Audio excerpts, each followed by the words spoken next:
belle turbando al riposo, ma ci settuato gino d'amor. Delle belle turbando al riposo, ma ci settuato gino d'amor.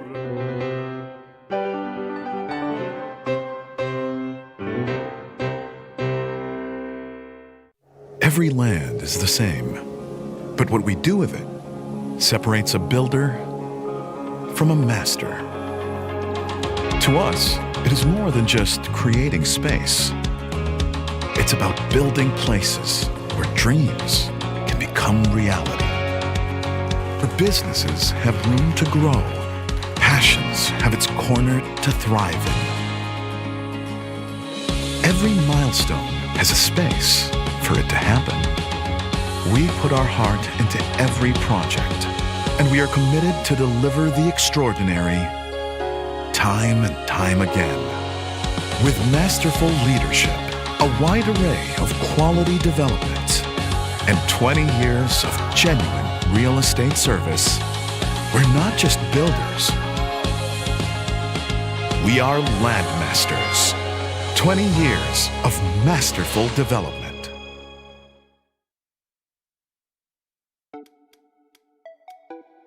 Wow! Sumakses dahil abot kaya?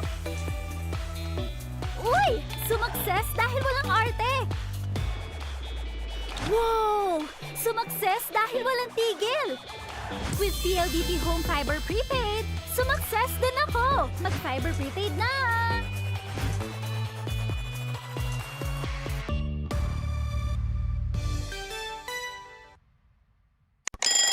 Ang sarap gumising sa umaga, sa tuwing naaamoy na ang luto ni nanay, ang daing at tinapay, at lalong-lalo na Virginia hotdogs, wala nang ang ibang gusto. Virginia hotdogs, ito ang baon kong paborito. Basta hotdog, Virginia. Rules, we make them.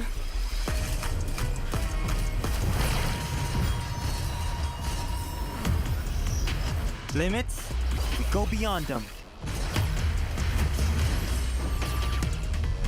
One size fits all? Hard pass. Introducing a groundbreaking Digiflex mobile experience. Kick Mobile. Download the Kick app, choose your number, activate the eSIM, and own the country's first ever customizable mobile experience. Stay first in line for network priority and customize all you want, because the real flex is when everything is built to your rules. Kick Mobile. Our way, our rules. Hindi aabot ang data! Nice! Don't worry! Be only with Smart Power All 99. Hindi nabitin with 10 gig data plus only Facebook or TikTok and more. Load now! Di abot ang data! GG bro! Don't worry! Be only with Smart Power All 99. Hindi bitin with 10 gig data to power your games plus only Facebook or only TikTok. Load now! Please, umuulan! Di mo tayo makakabenta! Yes!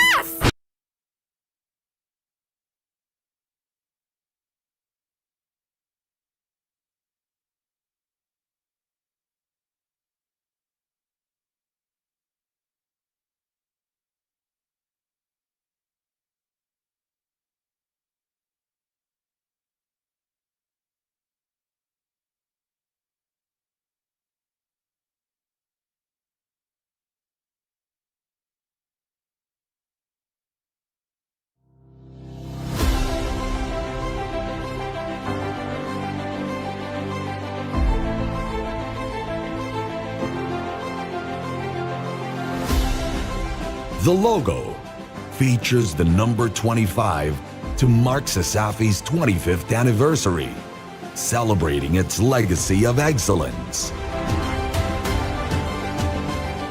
A person holding a torch, inspired by the original CESAFI logo, represents the passing of knowledge and passion from past to present, honoring those who paved the way while inspiring the next generation.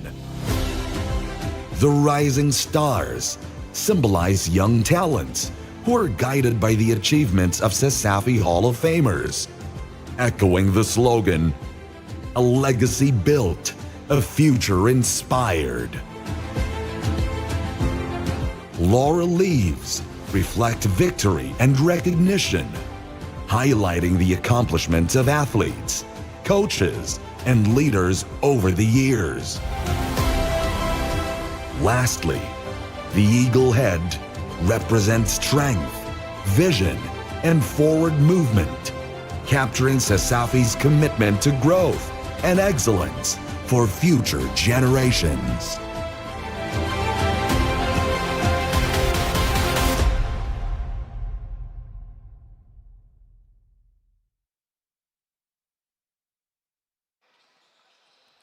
Maayong hapon CESAFI fans, and we are live and alive once again here at the home of CESAFI basketball, the new Cebu Coliseum, as we gear up for some more exciting basketball action here at CESAFI Season 25 Men's Basketball. And for this day, it's a Sunday today. We have 8 games today. Earlier, those matches weren't streamed live, but right now this is the 4th match of the morning. But we started off at afternoon. This is University of Southern Philippines Foundation Panthers going up against the USJ-R University of San Jose Recoletos Jaguars. And these both teams had a great history between each other. It's a battle of the cats here, because this is a turf war, as you can see here on our headline. It's going to be an exciting matchup that we will have today between both teams. And before we delve into some action, let me introduce myself, your commentator for this game, Terence Limpio, bringing you all the action from the court to your screens. And you can watch us live. You can follow us on our official social media platforms on Facebook, Instagram, and TikTok. We are also live on Puso P as well. And a lot of action going on here. A lot of things brewing in to this ball game between both of the cat teams, as what I mentioned earlier, Panthers and the Jaguars.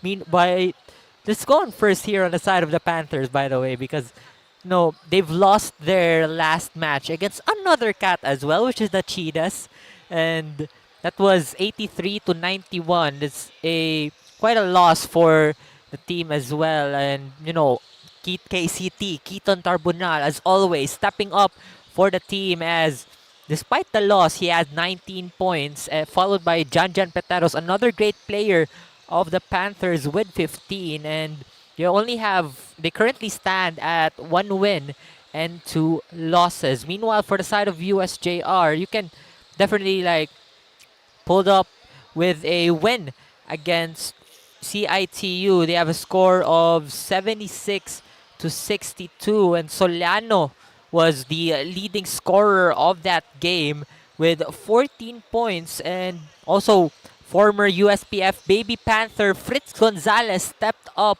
with 16 points during that game, and the Jaguars earned their first win this season against another cat team, which is the CIT-U Wildcats. And again, this is a must-win game for both teams, because this is the last day of the first round of this season to CESAFI, because again, double elimination this season, new format, so it's gonna be an exciting season ahead of us. And it's just really good that we have that type of format, because it's quite the same as UAAP, that that those teams that they really need to improve. They gotta pinpoint what are some keys that they will have to do to rise up to the standings. But enough of the talk, let us head on to our courtside reporter Flor Varmoria for some insider info. Maayong hapon sa CESAFI basketball fans. Today we will witness an exciting matchup between the USPF Panthers and the USJ-R Jaguars. Both teams are determined to win this game and accept the challenge, as they spent countless hours of honing and refining their skills and strategies. Earlier, I spoke to Coach Keith Reyes of USJ-R, and he said that they trained more on their offense and defense based on USPF schemes, and they have improved in terms of that with just a week of practice. matches. On the other hand, Coach Paul Ayalu Flores from USPF stated that their players have set their mind and heart to win today's match despite the challenges they faced during their practices this week. Both teams are heated up and ready to dominate the court. Keep on watching to find out which team will have their ball rolling to victory as I pass down the mic to our arena announcer, Mr. Joseph de la Concepcion.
Hey.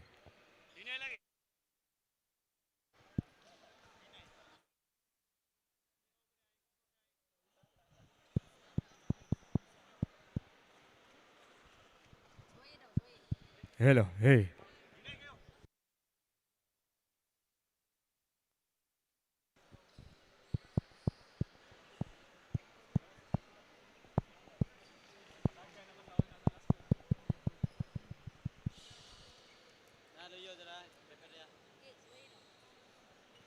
Hello. Hey. Good afternoon, CESAFI fans! And welcome to another exciting hardcourt action here at Cebu Schools Athletic Foundation Incorporated Season 25. Brought to you by PLDT and Smart, the official streaming partner of CESAFI.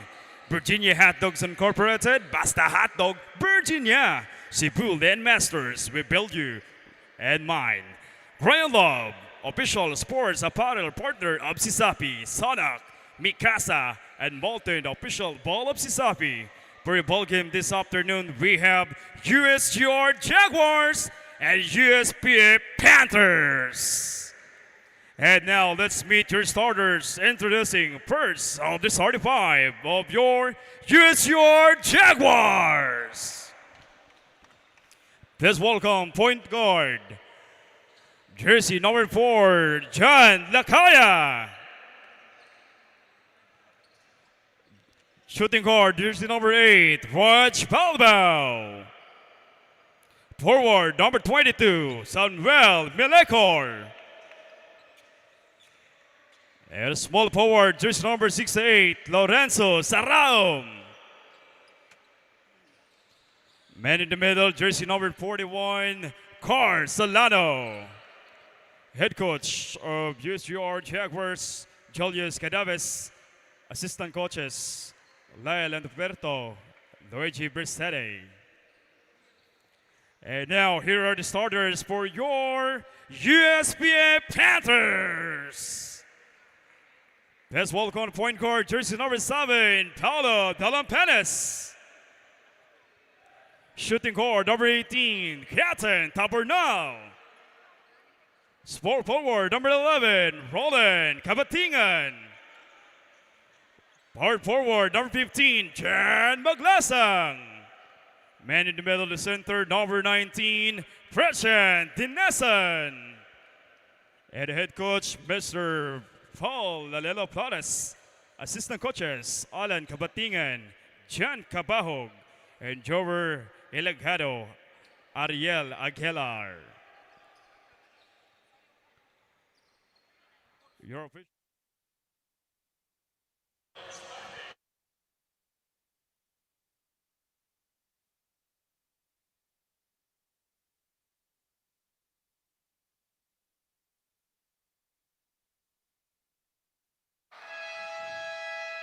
And ladies and gentlemen, we are now at the start of our 4th game this day. As you can see, the starting lineups on your screens right now. The backcourt duo of Taburnal and the El Capitan Dalompines and Saraum.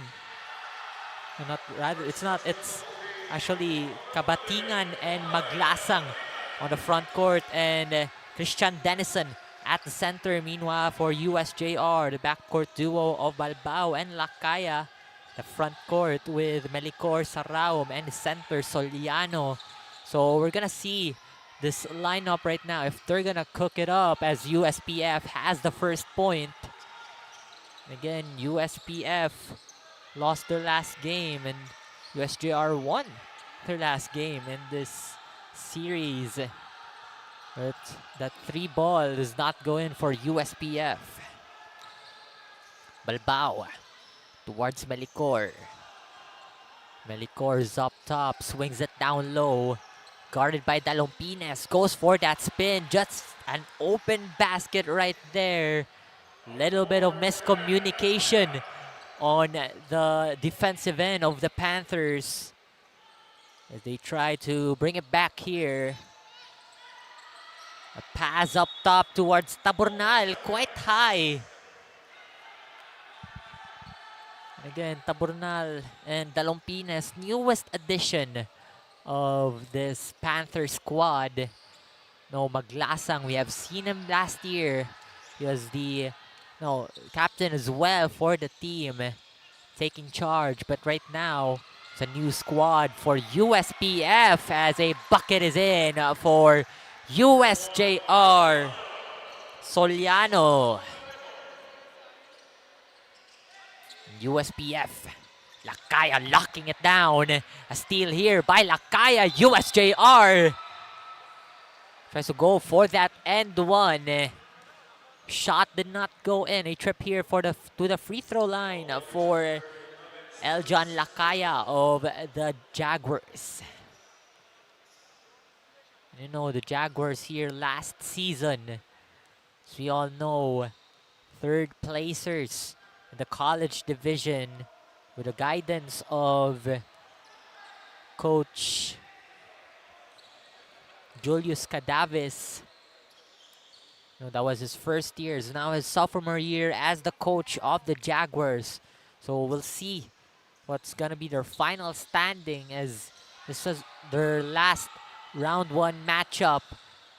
As that shot does not go in for Lakaya. Those free throws. Bilbao swings it. Soliano, 1 second on the shot clock, will release it short. Rebound. A little bit of the interception. And that would be a foul on towards Samuel Melicor. He was trying to push it off in transition. But that would be the first team foul for USJ-R. And USPF here going for an inbound. 22 seconds left on the shot clock. Just 2 seconds shaved off. Now Dalompines down low to Denison. Backing it down. Uses his body. Uses the glass as well. All meat on that offense. USJ-R.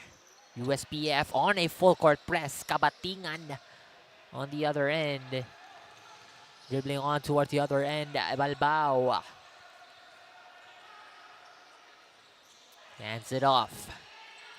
Didn't use the screen. Tries to drive in the lane. But a foul will be called.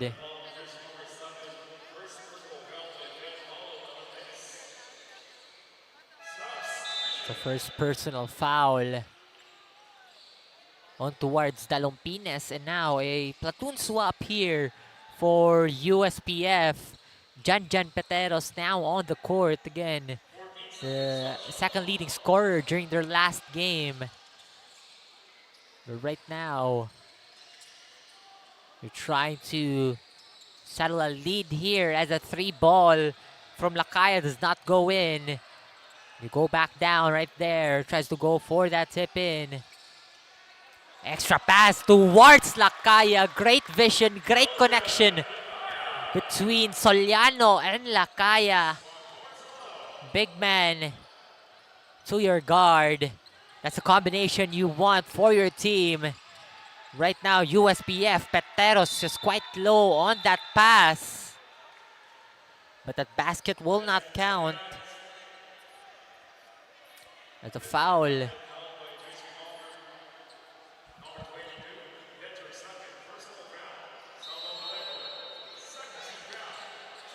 We'll go on to the side of USJ-R, and now USPF. Peteros was driving in the lane, but 𝐒𝐾𝐿𝐾𝐿 had that contact. That would be 𝐒𝐾𝐿𝐾𝐿's first personal foul, and that would be the Jaguars' third team foul. So it's going to be a tough time here because it's still 6 minutes left for the first quarter, and you got 3 team fouls in your team. It's just 2 team fouls away as Retes pulls it up and does not go in. Apolonio grabs the rebound.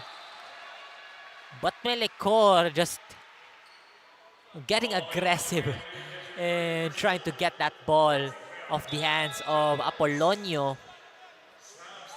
But Melecor heads on to the bench. Obra is going to take his place for the Jaguars. There's a fresh 14 will be awarded to the Panthers. The Panthers here just passing the ball around. Aligway calls for a screen, won't use it, drives in the lane. Another foul is called on the side of the Jaguars, and I believe it's already a penalty.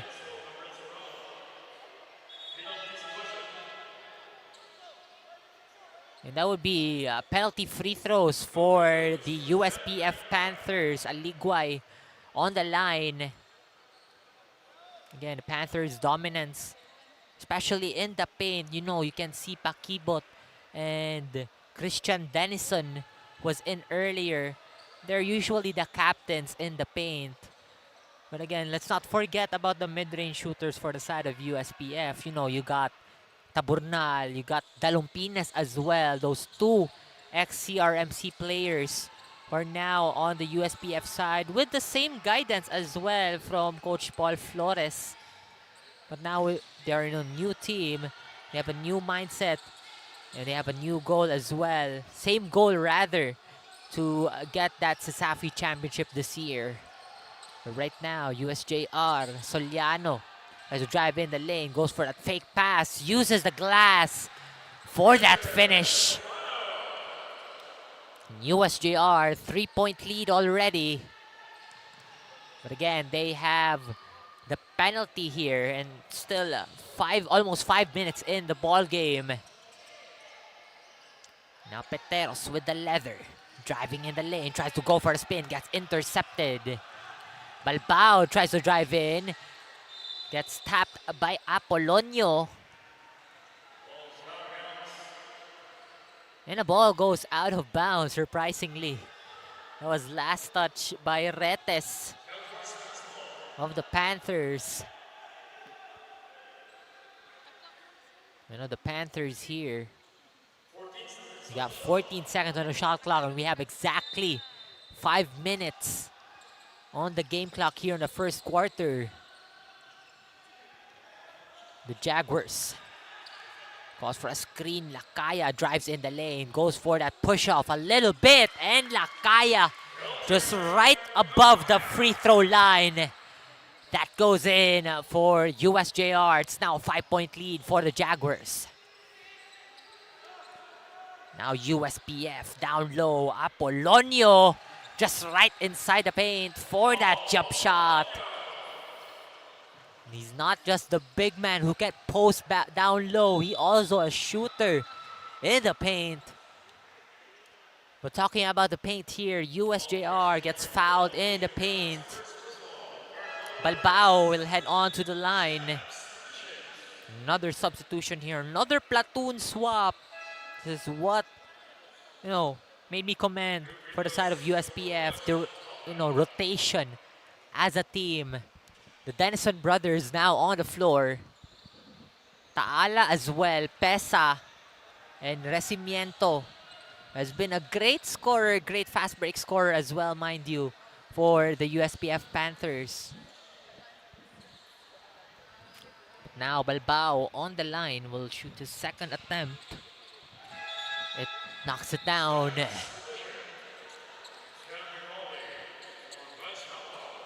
And Chan Brigoli of USJ-R is now in. Now the Panthers here. Ashley Denison hesitating. Kicks it to the corner. Recimiento, corner three. That one goes in for USPF. And now they're chasing the lead that USJ-R is quite taking up right now. It's a 1-point lead as of the moment. As Recimiento has that foul in transition for USPF, and that would be the 4th team foul for the Panthers. Again, a team foul away from being in penalty zone. But again, they gotta be cautious here because there's still 3 minutes and 47 seconds left in this quarter. They kick it to Brigoli. Now down low towards Obra. Great vision from Rueda. And USPF, a foul on towards 𝐂𝐿𝐄𝐒. Penalty free throws again here for USPF. Now here you have it, the wonder boy of USJ-R, Fritz Gonzalez, now on the floor. And one of the leading scorers as well with 16 during their last outing against CIT-U. As that first free throw from Recimiento won't go in.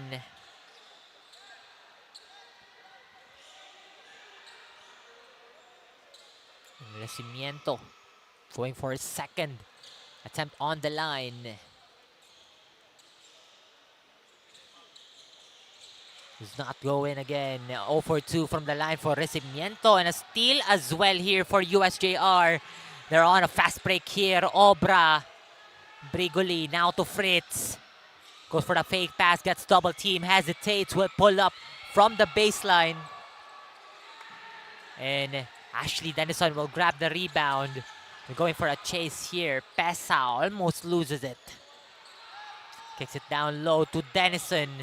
To the other Denison, Christian Denison. And a foul right there. 2 free throws on the line for Christian Denison. And more of the action, let us head on to our courtside reporter, Fleur.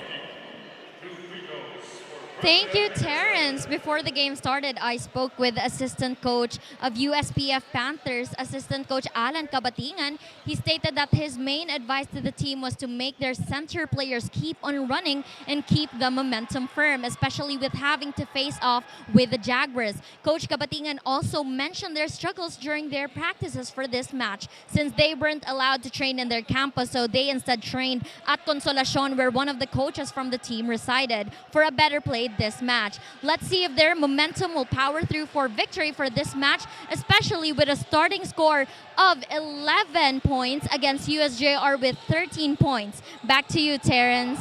Thank you for the report, Fleur. And yes, you're right. And coach is right as well that they gotta push their centers to the pace, like Christian Denison, and Apollonio, as well as they're one of the anchors defensively for the side of USPF. And the struggle as well in terms of the practice, because again, Cebu has been shook by a couple of earthquakes, a couple of tremors during the past few days and weeks. And it's going to be a struggle for them to, get some practices up. But you got to find ways. They went to Consolacion, and a little bit of a background here. Taburnal has played for Consolacion as well. And Coach Paul is, has a background right there in Consolacion. But right now, as we go back to the ball game, USJR's lead growing and growing. 4-point lead for USJR, 15-11. Got 2 minutes and 5 remaining. And Denison on the line here for USPF. Uses the glass, but quite strong on that free throw attempt. And now the main five for USPF, except for Peteros, is now back on the floor. Taburnal, Dalumpines, and Maglasang are back for USPF. And a first timeout here called by the USJ-R Jaguars. I mean, they have the lead here, 15-11, 4-point lead. And again, we have final 2 minutes and 5 seconds left here on the first quarter. We'll be right back after the timeout.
Jaguars.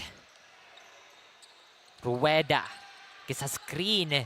Rueda, 3-ball! And he extends the lead here for the Jaguars. Back-to-back points for USJ-R. That's 5 straight points coming from them. And now Maglasang up ahead, but Obra was there to stop him. Taburnal answers back that 3-ball from Rueda. And that reply from the shooters, it's just a shooter's touch right there from Taburnal. He's a well-known shooter for the team as well. And knowing that he made that shot, that is nothing new if you have been watching USPF games here. As we go back, USJ-R with a turnover. Panthers has the ball after that 3-ball kanina by Taburnal. He cuts down the lead to 3. There are just 26 seconds left from the first quarters. Dalumpines loses the ball. Wide open lane for Chan Brigoli. The lead is back to 5 once again. Dalumpines driving in the lane. Extra pass towards Peteros. No man around on that offensive opportunity for USPF. USJR not wasting any time. But that shot off the mark. And the buzzer sounds here. 22-19 as we end the first quarter here for USJR. They have the lead, but we'll see more of the action as we head on to the second quarter. We'll be right back.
For that mid-range J, it's in to open up the quarter here for USPF.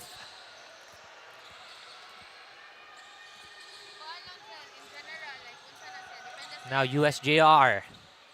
Gonzalez tries to go for that fake, but Taburnal has that big bump, so it's going to be a defensive foul called on towards KCT.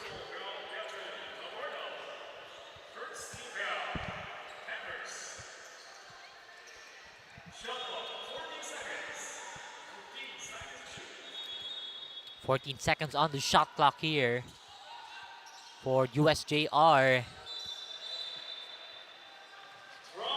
And a traveling violation called on Chan Brigoli. It's gonna be quite a slow start here for USJR. Kitang-kita natin kanina, USPF had that first bucket. Care of Pakibot rather. It's Pakibot earlier. It's a mid-range jumper, but right now Peteros drives in the lane, goes for that extra pass on towards Apolonio. That goes in. USPF now on the lead. 4 straight points, back-to-back points here for USPF to open the second quarter. Lobs it down low. But to kick it right back, a steal by Peteros. On a run again, gets intercepted by Brigoli. Brigoli driving in the lane, left hand, it's in!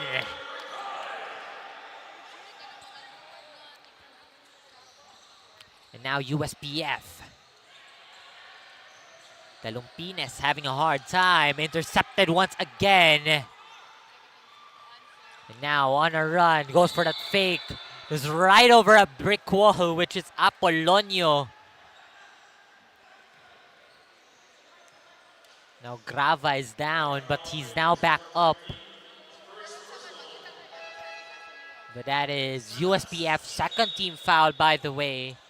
USJR trying to turn the tides in this ball game.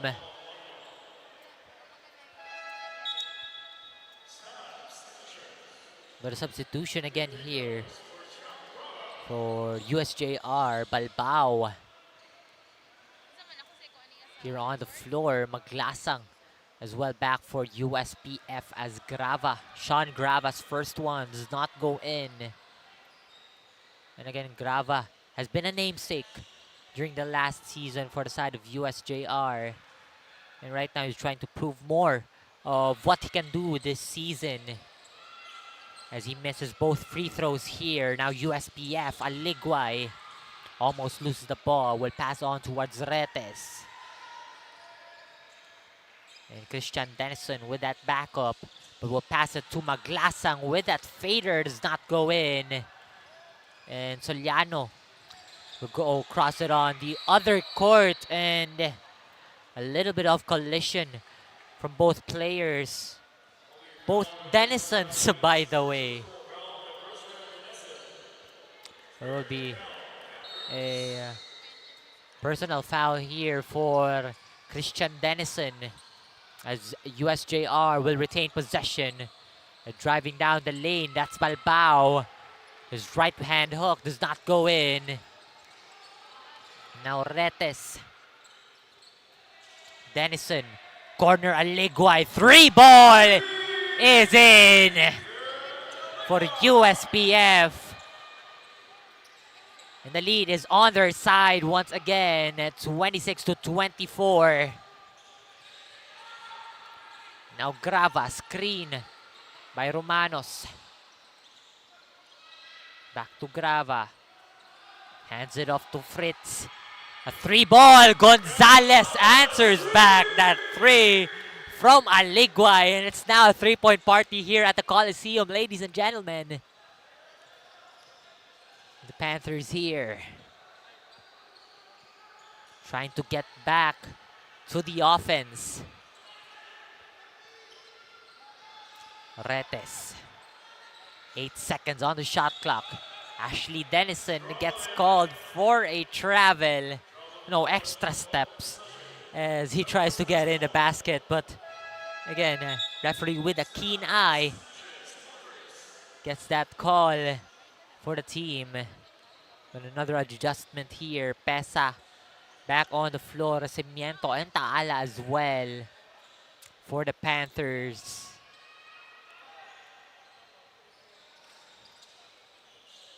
Now USJ-R, they have the ball. There's a drive in the lane. Use the body a little bit. Balbao. It's heavily guarded by Pesa. Towards down low. A close steal right there, but gets recovered by Balbao. Kisto Grava, 3-ball from the right wing. It goes in for Grava. And that's back-to-back 3-pointers for USJ-R. Now USPF. Pesa. Kicks it to Maglasang. Drives in. Taala. But a foul called on towards Sean Grava. That would be the first team foul for USJ-R. And the Panthers here, they're trying to inbound the ball with 14 seconds on the shot clock.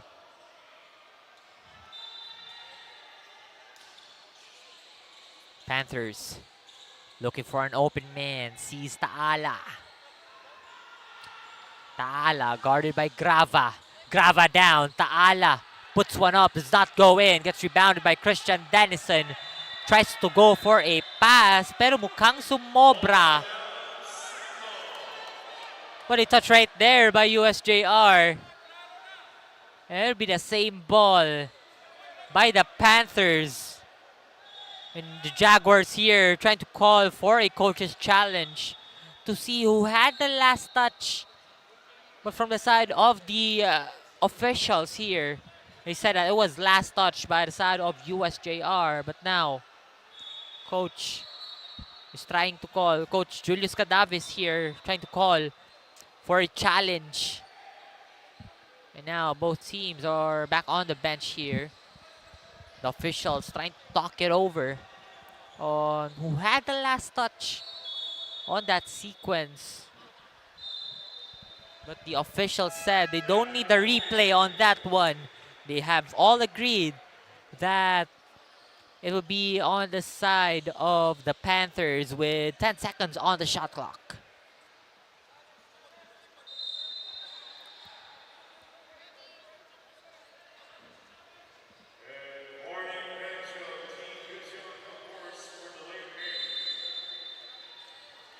Now the Panthers. Pesa kicks it to Recimiento. Goes in and out. Denison grabs the rebound. Maglasang goes hard. But that would be an offensive foul. As you can see, a little bit of an elbow. Had a couple of fours as he drive in the lane. But foul will be called on Maglasang. Now Maglasang is onto the bench. Pakibot goes back to on the floor for the Panthers. Now Balbao kicks it. Soliano is passing the ball back and forth here for USJ-R. They've lost the ball here. A steal by Pakibot. USPF on a chase. Recimiento almost lost the ball. But he has passed it on towards Pesa right before the nick of time. And goes back. Recimiento. Foul on that shot. There's a pushing foul on towards Fritz Gonzalez.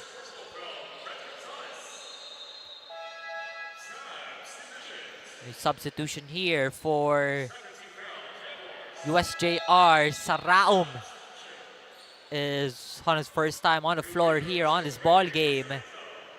Rueda and Obra back on the floor for the Jaguars.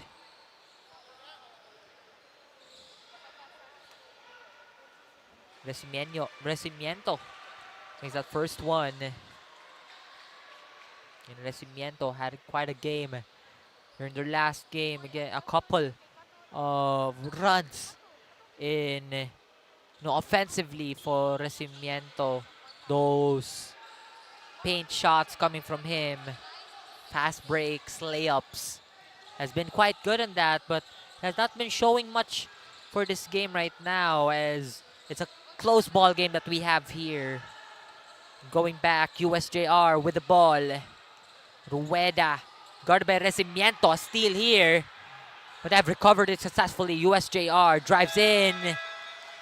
But a shooting, a 24-second shot clock violation rather. But right now, let's head on to our courtside reporter Fleur for our quarterly report. Parents, it's a great start for the Jaguars with having the current score of 30 points with a continuous scratching of three-pointer shots, great execution and great communication in the court. But they still have to power through with their momentum and solidify their advantage since the Panthers is just at the tip of their noses. Head coach Julius Cadavas said that they need to have a clear vision of the court, especially with the opportunities that present. Back to you, Terrence. Thank you for the report, Fleur. And USJ-R, after that three-point barrage from earlier, they have been scoring a lot as well, but right now it's a slow one. But again, consistency will be on their side soon, as well as USPF, as the shot from Soliano does not go in. Great defense as well from USPF. Taburnal on a run here, extra pass does not go in. And over two men will force that foul. And that foul will be on towards Soliano of USJ-R. That'll be USJ-R's third team foul. USPF on the line here. Apolonio on the line for USPF. The big man of the Panthers, as he makes the first one to go. Again, he's not just a big man for the team, because he can shoot pretty well as well. We all saw that earlier. That inside the paint jumper. He didn't really go in on that one because he wants to show it as well, that he also got that shooting bag in him. Right now, USJ-R. Obra from the elbow knocks it down for USJ-R. Now the lead grows here. 3-point lead. USPF, Dalompinas on an island. Drives in. Uses that right hand. Great block right there from Balbao. And on the run here, USJ-R. Rueda from the corner. Three ball is in. And with that 3-ball, that's a Rueda rather, but Soliano, 3-ball. Timeout here by the Panthers. 29-34 is our score. USJ-R with the 5-point lead. We'll be right back.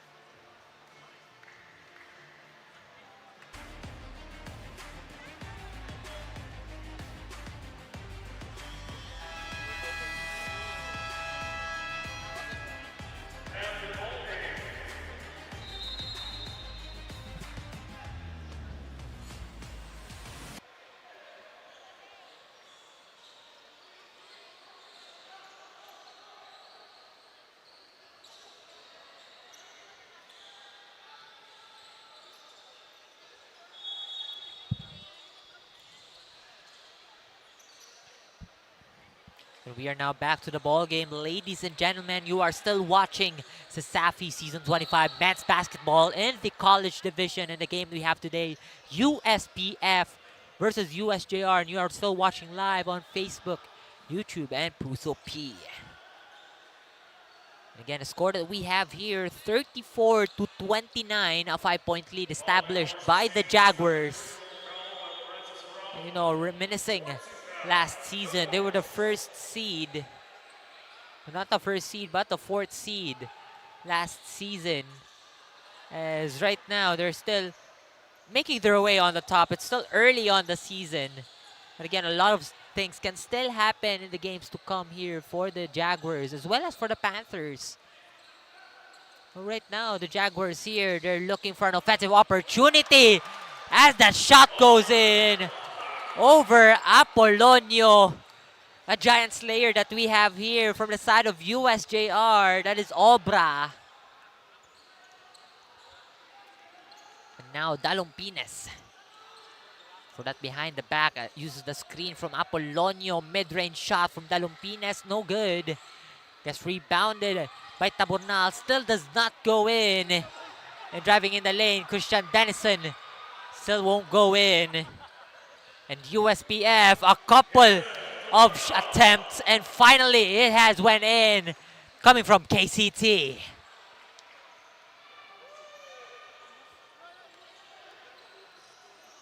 Now the Jaguars tries to go back on track here. I mean, they had the lead. Right now, driving in the lane, Balbao, extra pass towards Soliano. The vision between two teammates. Just right on par here. And a timeout is called here by USPF Panthers. That is their first timeout here on the second quarter. 38-31 is our score. We have 1 minute and 20 seconds left here on the second. But we'll be right back after the timeout.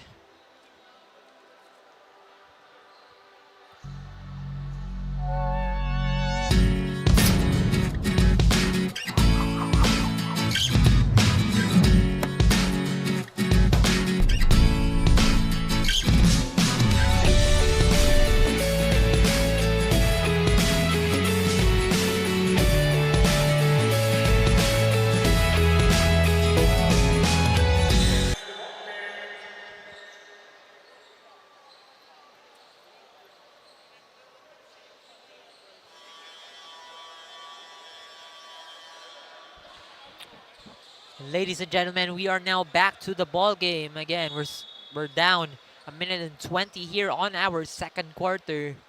38-31 is our score, mga kaibigan. 7-point lead established here by USJ-R. Now El Capitan with the ball. Walang alinlangan. 3-ball does not go in. USJ-R. Their side once again. We are now down to the final minute of the second quarter. Drives in the lane. Extra pass once again. What a traveling violation will be called on Soliano.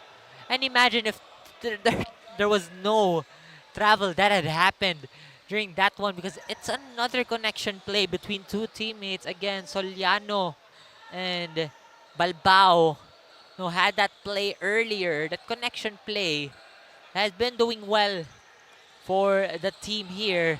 But again, here down low, a block by Rueda as that transition offense goes in the lane, converting defense to offense here.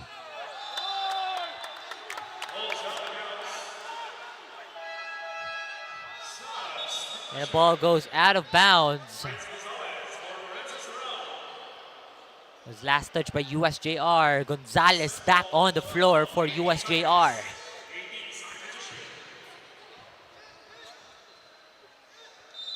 "18 seconds on the shot clock here for the Panthers. The Lompines kicks it to Maglasang. Inside the paint, Jay does not go in. Tabonal grabs it over two men. Does not go in, but on a run here on the other side, Fritz Gonzalez with that right hand finger roll finish. The Panthers tries in the lane, goes for that down pass, intercepted by Obra. And it goes out of bounds. We got 2.6 seconds left here in the second quarter. The Panthers, they have a little bit of a possession left here. Long range three, Dalompines short. And a buzzer sound signifying the end of the second quarter. 31-42 is our score in favor of the USJ-R Jaguars. And, they have to talk things over here at the halftime. We'll be right back as we enter the third quarter.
And that's the first half. CESAFI fans with USJ-R on the lead with a score of 42 points. And right now, we have here these beautiful ladies, Miss Lindsay and Miss Nicole, who are both basketball enthusiasts. So my question for you first, Miss Lindsay, is what team are you supporting and who among them?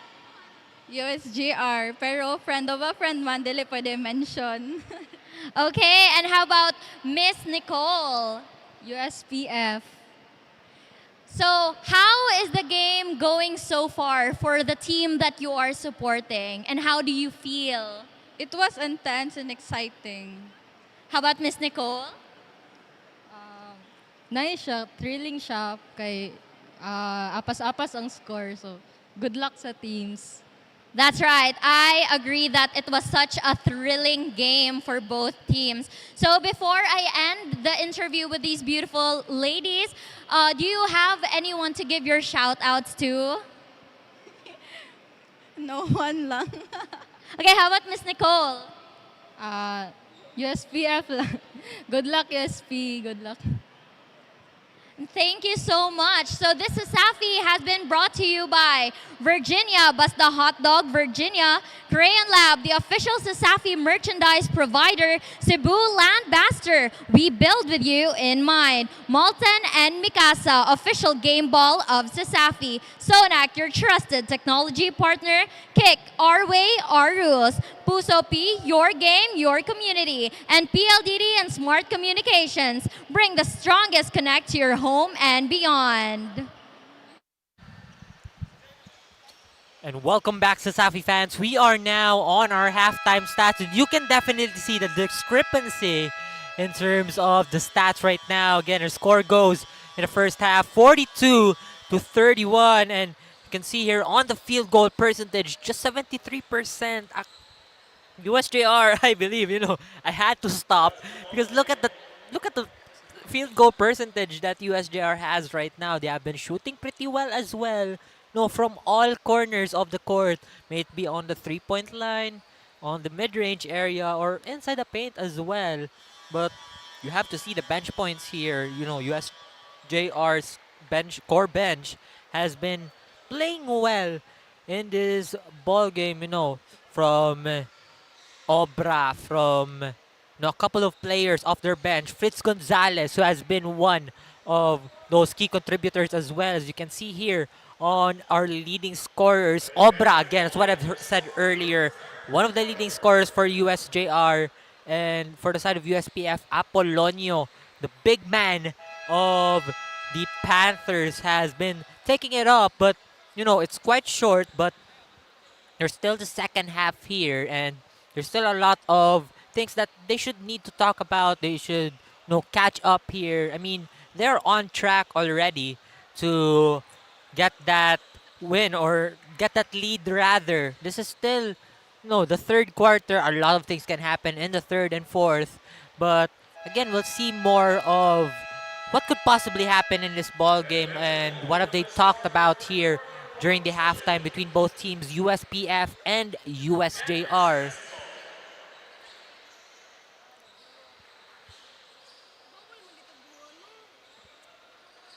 And USJ-R here, they have talked a lot because of their win last game against CIT-U Wildcats. That was their first win this season, mind you. So this is going to be a special one for them because it's going to be a back-to-back victory if ever they win this against USPF. And CESAFI fans, we are now on the third quarter. The Jaguars, who has the lead, has the possession. Obra bumps Taburnal, does not go in. Now Lakaya kicks it around. Soliano, 6 seconds on the shot clock, steps back. Jumper is in for Solano. Now Dalumpines. Taburnal now on the corner. 3 ball does not go in.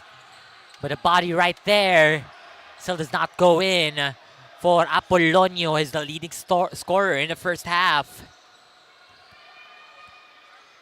Now Balbao is calling for a screen. Gets it from Obra. Drives it down low. Takes it from the back. Goes back to Solano for a 3-ball, but it goes far right. USJ-R, they retrieve the ball with 8 seconds on the shot clock. Just turning around here. Has some great interior defense is also seen for the side of the Panthers. And a traveling violation is called on towards Solano of USJ-R.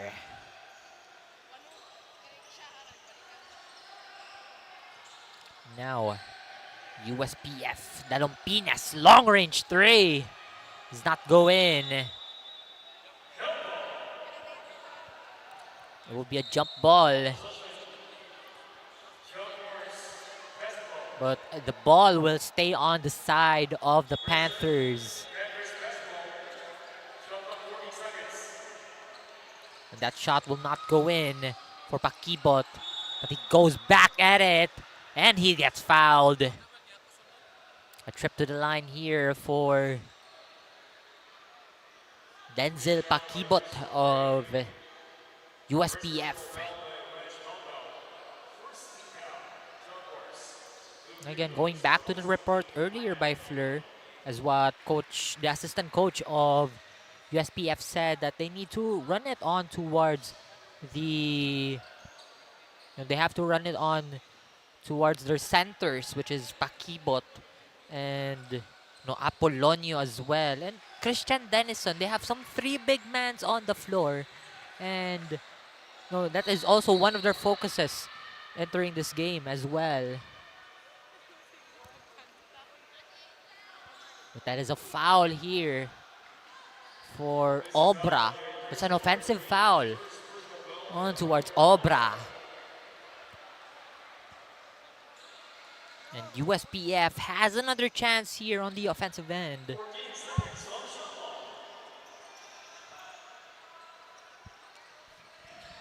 Now Aligway. Passing the ball back and forth, pero a little bit of tense during that pass from Dalompines. Now Balbao.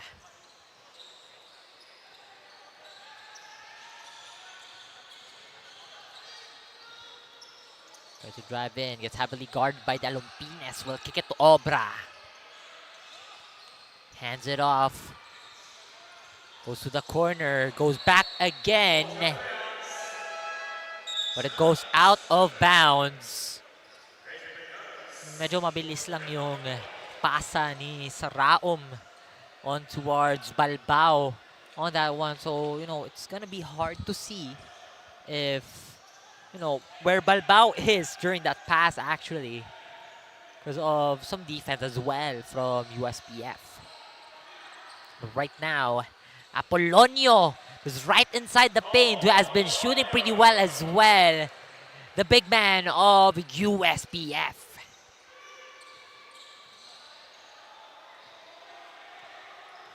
Now USJ-R. Obra. Kicks it to the side. Heavily guarded by Taburnal. Solano. Guarded by Apollonio, loses it. But Solano goes back at it. And he uses the glass.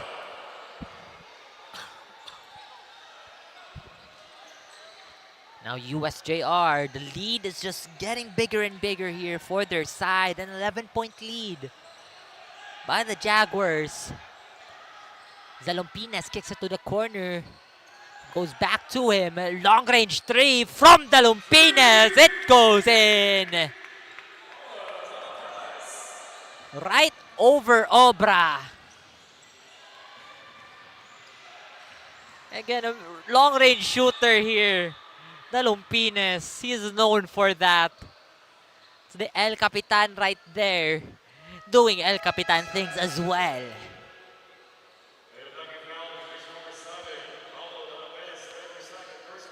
And I believe that's Dalumpina's first point earlier. But as we talk right now, that is his second personal foul. That is a defensive foul in transition. Now USJ-R pulls up a three, tries to answer it back, does not go in. A rebound by Christian Dennison. Dalumpines. Another long-range three, hits back iron. A rebound by Peteros, kicks it to Dennison. Does not go in, tries to go for another one.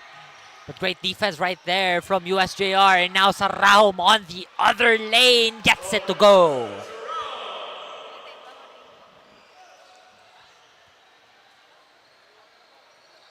Dalumpines on the other end, drives in down low.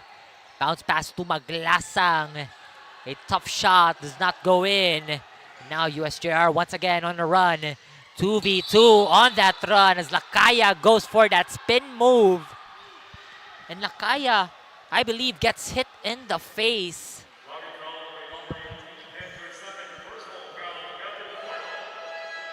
And that would be a foul on KCT right there. Taburnal. He's still down on the floor here.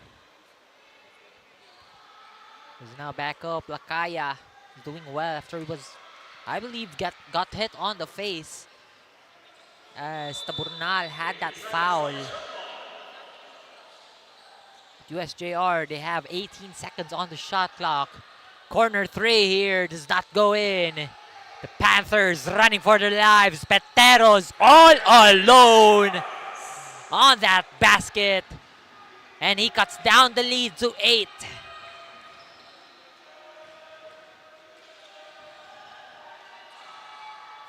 Now Obra hands it off to Lakaya. Heavily guarded once again here by Pesa. Battle of force here as they lose the ball. Mid-range jumper from the elbow. Archer Obra has that one knocked down. It brings back the lead to 10 here for USJ-R. That is Obra's 10th point. He's the only USJ-R player so far with a double-digit score. USPF, Maglasang backing him down. Spin move, hook shot does not go in. Balbao kicks it to the corner. Saraum. Back to Balbao. Tries to get in. Solano, a travel, takes extra steps.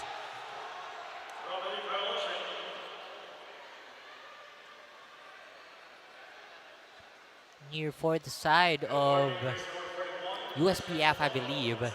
Apolonio is the leading scorer of this team. Got 8 points.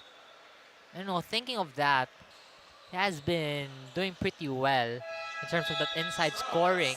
Not just, you know, backing it down the post, but, you know, also shooting inside, like, you know, jump shots from inside the paint. So, just shows how versatile, you know, Apolonio is in terms of the paint, as that shot from Taburnal does not go in. And now on the chase here, Oringo kicks it to Lakaya.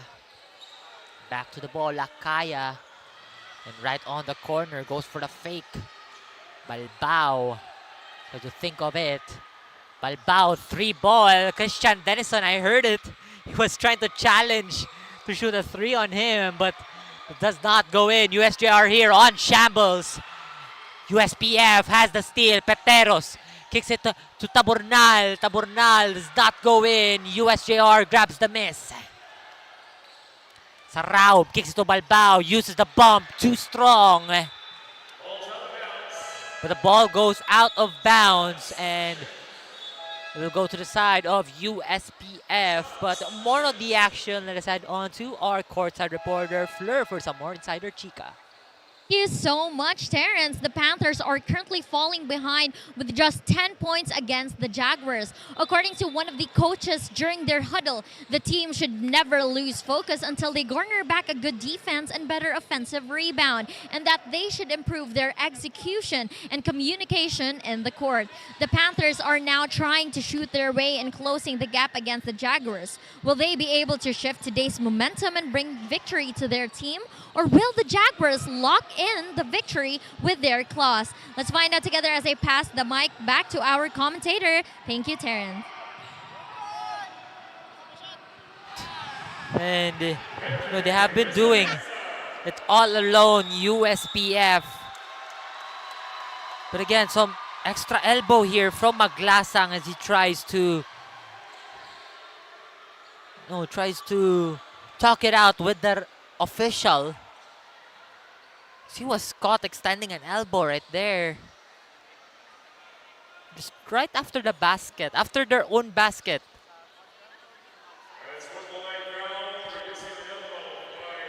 And that would be a sportsman-like foul on towards John Miguel Maglasang. That elbow just right after they scored. He's just back in the game here.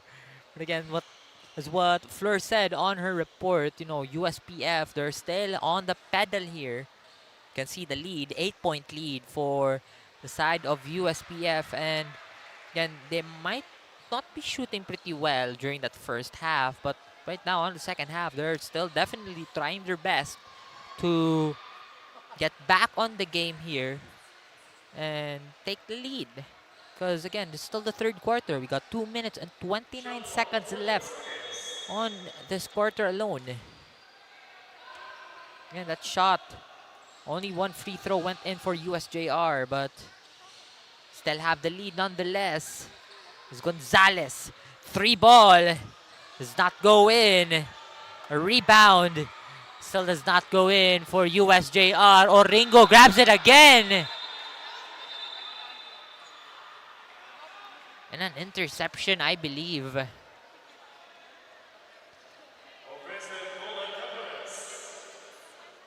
That is an offensive goaltending care of Rueda of USJ-R. Now USPF Taburnal. Cassidy on the corner. Peteros on the other corner. 3-ball. Quite strong. And USJ-R here. USPF, they're also fighting for it. Peteros with that fader. Great hustle play coming from Jan Peteros of USPF. Melicor drives in. But another foul will be called here on Keaton Taburnal. That'll be his third personal foul. And that would be the fourth team foul here for USPF. Now, to think of it, USPF is quite disciplined already in terms of their fouls because we still have a minute and 33. It's down right there. And, it's like they're on a disciplined zone right now because they don't want to give USJ-R any trips on the free throw line as of the moment. Right now, the Panthers. Pesa kicks it to Taburnal. 3-ball. On the left side of the rim, it hits. Melicor. Kicks it to Brigoli. Guarded by Pesa. Oringo anticipating for that screen. Tries to go for that pick and roll. An interception here by Recimiento. Almost lost the ball, but Recimiento here finds that 3. Banks it in as well, right off the glass. And with that 3-ball from Recimiento, the Jaguars are calling for a much-needed timeout. 52-47 is our score. A 5-point lead here by the USJ-R. We still have 53.4 seconds left here at the third quarter, and we'll be right back after the timeout.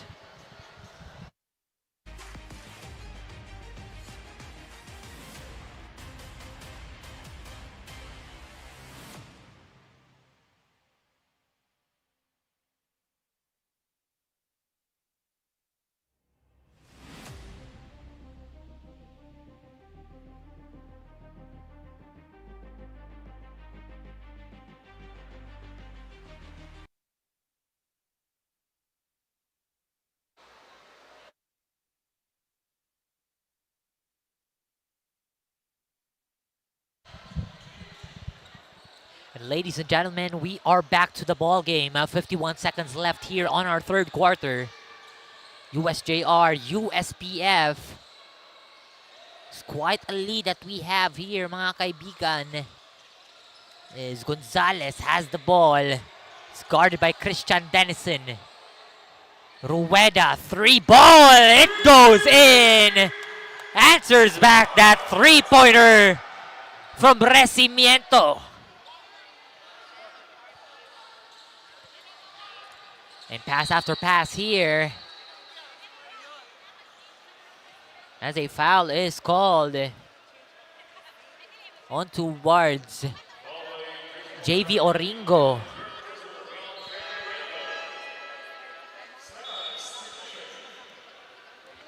And a substitution made here. Taburnal off the floor. But Christian Denison on the floor. Recimiento's first shot goes in. Again, not much from him from this game. I mean, not really much, but he's got 10 points up his name. But again, that signature lay-ins that he's got on his side, not really showing here, but again, the contribution that he has on both ends, the offensive, the defensive side, you can definitely see it right there. Is Recimiento now on his 11th point in this game. Now USJ-R, final possession, 7 seconds on the shot clock. Gonzalez, 3-ball. It goes in. But that was just a 2-pointer. USPF, they are trying to go for that last second shot, but it does not go in. Again, from that 2-pointer from USJ-R, from Fritz Gonzalez, our score goes 56-49 as we head on to the fourth and final quarter. We'll be right back after a short break.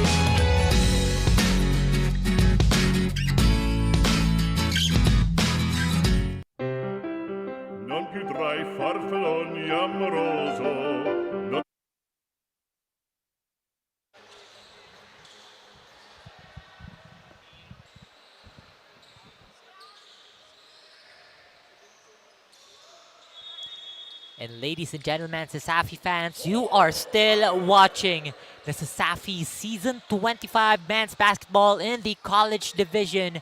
A game between USPF Panthers versus the USJ-R Jaguars. We are now in our fourth and final quarter. And to open up the fourth quarter, you can see a 3-ball right there by Kyle Rueda.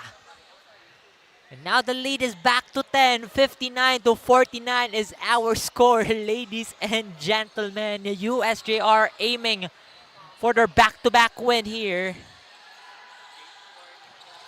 Right now, Apollonio is trying to get in that defense by his body. And that would be a foul called on Oringo.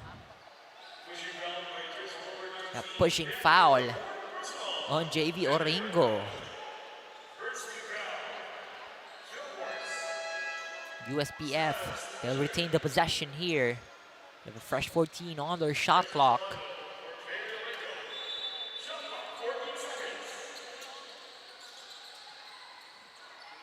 Kicks it to Taburnal. Taburnal loses the ball. Quite close. Goes out of bounds and the ball goes to the side of the USJ-R. And Brigoli down on the floor here. Gets hit on the side of his face. As they were fighting for the ball after that loose ball of Taburnal. No. Brigoli had to sacrifice, and the officials here, they're trying to review on what actually happened during that sequence is Chan Brigoli. Now slowly up on the floor. You can see his face quite red on that sequence that time earlier. And now the officials are reviewing the possible call here.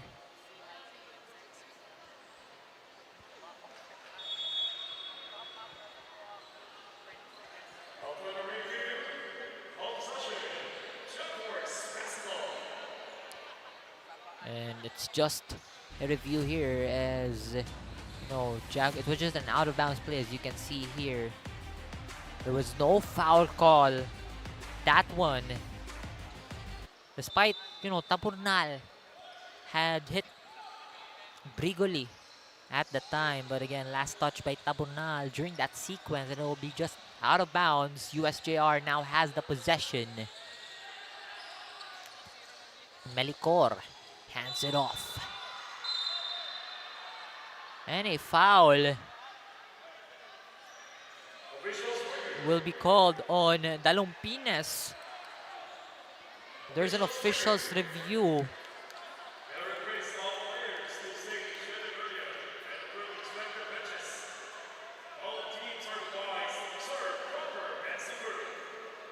Again, some talks here between Melicor and the team captain Dalumpines after that foul earlier. Well, that's just quite normal because a couple of players they won't admit it that they've actually committed that foul. But again, that's something that is part of the game actually. That is something that has been quite normalized already in a game of basketball. But the officials gotta follow by the rules, and they gotta make sure that they gotta give the right call here. That's why there's an officials review here on our corner. And as the officials are now down on the floor, you might hear their official decision on that sequence between Dalumpines.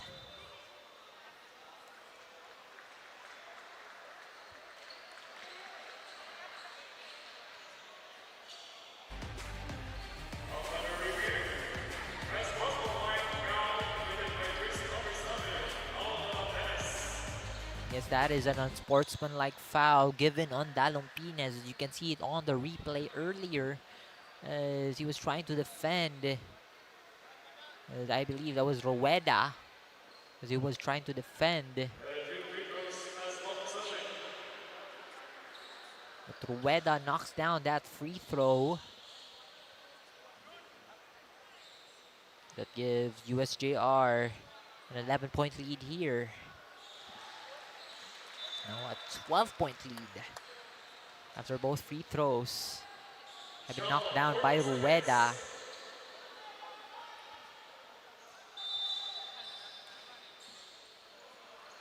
Now USJ-R, they have the possession after that unsportsmanlike foul by Dalumpines. Gonzalez, pass down low on towards Melicor. That goes in.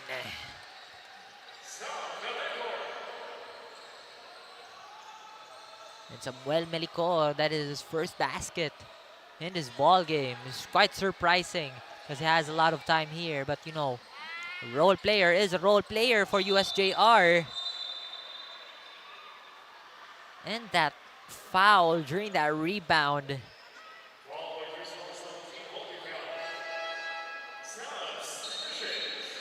was a foul by Denzel Pakibot of USPF.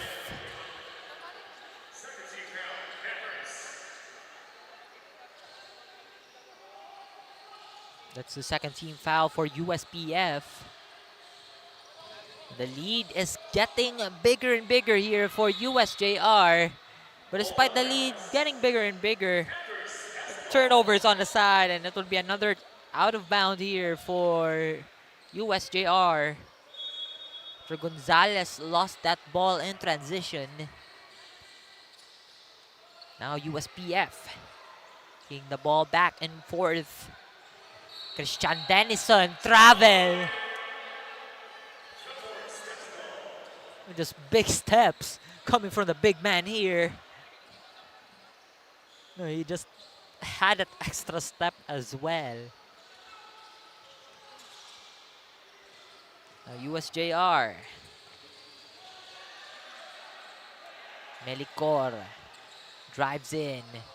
Hands it off to Rueda. Kicks it back to Melicor, who is at the baseline. 8 seconds to shoot. Pass after pass. Gonzalez, teardrop. Falls short. USPF fighting for the ball here. And they're arguing for a foul as well. It will be same ball. As you can see here, the turnovers for both teams. Just on par from each other. But USJ-R has a lot of turnovers. But again, it's what the field goal percentage matters. Because, you know, the game of basketball is about how many points you could accumulate. Like it's just a bigger here for the 3-ball, but a 3-ball here as well for Rueda. And Recimiento trying to answer that back, but it hits back iron. USJ-R, Solano. Melicor tries to make some space here as he hands it off to Gonzalez. 3-ball once again, quite strong. USJ-R. Balbao drives in, kicks it to Fritz. Again, 3-ball, still does not go in.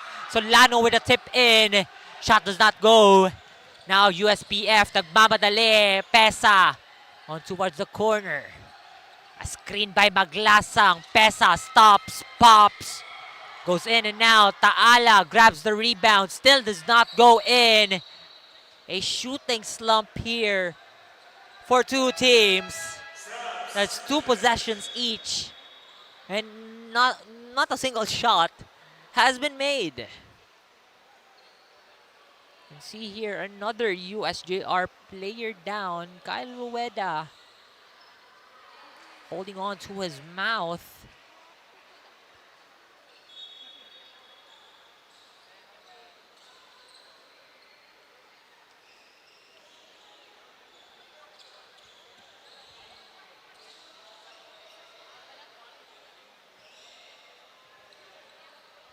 Now, USJ-R, they have the ball.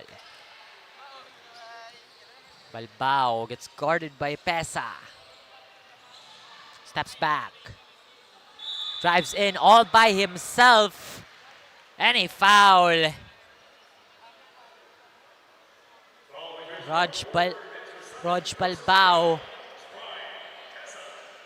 heads on to the line. There is a foul on Pesa. You see Pesa still scoreless in this ball game. Balbao also with 1 point. He's trying to add some more to his name as that one goes in. Second point for this ball game for Balbao.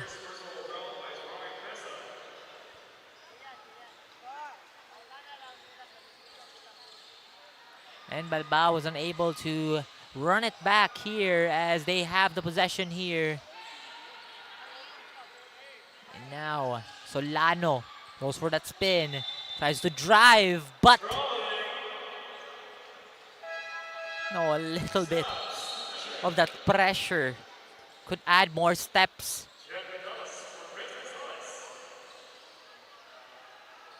So that would be another travel for USJ-R here.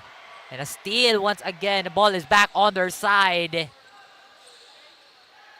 Lakaya just to get a screen. Wasn't given. He goes for the drive. He passes it on towards Solano. And Pesa back at it again. Jumps it up. It does not go in. It was not Pesa, but Lakaya rather. The ball goes out of bounds. But the USPF Panthers here calling for a much-needed timeout. They are on a big lead here, established by the USJ-R Jaguars. 67-49 is our score. We are down to the final 5 minutes and 39 seconds of this ball game. But we'll be right back after the timeout.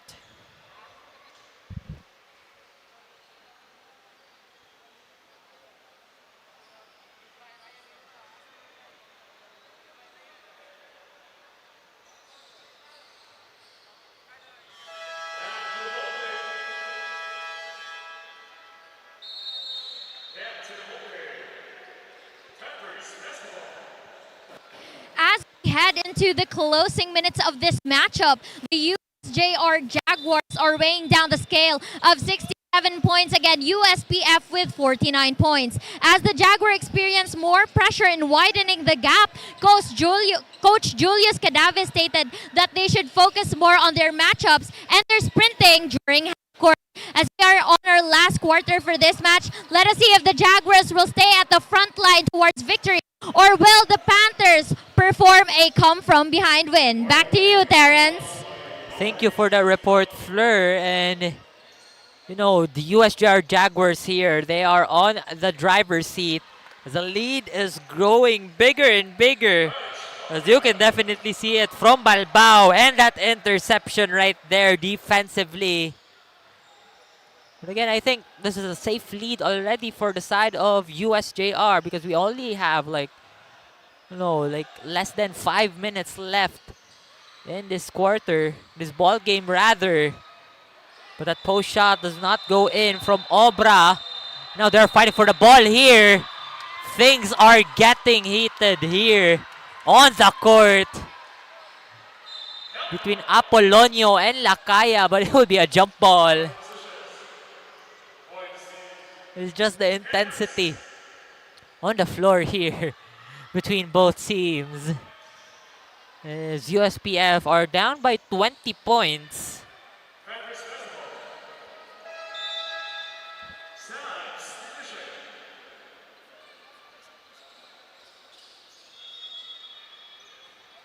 Right now, the Panthers.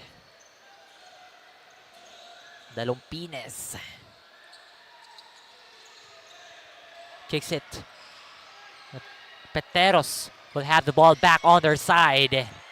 Almost a steal right there. Kicks it to Maglasang from the elbow. The jumper goes on the right. A rebound here by Obra.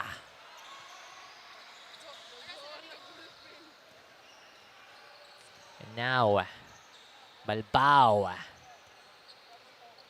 Guarded by Dalumpines. Hands it off to Patilos.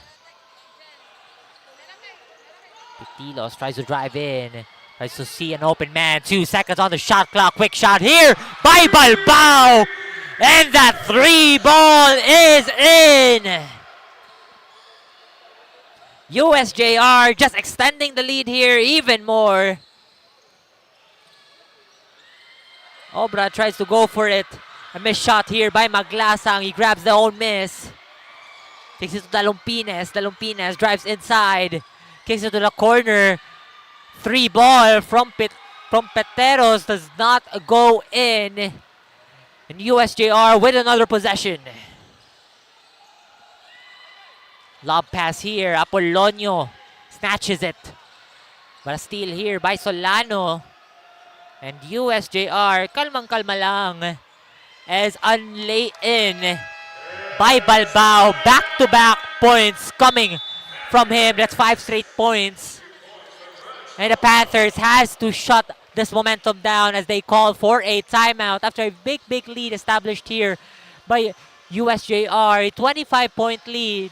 The 25-point lead that USJR has on their side. 74-49.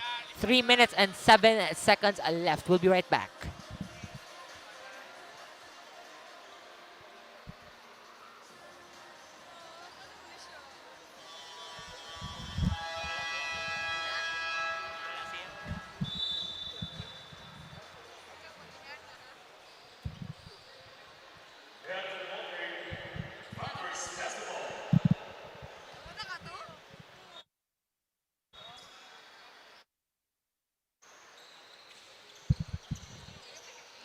And we are now back to the ball game, says CESAFI fans. After the timeout from USPF, Apollonio is trying to penetrate that defense, but it doesn't work well already. USJ-R has the momentum on their side. But now Realiza takes it to Petilos. Petilos loses the ball over Denison. But a foul called here onto Jehu Romanos of USJ-R and USPF. We have the possession here. Recimiento towards Apollonio. Backing it down. Uses his body over two men, and you can definitely see the body that he's got as he kicks it to Dalumpines. But that shot from Dalumpines does not go in. But you can definitely see the bulldozer of the Panthers, Christian Denison, was backing down two men. But a timeout here called by the USPF Panthers once again. 74-49 is our score. 2 minutes and 21 seconds left in this quarter. I will be right back.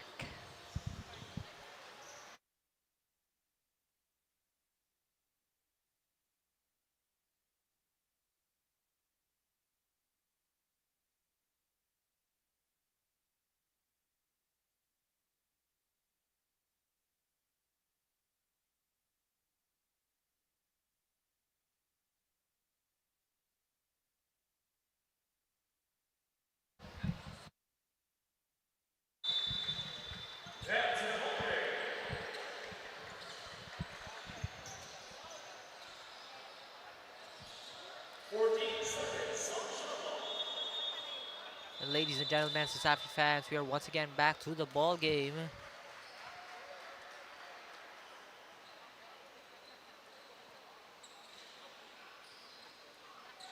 Is USPF after their timeout? That is their last timeout of this game. And they are inbounding with 14 seconds on the shot clock here. Dalumpines on the inbound.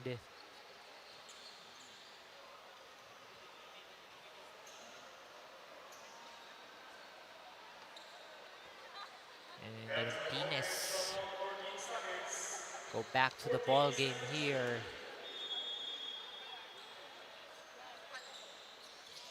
Looking for an open man. Bounces it towards Denison. Does not go in. Denison will grab his own miss. Kicks it to Pesa. 3-ball. Bounces in and out again. And Denison trying to save for the ball. They has retrieved it. Double team. Dalumpines. Recimiento. Balance does not go in. Great defense here by USJ-R on that sequence.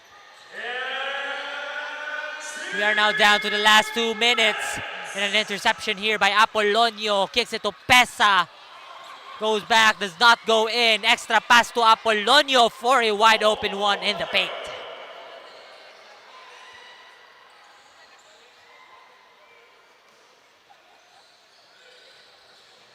Now USJ-R. Oringo loses the ball. Snatched by Pesa. Pass after pass here. Pesa goes for the pick on towards Dalumpines.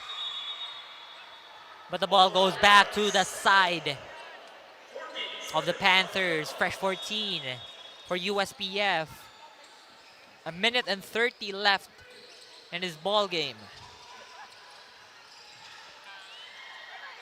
And that pass to Denison does not go in. A trip here to the free throw line for Christian Denison of USPF. 14 fouls here for USJ-R. And both teams here again, as the quarter progresses, they've been, they've been stable here. They're trying to be stable. They're trying to not miss any opportunities to give their opponents a penalty free throw. And you can definitely see here on our scoreboard, it's just 3 team fouls for USPF and USJ-R 14 fouls. And We're down to the last minute and 24 of this game. Right now, USJ-R. Petilos has the ball. Recimiento guarding. But the ball goes out of bounds. That was last touch from Recimiento. Kicks it onto the other side. Realiza driving in the lane with that finish. A smooth one. Coming from Christian Realiza. Lopines bounces it to Apolonio, but parang ang lakas nun. And USJ-R here just wide open. They are getting calm, and it's all said and done. That basket seals the deal for USJ-R as we have a minute left in this ball game. As that 3-ball goes in for USPF, and now USJ-R. Petilos driving in the lane, puts it up and one.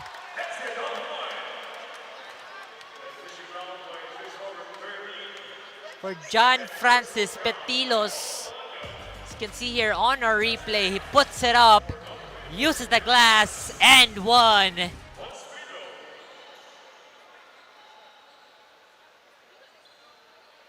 Now USJ-R on the line here, trying to complete the 3-point play for Petilos. They're able to complete that one. At least he has the end one on his side. Talompinas here tries to drive. Recimiento stops, pops from the baseline, does not go in. A rebound by Lakaya. The ball goes back to Lakaya. He has saved the ball already. They'll just slow it down. There's 7 seconds differential between shot clock and game clock. And a 3-ball does not go in. It goes out of bounds. Got 6.7 seconds left here, but nonetheless, the game goes to the side of USJ-R as USPF trying to go for their last shot. And the buzzer sounds. That is the end of our ball game. USJ-R with their back-to-back win. They have won it against the USPF Panthers. 80-56 is our score. What a great game that USJ-R has in display for today. And, you know, it's going to be a tough one as well for USJ-R here, because the next game that we'll have will be USJ-R Jaguar Cubs, who will be in the high school division. So, you know, Coach Julius Cadavis has to put up more effort or energy as well to bring his team up, his high school team up as well in their next game. But right now, USJ-R, great shooting coming from them, great defense, great rebounding. Have been showing a lot in this ball game, and you can see the lead, ladies and gentlemen. That's quite a big lead that we have right there. But again, USPF, on the other hand, their first half performance was quite well as well, you know, coming from their big man, Apolonio, and also their guard, Recimiento. Apolonio with 10 points, Recimiento with 14, and again, playing pretty well in the game as well. Meanwhile, let's have some focus players here for the side of USJ-R. Now, Kyle Rueda, 18 points in that game. They go hand in hand with Obra with 10. They are the only double-digit players for the team as well. Rueda has been cutting in the lane pretty well in his ball game. Was one of the key contributors for this matchup between the Panthers. And with this momentum that USJ-R has on their end, it's gonna be a fun one, a fun season coming for them as they enter the second round already. And they gotta fix what they need to fix in this second round, because they have to face the teams that they have faced here. Obviously, the teams that they have faced here on the first round. And again, it's going to be a fresh new start for the Jaguars. If they enter round 2 here, they have 2 straight wins for round 1 already. They're gonna try to bring that momentum on towards the second round. USPF here as well. They have some adjustments that they need to fix, but again, not gonna lie, their interior defense has been well, from the past few games of USPF. But at this moment, USJ-R just topped that one and broke down that USPF Panthers defense that they have on their side here. And USJ-R just firing from all areas, from the 3-point line, from the mid-range area, from the paint as well. And you can see here on our post-game stats, 80-56 is our score, and the field goal percentage here, there's still a clear discrepancy in terms of the field goal percentage. 60% for the side of USJ-R earlier in the first half. Mind you, 76% from the field goal. And again, they have been shooting pretty well on all areas, and on the rebounding department, just on par. Not much on the out rebounding here, but the bench points, 51 points here.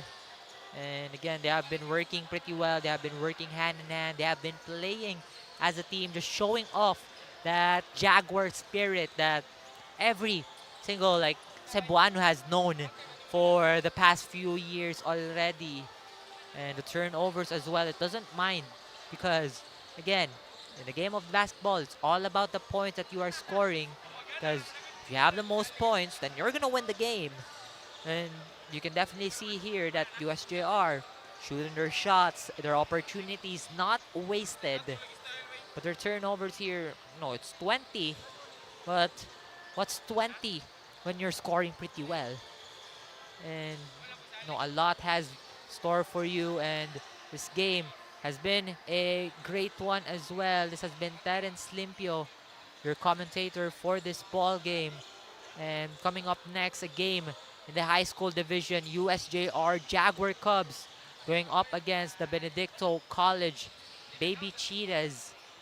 And as they go on to our player of the game, let us head on to Florval Moria for our POG.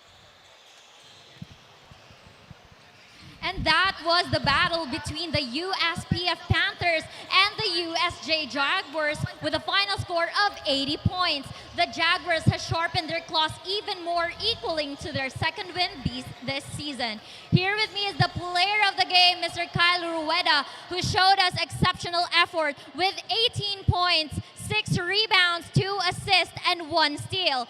Congratulations, Mr. Kyle. That was such an incredible game for the Jaguars, who has shown great effort ever since the first quarter, maintaining the lead up to the last. So my first question is, how do you feel about this victory, and how was the game for you? For me, overwhelmed ko sa mong duwa karon, and we know naman nga both teams naman nga nagpractice gyud yung maayo, and dili kayo nga nang dali para namo nga mapili sila, and yan pangandaman gyud namo sila kaning duwa. Yeah, it really showed that your effort led up to victory. So, what are your plans for your team now that you have a 2-2 standing? Stay positive and maminaw mi sa mong coaches, and every practice na mo kay go hard mi practice, and una-una na mo nga 0-0 pang mo standing, and yang underdog lang bud. Lastly, do you have any shout-outs? First of all, shoutout ko sa Ginoo nga ihatag na mga kusog and sa pag-guide sa amo, and pasalamat sa among manager kay Franz T. Tulibas, and sa coaches na mga coaching staff, ang sa among parents sa Calbayog City, and sa among teammates, Khalifa Boys, Khalifa Apartment, and kay Dayson. Thank you. Thank you so much to our player of the game in this match. For more thrills, stay tuned for the next game. This is Fleur Delane Valmoria, live around the corner, your courtside reporter.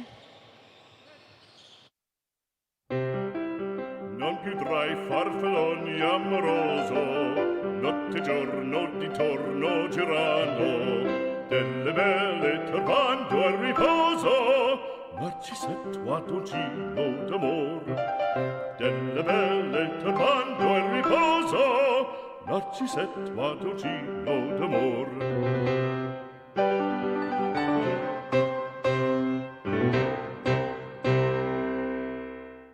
Every land is the same, but what we do with it separates a builder from a master. To us, it is more than just creating space. It's about building places where dreams can become reality, where businesses have room to grow, passions have its corner to thrive in. Every milestone has a space for it to happen. We put our heart into every project, and we are committed to deliver the extraordinary time and time again. With masterful leadership, a wide array of quality development, and 20 years of genuine real estate service, we're not just builders. We are landmasters. 20 years of masterful development.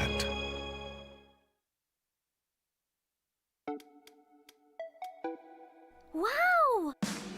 Sumakses dahil abot kaya? Uy! Sumakses dahil walang arte! Wow! Sumakses dahil walang tigil! With PLDT Home Fiber Prepaid, sumakses din ako! Mag-Fiber Prepaid na!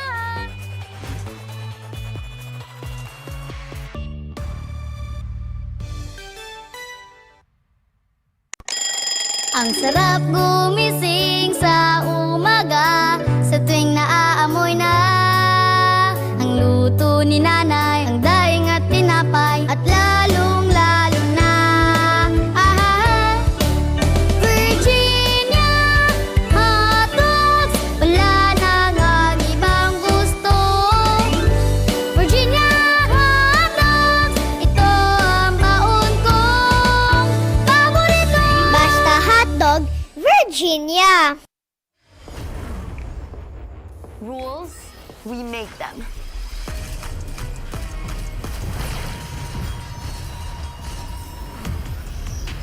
Limits, we go beyond them. One size fits all? Hard pass. Introducing a groundbreaking DigiFlex mobile experience. Kick Mobile. Download the Kick app, choose your number, activate the eSIM, and own the country's first ever customizable mobile experience. Stay first in line for network priority and customize all you want, because the real flex is when everything is built to your rules. Kick Mobile. Our way, our rules. Hindi aabot ang data! Nice! Don't worry! Be only with Smart Power All 99. Hindi nabitin with 10 gig data plus only Facebook or TikTok and more. Load now! Di abot ang data! GG bro! Don't worry! Be only with Smart Power All 99. Hindi bitin with 10 gig data to power your games plus only Facebook or only TikTok. Load now! Hindi umuulan! Di mo tayo makakabenta! Yes! Don't worry! Be only with Smart's Power All 99. Hindi bitin ang benta with only TikTok or Facebook plus 10 gig data and more. Load now!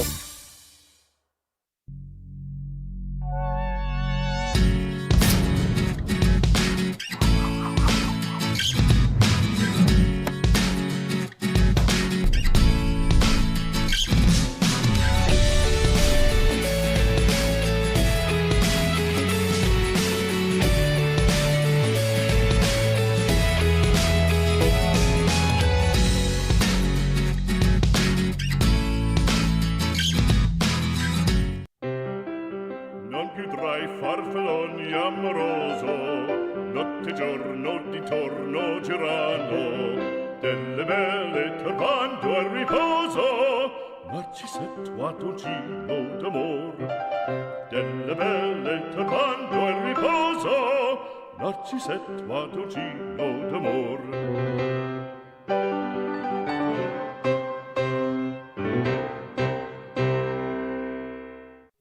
Every land is the same, but what we do with it separates a builder from a master. To us, it is more than just creating space. It's about building places where dreams can become reality. Where businesses have room to grow, passions have its corner to thrive in. Every milestone has a space for it to happen. We put our heart into every project, and we are committed to deliver the extraordinary time and time again. We are here live With as mass- part of the action in Cebu City, and the Coliseum just keeps getting crowded, and the matches just keeps getting intense. And as games go by, we can witnessing now currently the 5th match, Benedicto having 2 wins and 1 loss, while USJ-R has 3 losses and 1 win. Now, will Benedicto keep on dominating, or will USJ-R make that comeback? I am definitely excited for this matchup because this game is going to be a standoff out there on the court against 2 felines, the USJ-R Junior Cubs and the BC Baby Cheetahs. Without a doubt, we will be witnessing a claw-to-claw action.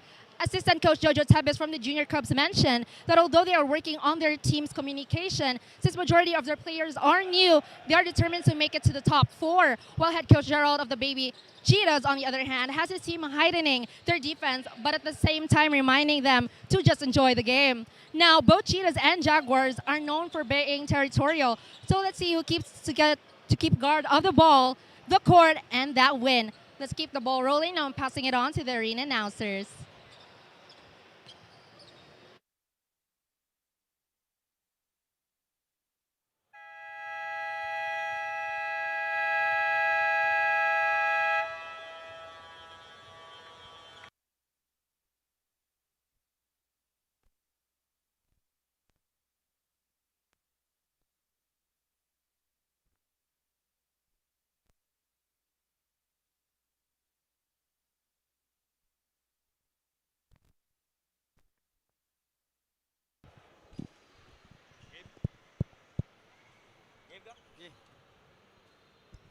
Once again, good afternoon, CESAFI fans, ladies and gentlemen, and welcome to another exciting hardcourt action. Here with the Cebu Schools Athletic Foundation Incorporated Season 25, brought to you by Peldit and Smart, the official swimming partner of CESAFI, Virginia Hot Dogs Incorporated, Pasta Hot Dog Virginia, Cebu Webmasters, we build you and mine, Ryan Love, the official sports apparel partner of CESAFI, Sonak, Mikasa and Malted, official ball of CESAFI. For the ball game this afternoon, we have USJ-R Baby Jaguars versus Benedicto College Baby Cheetahs. And now let's meet your starters. Introducing first the starting 5 of yours, USJ-R Baby Jaguars. Let's welcome point guard number 16, James Ponce. Shooting guard number 23, 𝐂𝐄𝐒𝐿 Provinciano. Shooting guard number 9, Kyle De Silva. Power forward number 15, Clive Hansig. Man in the middle, number 10, Brent Yanong. And head coach of USJ-R Baby Jaguars, Julius Cadaves. Assistant coaches, Loyal Antipuesto and Jojo Tebes. And now, here are the starters for your Benedicto College Baby Cheetahs. Let's welcome point guard number 13, Cesar Cabegas. Small forward number 18, Jake Wanko.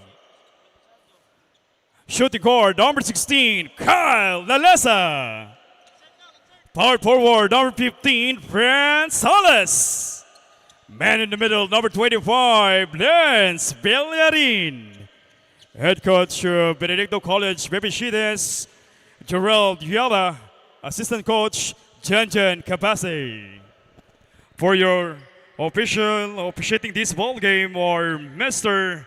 Ronnie Panes, Giovanni Flores, and Coach Mr. Solano. This game is being supervised by our Commissioner Felix Boy Chikenhoy Jr., Deputy Commissioner Attorney Marvin Vanyares, and Mr. Danny Duran. Cebu Coliseum, let's play basketball!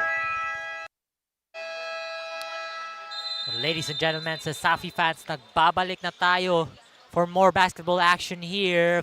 Fifth game of the day, USJ-R Jaguar Cubs versus Benedicto College Baby Cheetahs. And the tip-off is on. USJ-R has the possession right now. They're passing the ball around. Antig.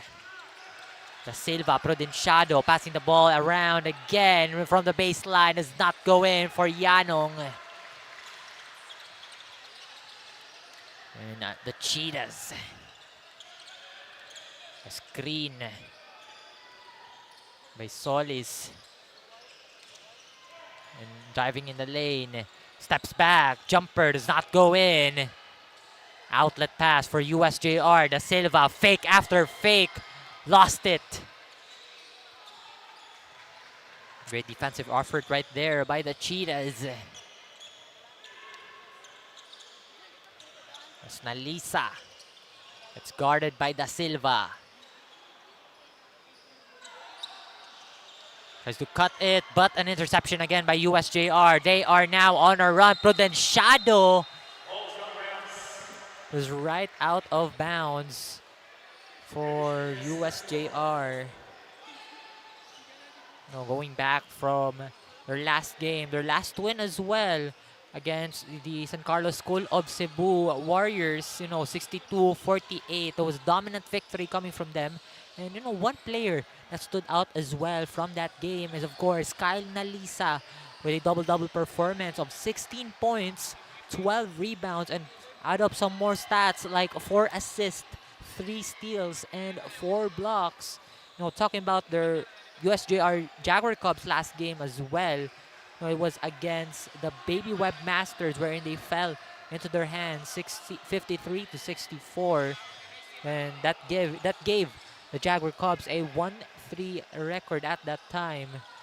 Talking about that best player despite their loss, it's Ryle Da Silva with 14 points, just 2 rebounds shy from a double-double as well with 8 rebounds and 3 steals. But right now, we'll see in this game is who's gonna stand out as USJ-R. Another steal here. Prudenciado. Antig floats that right hand, does not go in.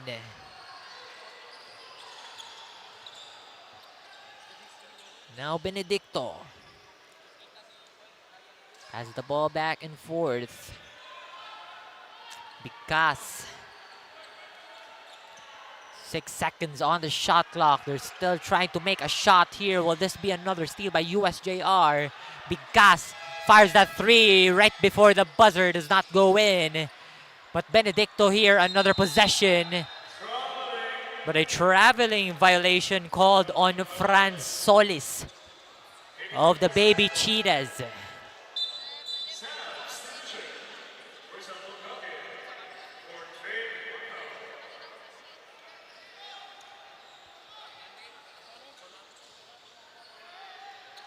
And now, Jaguar Cubs. Ponce kicks it to the other end. Yanong. Handoff after handoff here. Da Silva. Bullet pass down low, but sumobra. That was last touch by Yanong from the Jaguar Cubs. And the ball goes to the side of the Baby Cheetahs.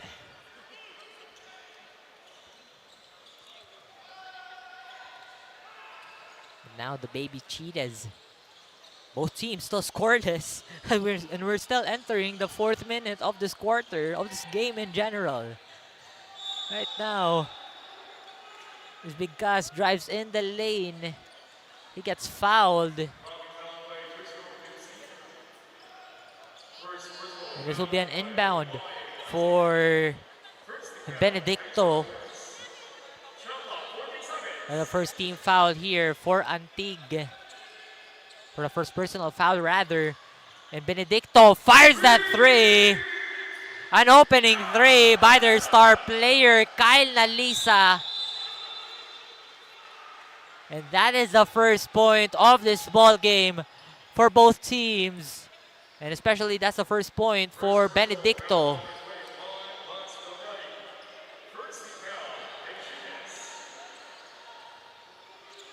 USJ-R. Screen here. Great follow-up by Antig offensively rather. And Antig tries to drive in, gets a handoff to put in shadow. And kicks it to Yanong. Kicks it to Da Silva as he fires from the top of the key. Hits in and out from the back of the rim. And now on a chase here, Benedicto, as that basket from Villarin goes in. And with that offensive momentum that Benedicto has on her side, USJ-R calls for their first timeout. 5-0 is our score. We have 5 minutes and 43 seconds left.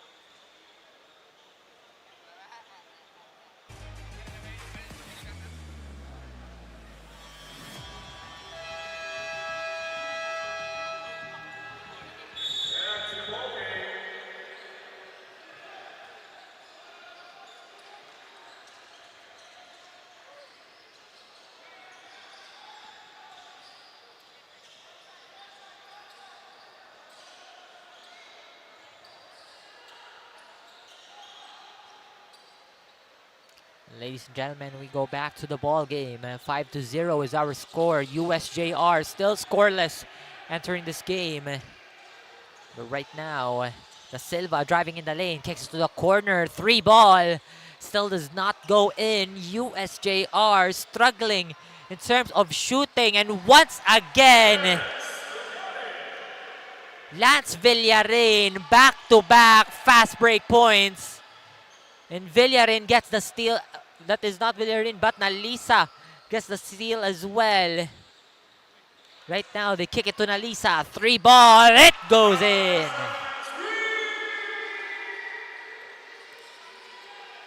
And Kyle Nalisa has 2 3-pointers in this quarter alone. And now USJ-R, they're still fighting for it. And that would be a foul on towards Lance Villarin. USJ-R retains possession.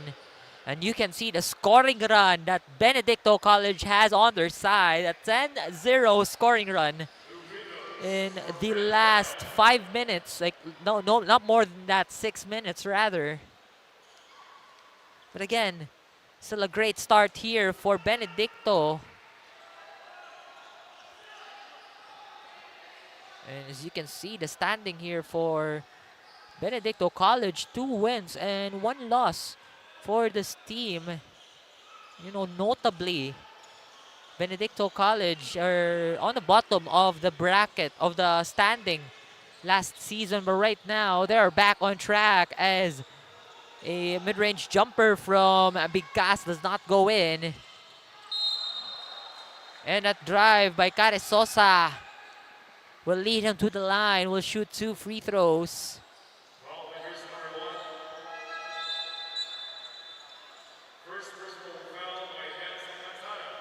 And a substitution here, a quick switch for Benedicto College. Oro Pisa will be on the arc, be on the ball game as well, on the line, on the floor. On the line here, Care Sosa will make the first point for USJ-R. Will make both free throws as well. And another substitution here coming from the side of Benedicto. JJ Salvador on the floor. Now Benedicto.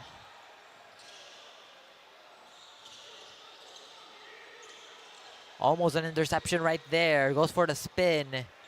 Kicks it to Nalisa, fakes it, drives it, goes for a Pinoy step finish. Nasty move from Kyle Nalisa. And Nalisa now has 8.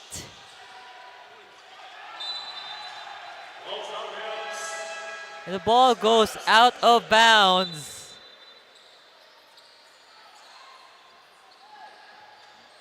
Substitution here by Benedicto. Right now, they're just passing the ball around here. Opisa. This is to the corner. Fakes it.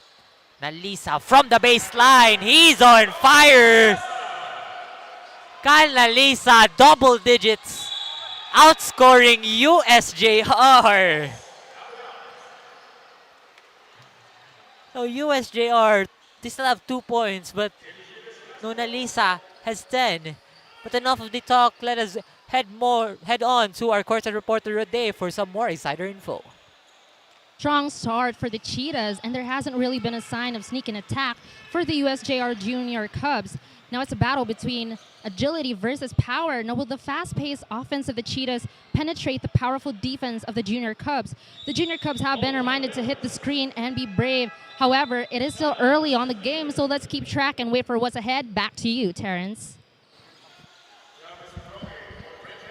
And thank you for the report today. And, you know, Benedicto, great start coming from them, most especially from Kyle Nalisa earlier. They have scored 10 points in just like a few minutes and outscoring the entire USJ-R squad. But right now, Benedicto, they have the lead. They also have the ball as well.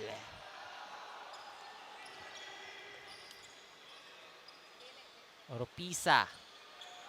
Back and forth here. JJ Salvador kicks it to Oropisa again. 5 seconds on the shot clock. Nalisa from the top of the key. Kyle Nalisa, you are on fire. 13 points for Nalisa in the first quarter alone. And Antig goes for that behind the back pass. Da Silva. Ponce. Long range 3. Does not get it to go. A rebound by Nalisa. Oropisa trying to call for a screen. Kicks it to Alcantara, the team captain. But will pass it on. Gets blocked by Cedrome. And USJ-R here, nagmamadali. And sa pagmamadali ni Ponce, he lost the ball out of bounds. And Benedicto College in substitution here. Longakit is in for Salvador. And down low, Cedrome. A foul there by Alcantara. You can see here, Kyle Nalisa, 13 points in 8 minutes. What an intro for this man in this ball game. So this is just a spectacular performance coming from him, which gives, you know, BC just 15 points ahead from USJ-R. Right now, Cedrome is on the line. Goes in and out, but USJ-R will grab the rebound. The basket will not go in.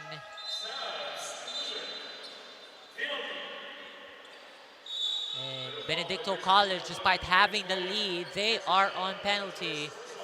And it means Villasan, Michael J. Villasan, will head on to the charity stripe and will shoot 2 free throws. As Nalisa heads on to the bench.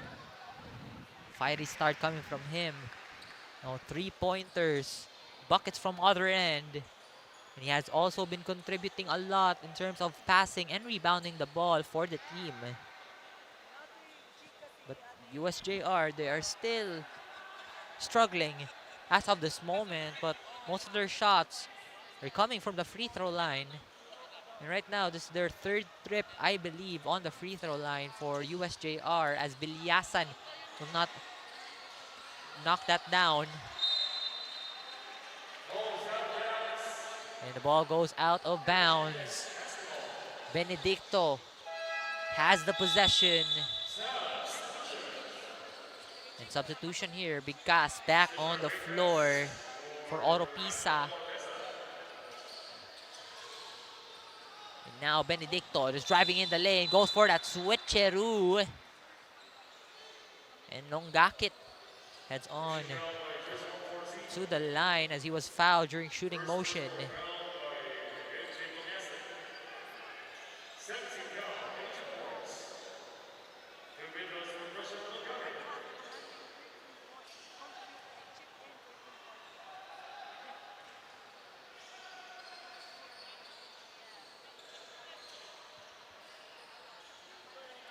Longakit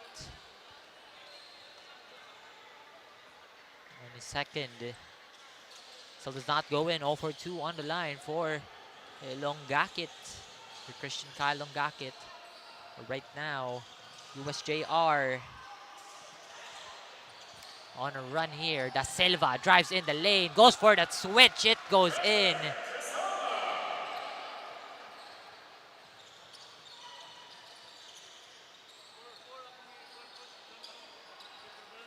Does not go in.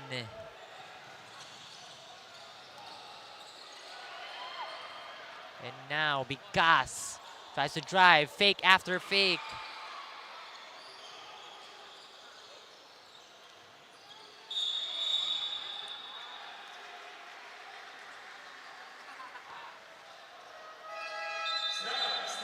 Substitution here for Benedicto, Solis, and Alisa back on the floor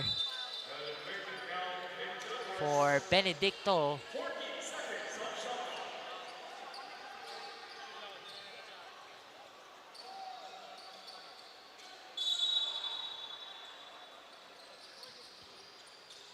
Now Benedicto, Salvador on the corner, Nalisa. Back down low, intercepted by Caresosa here. Now a long pass, Prudenciado will get that bucket to go for USJ-R and cuts down the lead to 10. And USJ-R once again, Prudenciado back-to-back points. And with that back-to-back points, the defensive slump as well for Benedicto.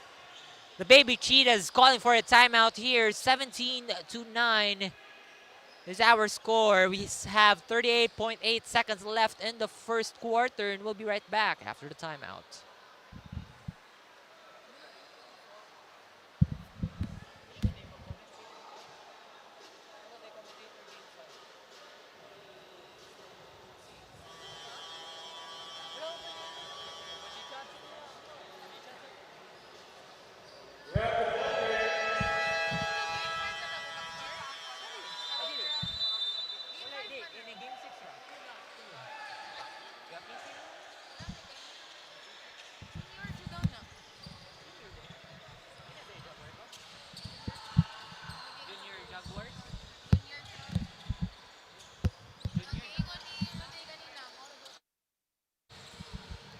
And now, as we go back to the ball game after that timeout from Benedicto, and the ball rolls out of bounds. His last touch by Bigas. Now USJ-R, Prudenciado is slowly coming back in the ball game. Prudenciado driving over a couple of men. But he gets fouled. Does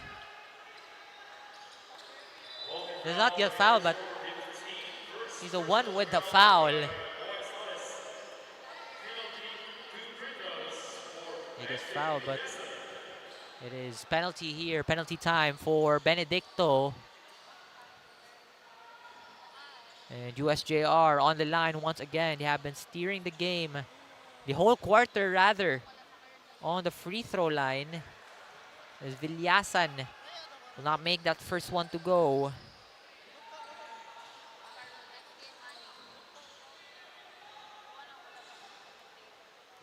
Now Villasan will try to get his second. And he knocks it down. 7-point lead here.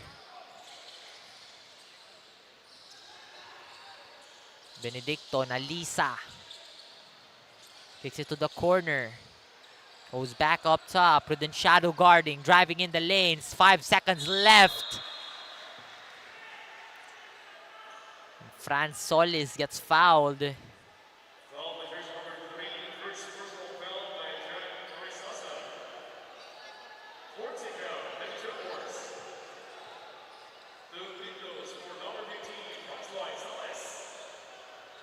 And 2 free throws here for Franz Solis of Benedicto, as he won't make that one to go. Just to extend the lead here. They had quite the lead earlier. It was a 15-point lead. That was their biggest lead so far in this ball game. But right now it has been cut down to 7. So it's going to be quite concerning for the team as well. Now just to start up this quarter. Solis with 4.4 seconds on the game clock. Doesn't get 1-1 to fall. A rebound, USJ-R. Great defense by Benedicto to hold off USJ-R from their final shot. And that is the end of our first quarter. 17-10 is our score. 7-point lead established by Benedicto College. We'll be right back as we start the second quarter.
Now we are back to the ball game. We are now on our second quarter. If you're just tuning in, CESAFI fans, it's Benedicto College versus USJ-R. And now Nalisa, left wing. It goes in. Kyle Nalisa, 16 points. To open up the third quarter and now, second quarter, and now the bucket is in again.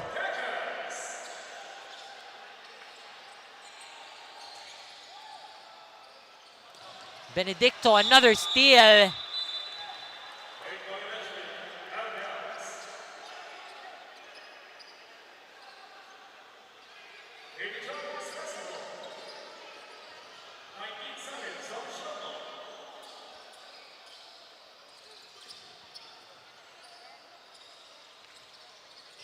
Navarro.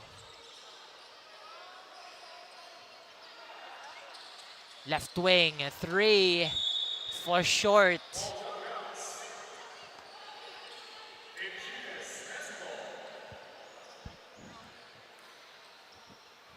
Now Benedicto. Ponce driving in the lane. Does not go in. Rebound by USJ-R.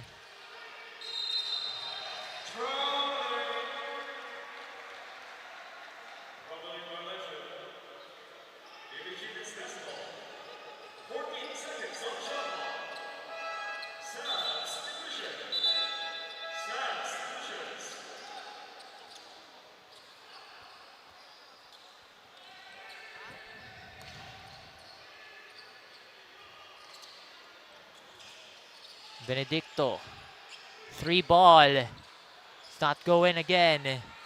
Down low.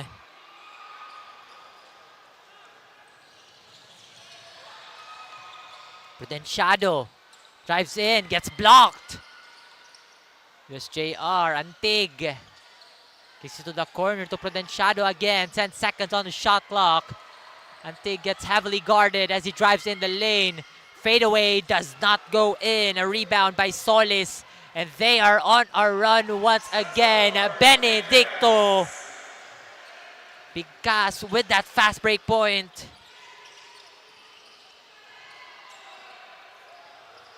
And Da Silva. Extra pass. That goes in. Villasan.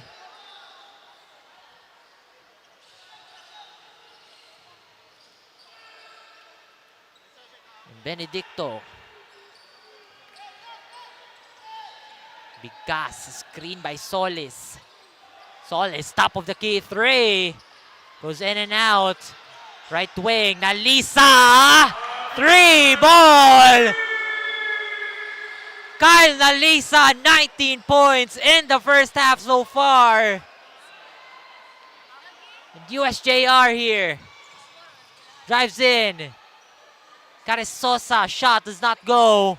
But a follow-up right there by Villasan.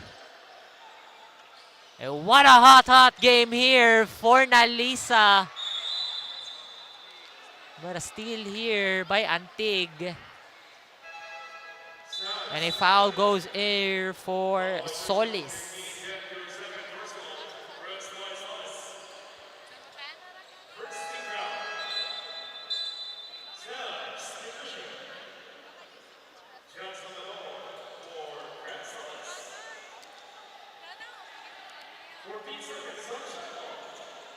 Now USJ-R. Yanong. Hands it off. Prudenciado. Caresosa.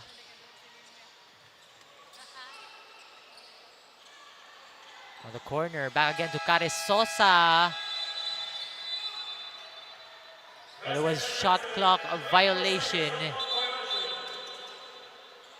Was seen by the referee not releasing the ball on time.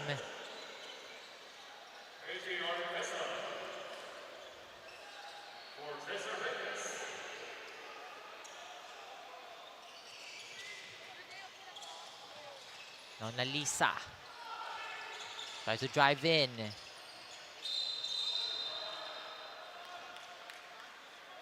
It will be headed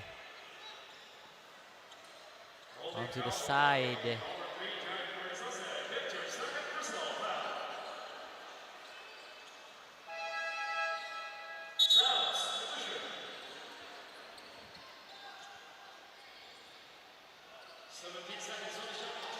Now Benedicto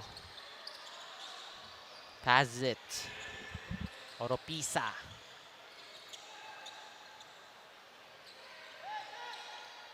Three ball, long range, does not go in. A rebound by Nalisa. And now BC just passing the ball around. They have an extra 14 seconds on the shot clock. Oropisa on the other end, but took extra step. Traveling violation called on Benedictus Oropisa.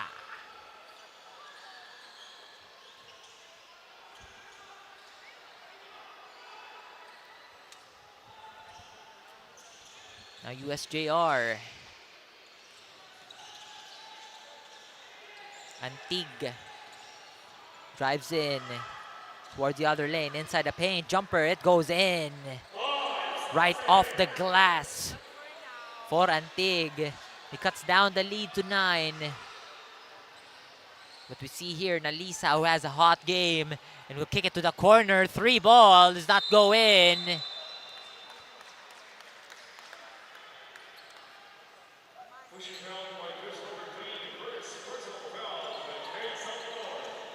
That will be a foul on Benedicto. USJ-R is still here by Nalisa as he drives in the lane, just waiting for his teammates to come back. And now a double screen here for Opisa. He drives in the lane, will kick it to the other man, does not go in. USJ-R. Prudenciado driving. Yanong gets blocked by Oropisa. Tries to go for that extra pass. There'll be a foul On towards Oropisa of Benedicto College.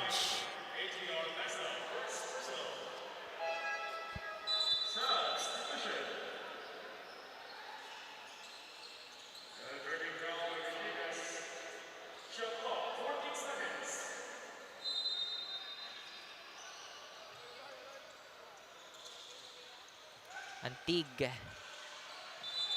kicks it to Santo Tomas. A traveling violation onto Santo Tomas of USJ-R.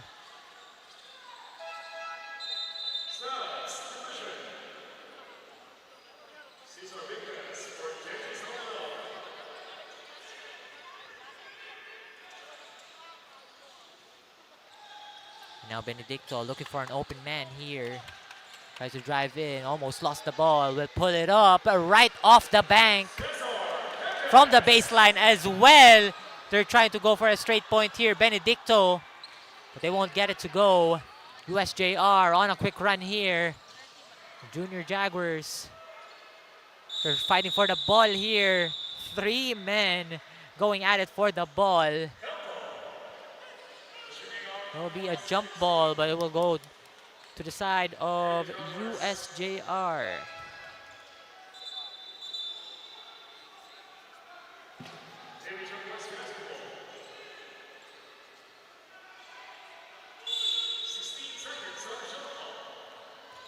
USJ-R, Da Silva, reverse lay-in. Right off the inbound. And now Benedicto. He's driving on the lane. Big gas up top. Lost the ball. Tries to drive in the lane. Over his defender, does not go in. And USJ-R nagbabadali. Da Silva right hand does not go in. But more of the action. Let us go on to our courtside reporter Rede for more Insider Chica. Just a few moments before the game, Nalisa from the Baby Cheetahs was expected to step up, and he truly did. A minute left into the first quarter, and he chipped in 13 points for his team, while the Junior Cubs are still at a steady 5 points. Although Benedicto has had penalties, USJ-R hasn't fully taken advantage of their free throws, resulting in them to fall short. As for USJ-R, Da Silva has been expected to step up. Now, it's a matter of whose claws penetrate the strongest. But for now, the Baby Cheetahs commands the board. Back to you, Terrence. For the report, Rode and BC off to a great start, as what I've said earlier in the first quarter, in the second quarter as well.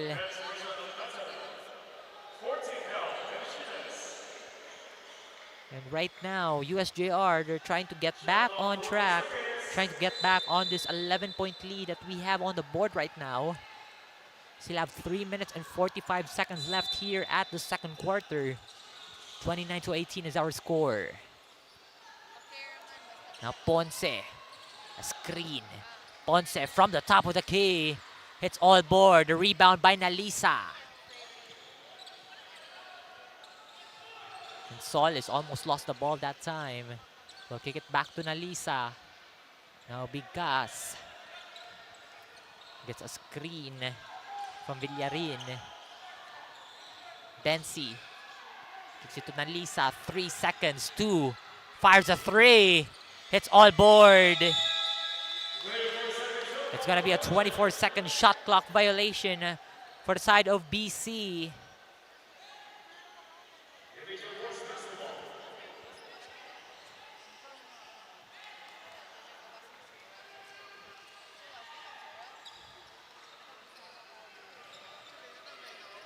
Now USJ-R, Ponce.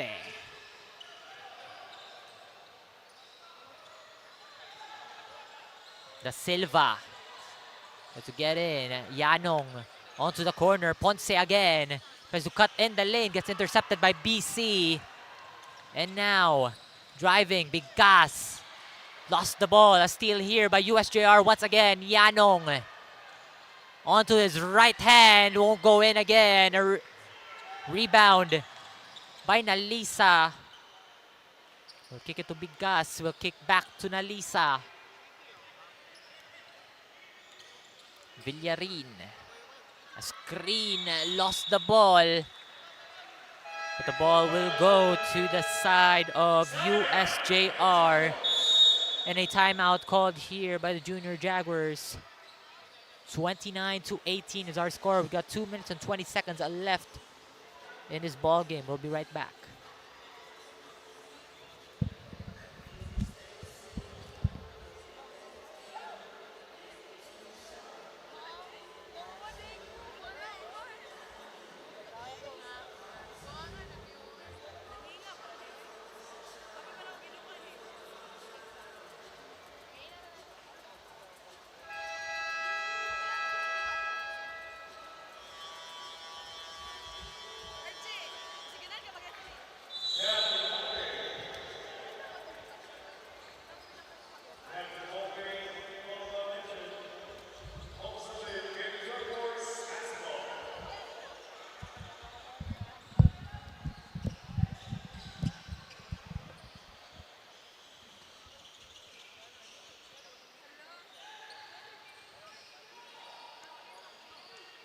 Ladies and gentlemen, we go back to the ball game here. USJ-R versus Benedicto College. 29-18 here on the high school division. And a strong pass coming from USJ-R. The ball goes out of bounds.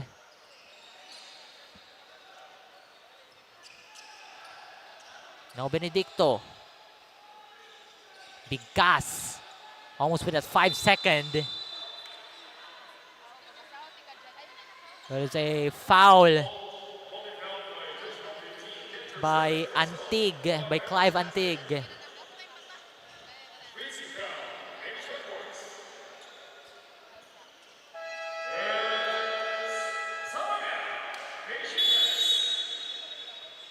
A timeout called here by Benedicto College Cheetahs. 2 minutes and 6 seconds left.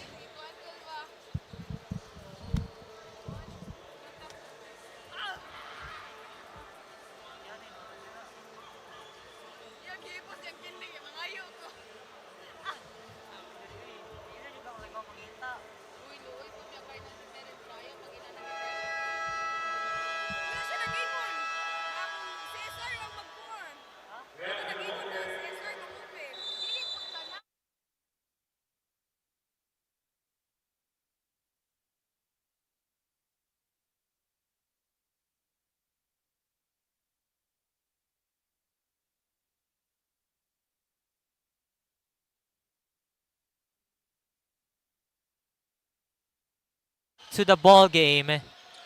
Benedicto College, they have the ball. Got 2 minutes left here on the first quarter. Nalisa almost lost the ball as the Silva was defending. 3 seconds on the shot clock, but the ball goes out of bounds. It's last touch by Bigkas.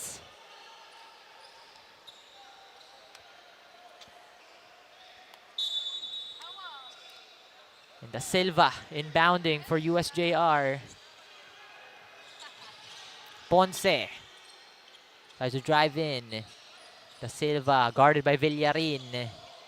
Tries to drive in again. Spin move. Great in his bag. And it goes in. A couple of moves being brought out right there by Rael da Silva. And he makes a basket as well. But now Benedicto. Big gas. Have to go for that drive.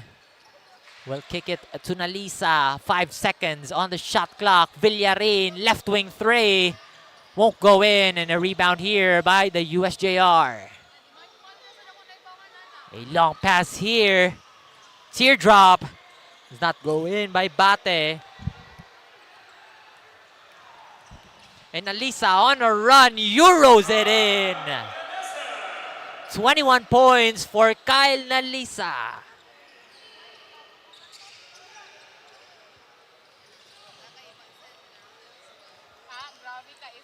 And now the Silva. Bounce pass to Antig. A block right there by Villarin, but Bate goes for that second chance bucket. And shot clock turned off here. 17 seconds left. Single possession ball game here for Benedicto here on the second quarter.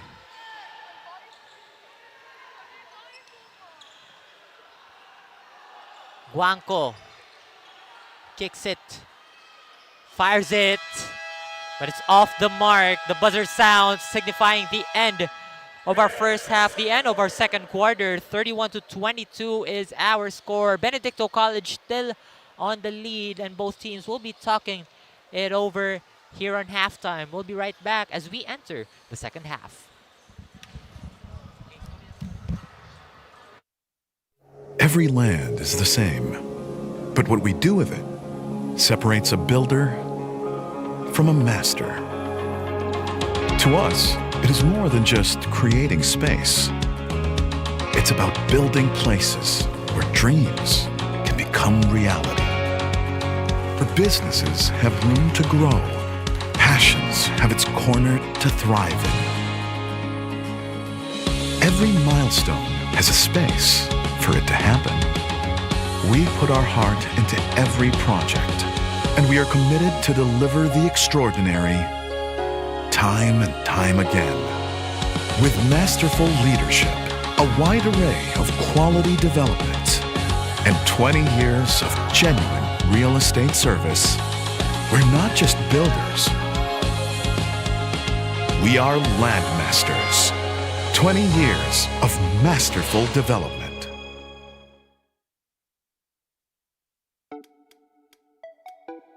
Wow!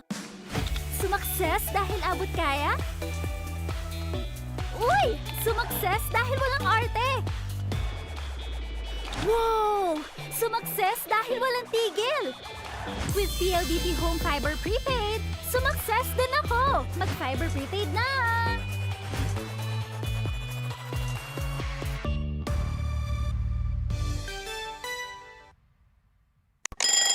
Ang sarap gumising sa umaga, sa tuwing naaamoy na ang luto ni nanay, ang daing at tinapay, at lalong-lalo na Virginia hotdogs, wala nang ibang gusto. Virginia hotdogs, ito ang baon kong paborito. Basta hotdog, We're halfway through the game, and before this gets any more exciting and intense, I have here with me two coaching staffs from both the USJ-R and Benedicto. Now we have here ex-PBA 3x3 for Barangay Ginebra, and coaching staff for USJ-R, we have Coach Ralph Salcedo, and coaching staff for Benedicto, we have Coach Janjan Cabase. Now, good afternoon to both of you coaches, and I know that you have both been watching closely sa game, no? So, for you, which player really stood out this afternoon? So for as we can see naman sa dula na to karon, one player really stood out sa kontra namo, which is si Nalisa. He got I think more 19 points or more. So yeah. Same ni coach, among player si Kyle Nalisa. Nindot siya og shooting the karon, then not just offense but defense yapon. Now, I know that both of you have been basketball around for a really long time. So, para ninyo, unsay definition of basketball? Or for you, what is basketball? For me, ang definition sa basketball is poetry in motion. So, if we play the right way, nice kay ang basketball. Because like karon nga era, ga-evolve gyud atong basketball. For me, basketball is team sport jud siya. So, based lang sa ako nakita sa not just in Cebu, in whole Philippines, basketball is mo naka-intact gani sa ato ang mga youth. Then wala ba kanang makahappy lang ang atong mga youth, especially sa karon nga si CESAFI nga magkontra kami ni coach kontra, pero outside amigo ra gyapon ta tanan. So same as other leagues. Sa court, kwanta ka ng kontrata, but outside court, we're friends. Lastly, Kai, what are your words of encouragement or short message lang sa kanang mga aspiring CESAFI players? So sa mga aspiring CESAFI players, always gina magkadikit. Discipline, hard work, and prayers. So let's keep play hard and discipline nato. Sa ako lang is, especially sa mga aspiring student athlete, study first gina, and if sa sports gani sa basketball and other sports, just work hard, but di na to kalimtan atong studies kay we will never know what will happen after our career. So at least natay kon second choice or second option. And of course, we'd like to take this time to thank our sponsors, Virginia, Basta Hot Dog, Virginia, Smart Communications, and PLDT, keeping us all connected. Crayon Lab, the official CESAFI merchandise provider. Cebu Landmasters, we build with you in mind. Molten and Mikasa, the official game balls of CESAFI. Sonoc, your trusted technology partner. Kick, a next-generation customizable mobile experience. Our ways, our rules. Pusupi, your game, your community. PLDT Home and Smart Communications, bringing the strongest connection to your home and beyond. Thank you for making this CESAFI season possible. Let's tune in back to the game and see who gets to bring home back the bacon. And ladies and gentlemen, CESAFI fans, welcome back to the live stream and welcome back to the ball game as well. As you can see on your screens right now, the halftime stats. 31-22 is our score. Benedicto College, USJ-R, Jaguars, Junior Jaguars, and you can see here, Benedicto College, they have the lead, and they also have the lead as well in the field goal, 43% in the field, shooting quite well on that one, but you can see the discrepancy here on the bench points. It seems like USJ-R has, their bench getting, participating in this game that we have right now, so, their bench depth has been pretty well in this half, despite them being down by a couple of numbers in the first half. But let us head on to our leading scorers. You can definitely see that the performance that Kyle Nalisa has displayed in this ball game. He has he has contributed most of the points in that, in that half. He has 19 points, I believe, that's 16 or 13.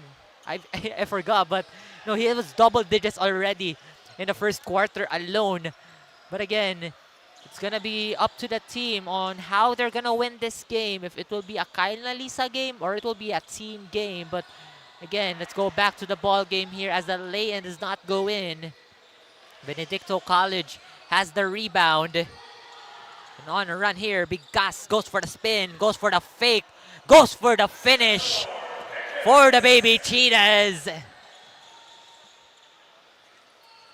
Bucket is in, and now USJ-R lost the ball. Longakit on a run. Extra pass does not go in. Again, 11-point lead here established by the Benedicto College Cheetahs. As the Jaguars, Junior Cubs, got a foul right there. A foul by Longakit.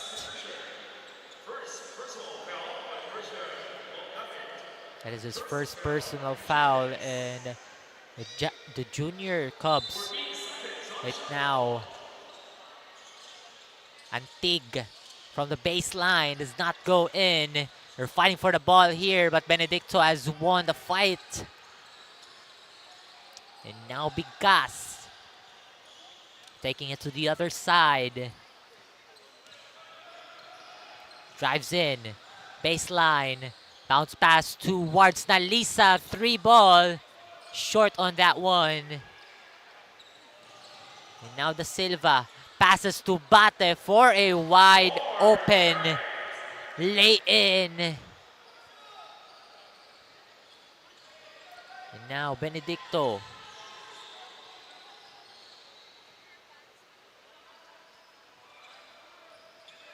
Big Gas goes to the other end. Villarin with a screen on the corner. Salvador down low, tries to go in. But a foul was there before the buzzer. And a trip to the free throw line here for Christian Lungakit of the Benedicto College Cheetahs.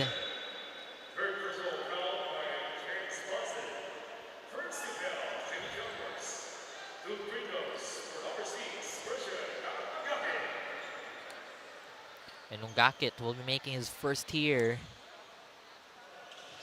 The shot won't go for Lungakit. And Benedicto not really struggling on the line during this game. And the ball goes out of bounds, and it will be on the same side as well. It will be for the side of the Baby Cheetahs.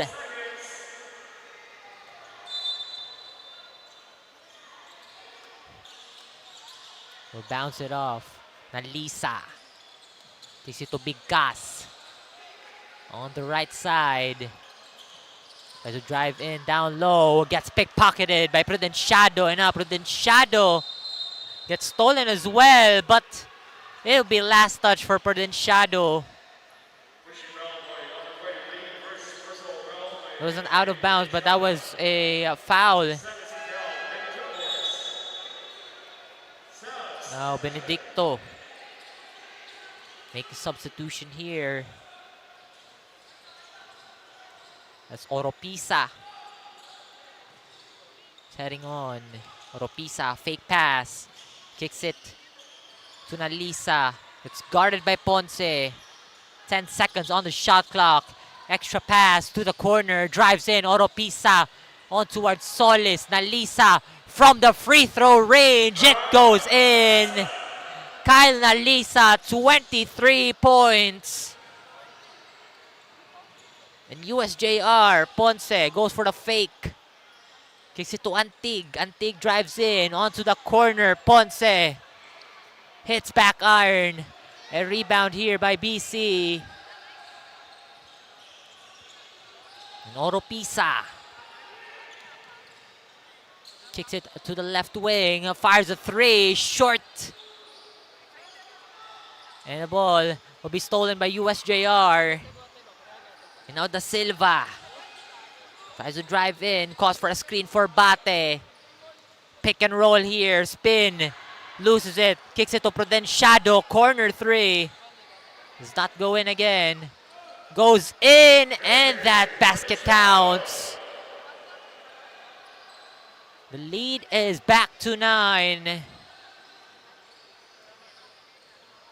And BC, they're looking for a way to extend here, to extend this lead once more. Right now, Big Cass has the ball. Bounces it off to Villarin from the free throw line. Does not go in. And now USJ-R, they are on a run. Antig, step back, drives in. Right hand, does not go. We'll kick it to Antig. They have to rest it on towards Prudenciado. 7 seconds on the shot clock. Da Silva drives in. Baseline J. Won't go in. Goes in and out. Benedicto has the rebound. Oropisa handling the leather. There will be a foul on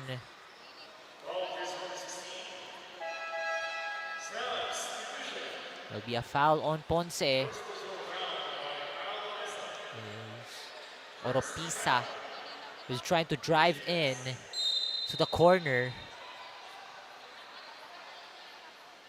We'll see right now.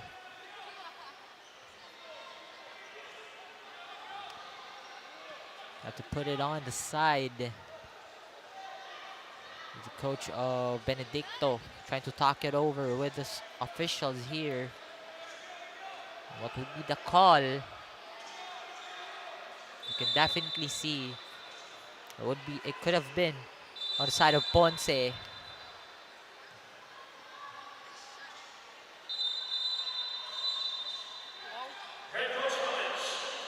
will be a coach's challenge.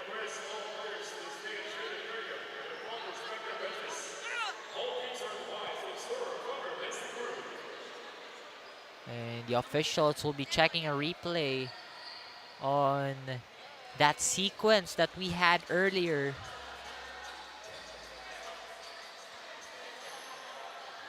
And 35-26 is our score. If you are just tuning in, we would like to thank you for watching CESAFI Season 25 Men's Basketball in the high school division. We are still on our game, Benedicto College USJ-R. 5 minutes and 8 seconds. Third quarter in this game. And there's only one man has made his mark in this ball game, and that is 𝐂𝐿 with 23 points. Has been firing up, especially in the first half. 21 points in the first half, by the way. We'll see the review.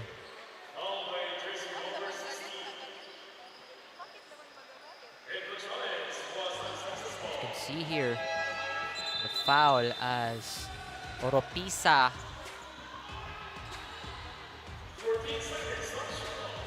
is driving in the lane. That was a foul by Ponce. Right now, Oropesa will kick it to the other end. Calls for a screen. Drives in the lane. Extra pass. It's going to be a 3-second violation on towards Alcantara of Benedicto. But now USJ-R going for the chase. The ball goes out of bounds and it stays on the side of USJ-R.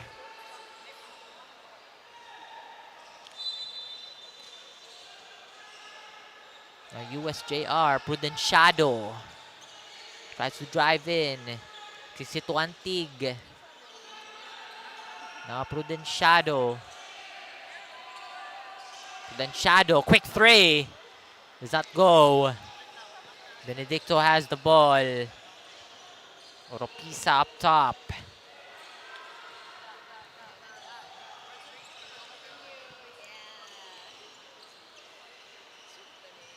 Now we'll kick it to Guanco.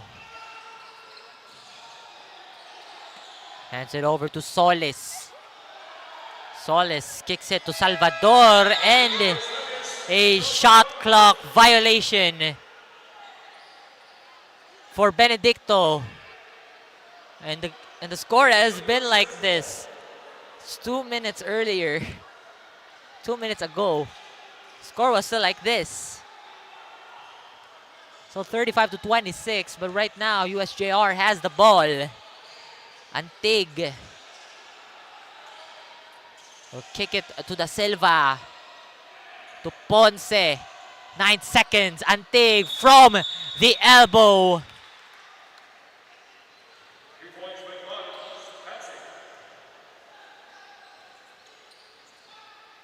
I believe it's a foul onto Nalisa. Again, we're over to the game. Let's head on to the quarterly report of our CSR. Rode, what do you have for us? You know what, Terrence? This quarter has started with the Baby Cubs being reminded to lessen their turnovers and really take control of the ball once it is in their possession, since the Baby Cheetahs' aggressive play makes them lose their grips and easily take steals. Now, Coach Tabis also mentioned beforehand that they are working on correcting turnovers. One more quarter is left, and can the Junior Cubs keep up and close that lengthy gap, or will the Baby Cheetahs consistently dominate the scoreboard? Now, back to you, Terrence. Thank you for the report, Rode, and it seems like the turnover battle here is quite on par because, you know, this ball game is a close one, as I could say, because, you know, the performance of both teams in terms of shooting as well have been doing pretty great. But again, it's all about how you sustain the ball game right now. As you can see, the turnovers right now, as what I've said earlier, quite on par, 21-20. But we see right now, 5 seconds on the shot clock for USJ-R. But that shot is too strong, quite short rather. Right now, Benedicto. Oropesa has the ball. Tries to drive in. will kick it. 3-ball. Quite strong. Does not go in. And a rebound here by Prudence Shadow. Extra pass. Tries to go in. But a traveling is called on towards Yanong of USJ-R. Now substitution has been made here. Onto the side of Benedicto. Nalisa back on the floor, as well as Big Gas for Benedicto again. And now Big Gas has the ball. Big Gas, but that's Big Gas. Guangco kicks it to Alcantara. Alcantara drives in. Kicks it. Baseline J does not go in. And now Nalisa caught the ball. Big Cass tries to drive in. Goes for the bump. Almost at the out of bound line. Alcantara down low. Over 2 men. Short on that shot. USJ-R. Nagmamadali. Cedrome gets that bucket to go. Cuts the lead down to 5.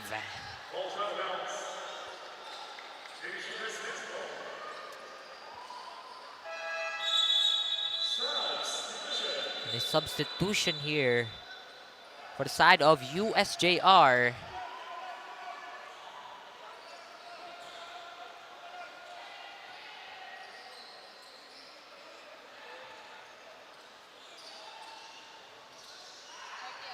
Now Benedicto tries to drive in. Goes for that reverse, but does not go in. And now USJ-R driving. Prudence Shadow and 1.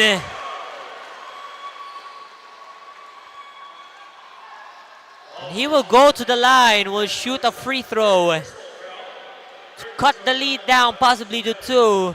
As you can see the sequence here, Prudence Shadow all by himself. And with that N1 bucket as well.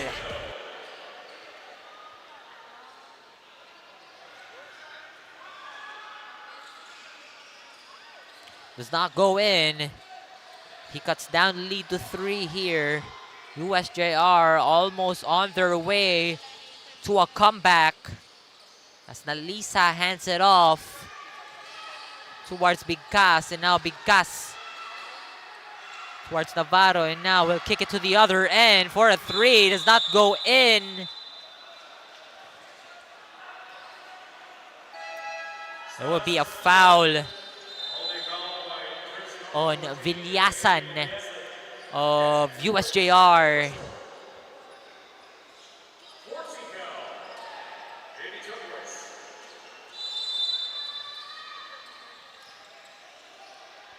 That's the baby Jaguars, the junior Cubs, on their 14th foul already. Now Big Gas, 7 seconds. And USJ-R now on penalty with 1:16 left here at the 3rd quarter.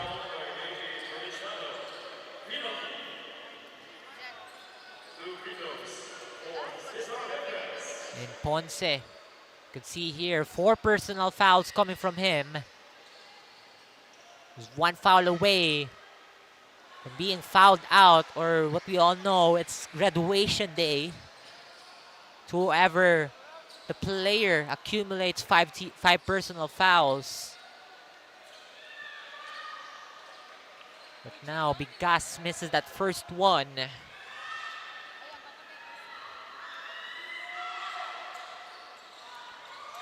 Makes the second one count. He extends the lead to 4. Now USJ-R on a run here, on a chase with that lay-in. Does not go in, and Alcantara securing the ball, just bully ball on that. And a foul on the other end. Big Gas back on the line for Benedicto. And great security of the ball, by the way, by the team captain of Benedicto, Alcantara. As you can definitely see, he was holding on for the ball. And, you know, he's not letting go of it.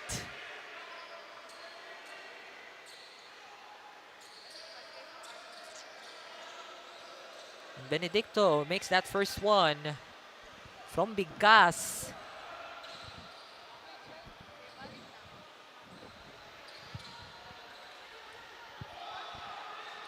So does not go in. Prudenciado. Bigas guarding. Villasan right there with a screen. Bounce pass towards Villasan. Pick and roll play is right on the mark between Villasan and Prudenciado.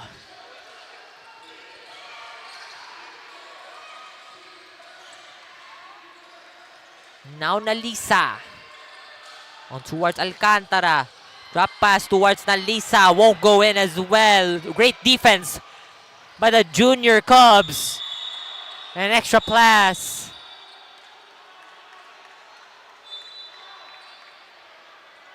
It's getting tough here. As the Baby Cheetahs coach calling for a coach's challenge here. Now they got to go for the replay as the coach believes that a USJ-R player has extended his elbow, but we'll see if what the referees have planned here in terms of, you know, calling that decision.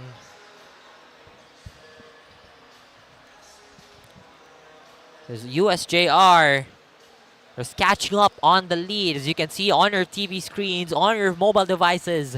37-34 is our score. That's just a 3-point lead that USJ-R Junior Cubs needs to catch up. And we got 18.7 seconds here in the third quarter.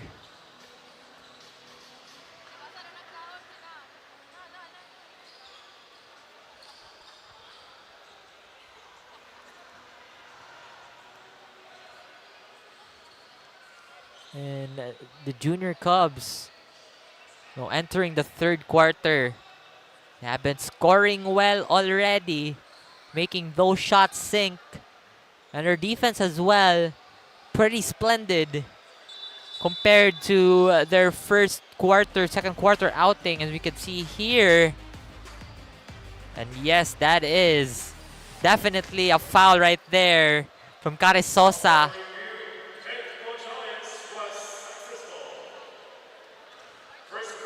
Foul by jersey number 6. Second personal foul by Christian Longkakit.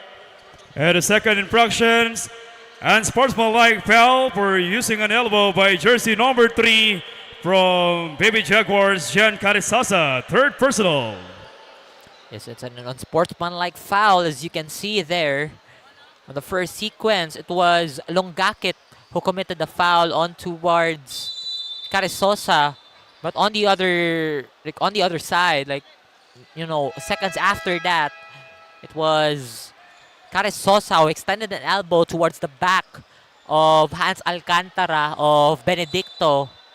So you can definitely say that, you know, Benedicto's coach, the coach's challenge, is successful. And so far, this has been the first time that I've seen a coach's challenge successful in this season of CESAFI. But right now, Alcantara shooting technical free throws. First one for Alcantara does not go in.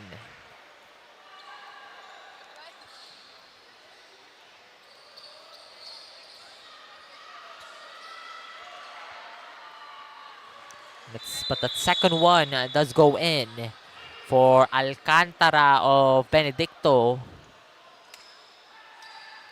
It's going to be a 4-point lead here. So the ball goes to the side of the Baby Cheetahs. They inbound the ball here. Drives in, kicks it to Nalisa. Nalisa onto the other side. Pigas down low to Alcantara, quite strong. On the post, did not see the shot clock. A shot clock violation called on Benedicto. And USJ-R has one possession left. 3.8 seconds, and the Benedicto College going on a full court press here. Long pass, long range shot, does not go in. And that is the end of our third quarter. 38-34 is our score. USJ-R cutting down the lead by a couple of digits in the third quarter. And you can see the score 38-34, just a 4-point lead established by Benedicto College. We'll be right back as we enter the fourth and final quarter.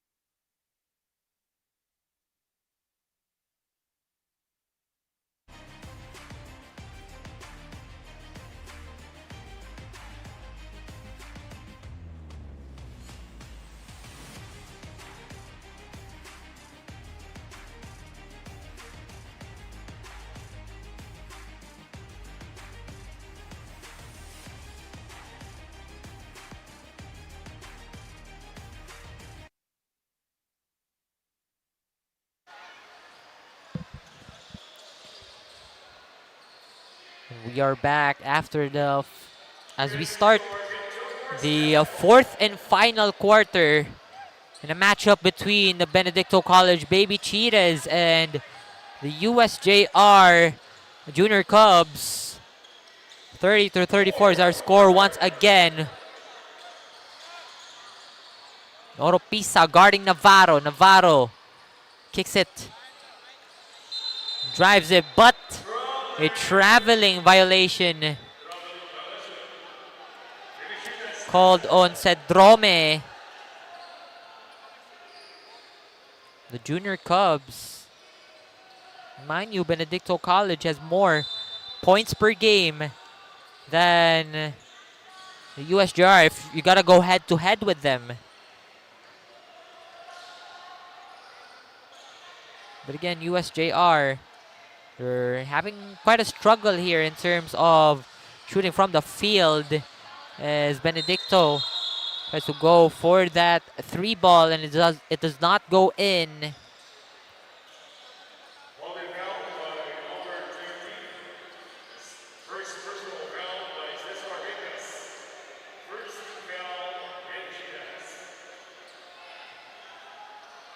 Gary Sosa will have the ball for USJ-R. Navarro steps back, hesitating. He sees Caresosa. Caresosa making his defender dance. There will be a foul on towards Villarin. That is Villarin's fourth personal foul. It seems like there are substitutions going on here for Benedicto. Villarin still on the floor despite having 4 personal fouls already. Villasan kicks it to Navarro. 5 seconds on the shot clock. Da Silva driving, pulls it off from the 3-point line, does not go in. A rebound by Alcantara. Falls off. And that is a foul by Cedrome. That is Cedrome's first personal foul, and this is also the first team foul for USJ-R of this quarter. Now Nalisa driving in the lane, gets blocked by Da Silva. This is what I'm talking about. USJ-R has had great interior defense especially in the second half. But the baby Cheetahs right now, as they can see that USJ-R are on their way to get back into the game. They have to call a timeout. 38-34 is our score. A 4-point lead by Benedicto. 8 minutes and 37 seconds. We'll be right back.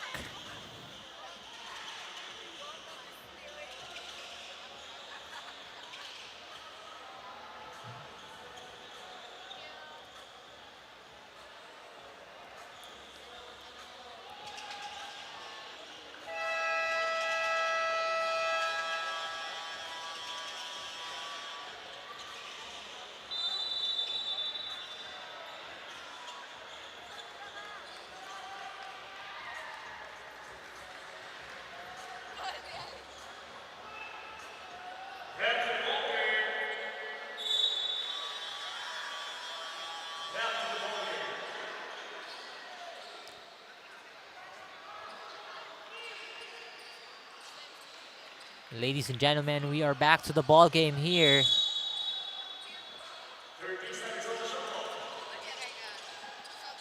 BC, they have the ball.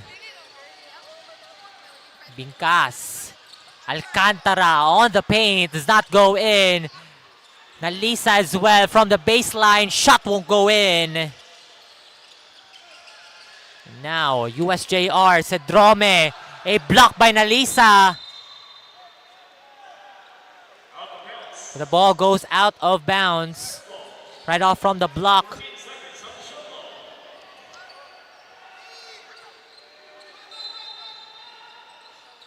USJ-R right now. Da Silva on the corner.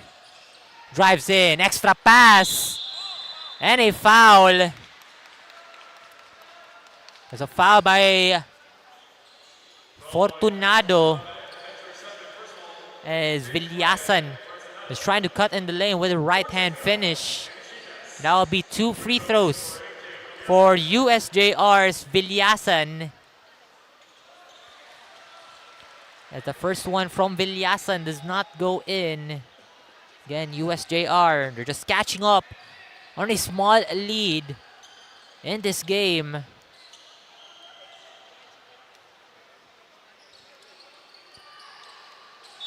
Do not make that one count.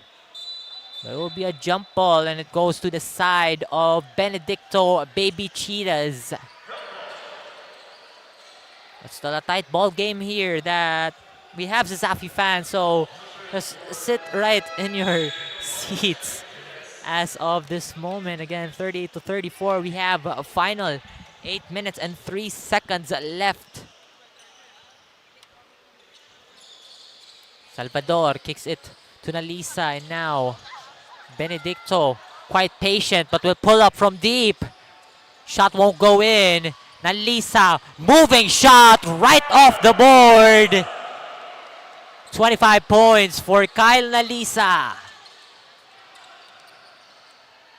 Now Ponce has the ball, kicks it to Da Silva.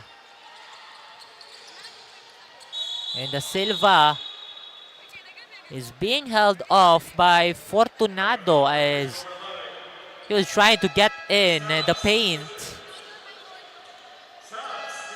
And a substitution here for USJ-R and for Benedicto as well. For USJ-R, you got Antig. And for BC, you got Solis. Franz Solis. Now Carisosa will give it to Ponce.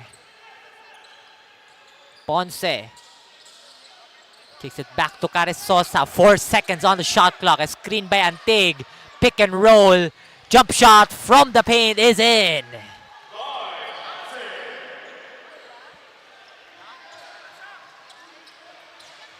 Now, Benedicto.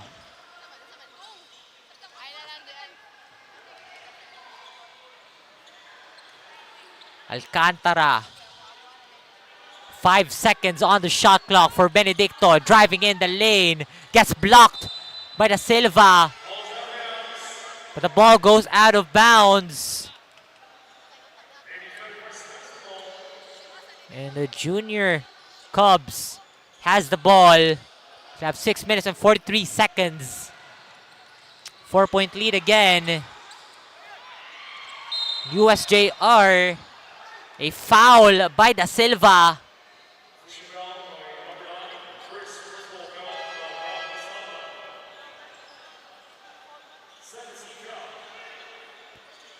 That is USJ-R second team foul. But Benedicto, they're on a brink of a penalty here. Bigas on the right wing. Da Silva. 10 seconds. Intercepted by Da Silva. USJ-R has the ball here. Prudenciado. Antig up top. Kicks it to Da Silva. Corner 3. Too strong. And a rebound by Nalisa. Bigas has the ball once again.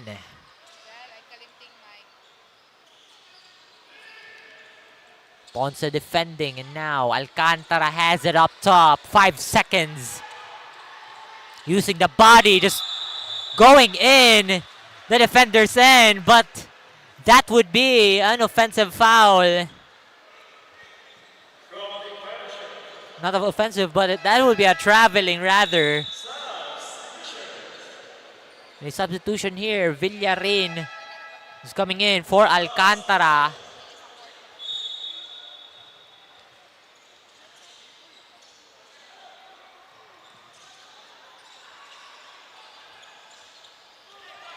And now USJ-R, Da Silva loses the ball. But that would be a foul by Solis.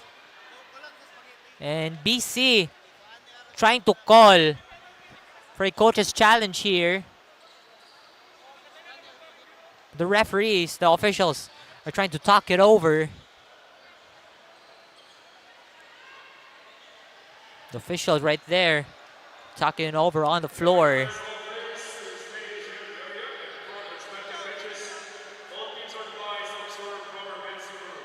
And they're trying here to talk it over here.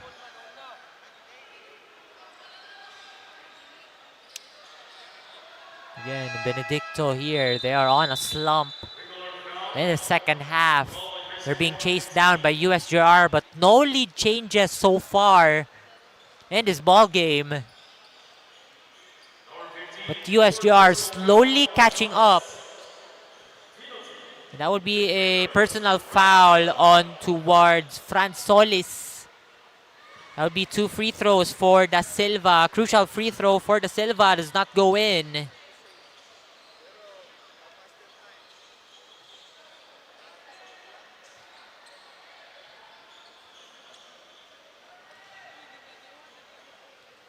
Da Silva on his second. Will make that count. 1 for 2 from the line for Ryle Da Silva. And now Oropisa sit in after that free throw from Da Silva. The lead has been cut down to 3. USJ-R getting heavy on the defense. Oropisa driving in the lane. Passes it. 3 ball. Won't go in. A rebound by Da Silva. Nagmamadali dito. USJ-R on towards Antig. And that pass from Antig to Villasan is in. 1-point lead. 40-39 is our score. We're a little less of 5 minutes, but let us pass on to our courtside reporter Roday for more Insider Chica.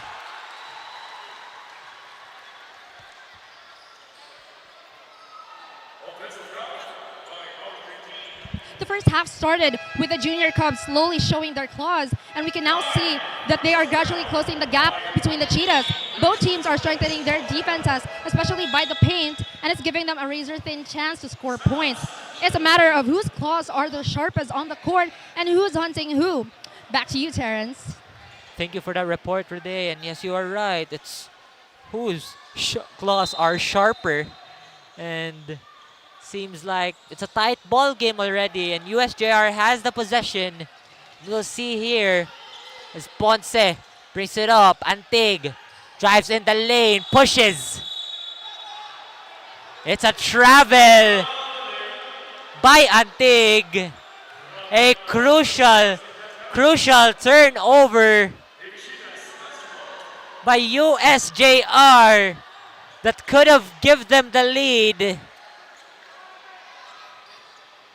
Right now, Benedicto, they have the ball. Oropisa. Ponce guarding. Screen. Any foul is called on towards USJ-R. It's 3 team fouls for the junior Cubs. Vilyasan has that foul.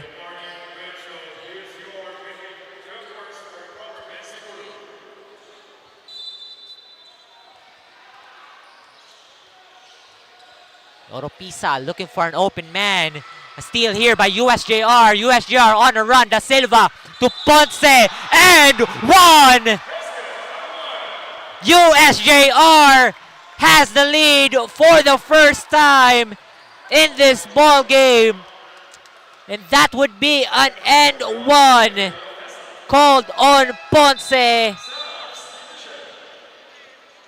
Ponce has a chance here to complete a 3-point play.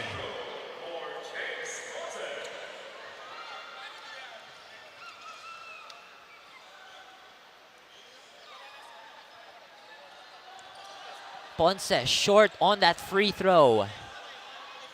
1-point lead here. A tight ball game. 4 minutes and 9 seconds remaining. Bigkas stops. Does not go in. USJ-R trying to call for a travel on that one. But then Shadow on the other end. It's guarded by Bigkas. Pass it to Antig. Antig driving in the lane. Right hand goes in and out. A rebound by Salvador. Now Nalisa. Hands it off to Bigkas. Defense chance here for USJ-R. 7 seconds. And a foul.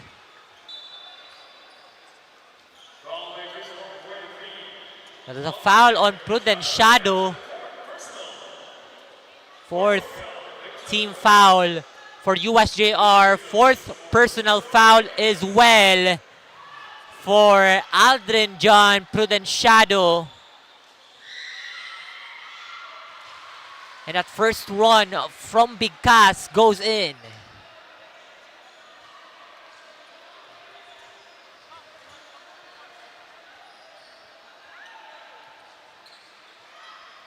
Bigkas on his second to cut the deadlock. Goes in and out. It's a tie ball game that we have here. 41 all. A steal here by Nalisa. Pass it to Salvador, and now they are on a run. Benedicto. Prudenciado guards heavily. A steal here. But it's a foul on towards JJ Salvador of Benedicto.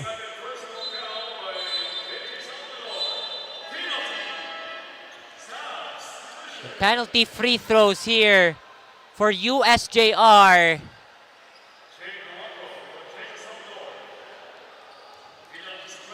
Salvador being subbed off the bench. Prudenciado. First one does not go in. USJ-R scoring momentum in the 4th quarter brought them to their first lead in this ball game after that 15-point lead that Benedicto has established during the first quarter.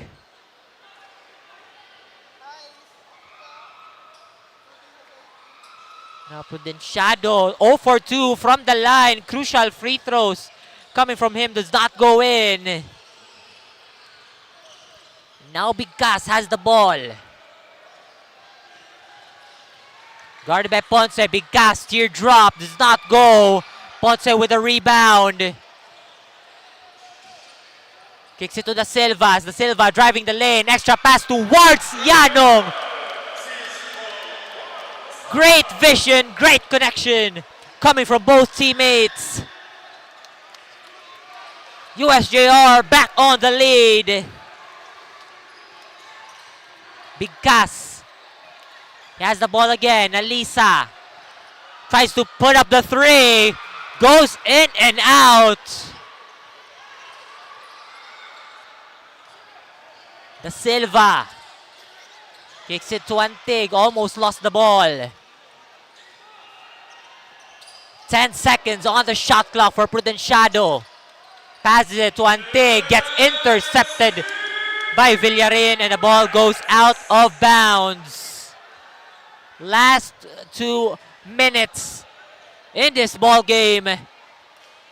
43-41 in favor of USJ-R. Just a 2-point lead.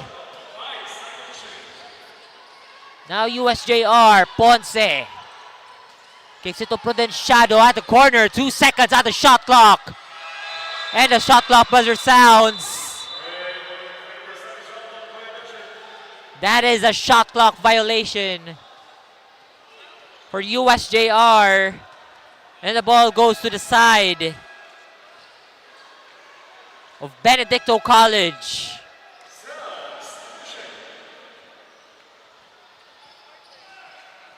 And a substitution being made here. Carrizosa back on the floor for USJ-R. Now Benedicto.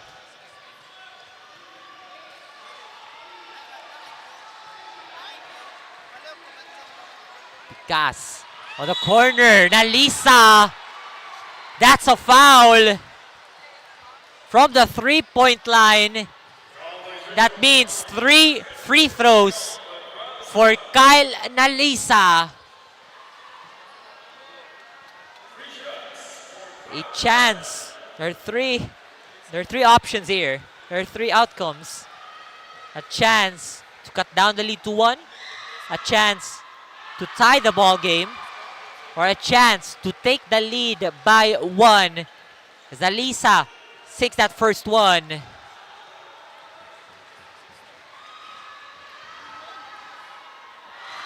Makes the second. The game is down to a tie, 43 all.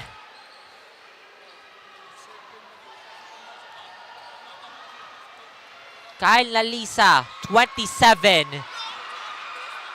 points. Was unable to make that second one. And now USJ-R has a chance here. Da Silva driving it to the corner. Crucial turnover.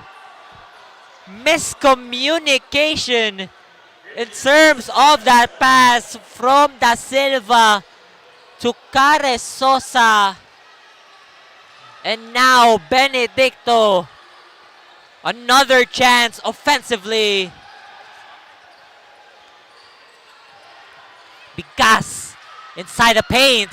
Bounces it back and forth. USJ-R grabs the miss.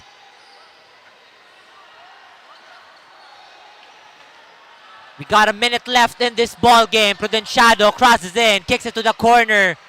Tries to drive in. Will kick back to the corner to Prudenciado. Almost lost it from the mid-range area. Does not go in. Da Silva, they're fighting for the ball all over. Alcantara will grab the miss.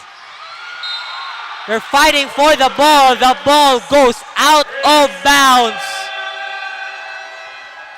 That was last touch by Guanco. And a timeout called here by the Baby Cheetahs.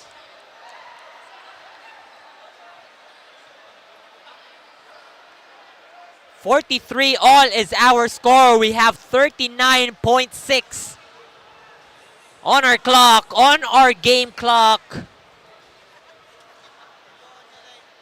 What a sequence we had earlier.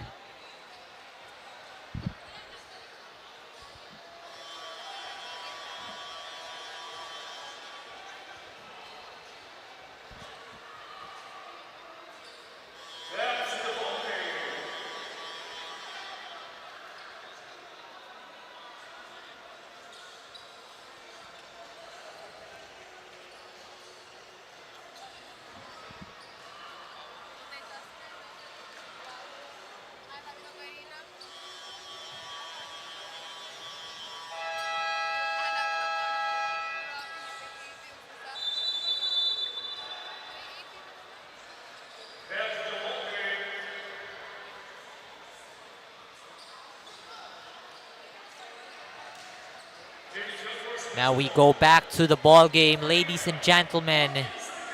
Benedicto College still has 2 timeouts remaining. The timeout earlier was from the side of USJ-R, but right now, game on the line. Prudenciado has the ball. Crosses it over. Prudenciado cutting in the lane. Falls down. They're fighting for the ball here. And now, a messy sequence that we have here. It is a shot clock violation. And a timeout here for the side of Baby Cheetahs. 43-all is our score. We got 24.5 seconds left on our game clock. There's a 0.5 second differential between shot clock and game clock.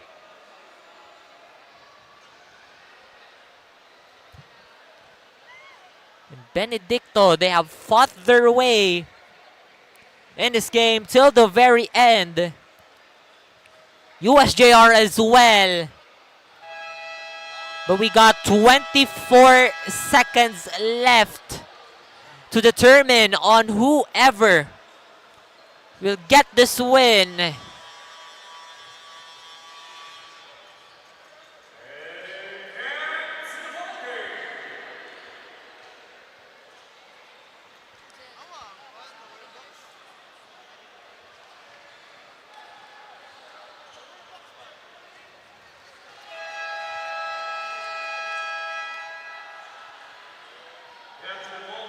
Now we go back to the ball game.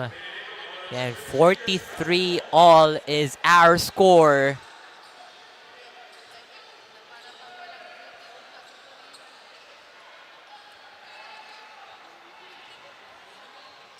Benedicto, they have the ball. Bigas. Guarded by Prudenciado. Shot clock turned off. 10 seconds. Bigas drives in. It goes in!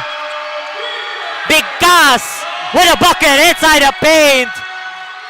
And USJ-R calls for a timeout. That is their last timeout right now. We got 7.5 seconds left. No shot clocks. And a thriller of a game that we have here. We'll see what Coach Julius Cadavis will draw up. Will there be a 3-point game winner or a 2-point game winner? Or will there be nothing and Benedicto College will take the lead? We'll see here.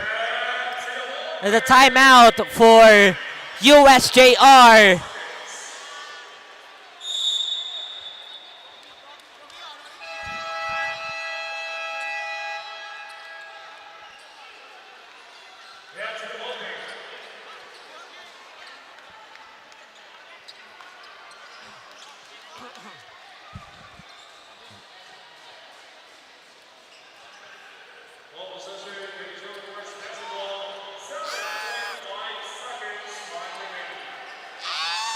And ladies and gentlemen, game on the line. USJ-R with the possession. Kicks it to the Silva. An interception by Alcantara. Intentional foul by Yanong.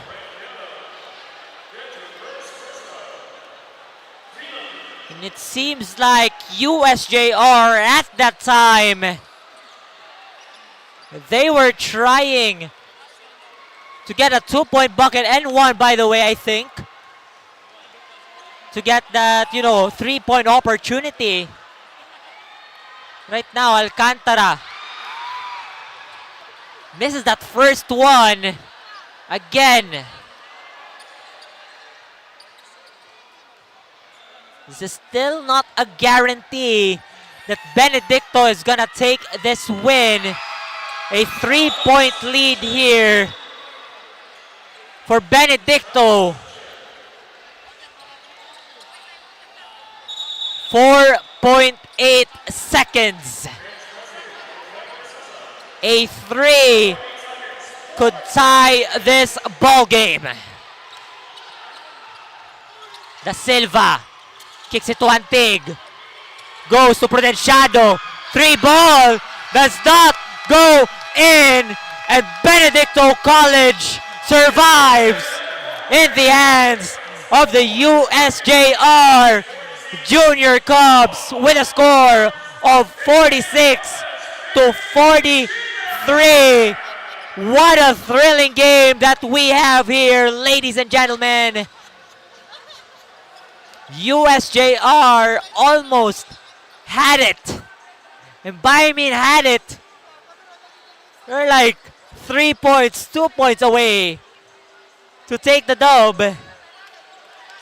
But right now it seems like Benedicto has outsmarted the Junior Cubs. As you can see here, a lot of shots from Benedicto College has been wasted. But no, they have been taking their time. They have adjusted pretty well all throughout the minutes of the game. They have been showing up as well. But despite that, USJ-R, they put up a good fight for Benedicto College, for the baby Cheetahs. But again, this ball game goes to the side of Benedicto, as their college team as well took the win earlier, like in the third game.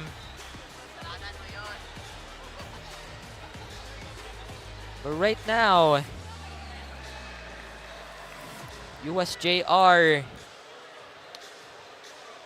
they're now down to 1 win and 4 losses. And Benedicto College, 3 wins and 1 loss. As you can see here on our post-game stats, 32% here who come from the side of USJ-R. They have shot pretty well during in this ball game.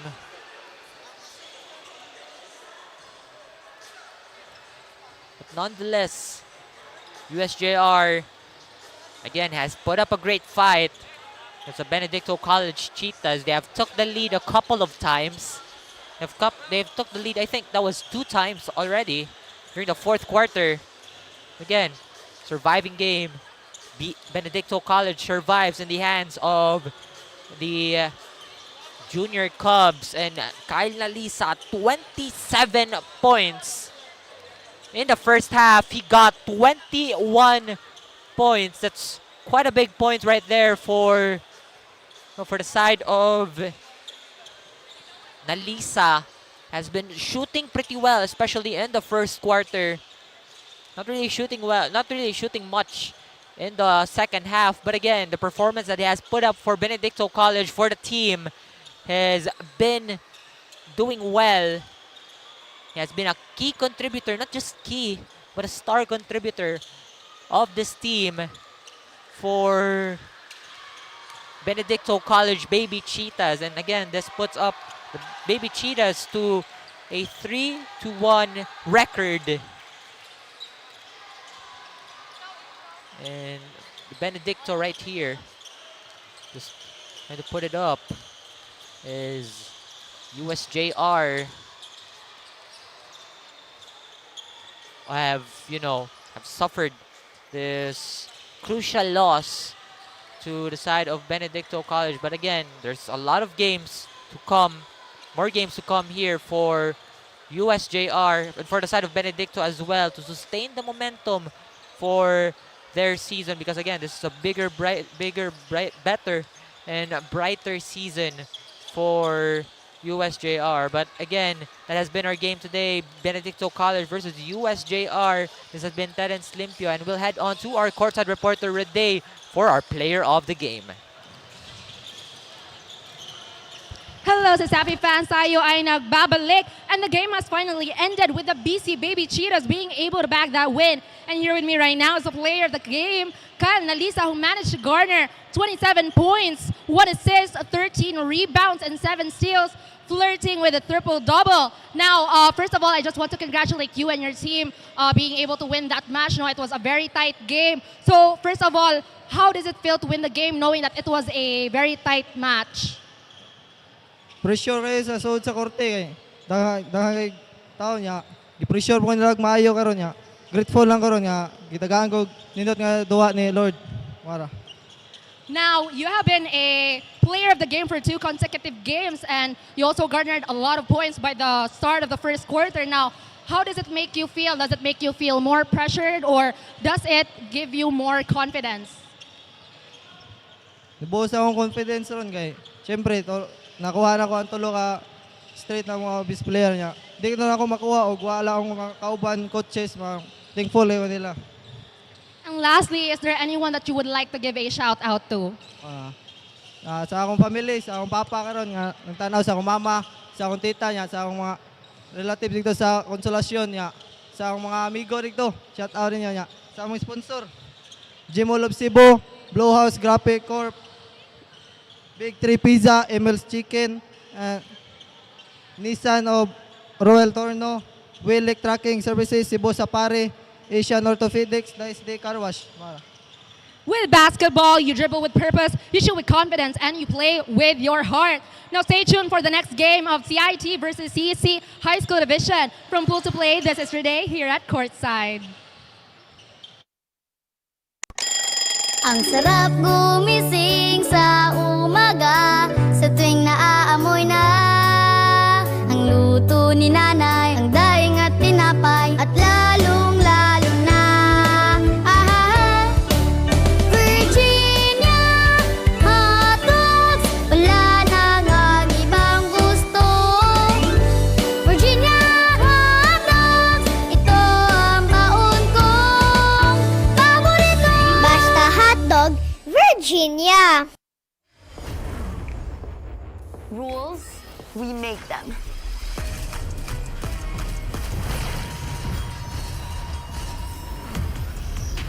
Limits, we go beyond them. One size fits all? Hard pass. Introducing a groundbreaking DigiFlex mobile experience. Kick Mobile.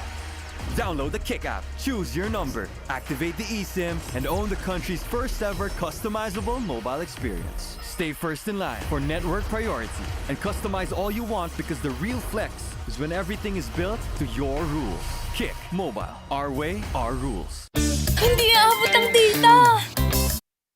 And mayong hapon once again sa CESAFI fans. We are back once again live here at the new Cebu Coliseum for some more of the CESAFI Season 25 basketball action in the high school division. Again, CIT-U versus CIT-U Junior Wildcats versus the CEC Blue Dragons. And again, the games that we had earlier, that was a lot of fun, a lot of excitement as well. It was thrilling from the very start till the very end. And before we delve into our ball game, let us introduce ourselves, your commentators, Terence Limpio, bringing you all the action from the court to your screens. And together with me is Casey Andre Borja. And you know, you can watch us live, and you can also follow our social media pages, Facebook, Instagram, and TikTok. You can also watch us live at Puso P. And Casey, the game that we have today, it's between one of the historical teams of CESAFI, CIT-U Junior Wildcats, and CEC Blue Dragon. So what do you expect in this matchup that we have right now? First and foremost, I'd like to say that this matchup is bound to be extremely, back-to-back. Yes. It seems like I'm expecting some back-to-back plays coming in from both teams, considering the fact that they are currently, they have something to prove for each of their teams right now.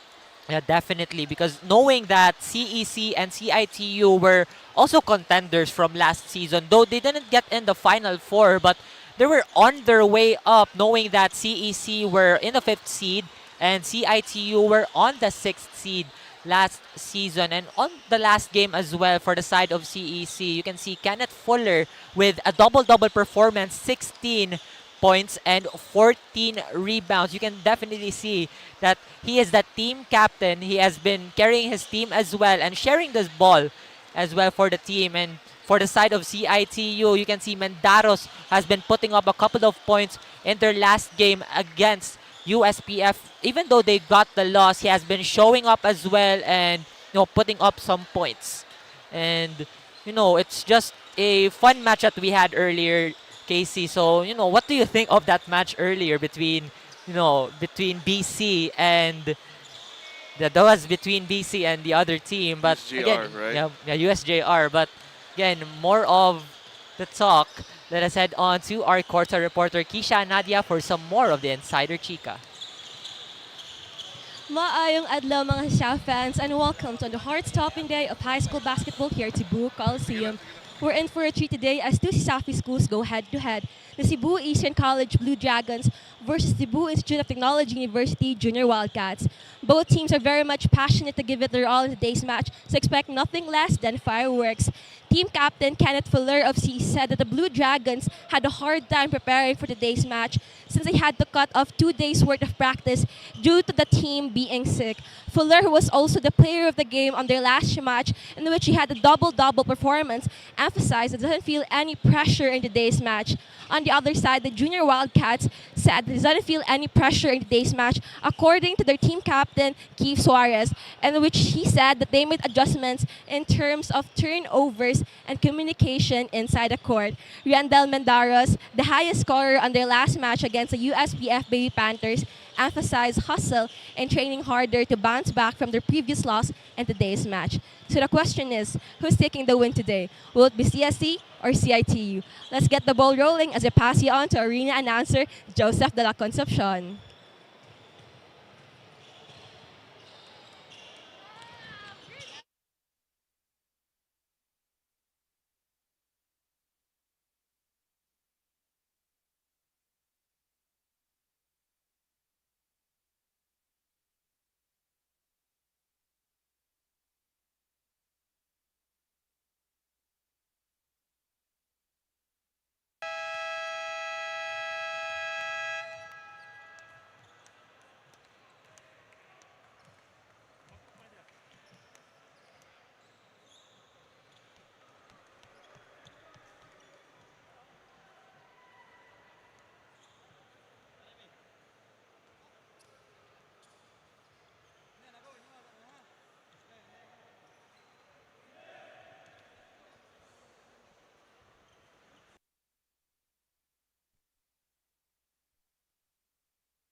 Once again, good afternoon, ladies and gentlemen, CESAFI fans, and welcome to another exciting hardcourt action here with Cebu Schools Athletic Foundation Incorporated Season 25.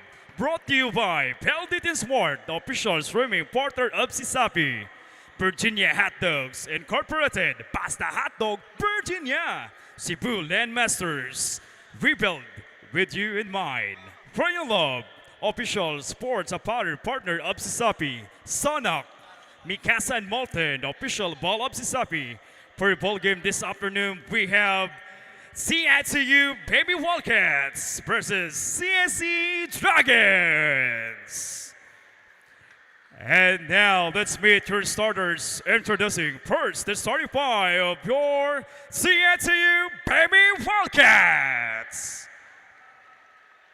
Point guard, jersey number 9, Cyrus Abadias.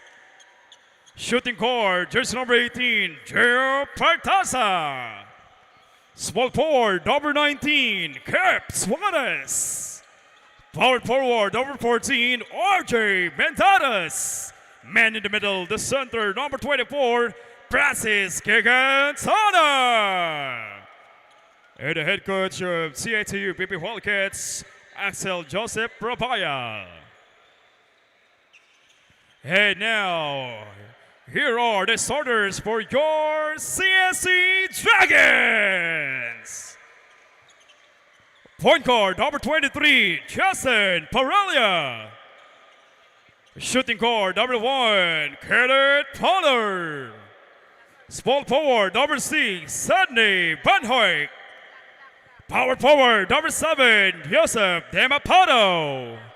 Man in the middle, the center, number 30, Henry Salvador. And the head coach of CSC Dragons, Mr. Rodward Del Rosario. Assistant coaches, Mark Talio, Nelson Bartolini. Your officials officiating this ballgame are Mr. Chequi Galsalga, Glenn Opus, Cruship Jojo Fernandez.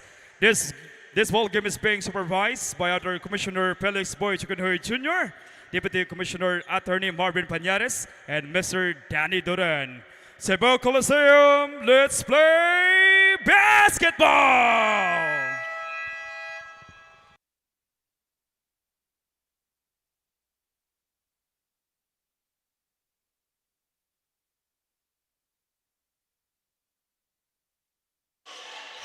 All right, ladies and gentlemen, here we go. First possession goes to the Blue Dragons this time around. It's going to be shuffling around still, looking for the inside opportunity. Parilla passes it to outside. Back to Parilla for 3. That's come a bit short. Rebound CIT. And CEC has got that shooter in them on Parilla. And that's a good shot selection, but didn't seem to fall. Rebound again, once again CIT-U, another chance, and they make the most out of it, scoring the first 2 points of the ballgame. And CIT-U score, especially that Gigantana is on the lineup, one of the newest players of the CIT-U Junior Wildcats. It has been a great, addition for the team, knowing that you've got some stars on your team like Suarez, the team captain, and Abadjes has also a great shooter for the CIT-U Junior Wildcats. So you can definitely say that Gigantana was the missing piece for the CIT-U squad. Absolutely, you can say that this early on in the ballgame, we might see a bit more flashes of brilliance coming in from this young man later on. But now it's CEC ball.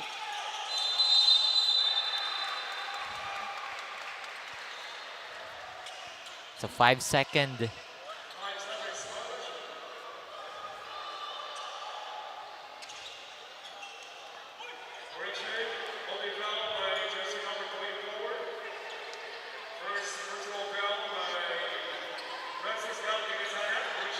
And that's going to be a foul called against the Wildcats. So it ends up with CEC ball once more.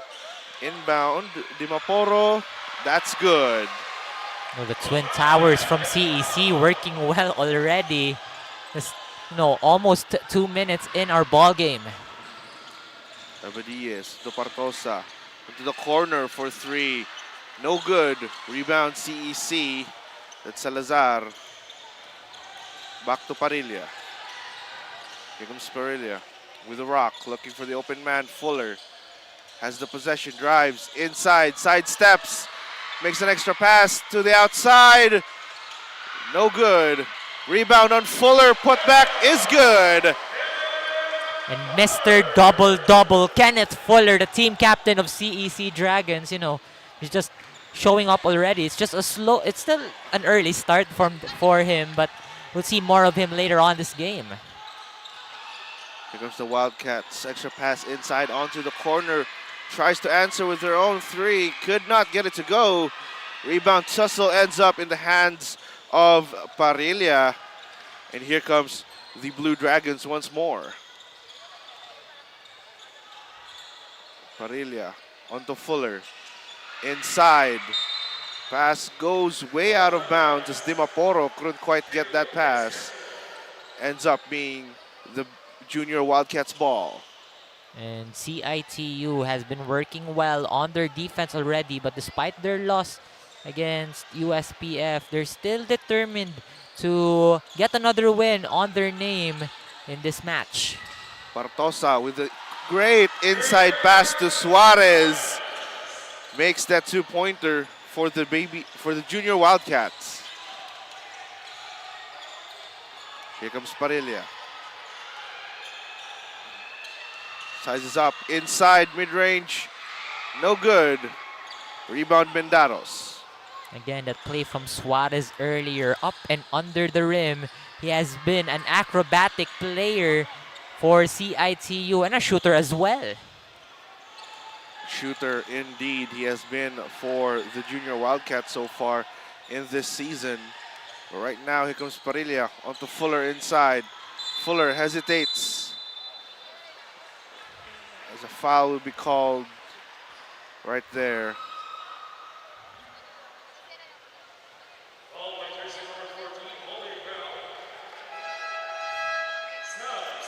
It will be a foul on Mendaros. Early foul coming in from... 3 team fouls already, mind you. Yes, 3 team fouls already for the Junior Wildcats. Very early to establish that kind of foul count in the game, but that's a steal coming in from the Junior Wildcats. Passes inside, kicks it back outside. Here comes Mendaros, drives inside, no good. Great defense from Cialana as Mendaros was trying to make that shot in. You can definitely see the height and the length definitely of Cialana.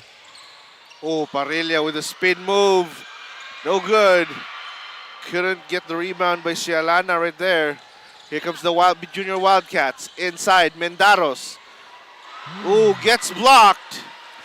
Rebound on Dimaporo. Another great defense coming from Cialana, and you can see the twin towers that I have been talking earlier, Dimaporo and Cialana. That could be a threat here for CIT-U. Here comes Fuller. Fuller lays it up. No good. Dimaporo loses the touch. It's going to be Junior Wildcats ball this time around. Again, if we talk about Casey, like, you know, how CIT-U could match the twin towers of CEC, they have a couple of players like Gigantana and Mendaros who has been, you know, anticipating those players in the paint. And those players are, you know, in terms of are quite bigger than CEC's twin towers. Absolutely. They have been, you know, towering over those players as well, but there is still impact to be seen here as the Wildcats failed their first shot attempt. Here comes the second. Puts it up. No go. Gigantana couldn't quite get that shot on. Here comes the Blue Dragons. Andale. In trouble. Defense against Alburo. Kicks out inside to Fuller. No go. Fuller gets it outside for 3. Still no go. Alburo, quick pass inside, extra pass inside, right back to Alburo. And you can see the chemistry between those CIT players, Suarez, Alburo, and another man on the side. CIT-U is surely in good hands for this game, but they should not remain in composure. Oh, what a great shot attempt by Cialana right there. Almost gets the end one. But for more information about this game, ladies and gentlemen, let's give it over to our courtside reporter, Keisha. What do you have for us? Thank you, Casey and Terrence. The first quarter started with a 2-point shot from CIT-U, courtesy of Gantana, and CSC passionately answered back with consecutive points by Dimapore and Fuller. The court is on its knees this early as both teams are consistently scoring after one another. Now the question is, who might build the momentum later on? Back to you, Casey and Terrence. Thank you, Keisha. You know, that is the big question everyone has in their mind right now. Who can build the momentum here in the first quarter, since this is usually where the players establish, you know, that kind of in-the-zone mentality? Yes, definitely, Casey. And, you know, it's just still early on the game. It's just not like the game earlier from BC and USJ-R because, no, BC had a great start, 10-0 run. But right now here, it's just fighting each other here. The Balos couldn't quite get that shot, and Fuller converts on that transition. Kenneth Fuller just, you know, just seeking in the space right there, just finding the tooth of the defense, just cutting it inside. He's a great finisher as well. And that's going to be a hard foul against Alburo when Parilla crashed into him. You know, I've seen like a couple of CIT-U games this season. They're more on the physical side, but later on the quarters, like third or fourth quarters, they're just getting disciplined with it because again, in the fourth quarter, you have to, you know, lessen those fouls, and you know, you gotta get back on defense as well. Absolutely, you need to be much more conservative with your energy and fouls during the fourth and final quarter. But still, coming up in our first quarter, it's the Blue Dragons leading by a single point as Estorba fires a three. No good. Still gonna remain in the Blue Dragons ball. And the Blue Dragons here, if you're just tuned in to a CEC game, they're more of a run and gun team. You know, a lot of running is involved in their plays, but we'll see right now. Fuller, quick pass inside. Oh, there's a hard foul against one of the Blue Dragons right there. See Alana on the floor.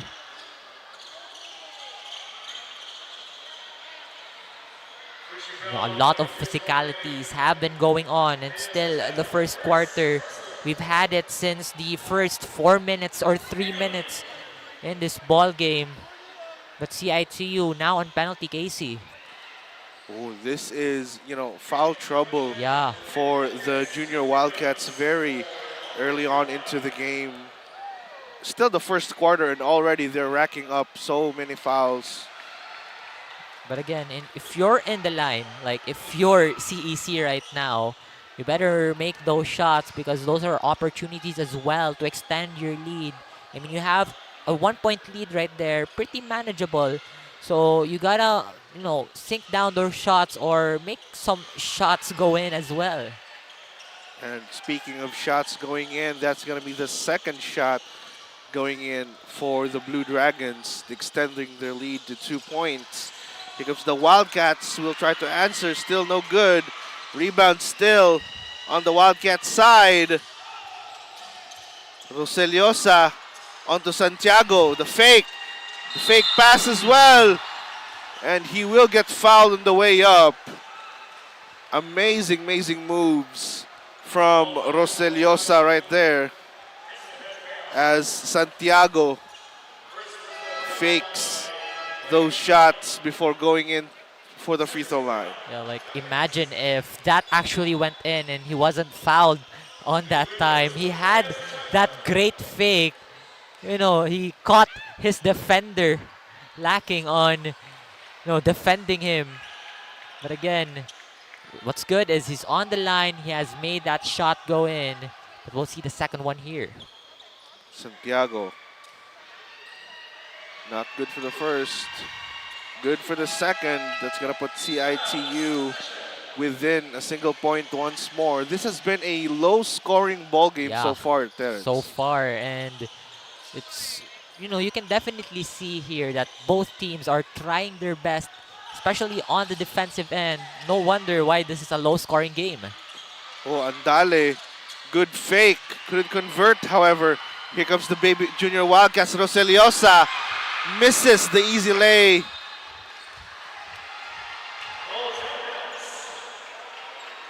And that's going to be Blue Dragons' ball.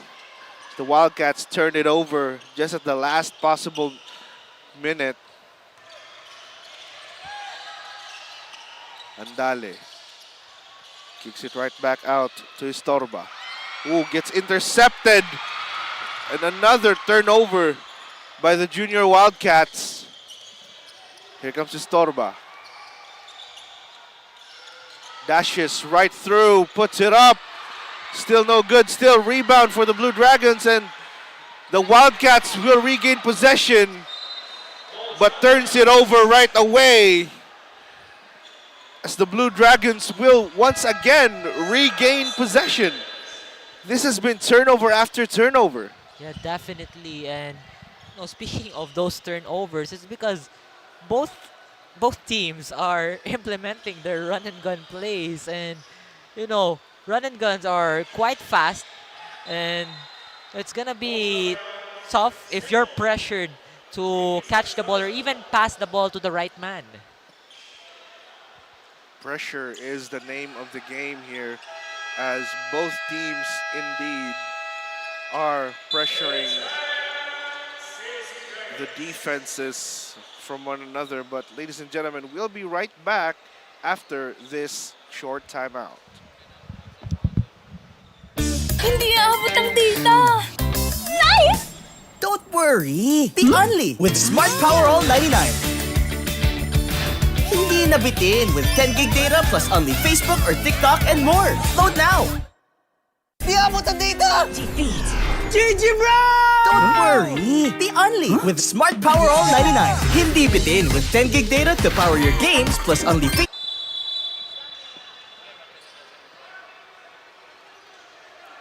Back to the ball game, ladies and gentlemen. It's going to be Blue Dragons ball. That's going to be Parilla on the inbound.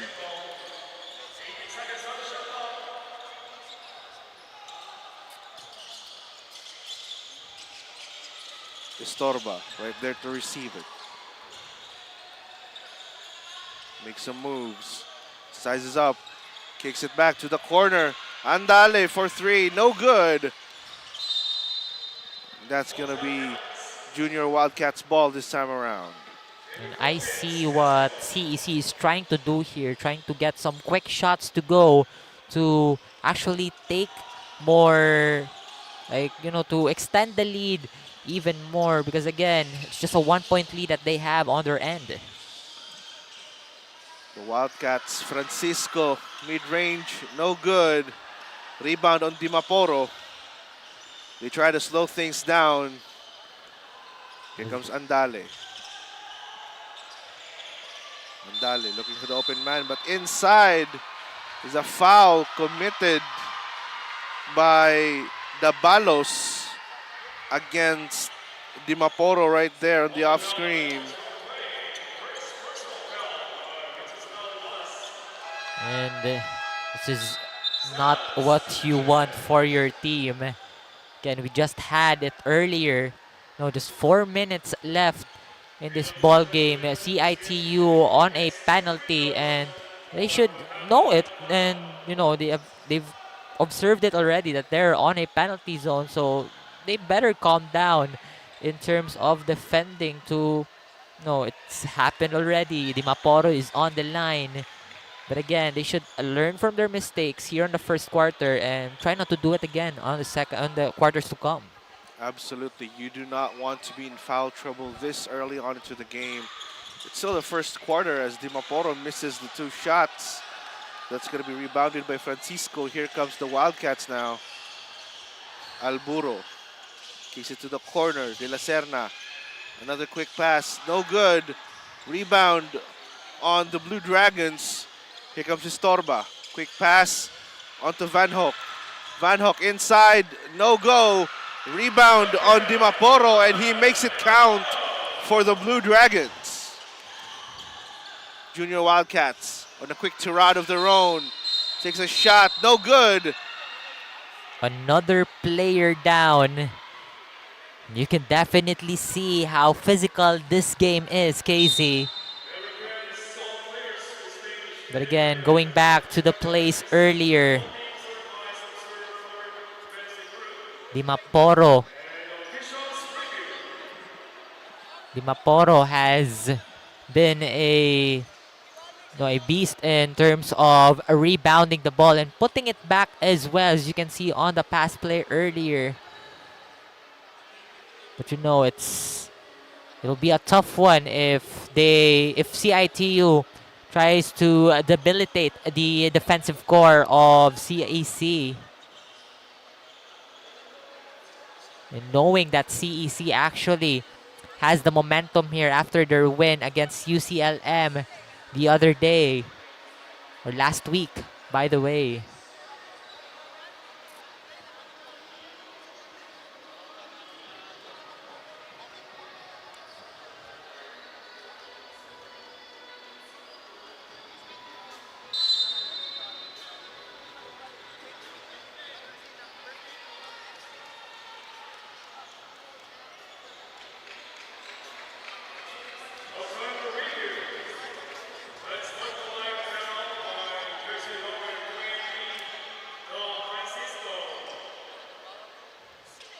That's going to be a foul called against Francisco. If you take a look, you can see here from the baseline, Francisco trying to box out, but the elbow was there and it hit off the face.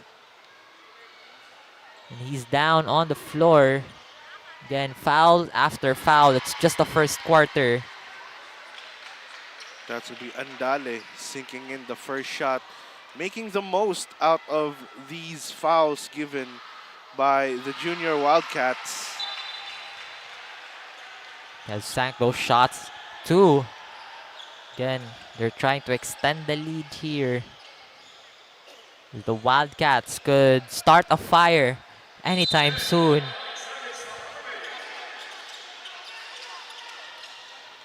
Here comes the inbound. Estorba as the ball passes inside.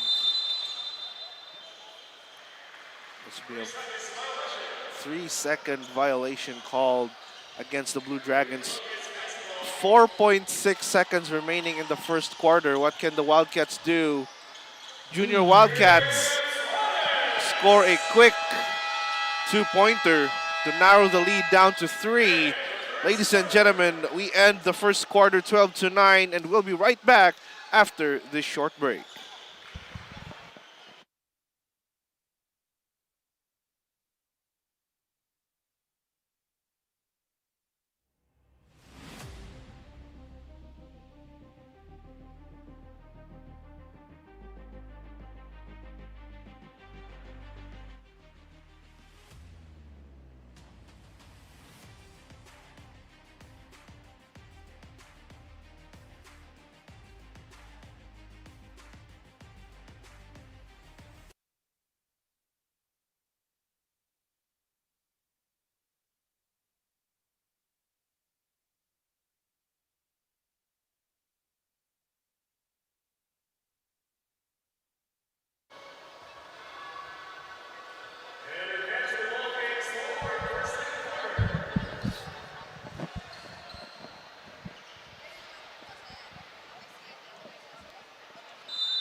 Welcome back to the ball game, ladies and gentlemen. We are starting the second quarter, 12-9, 3-point lead by the CEC Blue Dragons against the CIT-U Junior Wildcats.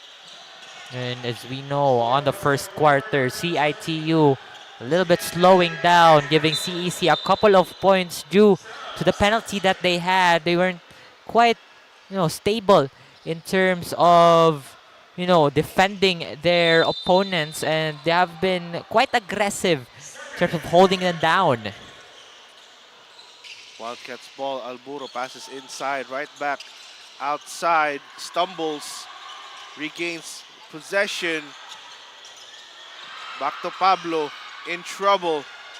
Kicks it right back outside. Three-pointer is good. And that was what I'm talking about earlier, partner. It's more of the shooting instinct that Keith Suarez has in his veins. Offensive rebound, turn into a turnover. Here comes the Wildcats. Mendaros will finish the job right there. Quick 5 points. 5-0 run by the junior Wildcats to start off our second quarter. And with that scoring run that CIT-U has, they now have the lead. That's going to be a foul against Mendaros. Mendaros already with his second personal foul. We're still 1 minute and a couple of seconds into the second quarter, and already CIT-U Junior Wildcats have given up a team foul. The referee's trying to break it up right here. They have to, CIT-U really needs to be cautious through it, and it seems like the team captain Fuller trying to set up a play here. Bartolini for three. No good. Rebound on Dimaporo. Kicks it back outside to Sialana for three. There we go. That could be the play that Fuller, whispered into the ear of Sialana. Wildcats puts up another three. No good. Rebound on De La Serna.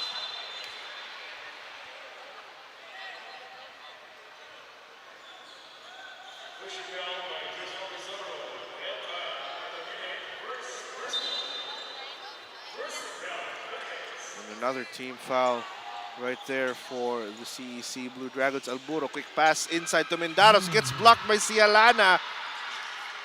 Dimaporo secures the possession. Here comes Parilla. Parilla, fancy moves. Back to Sialana. Another three-pointer. No good. Rebound. Fuller. Still no good. Mendaros. And the interior defense. Secures the possession. Here comes Alburo. Kicks it inside. Back. An extra pass. No good. Right back outside. Gets the ball taken away. Here comes Fuller speeding right through. Kicks it outside for the midi. No go. And a foul will be called against Bartolini right there. And talking about Sialana, he can do both ways. He can shoot that three earlier, the one that they had it inbound just minutes before, and also that defensive play seconds ago. And he has been showing up as that two-way player for the CEC Blue Dragons. Absolutely. Two-way player, big man. They can stretch the paint for the Blue Dragons. Suarez extra pass to the corner. That's another three-pointer for Partosa. Then CIT-U has some shooters in their team, and they are utilizing it very well. Oh, what a steal by Partosa right there. Extra pass inside. No go, but he will go to the free throw line for two. And CIT-U is quite up there in the teams who has, a higher fast break points percentage, or the fast break points made. You can definitely see it right there earlier. Also CEC, because that's what, as what I've said earlier, that's what CEC is known for, their run and gun offense. But mostly for the high school division, it's just all of them who has been doing that thing. First shot will go in for Pablo. Second won't go, however. Sialana with the rebound.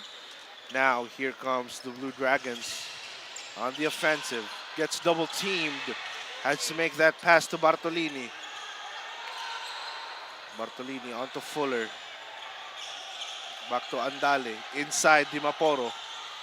Post moves. No go. But he will earn a trip to the free throw line. Dimaporo. CEC. They're now down by 3. I think they need to secure their defense even more. As you can see, Hopia, also one of their best defenders for CEC, now on the floor. Secure it even more to stop the junior Wildcats from scoring even more as well. And that's going to be Dimaporo sinking in the first shot. Good way to keep this game close versus the junior Wildcats. Second shot is good as well.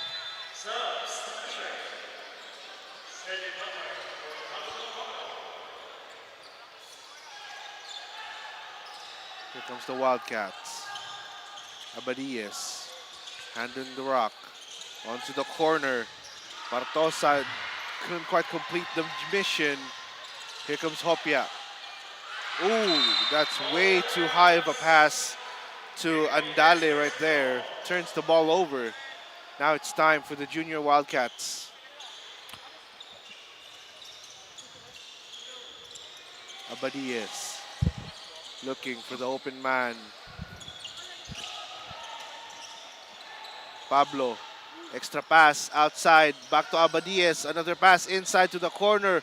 Mendaros makes that two-pointer count. The mid-range jumper from RJ Mendaros is just a, you know, like if you've been watching CIT-U games, it's just a pretty normal thing for him. He can go on the paint and he could go mid-range as well.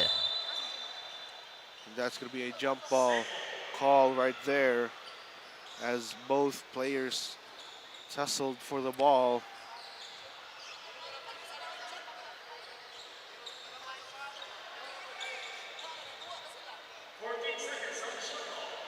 It will end up in the possession of the Blue Dragons. And Dalen the inbound. Cialana couldn't get that shot to go. Here comes the junior Wildcats, not stopping. Corner 3, won't go. Rebound on Cialana.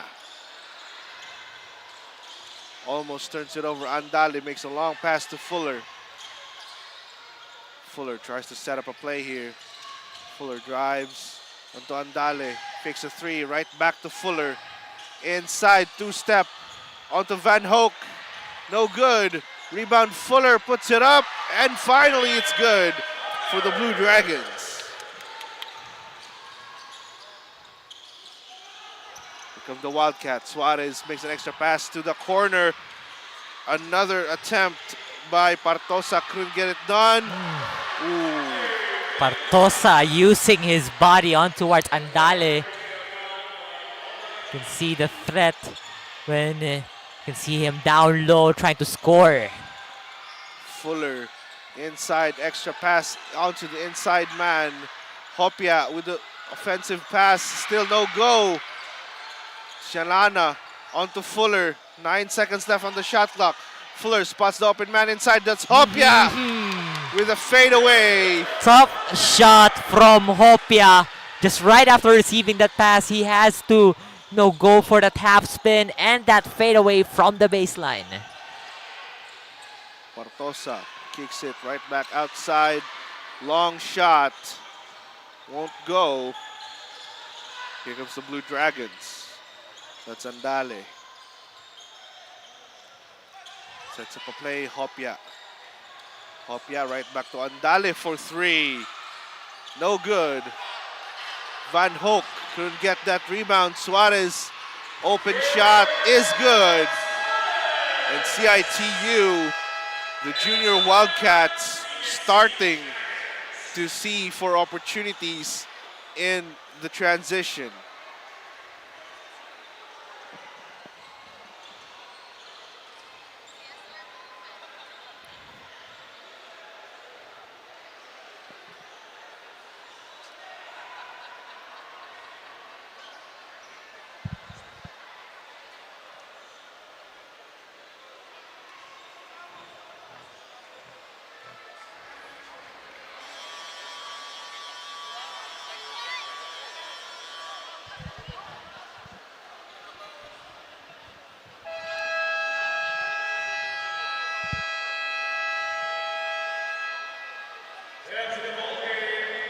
Thank you, Casey and Terrence. First quarter ended with 12-9 in favor of the Blue Dragons.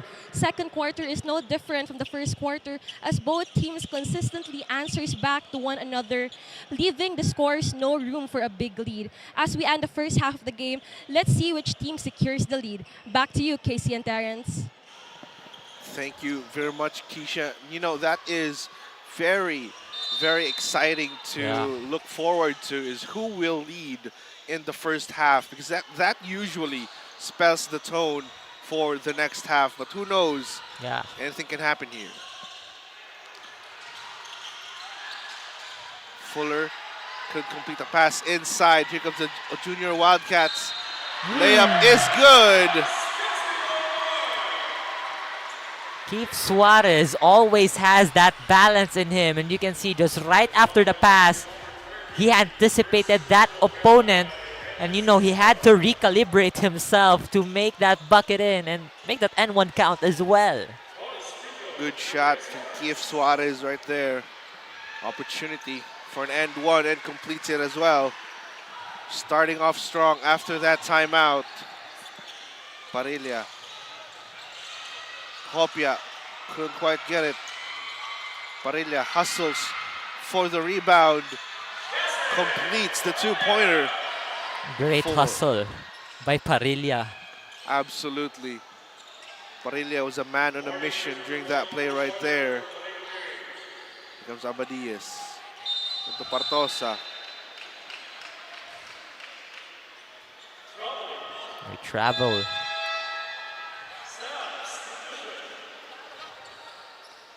Seems like CIT-U right now, they are on fire in terms of those inside paint shots, you know, just driving in the lane. They know how to get in the defense of CEC. Again, the main mans right there, their big mans are taking the charge. Ooh, as Andale finds the open spot right there, cuts right through the defense. And you know, CIT-U not in foul trouble this time around. Yeah. You have been, you know, disciplined already. Right back outside, Partosa puts it up, draws another foul. CIT-U, they sure do know how to make the most out of the situation they're given in right now. It's definitely, and you can see how the script is already flipped. Because in the first quarter, it was CIT-U who had that penalty first. But right now, you can see CEC, they're the ones who are now on penalty zone. And CIT-U, they only have 2 team fouls. Indeed. Still a lot more opportunities for the Junior Wildcats here, as Ndale will now try to take the rock across over to the other side. Gets troubled by Partosa. It will remain Blue Dragons ball. You know, partner, we have talked about it earlier about the fouls of CIT-U, and the thing that wasn't, you know, counted in the team fouls. Here comes Fuller inside, quick pass inside. No go. Dimaporo with the rebound. And that's going to be a foul called against Mendaros, as Dimaporo will go to the line for 2. Right now, it's going late already. Like, we're just a minute and 49 left in the second quarter. But CIT-U going all out. And, you know, just trying to take advantage sometimes when they're on the offensive side. They're trying to take advantage of the defense, the scrambling defense that CEC Blue Dragons are trying to execute. Absolutely right here.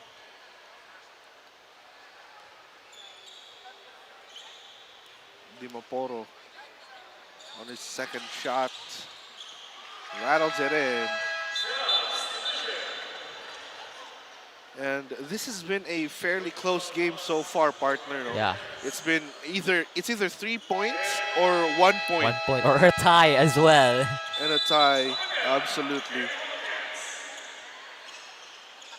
But a timeout here, partner, from the CIT-U Junior Wildcats. I think they have to talk things over because this quarter has been a close one for the team.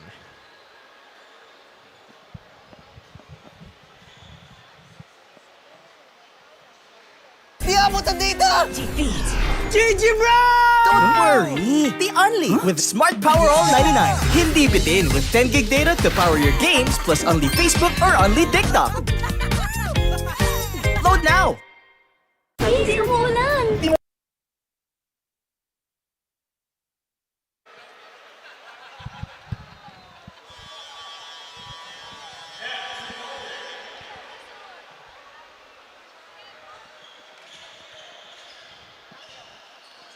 And right after that timeout, ladies and gentlemen, we're going back to the ball game. 1:49 remaining in the first half here, with the junior Wildcats in the lead by a single point.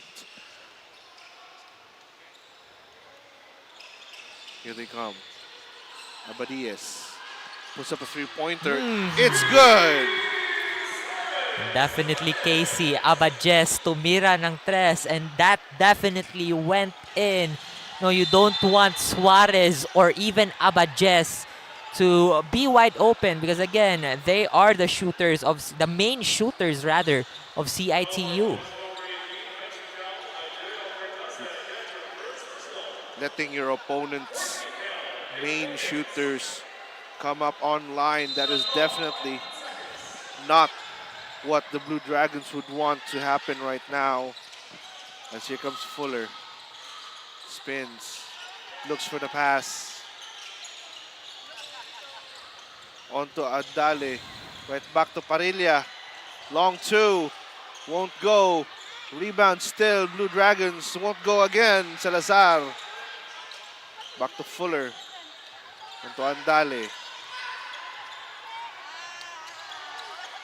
Andale onto Fuller, long two. Time is running out. And the junior Wildcats regain possession. Here comes Suarez. Drives inside, puts it up. No foul called right there that time around. Here comes Fuller, 1v2. Fuller takes it all the way home. You can see on that transition, Casey, Abadjes would not just try to commit that foul, because again, they are on penalty and they don't want CEC to be on the line once again. As you can see, the lead 28-30, just 2 points. 2-point lead, just a single possession ball game by the junior Wildcats. And the Blue Dragons seem to have been, you know, forming up or warming up rather. Yeah. Cialana comes back into play as well.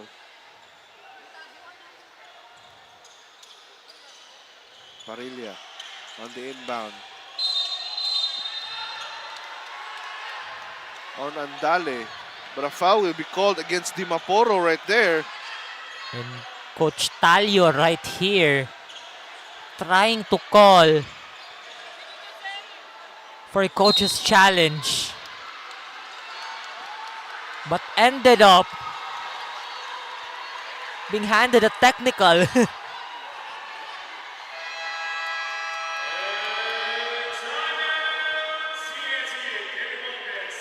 This is just a crazy one for the side of CEC.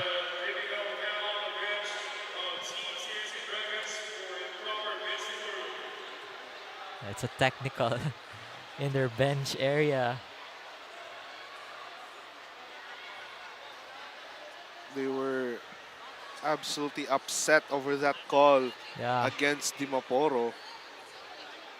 It's because, you know, your team are on penalty with 32 seconds left in the second quarter. CIT-U could possibly extend it to, you know, 4 points, and it's gonna be, it's not that hard for CEC to catch it up on the third quarter, but again, you don't want to concede a couple of points to your opponents. That's right, partner. Both teams not wanting any easy points for their opponent, but I think the CEC Blue Dragons just went a bit too far with their reaction there. Yeah. Coming right up onto the court against the officials. They were really trying to convince the officials to have a coach's challenge at that time, but they weren't given. Instead, they were given a tactical. Abadias misses that first shot right there.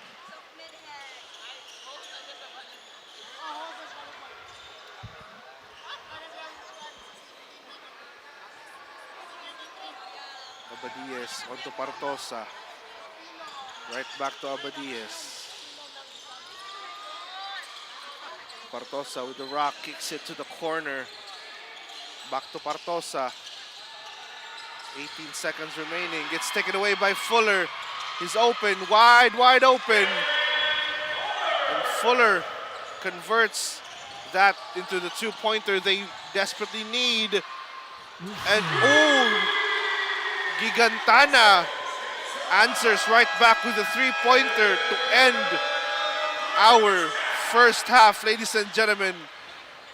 What seemed like a tie ball game at the end of the first half just quickly turned into a three-point lead for the junior Wildcats. And you can definitely see Gigantana could work well, as what I've said in the first quarter, could work well inside the paint and also in the three-point line. And he has ended the second quarter with a three-point basket. And ladies and gentlemen, we'll be right back for more basketball action right after the halftime break. Easy umuulan! Di mo tayo makakabenta! Yes! Don't worry! Be unleashed with Smart's Power All 99. Hindi bitin ang benta with only TikTok or Facebook plus 10 gig data and more. Load now!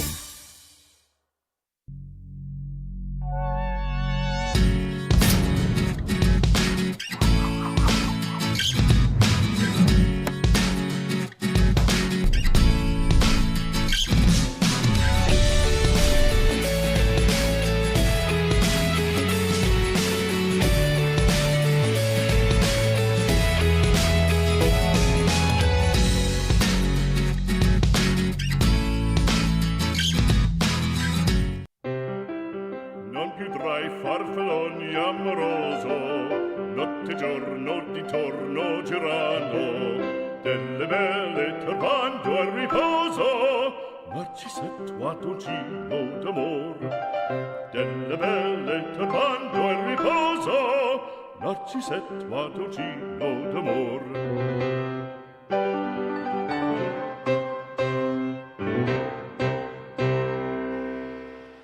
Every land And is we're the same. back. You're still tuning in to CESAFI Season 25.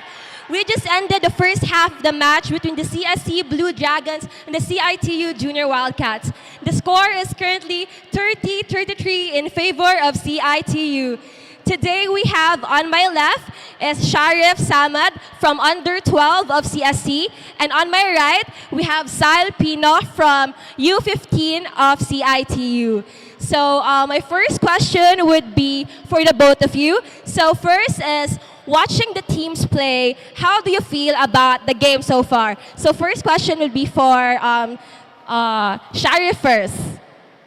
The game has been so intense so far, and I can't wait for the second half to go on so that we can witness the intense match between the CIT and CEC Dragons. All right, thank you, Sharif. And how about Sile? What can you say about the game so far, you know, from the perspective of a fellow player? For me, the game is very exciting and intense. Both teams are well prepared for this game.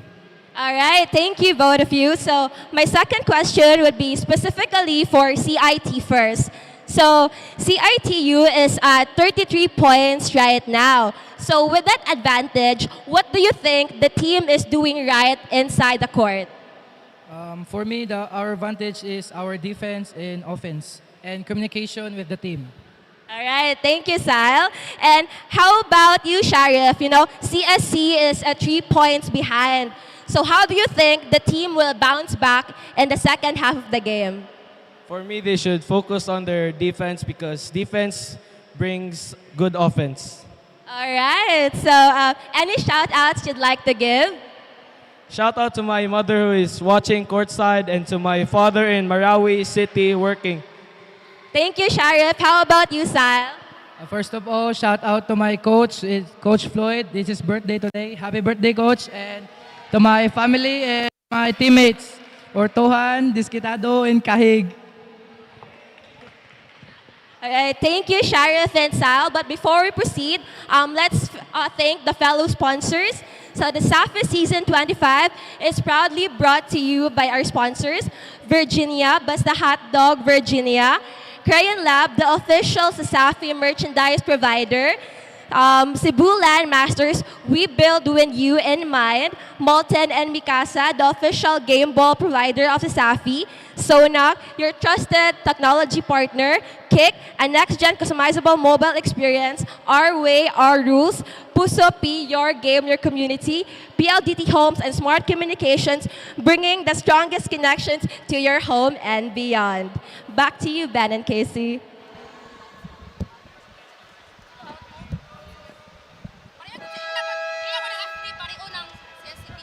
But right now, let us head on to our halftime stats. 33-30 is our score in favor of the CIT-U Junior Wildcats, and you can definitely see the discrepancy right there in terms of our field goals. 37% for the side of CIT-U, but on the other hand here, on the rebounding department, you can see that the CEC has out-rebounded CIT-U just by 10 rebounds, but you know, it's about conversion here, and again, game of basketball is, you know, you can win it on how much more points that you have put up for, you know, the team and for the game as well. But let us head on to the leading scorers right now, partner. You can see Kenneth Fuller with 10 points. He has been shooting 55.6% in the field, as well as Keith Suarez here with 12. He has been shooting 50%, and you can definitely see how both of these players have been shooting excellent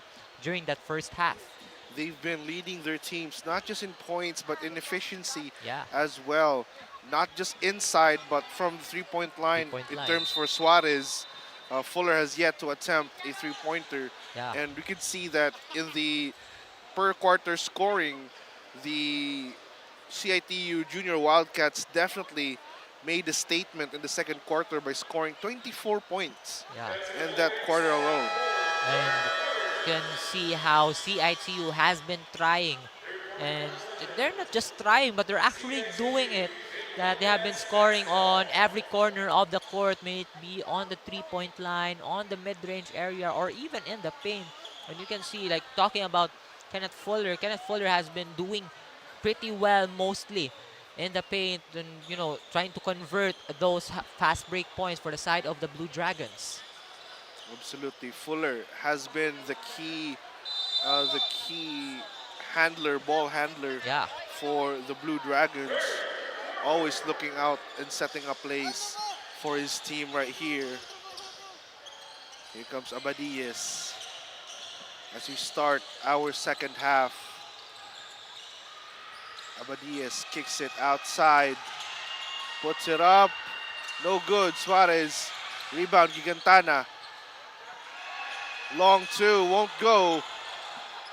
Rebound still for CIT-U, but a traveling violation will be called against Suarez right there. You know, a little bit of excitement right there from Suarez, because he knows that he has the open lane already. So you know, he had that extra step, but again, it's sometimes unavoidable in times like this.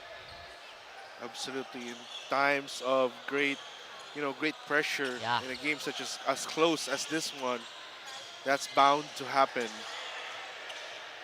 Because Andale being pressured. Right back to Parilla. Won't go. And the ball will remain for the Blue Dragons. Andale on the inbound. Sialana back to Fuller. On to Sialana once more. Here comes Fuller.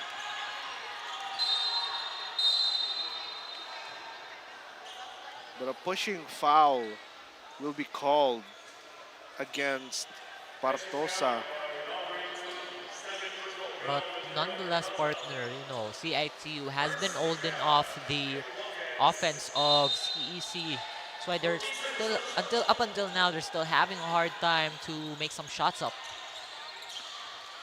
That's definitely the case for the Blue Dragons as they turn the ball over once more. Here comes Suarez, kicks it right back outside for a three-pointer. No go. Rebound, Pablo puts it up. No good this time around. Cialana with the rebound. And here comes Fuller. Fuller. Onto Andali, right back to Fuller. Spins, steps back. Mid-range, no good. CITU, Junior Wildcats almost lose the ball, but lucky for them, the Blue Dragons return it to them. And CITU here, they're just doing their best, their very best to create some shots, and not just normal shots, but high percentage shots, some familiar shots from their end. That's why they have been knocking down their field goal percentage are quite higher than CEC. And Gigantana, another three-pointer, won't go that time around. Sparilla gets the ball. And a foul will be called against the Junior Wildcats right there.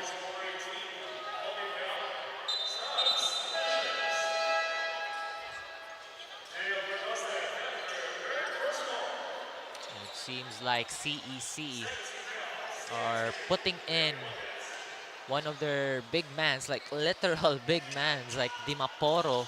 You see Alana heads towards the bench.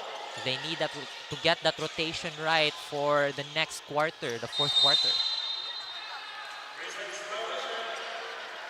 And that's going to be a 3-second violation called against the Blue Dragons. The Junior Wildcats have another opportunity to extend their lead right here. CITU still, again, have a lot of chances, still a lot of time here to extend the lead. Gigantana, wide look for a three-pointer, won't go.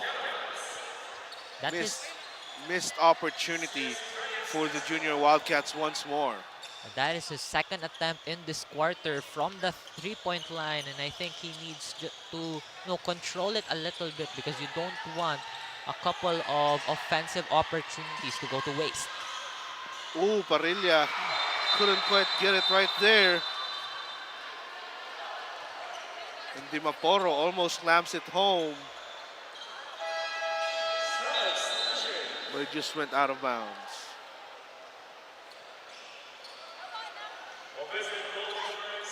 That is an offensive basket interference, actually, coming from Dimaporo of CEC. Here comes Suarez onto the corner. It's Roseliosa. Right back to Suarez. Looks for the open man. Alburo kicks it inside to Pablo. Back to Roseliosa. Has to put it up. No good. Fuller on the other end. 1 versus 3. Couldn't manage to get the ball. Here comes the Junior Wildcat. Suarez. Extra pass to Pablo. Puts it up. It's good. This is what I like about CITU. They're shedding the ball no matter how hard it is. And that was what Suarez was doing on towards Alburo.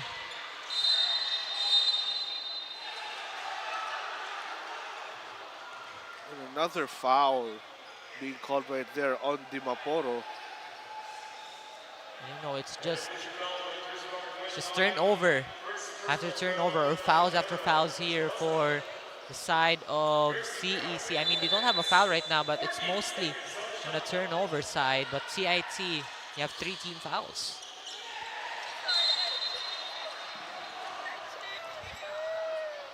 It's another call. Make that 4, partner. Make that 4 already. This is in contrast from their second quarter performance. The CITU Junior Wildcats now racking up fouls. so quickly in just a span of a few seconds. It's just alternating. Parilla inside pass to Salazar, couldn't get it. That's going to be another foul called against the junior Wildcats. CIT-U now on penalty. Dimaporo will now go to the line for 2. Their team has 0 team fouls yet. Yeah. They have a lot to give if they want to make stoppages in this game. Yeah, it's going to be a tough one for CIT-U in terms of defense because CEC could take advantage of the number of team fouls that they have, you know, just to get some trips on the free throw line, because no matter how small the point is when you make a shot from the free throw line, it's still going to make a difference in your score as a team. Absolutely. Dimaporo sinks the second. They're now chasing the junior Wildcats by 4 points. 2-possession ball game being led here by the junior Wildcats. Here's Alburo. Passes it to Suarez. Inside man. Back to Suarez for a 3. No go. Rebound on Estorba, but he gets fouled on the way in. So far, Suarez has only made one 3-point shot. Just that was from the first half, and you know, he has a lot of attempts. But again, try until you succeed. That should be the case for the junior Wildcats as Estorba almost gets the job done. And the Wildcats complete that play in transition as Alburo scores the easy lay. Parilla drives inside, kicks it right back outside to Fuller for 3. First 3-point attempt won't go. And for more info about this game, ladies and gentlemen, let's pass it over to our courtside reporter, Keisha. What do you have for us? Thank you, Casey and Terrence. Second quarter ended with 30-33 in favor of CIT-U. Third quarter is currently having a break and pause from scores as both teams have a hard time scoring a basket. 4 minutes into the game when CIT-U broke the pause with a 2-point shot from Pablo. Back to you, Casey and Terrence. Thank you, Keisha. Absolutely, that 2-point shot from Pablo was, what broke the tie or further extended the junior Wildcats lead right here as Fuller kicks it right back outside to Parilla. Still no go. And a foul will be called there against Pablo. CIT-U racking up a couple of fouls already just at the 5-minute mark of this quarter. They've already reached the penalty, and right now we're on our 4th minute. They're still struggling with it. There's still a lot of time left for CEC to take advantage of the struggle that CIT has. And that's what they're doing right now. Dimaporo sinks the first shot. They need to make the most out of this junior Wildcats penalty. They still have 5 fouls to give. That's a whole lot for the Blue Dragons. I think they need to go for some sure shots because, again, it's gonna take some time if you're in the line. 4-point lead now by the junior Wildcats. Alburo, open look is good for the long 2. Alburo just making sure that he has that space in him to make that shot from the elbow. Here comes Fuller. Fuller spins, moves, puts it up. No good. Tries to get the rebound, but the Wildcats take it. Here comes Abadies onto Swat inside. No good. And Alburo almost turned it over. But luckily, Fuller had last touch. CITU still has a couple of time to make a shot here, make a sure one. The ball gets taken away by the Blue Dragons. Andale kicks it over to Fuller. Back to Andale. That was a hard foul right there between the two players. Bendaros calling that it's actually ball, but you can definitely see if you only have a replay here that there's a couple of contact on that one, especially from the hand area. And that will end up with Andale going to the line for two. First shot is good. Not to mention, Casey, Bendaros has 4 personal fouls and he has to be taken off the court for now because, again, if you get 5 personal fouls, you'll get fouled out. That's right, partner. And Bendaros will need to be much more conservative. And that's going to be an offensive foul against Alburo. Yes, that one is very, very clear. They had done it intentionally. It was a strong one as well. A strong bump by Alburo. Here comes Estorba. Back to Andale. Andale inside, gets intercepted by Alburo. Kicks it out to Abadies, puts it up, no good. Rebound on Salazar. Here comes Fuller. Right back to Andale. Inside, Dimaporo, spin move. And the ball goes out of bounds. Possession will remain for the Blue Dragons. You can definitely see CITU trying to lock down the paint from Dimaporo because Dimaporo is the only tall man in the court right now for CEC, and they're trying their best to lock him down. What they're doing for the three-pointer attempt, no good that time around. Abadies rushes inside, right back to Alburo. Now onto Pablo. Suarez, I mean.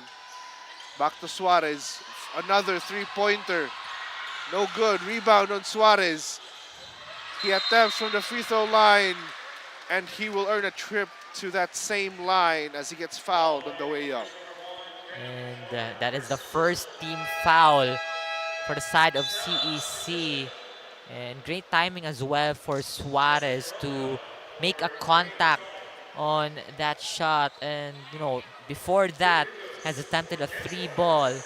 We have talked about earlier that Suarez has only made 1 3-pointer in this ball game, and it's just not like his past games that he has been, making 3 or even up to 5 3-point shots in a game. That's right. And Suarez right now, second shot won't go. Fuller gets that rebound. Quick pass onto Estorba. Right back to Fuller. Onto Estorba for 3. That's good. And Estorba right on the mark, right on the spot as well, as they try to chase the lead, the 3-point lead that CITU has. Now just a single or double possession, depending on which shot you're going to take. 1 minute and 16 remaining in the third quarter.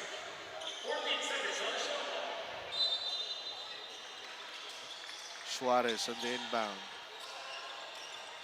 Given. Oh, spin move. Back to Abadies for 3. No good.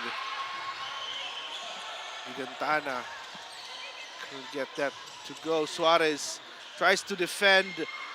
And Parrilla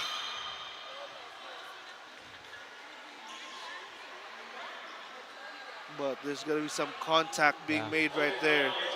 It's by Alburo on towards Parilla. Got hit on the face.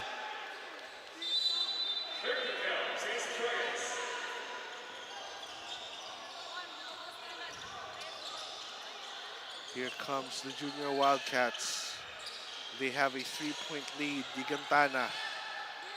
𝐂𝐄𝐒 de la Serna. De la Serna gets double teamed. Gigantana back to De La Serna. Oh, and a traveling violation right there for De La Serna.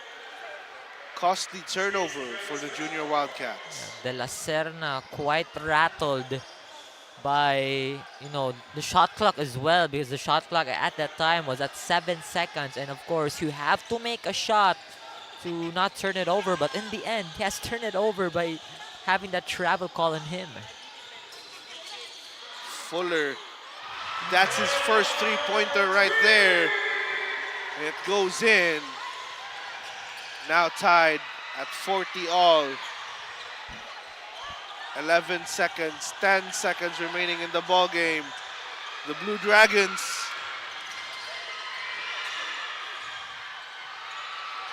ball fighting for it. And this is shaping up to be one of the closest games for today, ladies and gentlemen. As we end our third quarter, 40 all, right after that three-pointer from the Blue Dragons. We'll be right back after a short break.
We are now headed into the fourth and final quarter with the CEC Blue Dragons outscoring the Junior Wildcats in the third quarter by 3 points. Hence the tie we have right now. It's Parilla, Dimaporo. Couldn't quite get it to go. Here comes the Junior Wildcats. Suarez in trouble.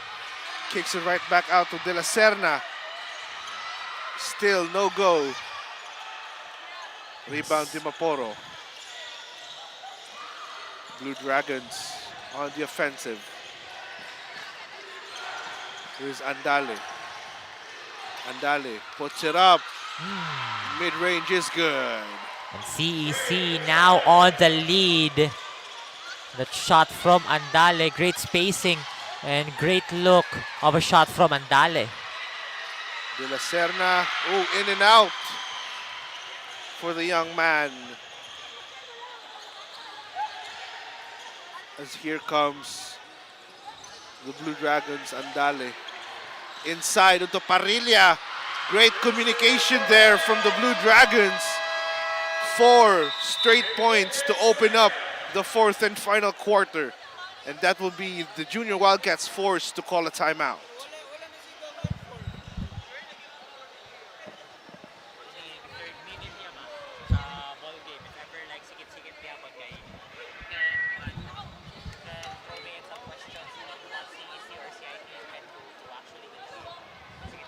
Every land is the same, but what we do with it separates a builder from a master. To us, it is more than just creating space. It's It's about building places where dreams can become reality. Where businesses have room to grow. Passions have its corner to thrive in. Every milestone has a space for it.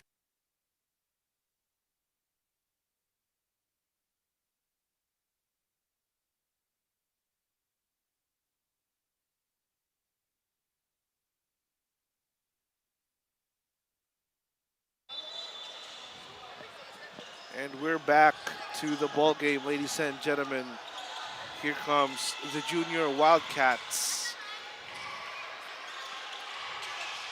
Being troubled right there. And another offensive foul called against Alburo. A lot of physicality in this ball game, mostly for the side of CITU. And you know, it's gonna be a downside for CITU as well, committing those fouls. It's not just fouls, but hard fouls. We're trying to debilitate their opponent. Absolutely hard fouls. We do not want to see that at any point in the game, to the point of debilitating your opponent. Here's Fuller. Onto Estorba. Open look for three. No go. Rebound, the Wildcats. Rosiliosa drives, puts it up, in and out. Rosiliosa with a rebound still. So ball taken away. Completes the steal. Estorba. 6-0 run by the CEC Blue Dragons. CEC has surely, no, it's been their A game already that you convert defense into offense, most especially in doing those fast breaks. And that's what CEC has displayed earlier. They have also displayed their chemistry as a team. That's what led us to the lead right now, a 6-point lead by the Blue Dragons.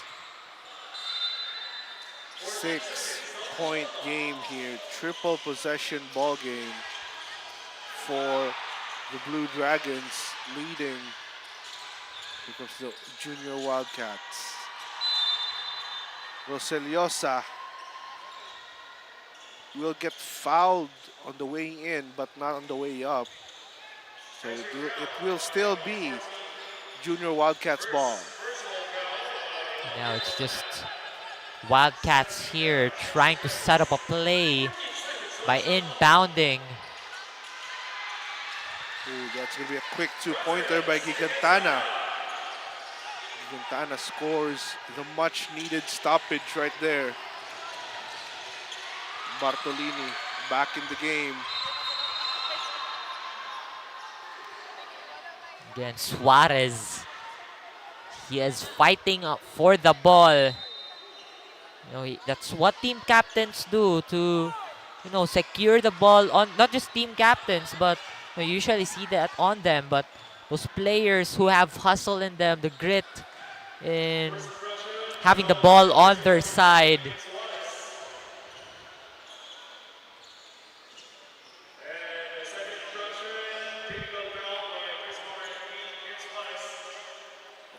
Both teams now have the same amount of fouls, team fouls rather, and still the CEC Blue Dragons have a 4-point lead up against the junior Wildcats. And the officials here, they're still trying to talk it over as well, but again, CEC, they have a free throw on their side, care of Parilla.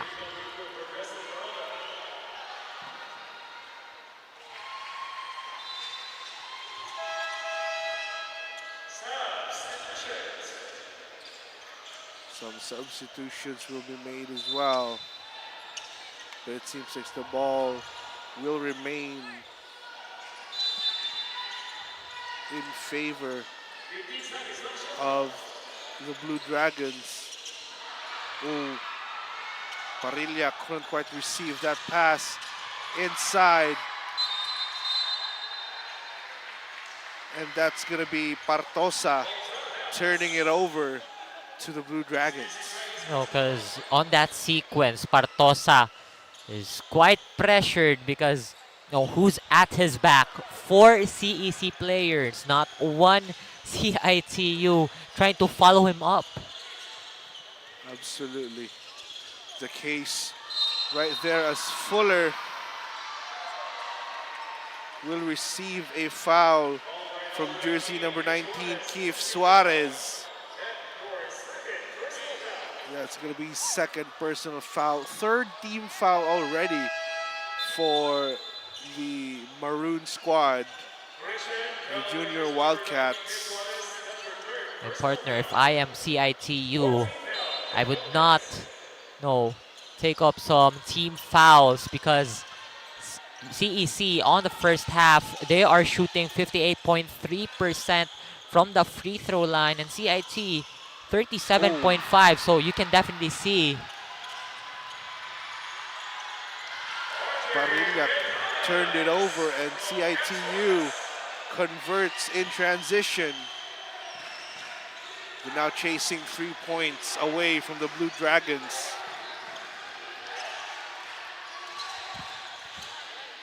Here comes Parilla, puts it up, no good.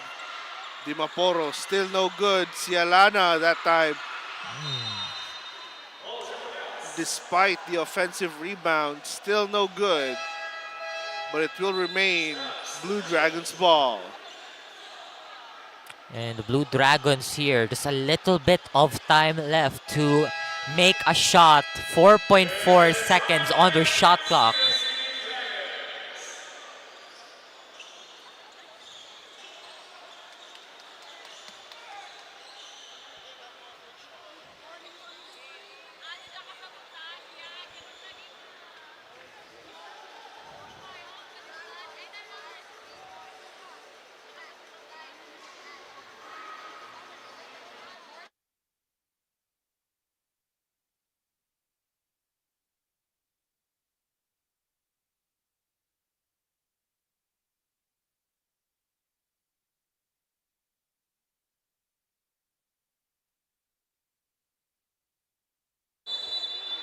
Now, right back to the ball game, ladies and gentlemen. 6 minutes and 7 seconds remaining in the fourth and final quarter, with the Blue Dragons leading by 3 points.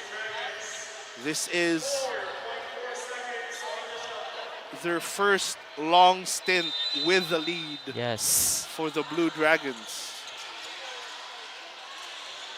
Fuller, three-pointer, no good. Rebound, Dimaporo.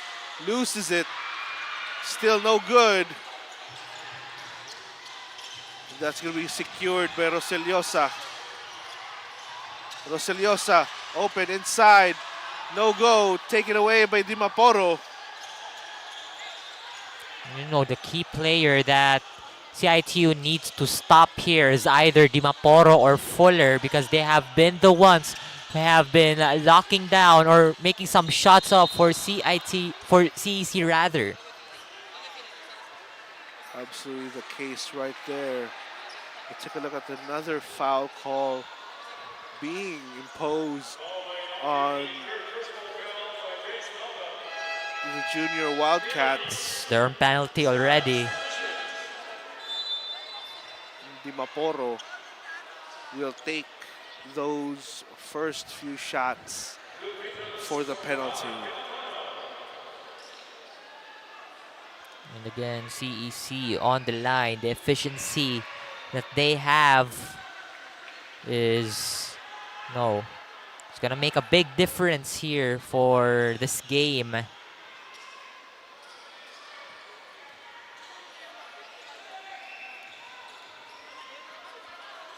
First shot, second shot, It's good. 5-point lead by the Blue Dragons right now. The Wildcats, Partosa. Here he comes. Tries to look for an answer. Onto the corner, Suarez for three. No good. That was a foul. Another penalty here, Case. Right now, let us pass on to our courtside reporter, Keisha, for some insider Chica. What do you have for us? Thank you, Casey and Terrence. As we head into the closing minutes of this matchup, seconds before third quarter end, the CSC Blue Dragons fired a three-point shot that tied the match to 40-40 for the third quarter. Now, as we head into the fourth quarter of the ball game, the Blue Dragons continued their momentum by consecutive shots. Gintana of the Junior Wildcats tried to stop the momentum of the Blue Dragons with a two-point shot. Back to you, Casey and Terrence. Thank you very much, Keisha, for that report right there. And, ooh. That's another turnover for CITU. That's what you don't want for your team. Now that you're on the fourth quarter and you are down by 6. Because you gotta find ways to, again, secure the ball here and not take up some fouls. Costly turnover there for the Junior Wildcats. As Abadias will be called on another foul right there. This has been a big problem for CITU already, because no matter how they defend their opponent CEC, they're still being called for a foul because of their aggressiveness. You can definitely see that especially on Alburo. I want to name a player that's on Alburo. You can see how aggressive he defends, and no, for the eyes of the referee, it's gonna be a foul. That's going to be a timeout called.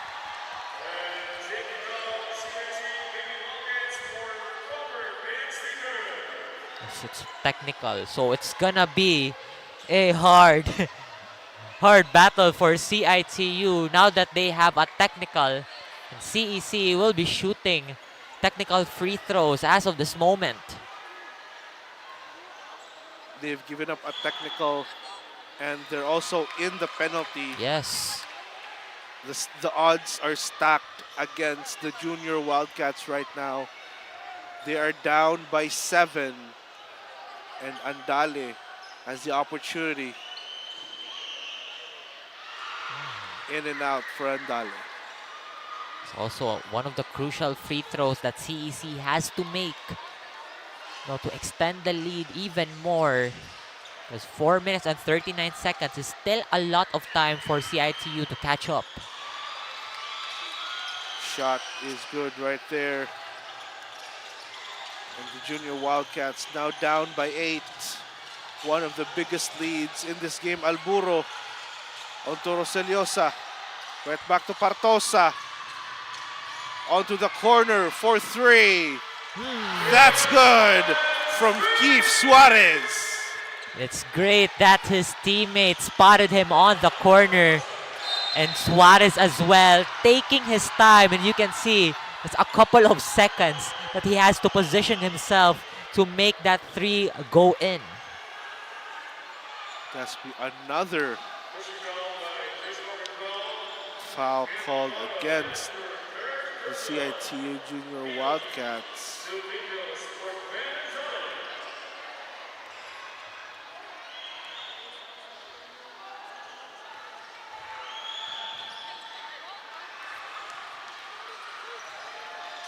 Seems like Andale has been missing a couple of free throws, but he has been making some as well.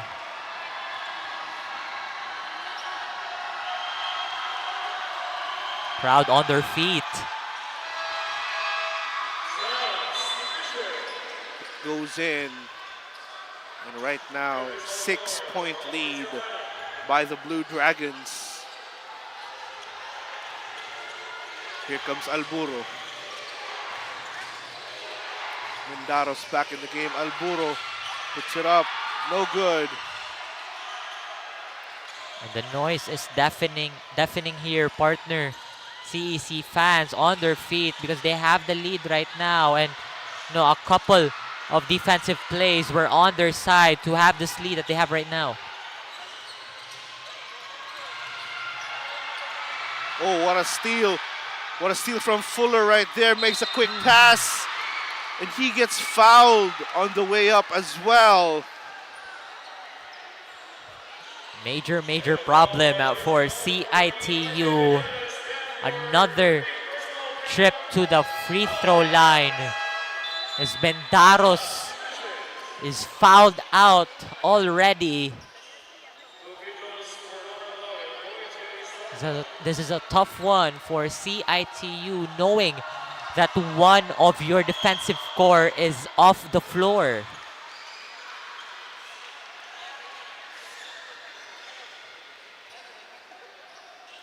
It's absolutely the case right there. Mendaros, he has been a fiend inside the paint, getting those rebounds, securing those offensive rebounds even. But right now, he's out of the game. Another opportunity here by the junior Wildcats. And that's going to be De La Serna. No, Suarez rather, not getting that shot in. Blue Dragons give it right back to Fuller, who drives, kicks it back outside. Andale, no good, but Fuller will complete that play. Here comes the junior Wildcats. Partosa, Roseliosa. Onto Gigantana from the free throw line. No good. And the defense from CEC is showing here. And of course, the team captain, Kenneth Fuller, doing what he does, scoring inside the paint. Right back outside. Another three-point attempt is no go. Rebound. Junior Wildcats almost gets taken away by Estorba. Estorba couldn't defend against that layup by the junior Wildcats. From Abajes.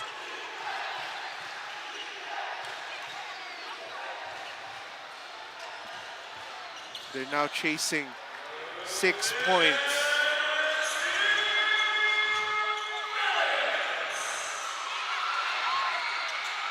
2 minutes already. Balls on the floor. Big tussle right there. Bodies on the floor right there, partner. They are doing their very best to have the ball on their hands.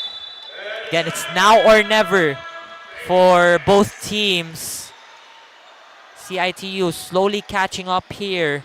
6 points.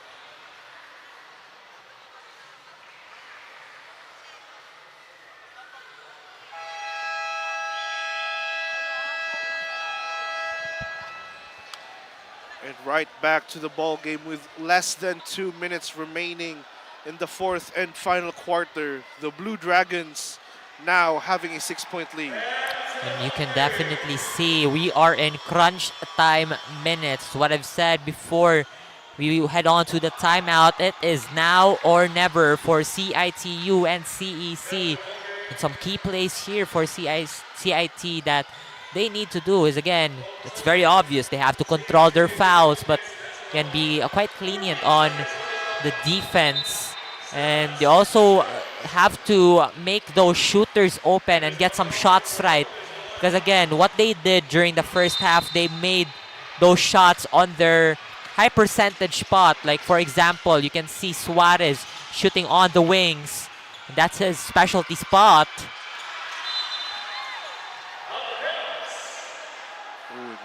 goes right out of bounds. Very, very crucial here. Crucial. For the junior Wildcats to not be committing any turnovers. Yes, as I was speaking earlier, the time that they need to have that good shot selection on their side, and that is not Gigantana's main spot. But for the side of CEC, I think they should that's the word. They have to protect the paint from any inside shooters, most especially from Suarez and Abadjes. Oh, another missed opportunity right there.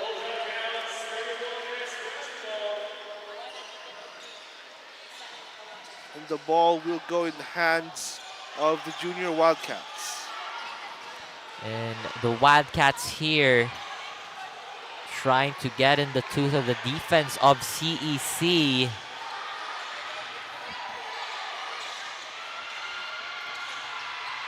Oh, good passing from the junior Wildcats right there to narrow the lead down to 4.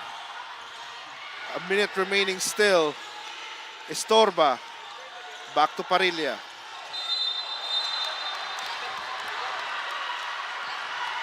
An offensive foul being called against Dimaporo right there. Is visibly frustrated. Yes, very frustrated.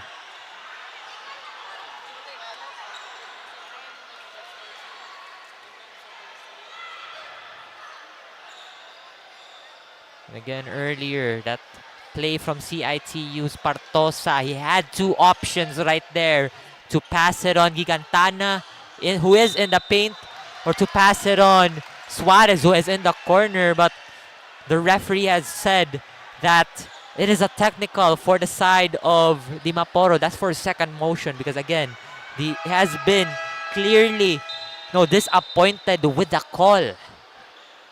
Absolute disappointment from Dimaporo right there. He was not expecting that call, but the referee saw it, and now it's going to be Suarez onto the line. We shoot technical free throws here, and it's deafening.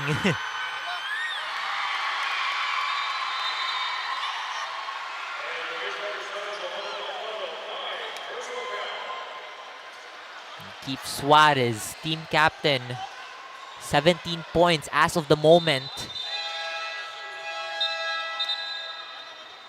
They've got one player on the court right now in foul trouble, and that is Partosa. Here comes the junior Wildcats. Abadies with the rock. Kicks it over to Alburo. Back to Abadies. Oh, and a traveling violation committed by Abadies. And Abadjes, hesitating on whether he would shoot a 3 or would pass it on or even dribble the ball. Again, the pressure is right over there, partner. The pressure is indeed mounting as we are less than a minute to go in this ball game. Fuller with the rock. Looks for the open man. Fuller drives inside, has to kick it right back outside into the corner for 3. That's good! And that is surely the dagger right there for CEC. What a shot from Estorba. That could seal the deal for the Blue Dragons to go for a back-to-back win and hand CIT-U a back-to-back loss as well. As you can see here, Fuller is kicking in onto the other side. On the corner, you can see that ball is all net, just right in the middle, right on the spot to take that dagger with 27.2 seconds left. A 3.2 second differential between shot clock and game clock. Absolutely astonishing play from the Blue Dragons right there. Estorba, unfazed by the defense. Yes. Puts up the three, it goes in, and now they have a very, very comfortable 6-point lead with less than 2 possessions remaining in the ball game. CIT-U Junior Wildcats need to pull off a miracle if they want to win this game. Here comes Suarez. Back to Partosa. Spin move inside. No go. Rebound still on Partosa. Seems like CIT-U are not going for their signature 3-ball when it comes to times like this. It matters the most. They aren't going for threes. Oh, and another traveling violation committed by Alburo. I think that's it. Yeah, that's it. Because that seals the deal. Yeah, that's just a 1-possession ball game already. Like, it's only 1 possession here for CEC, and I don't think that they're gonna make a shot on that one. But most likely, CIT-U is gonna commit an unintentional foul already. But nonetheless, CEC has already did their job, has already sealed the deal coming from that 3 of Estorba. And that was just a clutch shot coming from one of their players. Very, very clutch shot indeed. We still can't forget that shot from Estorba. Yes. Sealing the deal.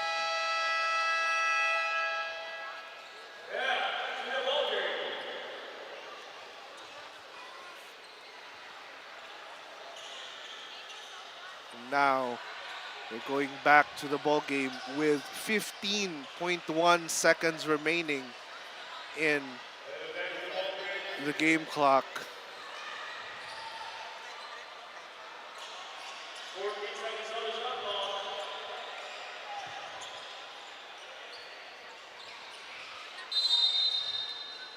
I think CAC is just gonna, expire the time here. That's what I've said. CIT-U committing an intentional foul. They really, really need to commit those fouls if they want to regain possession and possibly pull off a miracle here. But with 11 seconds left, partner, what can CIT-U do right now? I think there's nothing that CIT-U could actually do, because again, penalty is gonna be a tough one for them. It's gonna be a tough challenge. So, they gotta pick a player that they could intentionally foul that is actually not accurate on the line. But Fuller, he missed that first one. He's also quite accurate on the line right there. But again, 11 seconds. That's not a lot of time to catch up with a 4-point lead. Fuller misses those 2 shots. Junior Wildcats kicks it up to the corner for 3. Gets tapped on the way up. 3 seconds left, and that's it. Ladies and gentlemen, the CEC Blue Dragons, after trailing for almost 3 quarters, manages to pull it off at the 4th and final quarter, where it matters the most. You can see Fuller and his main man, Parilla, hugging each other out, because what a game that we actually have, partner. It's more on the, on the shooting side. Most especially, a lot of drama has went on. And a lot of, paint shots from the big mans, most especially. Talking about the game, it's the main man who has stood out in this game is none other than your team captain. The CEC team captain is just Kenneth Fuller, has been working well in the rebounding department, the scoring department as well. But on the other side, CIT-U, their team captain as well, have did a great job. That's Keith Suarez with 17 points, knocking down those shots inside. Not much from his main spot, which is the 3-point line. But again, he has did what he has to do for the team, and he has not been selfish in terms of giving his teammates some opportunities to score, as you can see on that replay. Absolutely, those replays we're seeing on the screen right now, 3-pointers. Yes. So 3-pointers from both sides, from both teams, but Estorba's dagger was what really sealed the deal for this game. And, you know, the hustle coming in from Fuller, and, you know, Parilla and Fuller has been very outstanding. Yes. They're leaning on towards the rebounding area and the defensive areas. You can definitely see Dimaporo, a couple of their big mans who have been showing up as well for this ball game, and it's pretty great to see that their defensive end has been working much already on throughout this ball game. Even though CITU had that fighting chance and they had to catch it up, but you can see here on our board, 32% here for the side of CITU. They are leading on that end, but CICC as well here, 26%. But again, it's all about on the rebounding area, 58% of 58 rebounds rather, with CEC again out rebounding CITU. That is again mostly from their big man, especially from Fuller as well, who has been showing up on both ends, and that is why he definitely deserves to be that team captain on the team, because he knows what is best for his teammates and for the whole team as well to win this game. Absolutely. Fuller, amazing plays coming in, not just in terms of points but of assists as well. He has been throwing dimes in this game, which led to the Blue Dragons' victory tonight here at the newly renovated Cebu Coliseum, ladies and gentlemen. And not just that, if you take a look at their second chance points as well, the offensive rebounds being made by Dimaporo and the other big man, Cielana, was actually very, very essential in the contribution for their win here against the CITU Junior Wildcats. But for right now, ladies and gentlemen, we'll have to end this ball game, and we'll be right back for another matchup between University of San Carlos Warriors and the CITU Wildcats later on tonight. Ladies and gentlemen, we'll be right back after a short break.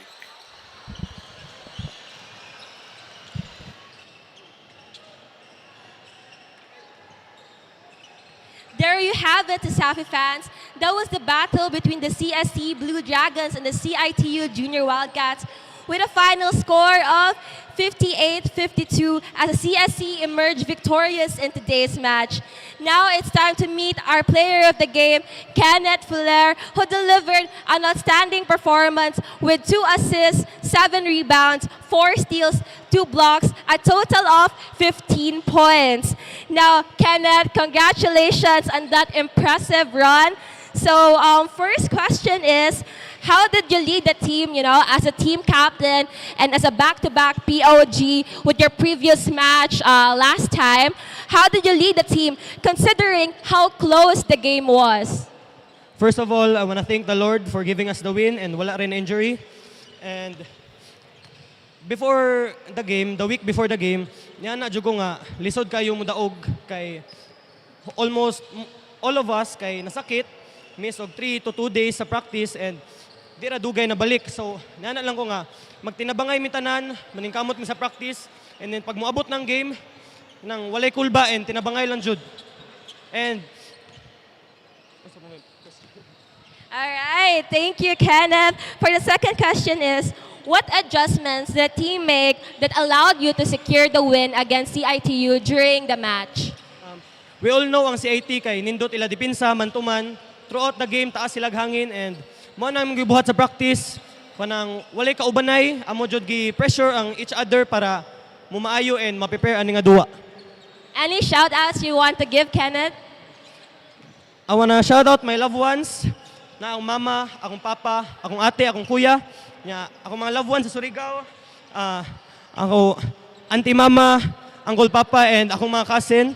And gusto po na ko i-shout out ang CC community nga nitan-aw jud bisag dugay na kaayo and gikan pa sila sa practice and gusto po na ko i-shout out akong uyab nga nitan-aw jud bisag unsa ka kapoy. And gusto po na magpasalamat sa mga coaches for believing in us always. Thank you so much, Kenneth. And once again, congratulations for that win. Now for the next game, it will be a battle between the USC Warriors versus the CIT-U Wildcats. This has been Keisha in play every game, every day.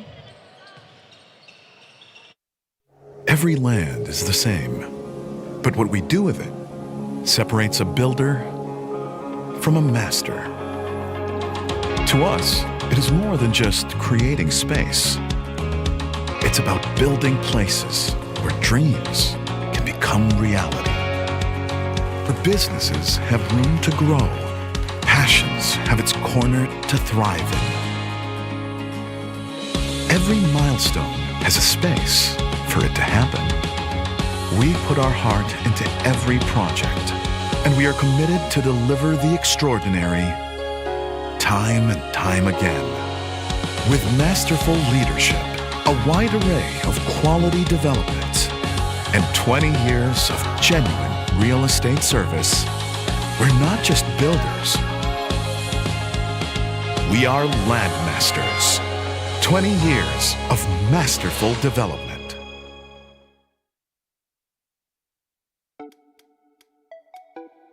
Wow! Sumakses dahil abot kaya? Uy! Sumakses dahil walang arte! Wow! Sumakses dahil walang tigil! With PLDT Home Fiber Prepaid, sumakses din ako! Mag-fiber prepaid na!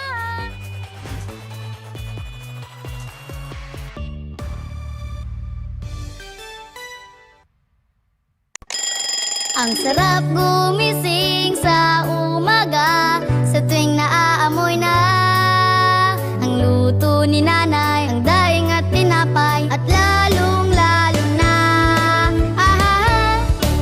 Virginia hotdogs, wala nang ang ibang gusto. Virginia hotdogs, ito ang baon kong paborito. Basta hotdog, Virginia. Rules, we make them.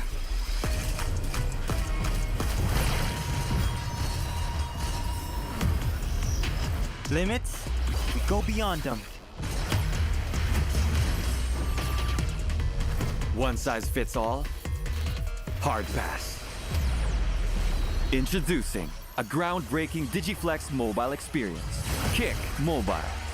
Download the Kick app, choose your number, activate the eSIM, and own the country's first... Welcome back to the CESAFI fans at mayong gabi, natong tanan, and you're still here at the Cebu Coliseum as you will witness a very intense match between the CIT-U Wildcats versus the USC Warriors. Now, a heartbreaking loss as the Wildcats failed to claw their second win against the USJ-R Jaguars in their last game, with the leading scorer, Duarte, warning his teammates to not be complacent or to be comfortable after their first win, referring to their game against the UC main Webmasters. Now, hustle on the defense. This is what head coach Don Bell emphasized to secure their second win, currently having 1-4 win-loss record in just this season. Now, on the other hand, we have the USC Warriors, who fought hard against the BC Cheetahs and came across the battle victorious, with Kyle Maglente, the player of the game, leading the uprising with just 14 points. Execute the system. This is what the team captain Baktunawa emphasized to combat against the very physical CIT-U Wildcats. Now,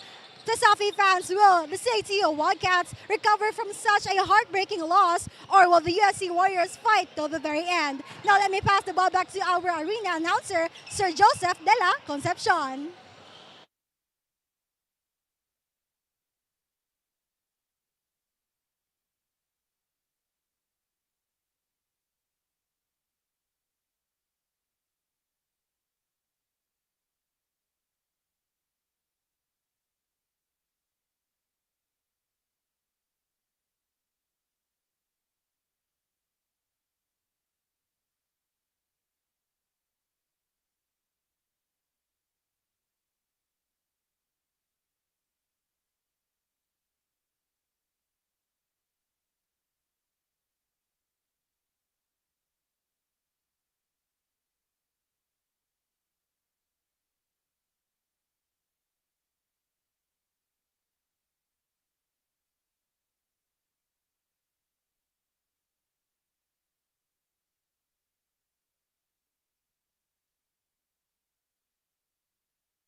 Good evening, ladies and gentlemen, CESAFI fans. Welcome to another exciting hardcore action here at Cebu Schools Athletic Foundation Incorporated Season 25. Brought to you by PLDT Sport, the official swimming partner of CESAFI. Virginia Hot Dogs Incorporated, Pasta Hot Dog, Virginia. Cebu Webmasters, we build with you and mine. Crayon Love, official sports apparel partner of CESAFI. Sonak, Mikasa and Molten, the official ball of CESAFI. For your ball game this evening, we have a CIT-U Wildcats versus USC Warriors. And now let's meet your starters. Introducing first the starting five of your CIT-U Wildcats. The point guard, number 4, Reggie Ian. Shooting guard, number 25, Jorian Abelio. Small forward, number 7, Kurt Piano. Power forward, number 27, Andy Duarte.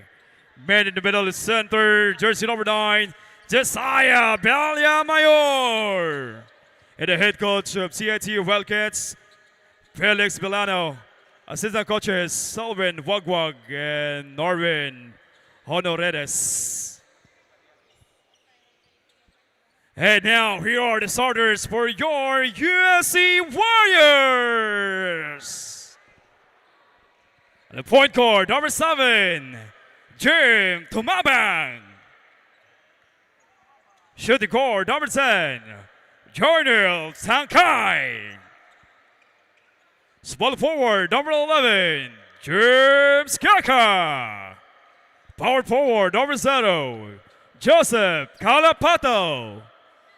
The center, number 70, Will Aro. Head coach of USC Warriors, Paul Jobin. Assistant coaches, Giovanni Pantelio, Enrico Gianlianto. Your official officiating this ball game are Mr. Joel Salugaol, Andres Dijito, and Crochef Melvin Calmeran. This ball game is being supervised by our Commissioner Felix Boy Chiconer Jr., Deputy Commissioner Attorney Barbie Pañares, and Mr. Danny Daran.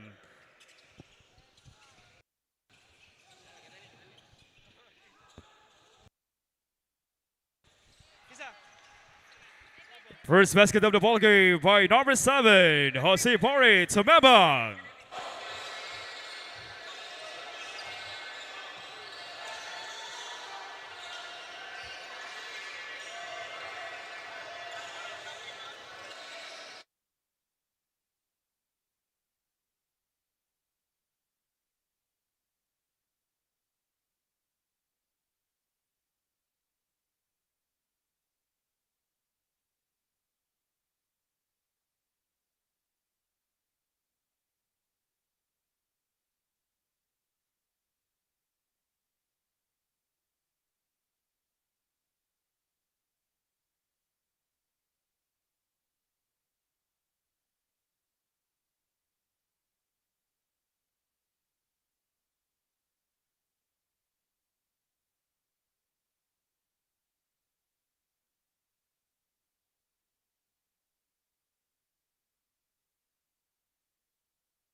Ball is out of bounds.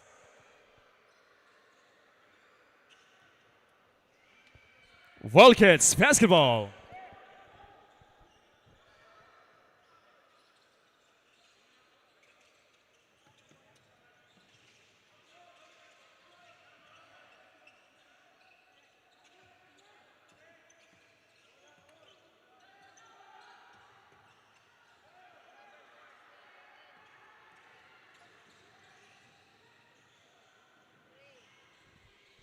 Three, RJ Enriquez.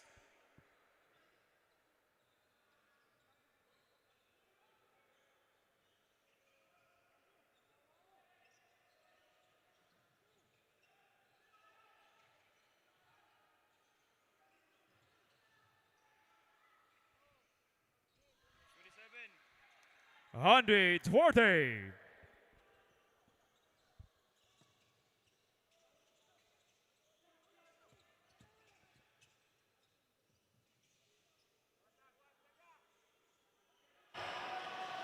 The CIT-U Wildcats are off to a slow start with the players still adjusting to the game. Yet Piondo just made a three-pointer shot that made the crowd roar and delight. I actually had a chat with the CIT-U's head coach Don Bell, and he looked back on the past game and gave two factors why they didn't win their second win. Now, the second one seems to be most interesting.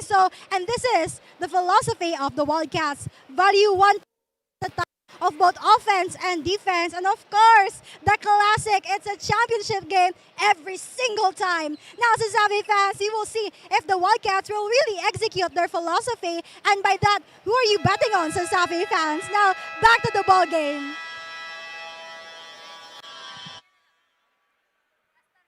Back to the ball game.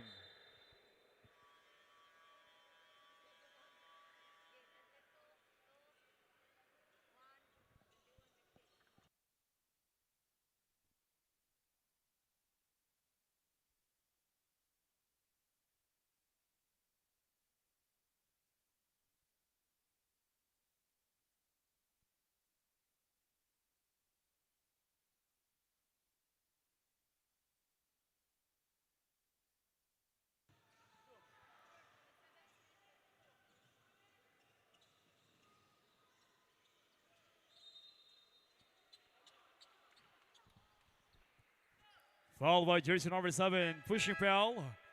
Substitution. Second personal foul by jersey number 7, Kurt Piado. 13 foul, Wildcats. 17 seconds on the shot clock.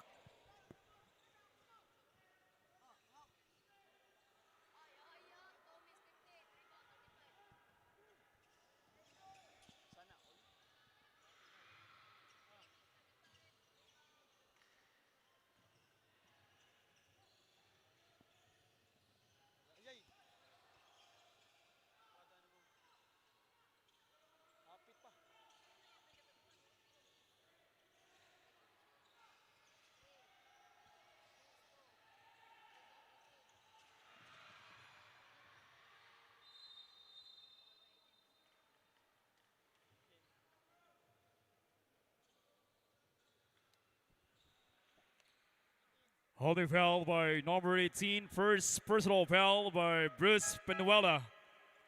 Substitution. Substitution. 14 foul, Wildcats.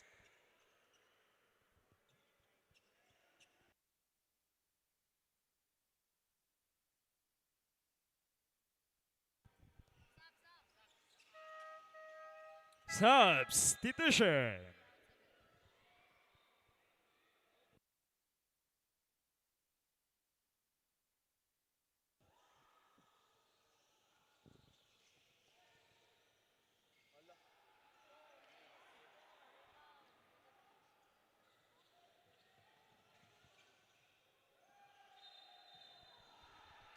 Traveling.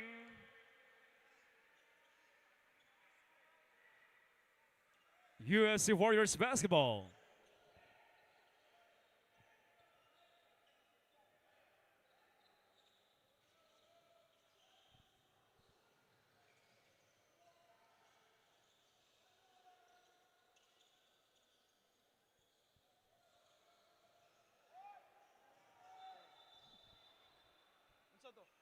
Traveling violation. Wildcats basketball. Substitutions. Substitutions.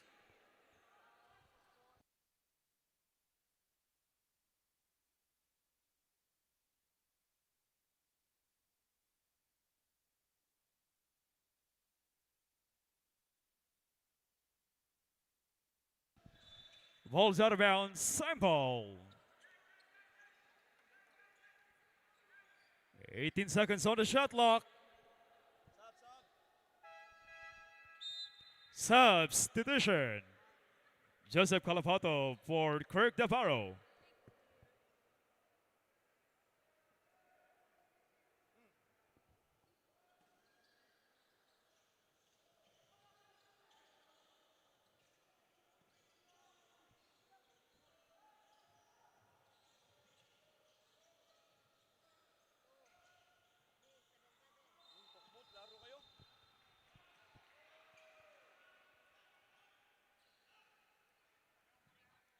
Holding foul by jersey number 5. First personal foul by James Tagokan.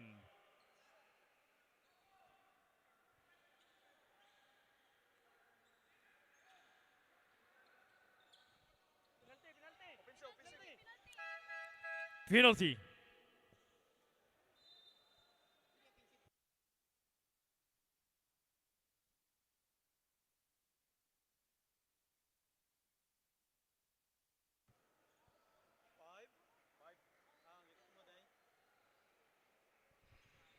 Two free throws for number 4, 𝐂𝐄𝐒𝐂𝐿.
Ball's out of bounds. Wildcats basketball. Substitution. AJ Bakunawa for Zach Vigado. Substitution. Jornel Takai for Kyle Maglance.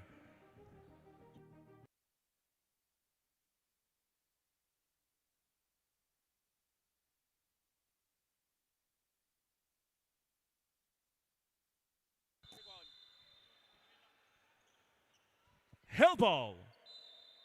Our possession points to Wildcats basketball. Substitution. Jorian Abelio for Alan Tangan.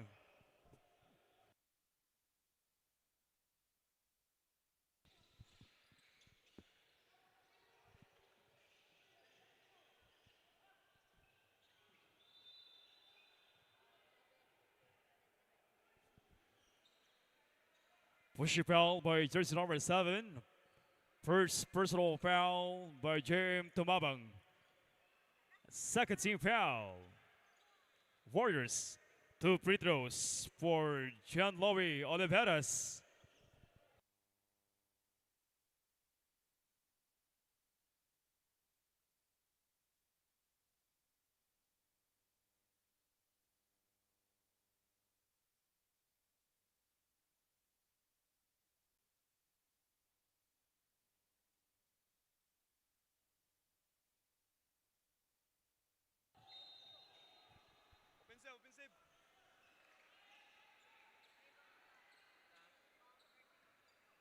And a foul by jersey number 13.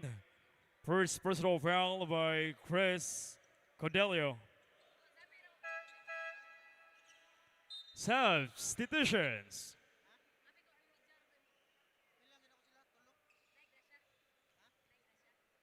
Two free throws for Joseph Calapado.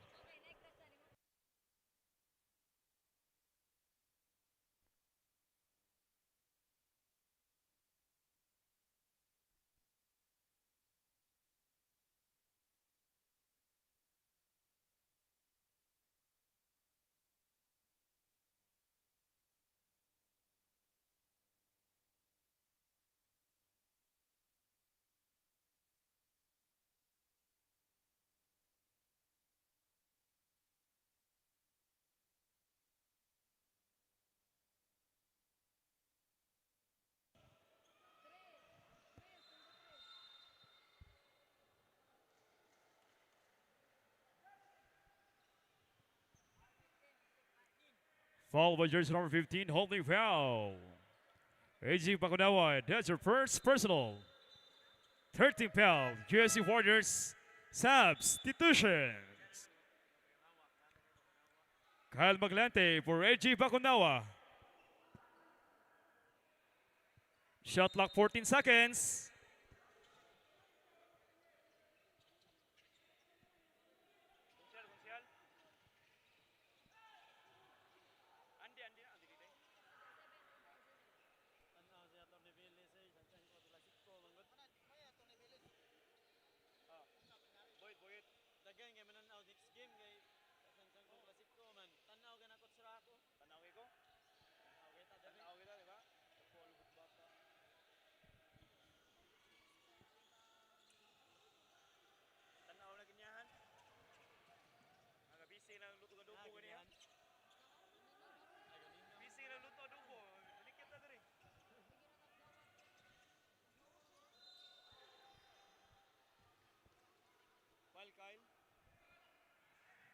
Foul by jersey number 21, illegal use of hands foul by Kyle Maglante. That's your first personal. 14 foul, USC Warriors. Two free throws for Joria and Abello.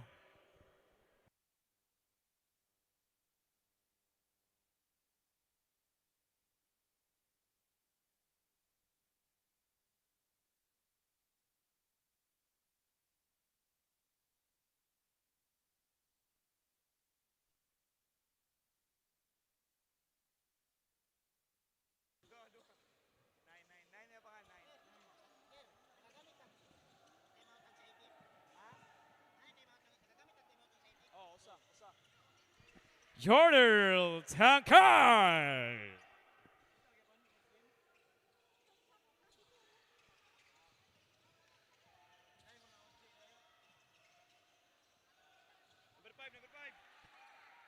James Tagakan.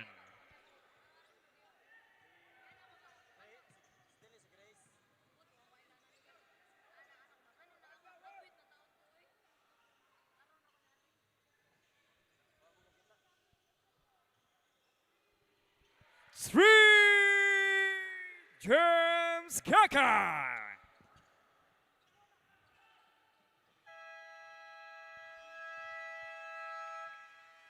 And the first quarter.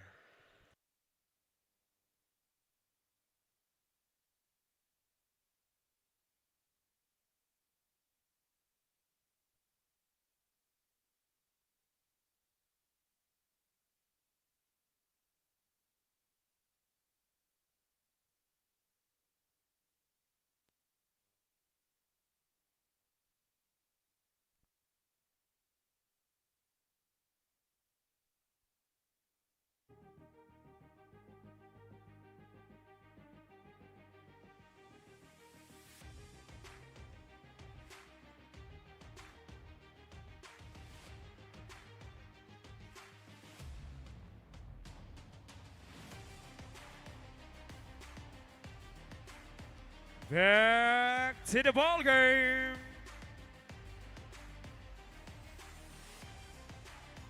Back to the ball game. Start for the second quarter.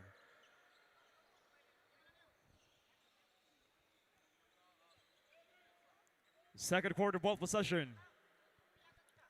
CIT-U Wildcats basketball. Correction. Second quarter ball possession. USC Warriors basketball.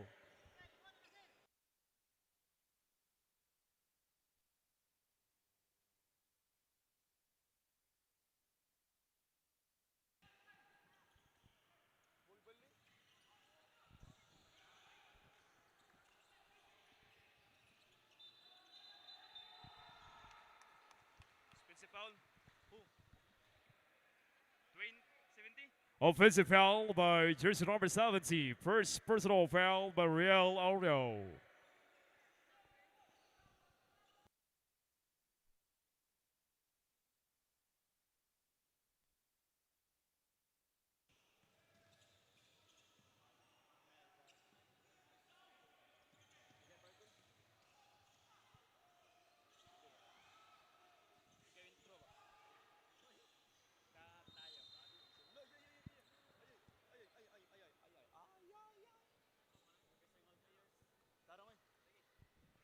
Requesting all players to stay in the shaded area in front of the respective benches. Both teams are advised to observe proper bench decorum.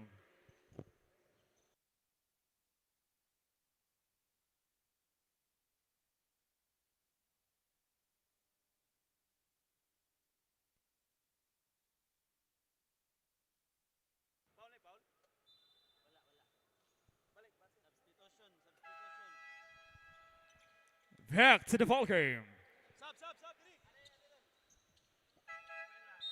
Substitution.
Three, Jorian Nopalio.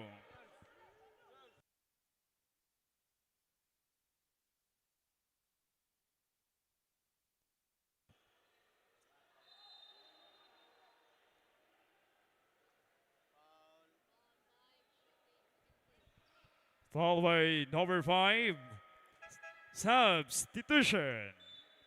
Second personal foul by James Tagogan. First team foul, Wildcats. Substitution. 2 free throws for Real Oreo.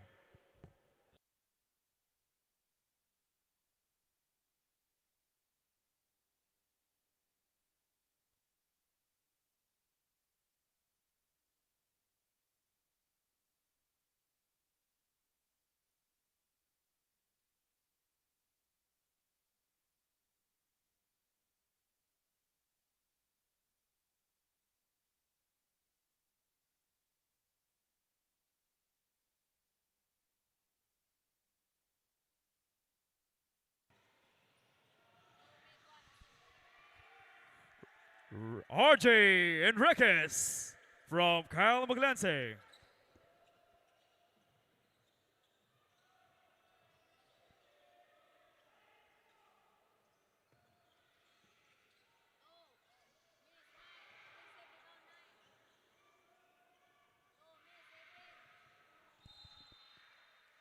Ball is out of bounds. Substitutions.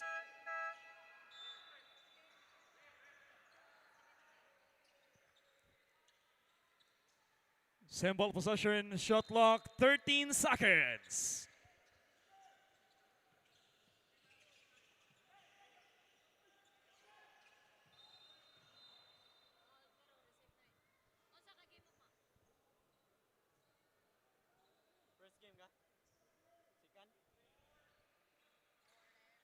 Pushing foul by jersey number 4.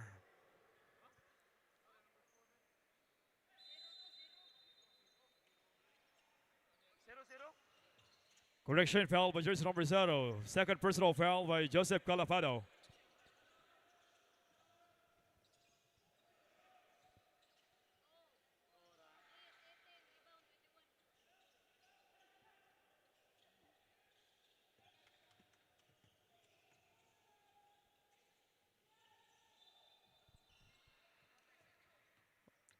Out of bounds. Wildcats basketball.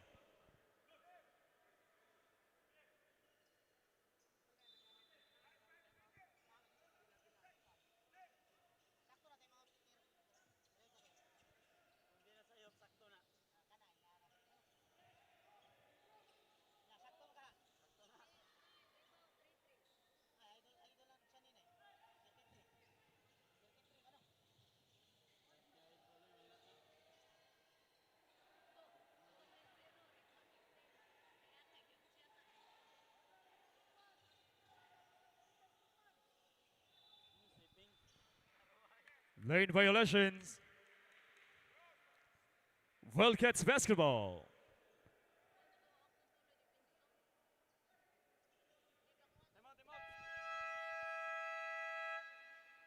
Warriors timeout.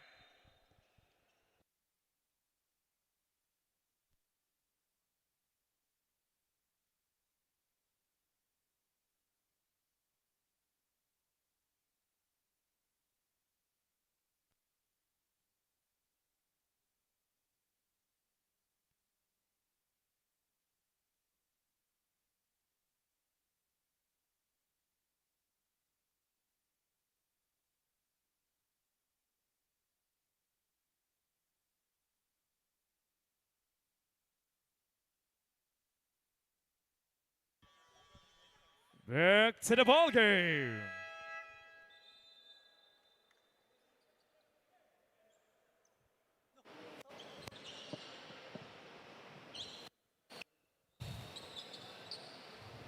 The USC Warriors have with 9 points, but during the huddle, Coach Alvin asked a question that made the questions or the players themselves. Now we're making shots, but are we really defending ourselves? As they have emphasized time and time again that the USC Warriors' bread and butter is defense. Now Baglante, the player of the game in the last match, actually shared that they only have one day to practice and prepare to fight the very unpredictable Wildcats. Now, in the first minute of the second quarter, Duarte was actually on the floor clutching his left knee. However, the medical team of CESAFI and the physical therapist, Jack, gave the go signal that he can go back to the ball game. Now, CESAFI fans, will we see a very smooth first half from the USC Warriors due to their bread and butter, or will we see a very bouncing Wildcats? Now, back to the ball game. Ball's out of bounds. Point 8. Shot clock. Point 8.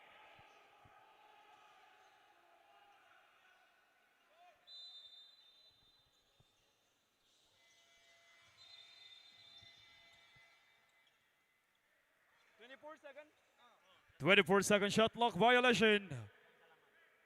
USC Warriors basketball.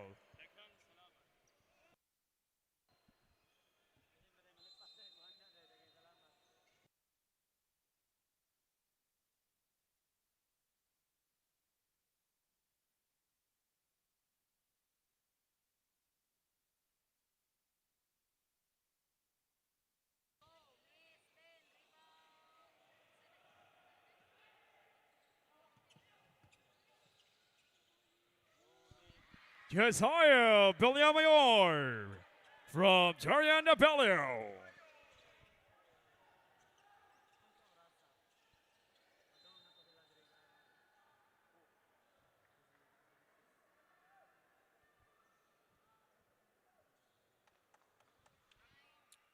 Followed by jersey number 9. Second personal foul by Josiah Villamayor. 15 seconds on the shot clock.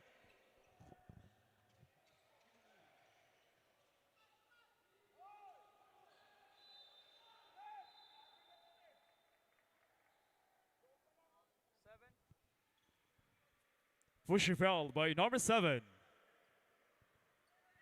Third personal foul by Kurt Piano. 30 foul, Wildcats. 14 seconds on the shot clock.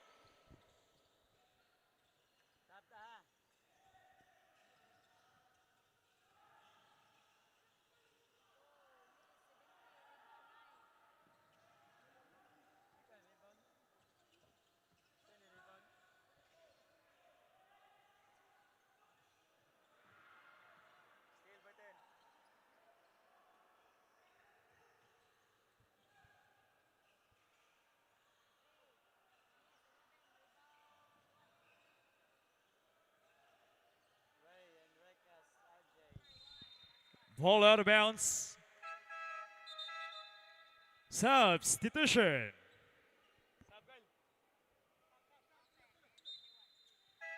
Substitutions.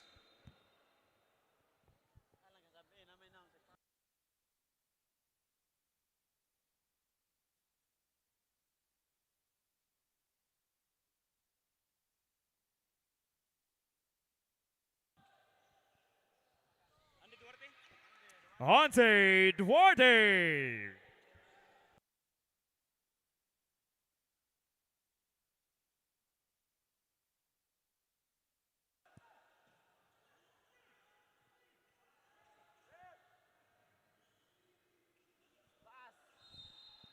Ball's out of bounds.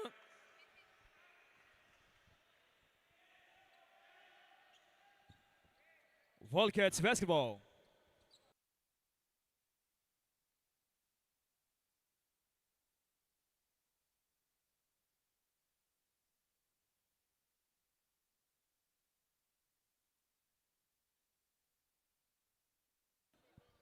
Followed by jersey number 70. Substitutions. Second personal foul by Real Aureo. 13th foul, Warriors. 2 free throws for Andy Duarte.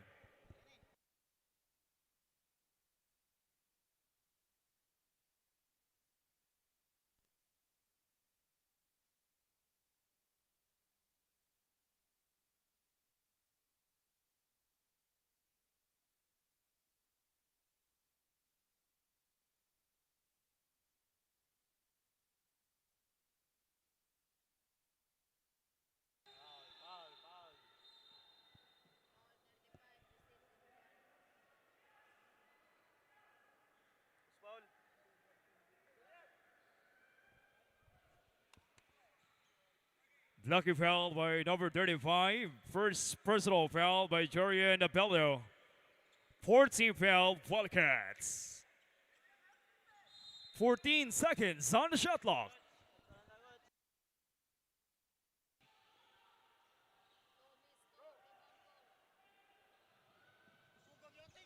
Andy Duarte.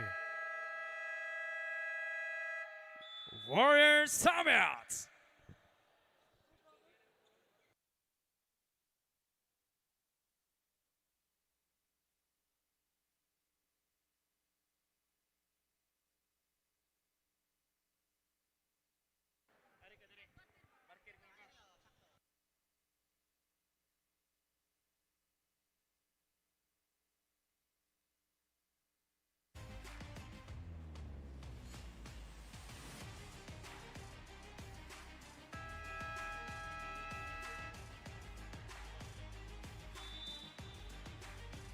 Back to the ball game.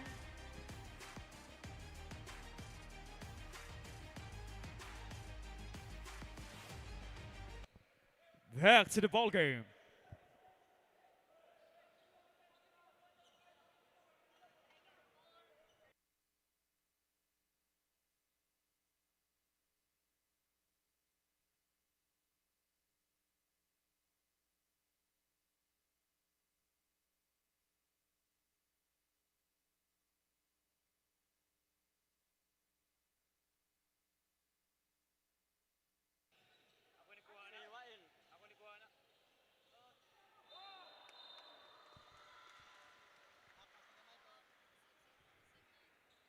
Offensive foul by Joseph Calafado. Get your third personal. Substitution. Kirk Navarro for Joseph Calafado. And a 14th foul, Warriors.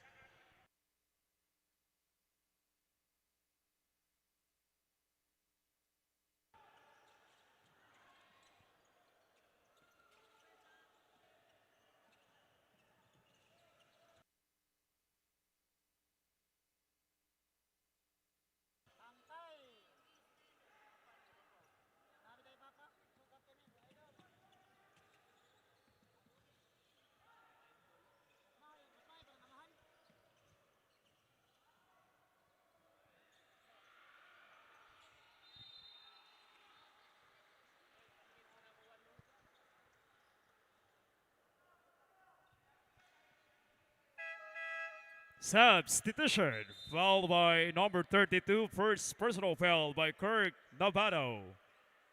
Penalty, 2 free throws for Josiah Villamayor.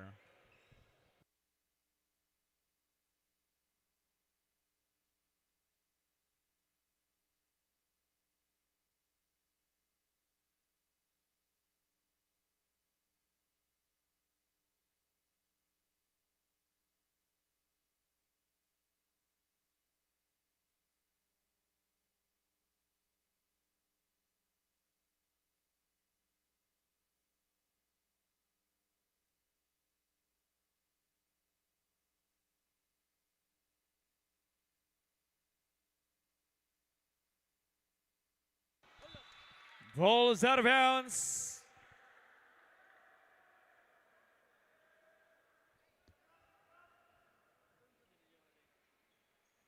Wildcats basketball.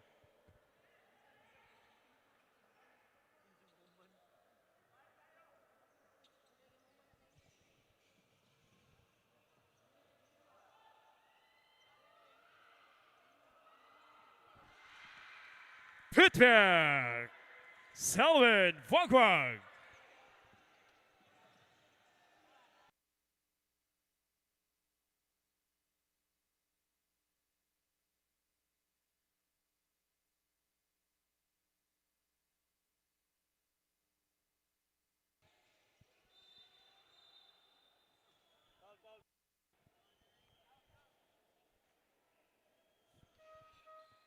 Followed by number 25, substitution.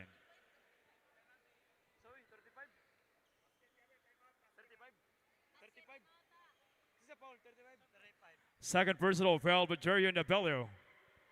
Penalty, 2 free throws for AJ Bakunawa.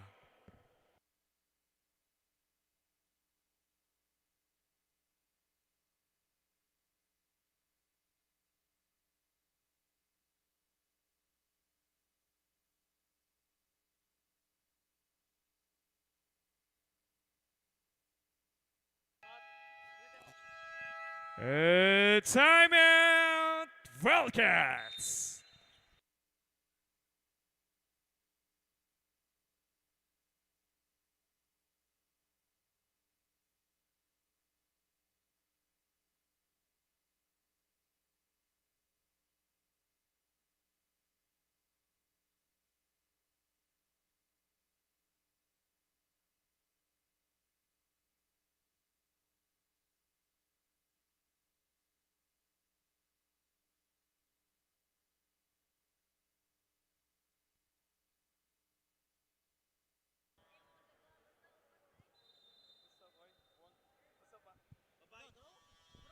Back to the ball game.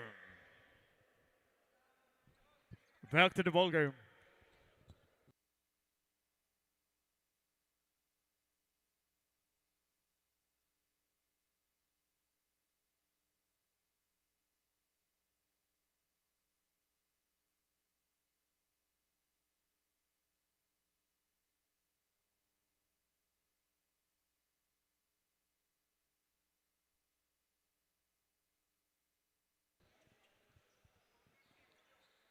Wildcats basketball.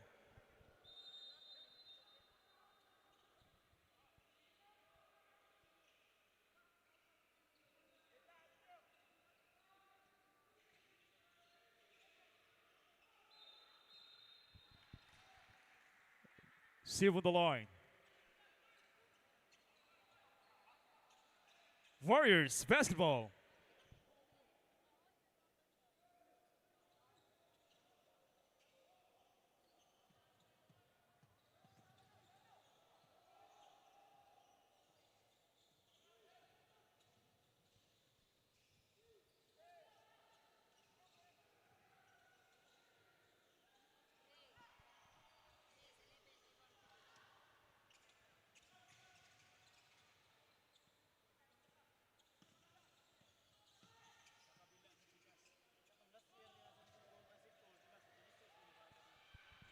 Josiah Bellamayor.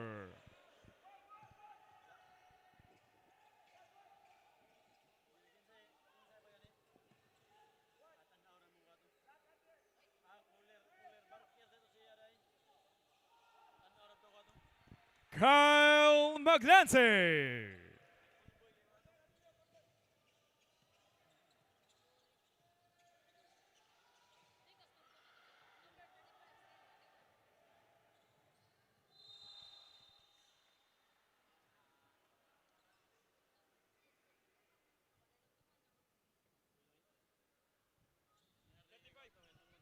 Fouled by jersey number 35, Jorian Apelio. That's your third personal. Penalty situation, 2 free throws by Kyle Maglanse.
And the first half.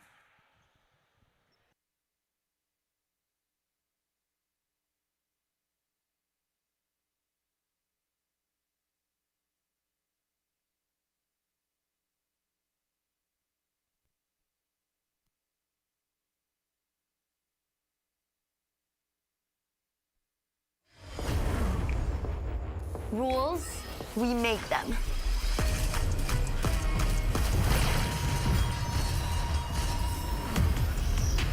Limits, we go beyond them.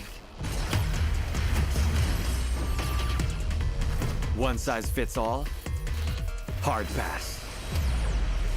Introducing a groundbreaking DigiFlex mobile experience.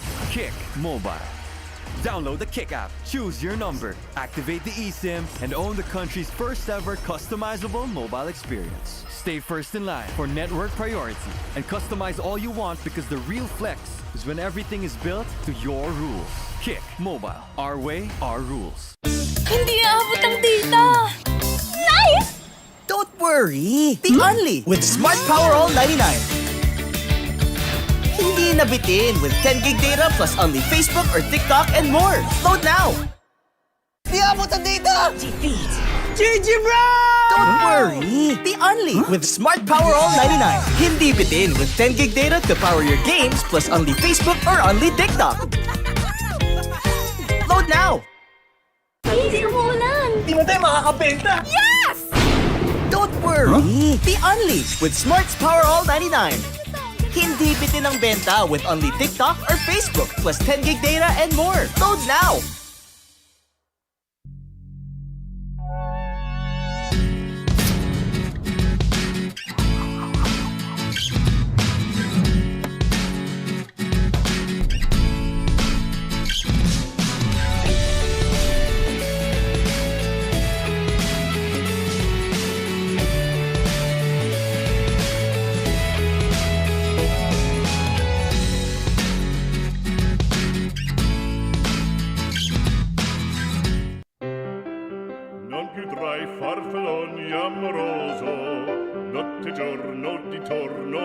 Girano, delle belle turbando al riposo. From Cebu to the world, you're still watching CESAFI. The game is really intense on the court right now, but what do we expect? This is CESAFI Season 25. Now, I currently have two coaches beside me with CIT-U Wildcats Assistant Coach Jimbo Villarosa, and of course, USC Warriors Assistant Coach Enrico John. Wow, the smiles are really here, you guys. And the coaches were actually scared of my first question, but now, let's start. Now, Coach, what can you say about your team's performance in the first half? In the first half, we stick to the game plan in our practice that we have to play good defense and we have to build our chemistry not only in the offense but also in a good defense. Defense is always a must, especially on CESAFI. And now, you, Coach. I think we started really good until we weren't. And I think we went over our heads when we had a lead.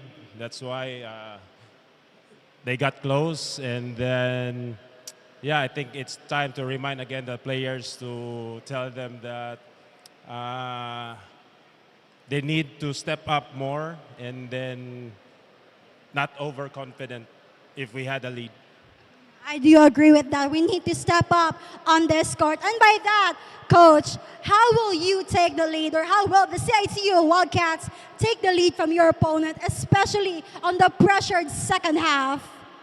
As long as we continue to play a good defense, I think we have a chance to get the win. As long as we have a good defense and the offense will follow. All right. And then, Coach John, how will we maintain the lead, especially on the second half of the game? We have to remind our players that we're going back to zero. We're not gonna think that we're leading, and I think we have to step up in both defense and offense, and I think we have to do more on defensively and make our shots and lessen our turnovers. For the second half. And, you know, we wouldn't be here without our supporters. And by that, coaches, do you have any supporters or you want to have a shout out, especially in CESAFI? Shout out to the CIT community family, especially to our president, Sir Bernard Villamor, Sir Jigger, and to all the CIT community family, and to my family also, who is always supporting in the CESAFI, in the CIT. And Coach John, any supporters that you want to thank who supported you all the way through this season? Hi to my family, my wife Dani and my boy Draco. I love you guys, and I want to congratulate my batchmates and my inter-alumni from USC, Boys High, who won their games earlier today. And then to all our USC family, thank you for supporting us, and that's all. Yes, and I also would like to give a shout out, especially to our CESAFI Season 25 sponsors. Basta Virginia or Basta Hotdog, Virginia, Crayon Lab, the official CESAFI merchandise provider, Cebu Landmasters, we build with you in mind. Motan and Mikasa, the official game ball of CESAFI, Sonak, our trusted technology partner, and Kick, our way, our rules. Pusupi, your game, our community, and of course, PLDT and Smart Community bring the strongest connection to your home and beyond. And by that, thank you so much, coaches, for agreeing to this interview. Thank you. And by that, now that's from the court side, and that's Chica with you later. CESAFI fans, goodbye. Thank you very much, Janine. And if you take a look at our halftime statistics right here, we've got almost similar, characteristics among both of the teams, which is why it's only a 1-point game. Yeah. I mean, there's not much discrepancy on the stats, and mainly because it has been really a close game between these both teams, and it's up to them in the halftime break to point out those mistakes. As you can see, these numbers are fairly low, 10 out of 30 for USC and 11 for 32 for CIT-U, and I think whoever makes adjustment first will get the momentum on their side. Absolutely. They will get that momentum coming into the second half here, because if you take a look at our leading scorers even, nobody is on double digits yet. Right. It seems like this scoring tally for each team has been well distributed amongst their entire roster, not just with the starting five, but with their bench as well. I think for me, one of the players to look out for is Kyle Maglinte. For his last outing, he scored 14 points, for his team, even though that he was in the second unit. And I think, it's a matter of who will step up where it matters the most. Sword for third quarter.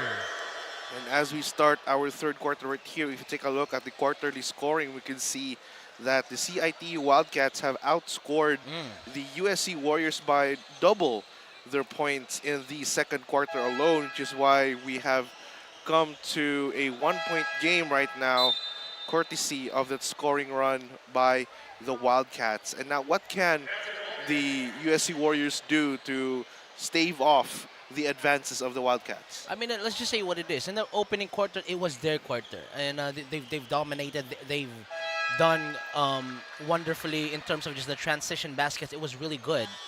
But now in the second quarter, the Wildcats pounced back, and made a rally of their own. And now that's why we see the score right now. And it's still anyone's ball game, if you ask me. It's just a matter of really who's going to step up in a matter of execution as well as a team. Absolutely. That's right, partner. Execution as a team, that's the key here for both of these squads, right? The Warriors and the Wildcats. We have seen them both execute some flashy plays here and there. Yes, sir. But it's not just about those flashy plays don't make you win.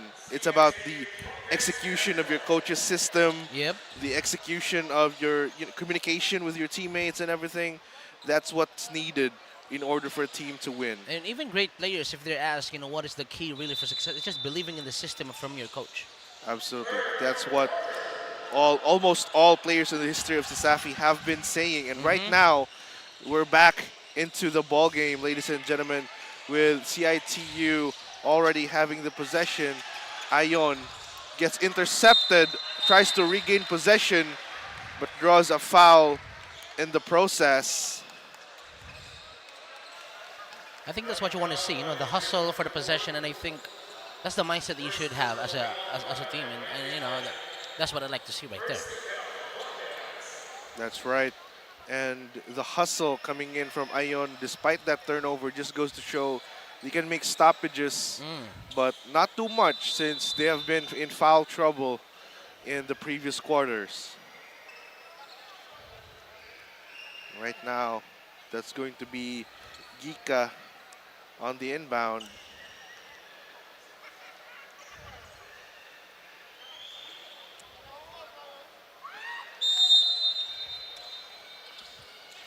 Here comes Gika, looks for the open spot. Onto Tangkay. Back to Bakunawa. Back to Gika. He's being set up a screen. Gika, fancy move, quick pass inside. Intercepted. That's going to be a turnover for the Warriors. And those are the things that Warriors should avoid. All those risky passes like that tends to, cost them some turnovers. Absolutely, it hurts their possessions so much more so than it does benefit them. But on that foul right there has been called before the shot was put up.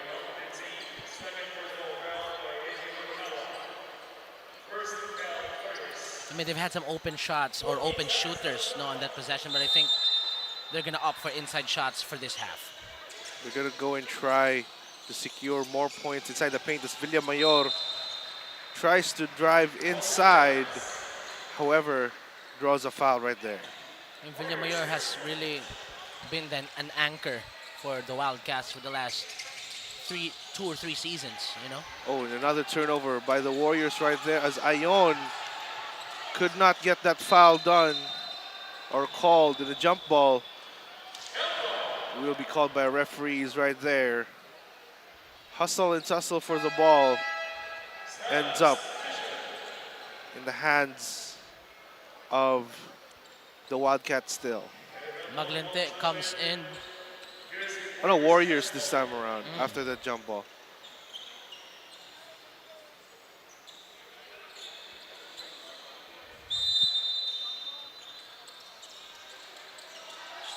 Comes the Warriors. That's Maglinte already on the court. Kicks it to Tumabang. Shot is no good. Rebound, the Wildcats. Duarte looks for Villamayor. Onto Ginita. Back to Villamayor. It's the ball tapped away. Ball's on the floor. Players are the scrambling as well. Still, Warriors ball. Maglinte passes it to Tumabang. Inside, alley-oop is good.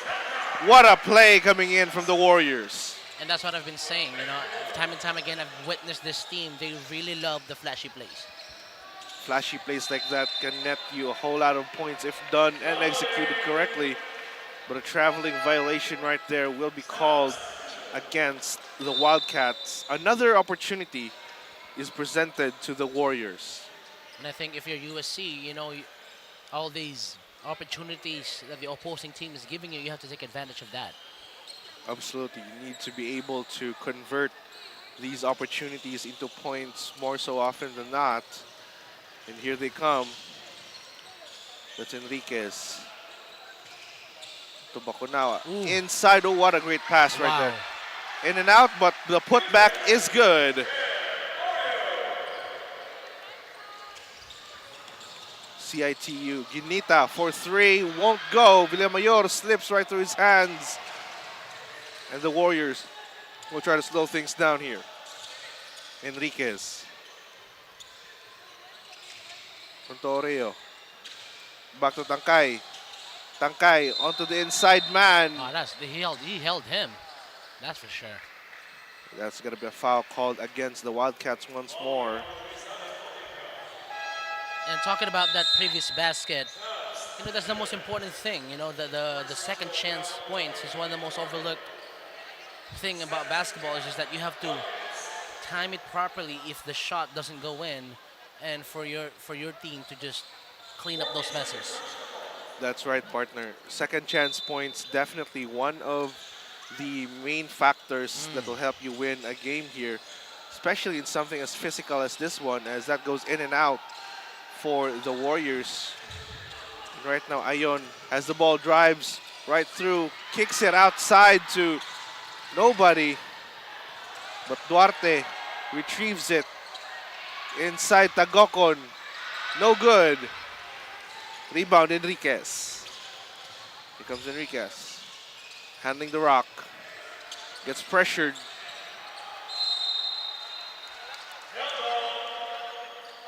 And a jump ball will be called right there. And I admire the physicality of not... yes, there's physicality, but not really to the point of too much physicality. And I think it's just the necessary physicality that you need in order for you to disrupt your opponent. That's right, partner. Just the right amount to hold on to something we call defense here in this game. Oliveros passes inside. Outside to Ayon. Right back outside to the corner.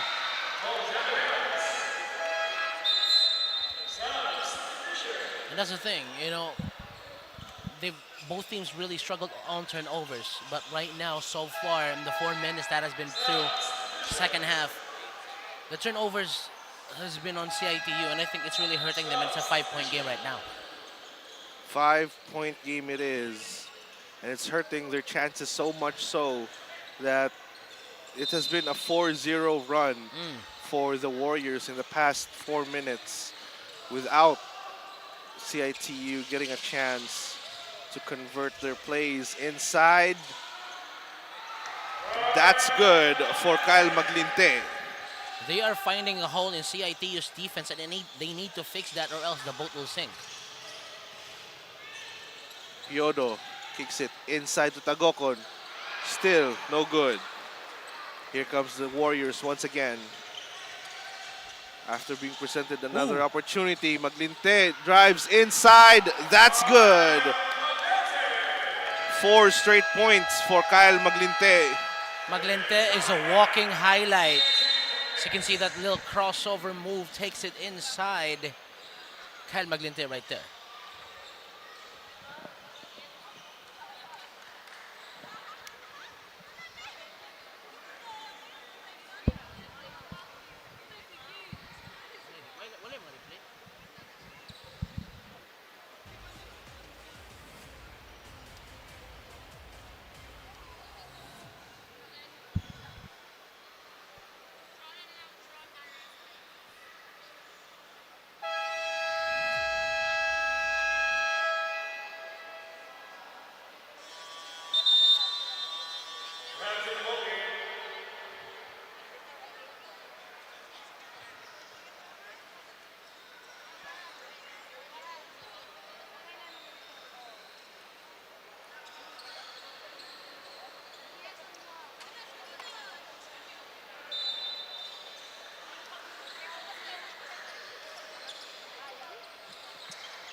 And now we're back to the ball game after that timeout.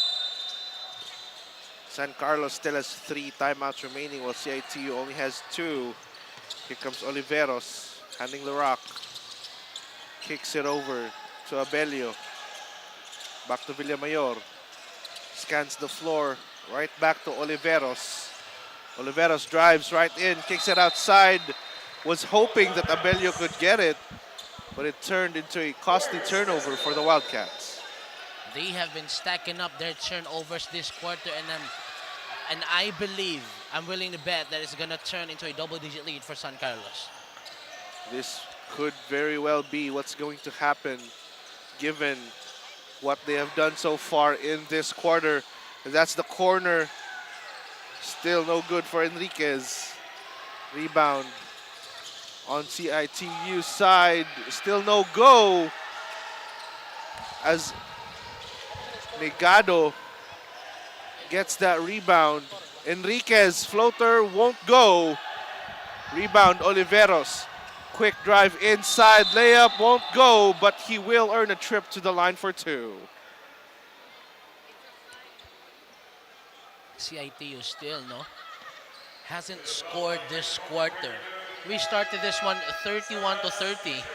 Now it's 39-34, minutes and 42 remaining.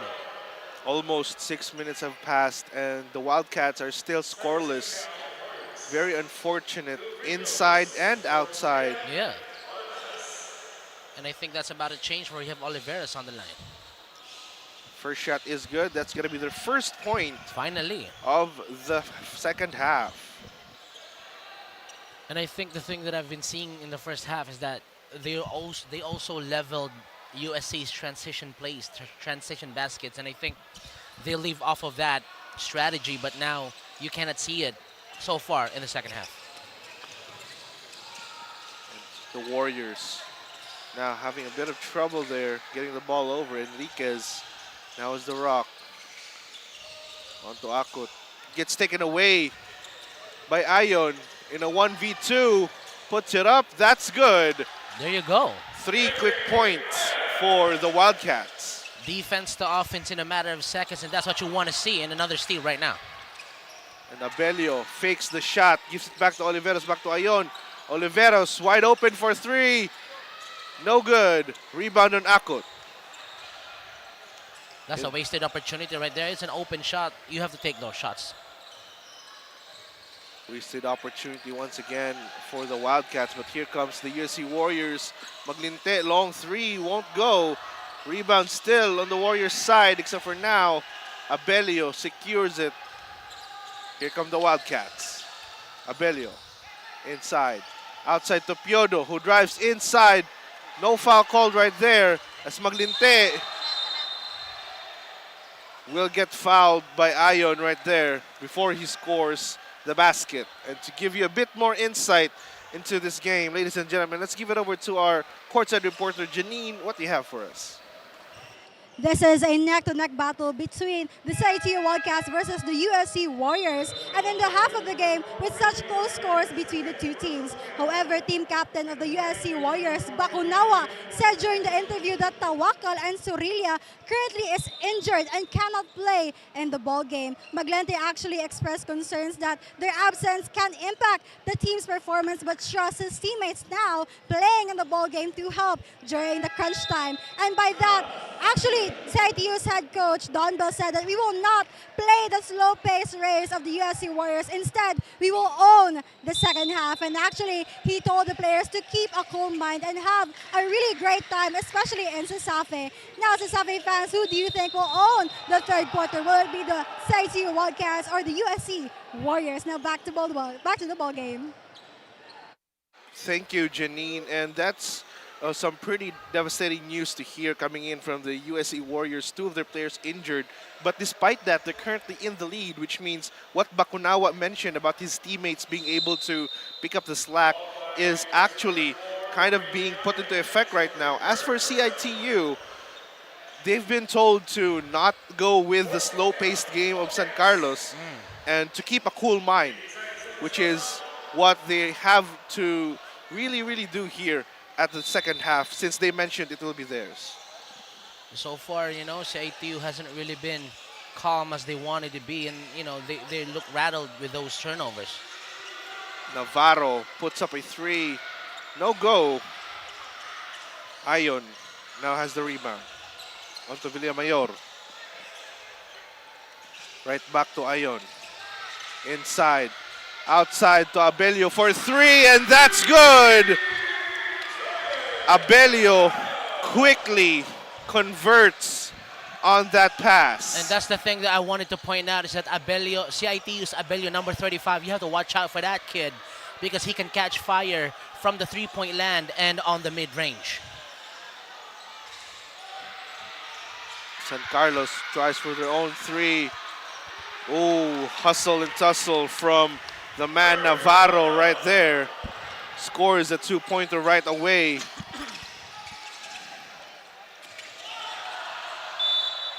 And that's going to be a backcourt violation for Abelio and the Wildcats.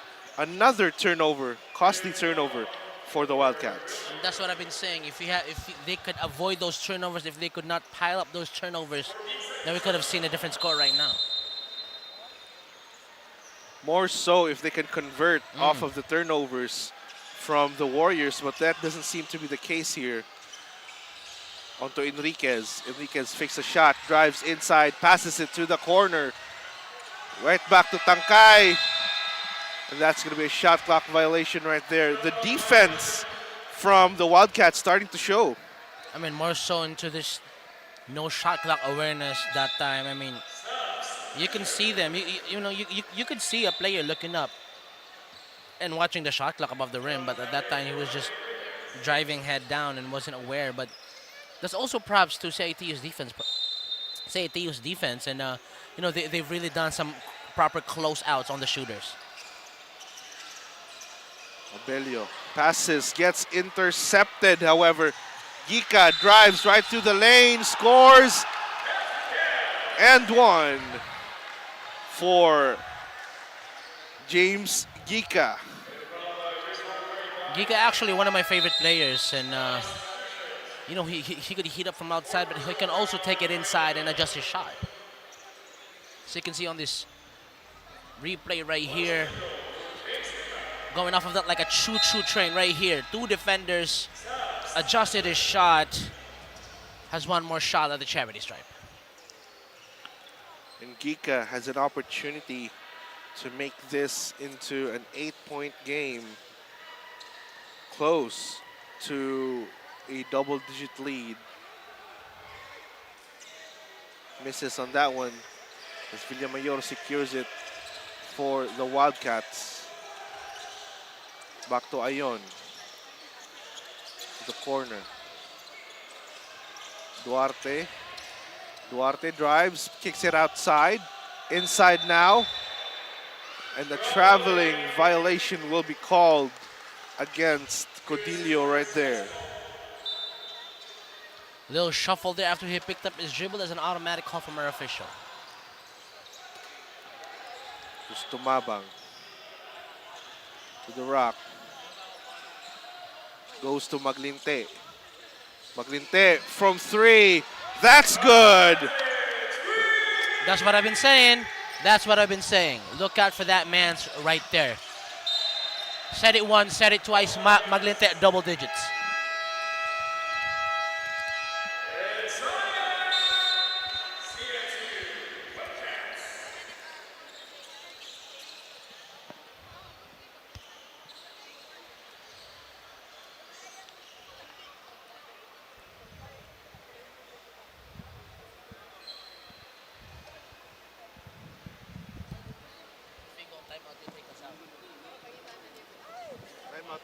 You take us out. Every time right?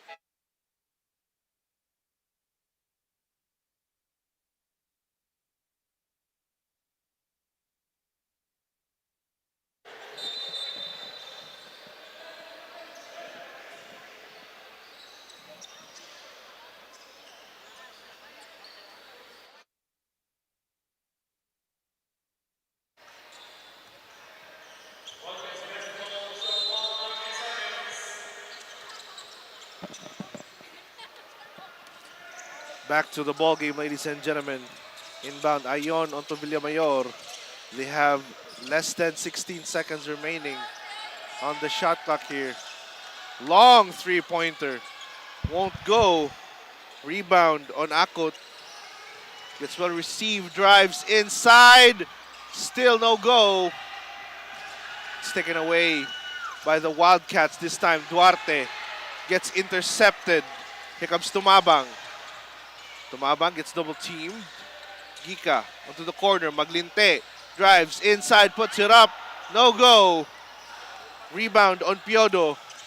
Here comes Piodo.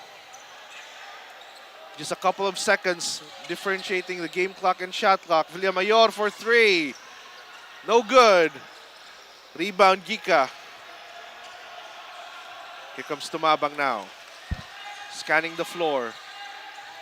Less than 10 seconds remaining here. Maglinte, another three-pointer is no good. Villamayor couldn't get that shot up for the time being, and we will end our third quarter 46-36, a 10-point lead created by the Warriors after their tirade, and we'll be right back after a short break.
All right, ladies and gentlemen, welcome back to the ballgame. We are now at the fourth and final quarter with the Warriors having a 10-point lead against the Wildcats.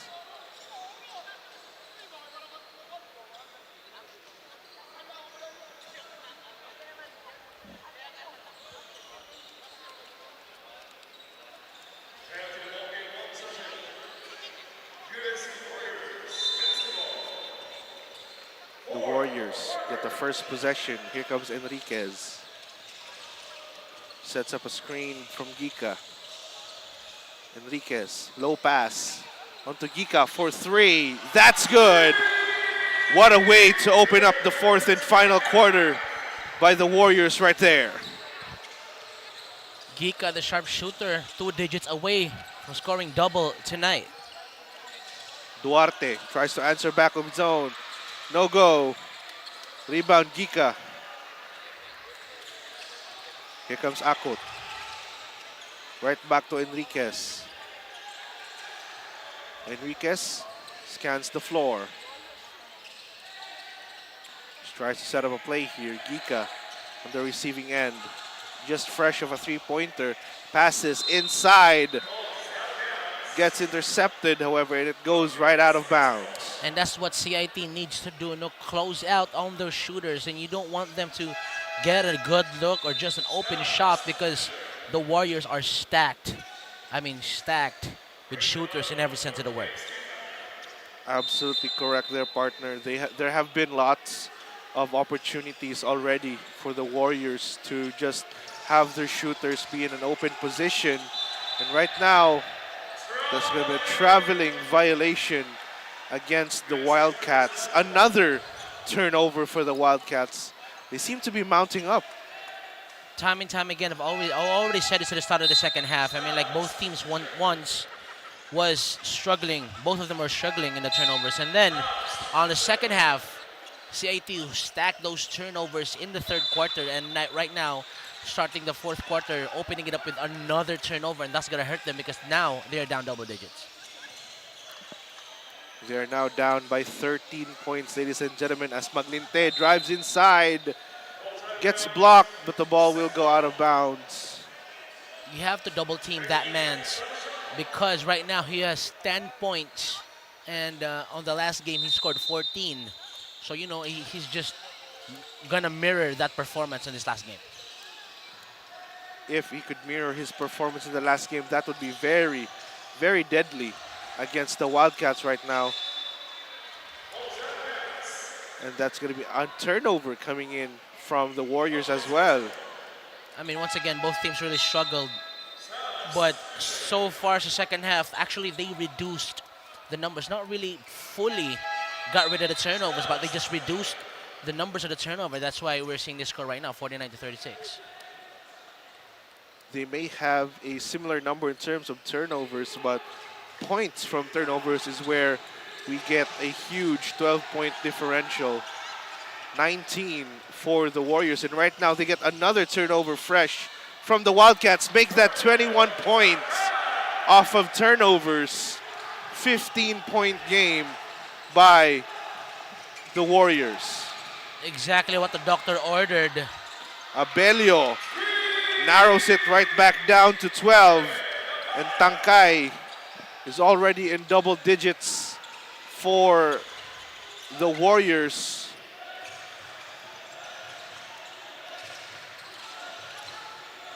Enriquez having a bit of trouble. Oreo on the outside for 3. No good. Rebound, Ion. They have to look for Abelio. Abelio is hot right now. Back to Villamayor. Villamayor looks for the open spot. No good. Rebound on Akot. Here comes Enriquez now, trying to slow things down. Enriquez guarded by Villamayor. Inside, good pass, still no good. Offensive rebound is good, but still. Stepped out of bounds on that one. And I think if I'm the coach for CIT-U, if I was Coach Felix, I would not take away Abelio from the game because right now he has 14 points. And, you know, I'm just saying that kid has a shooter's touch, and if you just give him the proper space, he can go to work.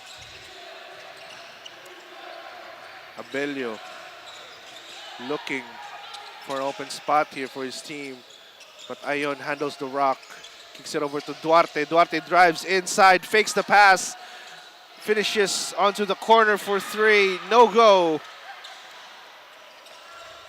Rebound Tangkay.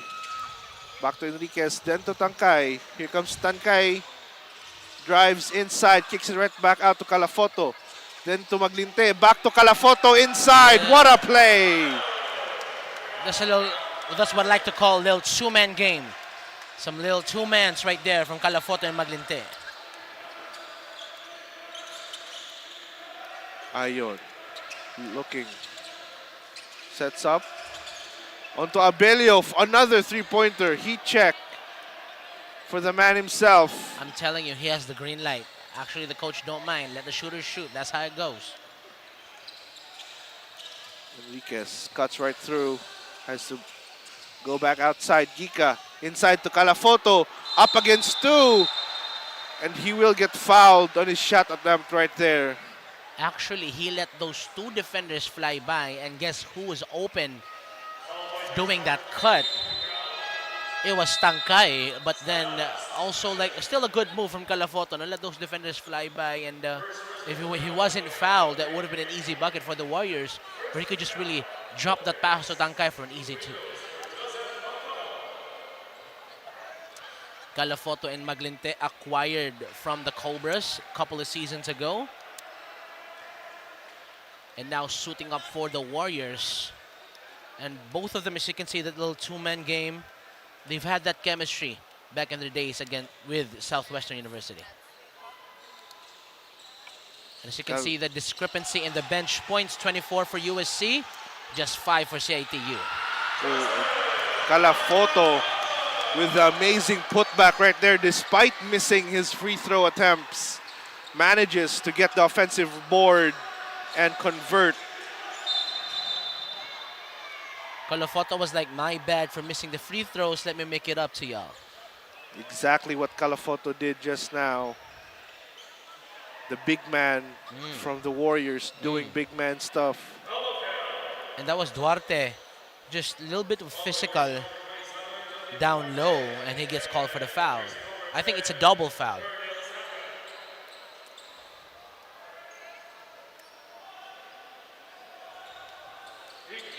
There's Abelio on the inbound onto Duarte. Looks for the open spot, three-pointer, no go. Rebound on Tumabang.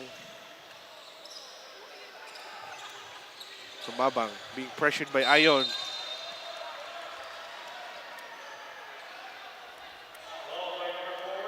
And Ayon will be called for a foul for holding on to Tumabang right there.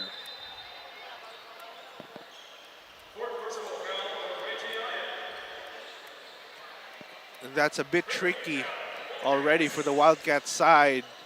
Two of their players, Abelio and Ayon, are already having 4 personal fouls.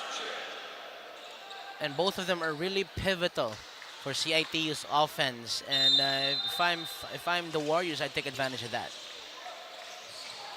Growing fouls from these players would mean so much for the Warriors.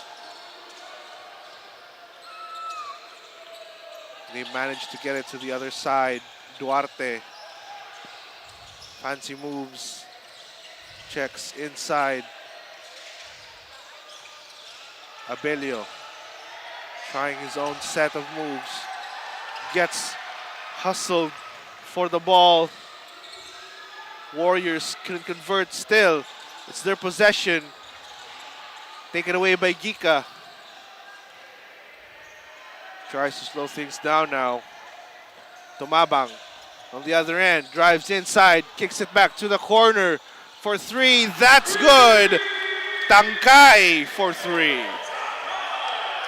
The Warriors have found their flow offensively. They're not really forcing a lot of shots. Matter of fact, they are rotating the ball to find the better shot. If I have a good shot, but you have a better shot, I'm going to go to you. This is the largest lead of the game, 19 points, and Tangkai already with 13 after fresh off of that three-pointer. Tumabang, mid-range, no good. Rebound Abelio. Here comes Abelio now, rushing to the lane. Outside back to Villamayor. Villamayor. Onto Wagwag. Onto the corner, Abelio for 3. No good. Rebound, Duarte. Duarte. And to give us more insight on this game, ladies and gentlemen, let's pass it over to our courtside reporter, Janine. What do you have for us?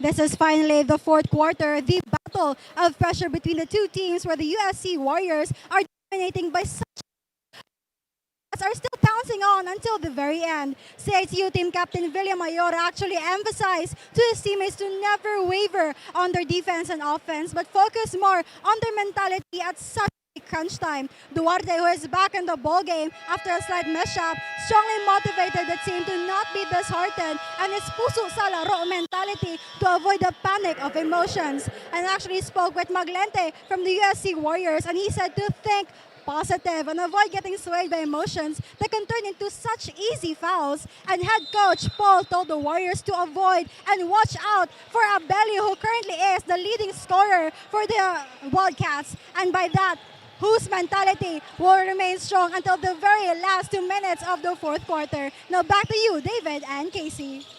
Thank you, Janine. You know what Villamayor just mentioned to his team about having a never waver mentality up against Maglinte's puso sa laro. which mentality will win out in this game tonight, as the USC Warriors now have a 17-point lead. And, you know, they were right, actually, in one thing, to watch out for Abelio, who has been on a hot streak so far in this game. But he already has 4 personal fouls, which the Warriors might take advantage of in the remaining minutes. And, you know, that's what I've been saying. Like, he's just the type of player who gets hot easily. But right now, you know, the situation that he's in, I guess he has to be careful. And the thing is that if Abelio is, you know, you have to switch to the one who's handling the ball and just take it inside and hope for a call. That's the play CITU needs right now. Villamayor powers his way through, kicks it right back outside. No good for Pinuela. Here comes Maglinte. Pass to Enriquez. Right back to Calafoto. Onto the corner now. Giga puts it up. No good. Rebound still on the Warrior side. Calafoto, Maglinte. They're checking the clock, trying to waste as much time as possible. Giga, 3-pointer, no good. Here comes Abelio. Oh, it's the ball tapped away from him by Maglinte. And Maglinte even draws a foul after that altercation.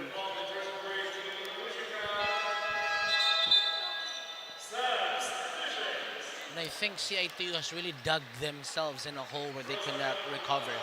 Because so far, from the third quarter to now, you know, they've been struggling to just, even to get some ball security.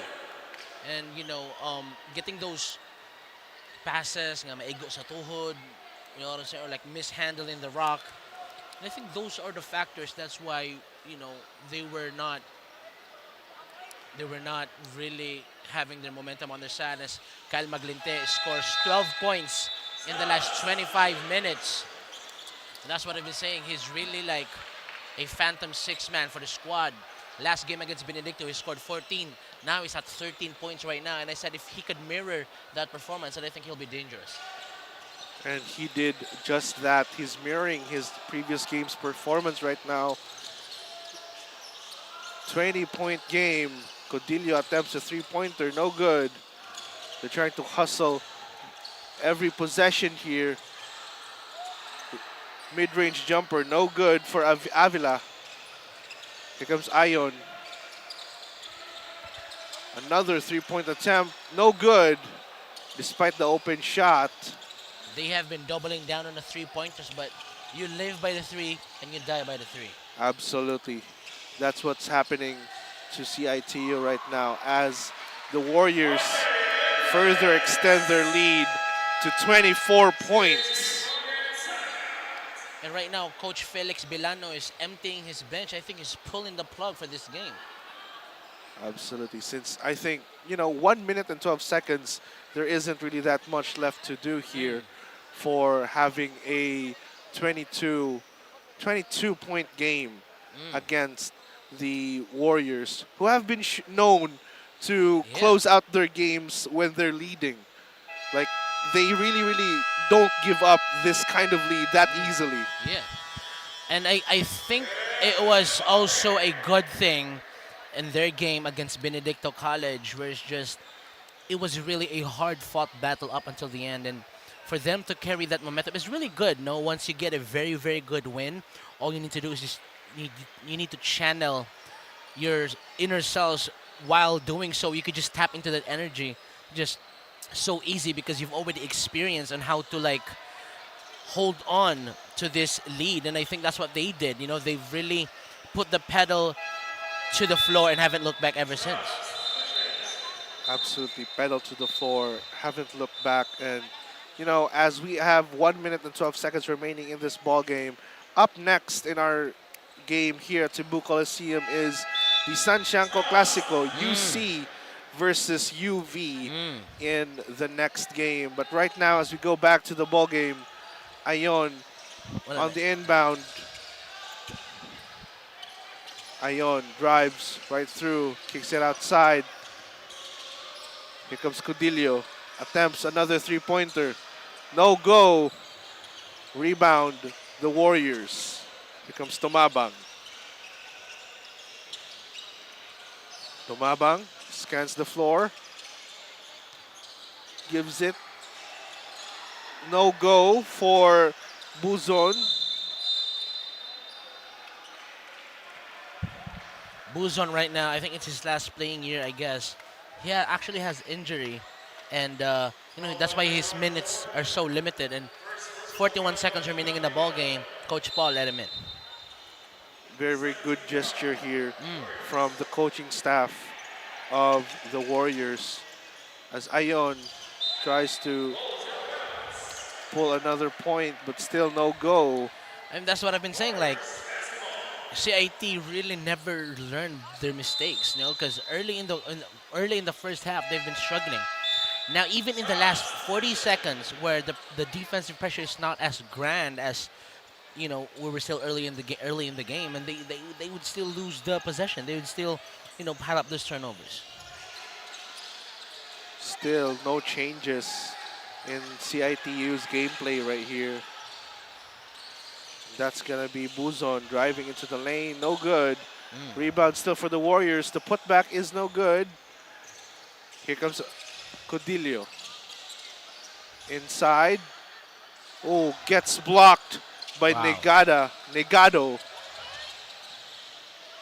The Warriors will dribble it out. That is it, ladies and gentlemen.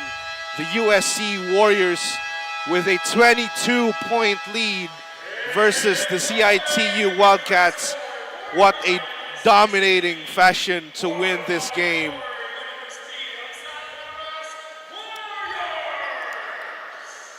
And the Warriors now has their second straight win, a back-to-back victory for the USC Warriors.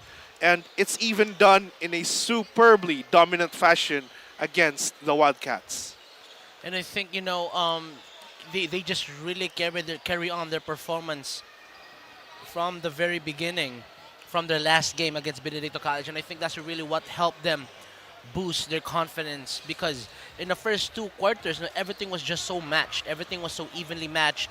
But then in the third quarter, with the help from the mistakes of the CITU Wildcats, as you can see, they've had like almost 30 points off of turnovers alone.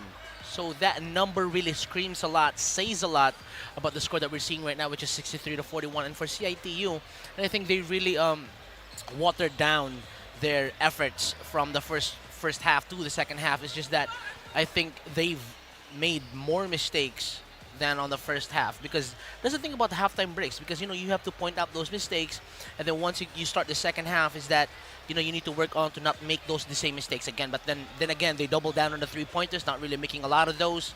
Those turnovers were stacking up, and then USC was taking advantage of them. And I think that's a learning experience for CITU next time around. This game is absolutely a learning experience for the Wildcats. They kind of shot themselves in the foot when they still tried to persist with three-pointers, despite, statistically speaking, they were not making those three-pointers as much as they needed to. I mean, at the end of the day, it's just like the basketball is just, getting those momentums on your side, those little runs, but then at some point in the second half, those momentum didn't really came into the hands of the Wildcats. The Wildcats are fresh from a previous loss as well. This is, I think, their second or third straight loss of the season already. And they really need to be revitalized if they want to stay in this season of CESAFI 25. And right now, if you take a look at our post-game statistics, you can see where the Warriors took advantage of the Wildcats. And as you can see on the bench points, it's mainly because Maglinte scored a lot this game. I think he put up 13 points. So 13 points out of those 29 came from him. And also he scored 14 out of mostly of the bench points from San Carlos. Absolutely. Kyle Maglinte, just as you mentioned, one of the players to look out for. Every time. You just nicknamed him the Phantom Sixth Man. Yes, sir. Of the USC Warriors. Yes, now, sir. That just goes to show how effective he is to be able to live up to that kind of name. And right now, I think he also is the player of the game. And last season, you know, last game, he was really like pivotal for the offense for USC. And speaking of the player of the game as well, we have our setup already into the corner. But right before we give you the player of the game, ladies and gentlemen, we still have to, you know, tell you about the 5 bench points versus 29 from San Carlos. Just very huge discrepancy right there. And right now, since we're wrapping up this game, ladies and gentlemen, let's give you over to our courtside reporter with our player of the game, Janine. Who do you have for us? From Cebu to the world, what a show-stopping end to our game with the USC Warriors claiming their win against the CIT-U Wildcats. Now, here with me is the player of the game, Kyle Maglente, having 13 points, 3 assists, and 4 rebounds. Now, Maglente, the USC Warriors really winded the gap during the second half. What gameplay executed this?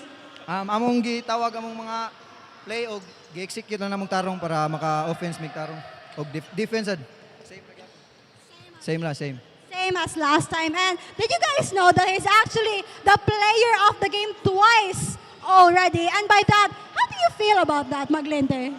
First, kay thankful ko ni God kay yamin gitagag saktong kusog para makadaog mi karon, and thank you sa mga fans.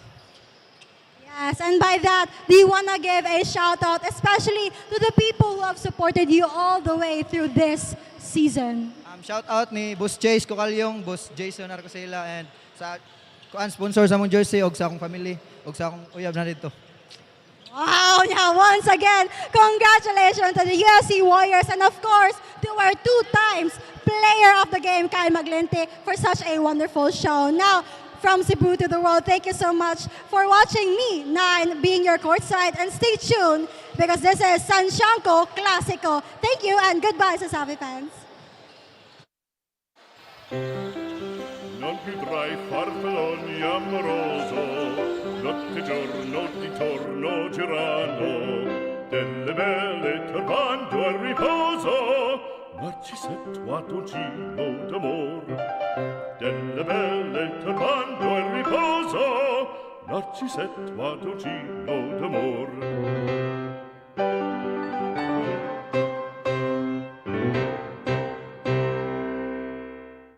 Every land is the same, but what we do with it separates a builder from a master. To us, it is more than just creating space. It's about building places where dreams can become reality. Where businesses have room to grow, passions have its corner to thrive in.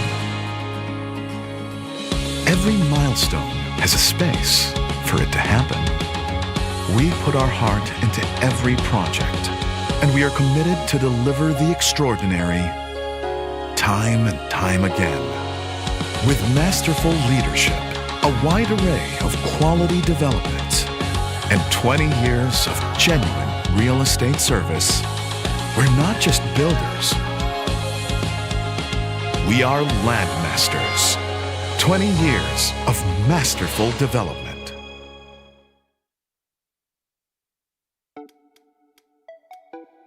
Wow! Sumakses dahil abot kaya? Uy! Sumakses dahil walang arte! Wow! Sumakses dahil walang tigil! With PLDT Home Fiber Prepaid, sumakses din ako! Mag-Fiber Prepaid na!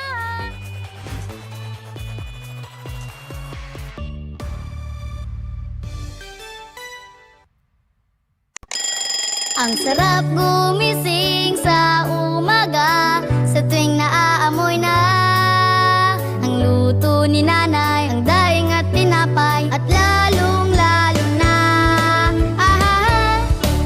Virginia hotdogs, wala nang ang ibang gusto.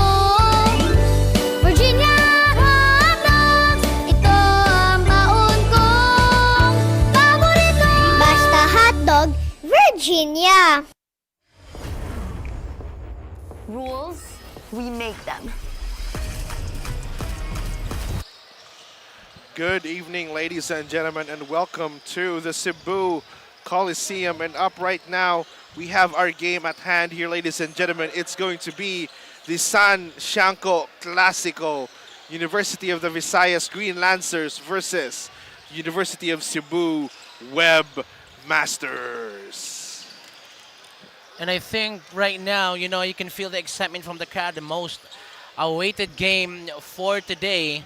And the thing that I want to see for tonight is that both of them faced UP for the last outing.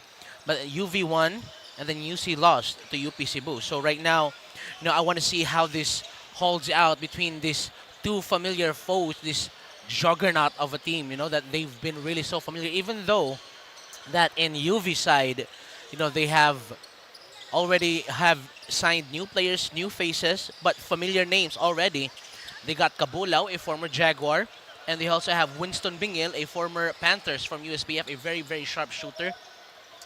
And, that's the thing that I want to see is that how will they, even though that they're already 5 wins in, but, I want to see how they would match up against this team, against the Webmasters.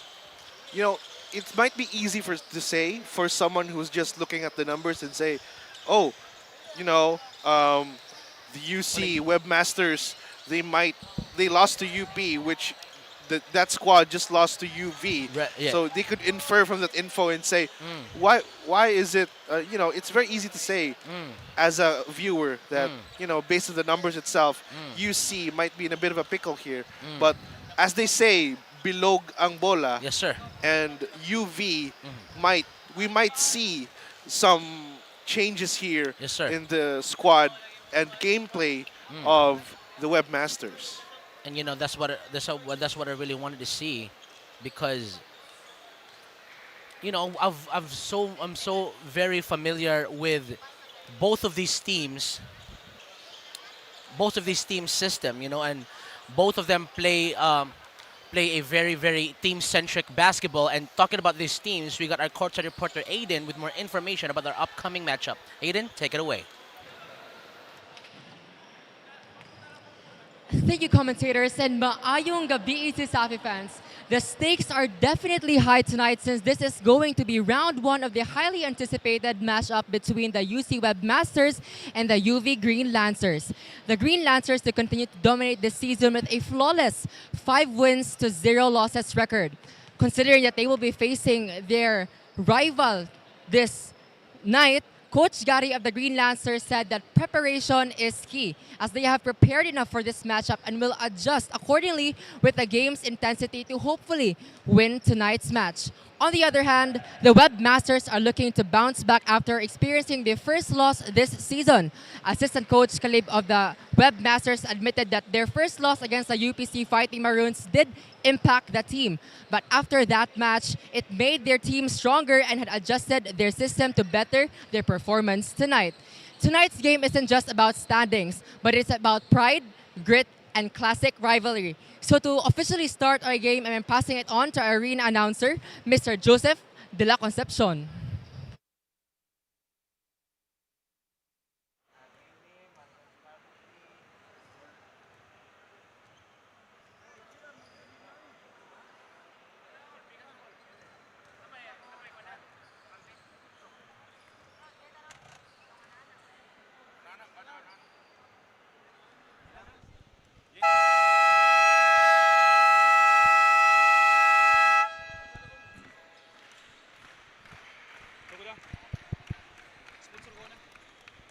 Hey, hello. Fokus kay gamay. Fokus kay gamay. Fokus kay gamay. Oh, good luck. Good luck.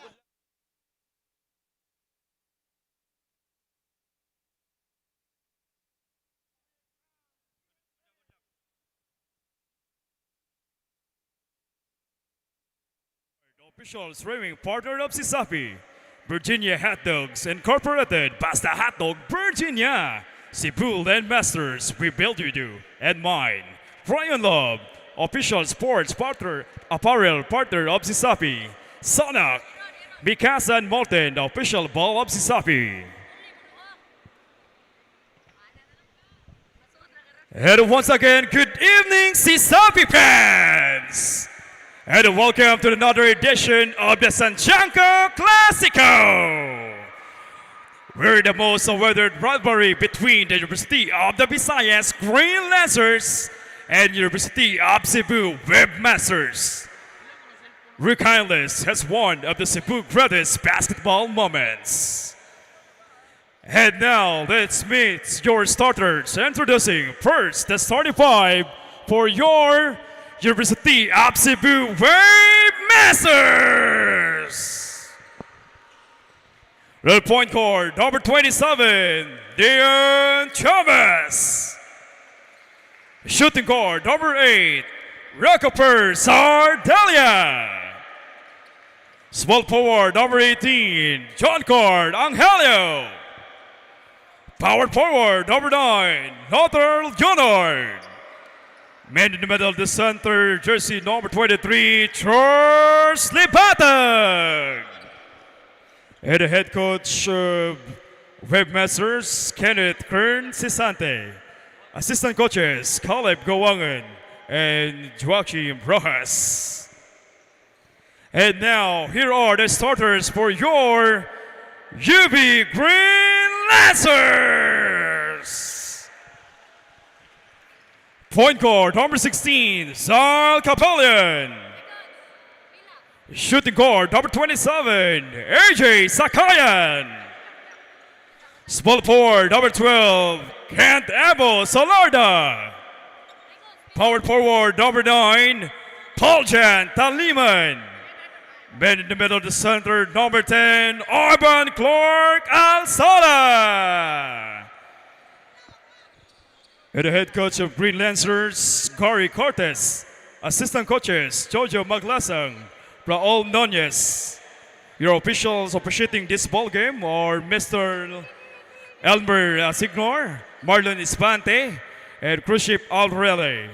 This ball game is being supervised by our Commissioner Felix Boy Chukunhoy Jr., Deputy Commissioner Attorney Boyet Velez, Attorney Marvin Pañares, and Mr. Danny Duran.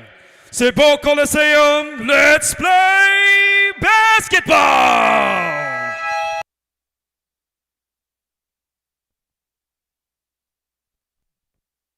And this is the first time that they're gonna meet this year. UV Green Lancers and UC Webmasters once again. It's your commentators, David Paul, and together with me, so my partner, Casey. Casey, tell me, what do you think when you just speak about this rivalry that has been going on throughout the whole year of CESAFI history? I mean, if you speak of this rivalry between both of these teams, it's a very storied rivalry with lots of back and forths between one another.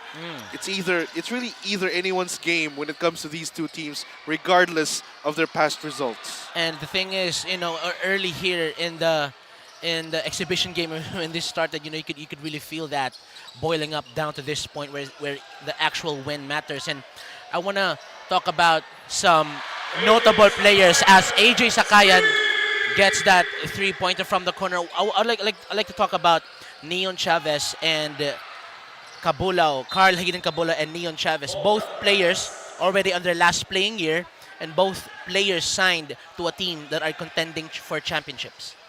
Absolutely. Both of these players have, this is kind of their swan performance or, you know, swan dance, something like that, where they try to give their all in their last playing year to give off a very good impression of what's going to happen post CESAFI career. And if I'm going to ask you, if you had your last playing year, would you play with either UC or UV? No, that's a tricky question. Very, very tricky question indeed, because both teams have storied, you know, great management, great coach systems. Yeah. So that's going to be a very tricky one for me to answer. And speaking of, on the other end, here in the UV's roster, you have someone like Winston Bingil as they get another steal. They actually were teammates as UC scores for the first time tonight. Neon Chavez and Winston Bingil were teammates in their years in USPF. Oh, now that's going to be, you know, some sort of point of contention in this rivalry between both of these teams right here. Teammates turn into rivals. Yeah, and that's what we want to see, you know, like that. This is what make this sport interesting. as Salarda attempts that three-point shot. Now it's Neon Chavez calling traffic here. They got numbers. Sordilia. Back-to-back points for UC. And I'd like to address UC's system where once the 5-minute mark hits, it's a full man platoon swap. Oh, that is usually how they go with their games. Right. And as Sakayan misses that three-pointer, Salarda cleans it up for the Green Lancers, the former finals MVP 2 seasons ago. Still balling out as right now. Chavez with a no-look pass. Sordilia hit that shot a while ago, steps back. Right now, they go to Angelio on an island against Sakayan. 8 seconds on the shot clock. Crosses over, loses the handle. Now it's Leonard inside amongst the trees. Puts it up, could not get it that time. Now here comes Zal Cabillon. They're up by 1. 3-point attempt, no good, and there's a foul. That's a foul drawn by Cabillon right there. That's 3 trips to the line for him. Very, very interesting shot selection for the UV Green Lancers right now. I mean, we've seen them on games where it's just they would rely on the three-pointer only, and there would be times that they would mix it up. Inside shots, outside shots. As they batog inside to Sordilia. How many times have you seen that? What a great connection between both players, Sordilia and Lebatog right there. Amazing play from the Webmasters. Now it's Salarda, he's double teamed. Cabillon is open in the opposite wing, takes the three-pointer. Doesn't make that one. Here comes Alsola, but Webmasters, they got numbers. 3-on-3, fast break. Sordilia fades. Sordilia will make that shot. Goodness gracious. My goodness me, UC Webmasters seems to be a revitalized team coming off of their previous loss against the UP Fighting Maroons. And right now, it's looking like a wholly different team between the UV Green Lancers and the UC Maine Webmasters. And I think, that boils down to their previous games. They went against UPC, but it's a dark horse of a team. But then again, it's like, oh, you just lost to UP, and how you think you would beat us because you also beat UP. So I guess that's also a underlining factor coming into this game as Sakayan misses that shot. That is indeed an underlying factor here, as I think that's a mentality being imposed upon the players by their coaches and their game plan as well. Lebatog with that right hook, could not get it. Now here comes Kent Ivo Salarda. They swing it to AJ Sakayan, 5 minutes and 26. Salarda thought about it, swings it to Cabillon outside, behind the back pass. 12 seconds on the shot clock. Salarda pull-up jumper, that's nasty. It's just a 1-point game between the Webmasters and the Green Lancers. This just goes to show how tenacious both of these teams are. It's kind of a high-scoring ball game so far in the first 5 minutes of the quarter. And there's going to be a foul called here. And there you have it, 5-minute mark, full man platoon swap for UC. They're trying to preserve their players' mentality, their fatigue, trying to make it work since they have a reliable bench as well. It's not just their starters who are making the points here.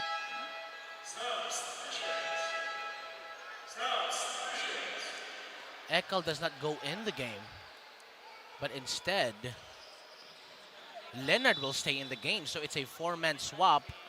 And right now, it's Cabulao in for the Green Lancers. And let's see what they do here. Fresh faces in the court right now. 7-8 ang atuang score. 5 minutes has been played. It's Cabulao against Leonard. They go inside. Loses the handle, and that's going to be out of bounds. The ball will go out of bounds. Now possession for the Green Lancers to try and eliminate this 1-point lead from the Webmasters. And I think it's going to be a breeze as AJ Sakayan will call traffic here for the Green Lancers. They go to Salarda. Back to Sakayan. He has the green light to pull the three-pointer. We all know that. Bounce pass. Salarda on an island. 9 seconds. Here comes Cabulao. Backing down Leonard. Cabulao inside. Double team. Salarda left corner 3. That's good. And just like that, a 1-point gap turns into a 2-point lead for the Green Lancers, draining that 3. And as I've said a while ago before that possession started, that's going to be a breeze. 1-point lead, that's easy. Now it's a 2-point lead, 4-minute mark on the first quarter. Look at that play, but there's going to be a foul right there. Foul being called against Alilin right after he grabbed that Webmasters player right there. Speaking of shooters, Winston Bingil, number 2, now in. A former Panther, now a Green Lancer. And I've seen him put up some crazy shots back in his days with USPF. Now it's less than 4 minutes to play in the first quarter. That's Nalos top of the key. High screen. That's going to be a turnover. Here comes Salarda. Salarda to Winston Bingil. Fakes it. Salarda made one earlier. Back-to-back, why not? Doesn't get it. They fight for it. Now here comes the Webmasters. Danny Boy Lapis. Left-hand scoop layup. Might have got away with a travel. But right now, Salarda to Cabulao against Ekal. And there's going to be a call right there. What a sequence. What a sequence indeed. Right from a miss coming in from the Webmasters, which should have been an easy 2, just turned into a nightmare for them as the UB Green Lancers now have another opportunity on the line after that foul from Ekal. Well, not from the line, but inbound. Now the only starter that was left, Salarda, goes to the bench and Robles comes in for 𝐂𝐿. It's a low-scoring game so far, but it's really defense-driven game. Winston Bingil way outside. Alilin swings it to Robles. Robles can make that shot anytime. Robles will make it! Robles for the Green Lancers makes it a 5-point game. Now here comes the Webmasters. Here comes Ekal. 𝐂𝐍, season opening. 𝐂𝐍 takes it inside. That's good. Quick back and forth between both teams. And good vision there from Ekal to make a quick pass to his teammate. But an even better vision right there for the Green Lancers. And that's an easy shot from Cabulao as Ekal against Cabulao. Look at that handle. Look at those handles right now. Double teamed. Swings it inside, puts it up, and that's going to be blocked! Goodness gracious! Now here comes the Green Lancers. That's Alilin. Swings it. Robles made one a while ago. Back-to-back 3. Yes, sir!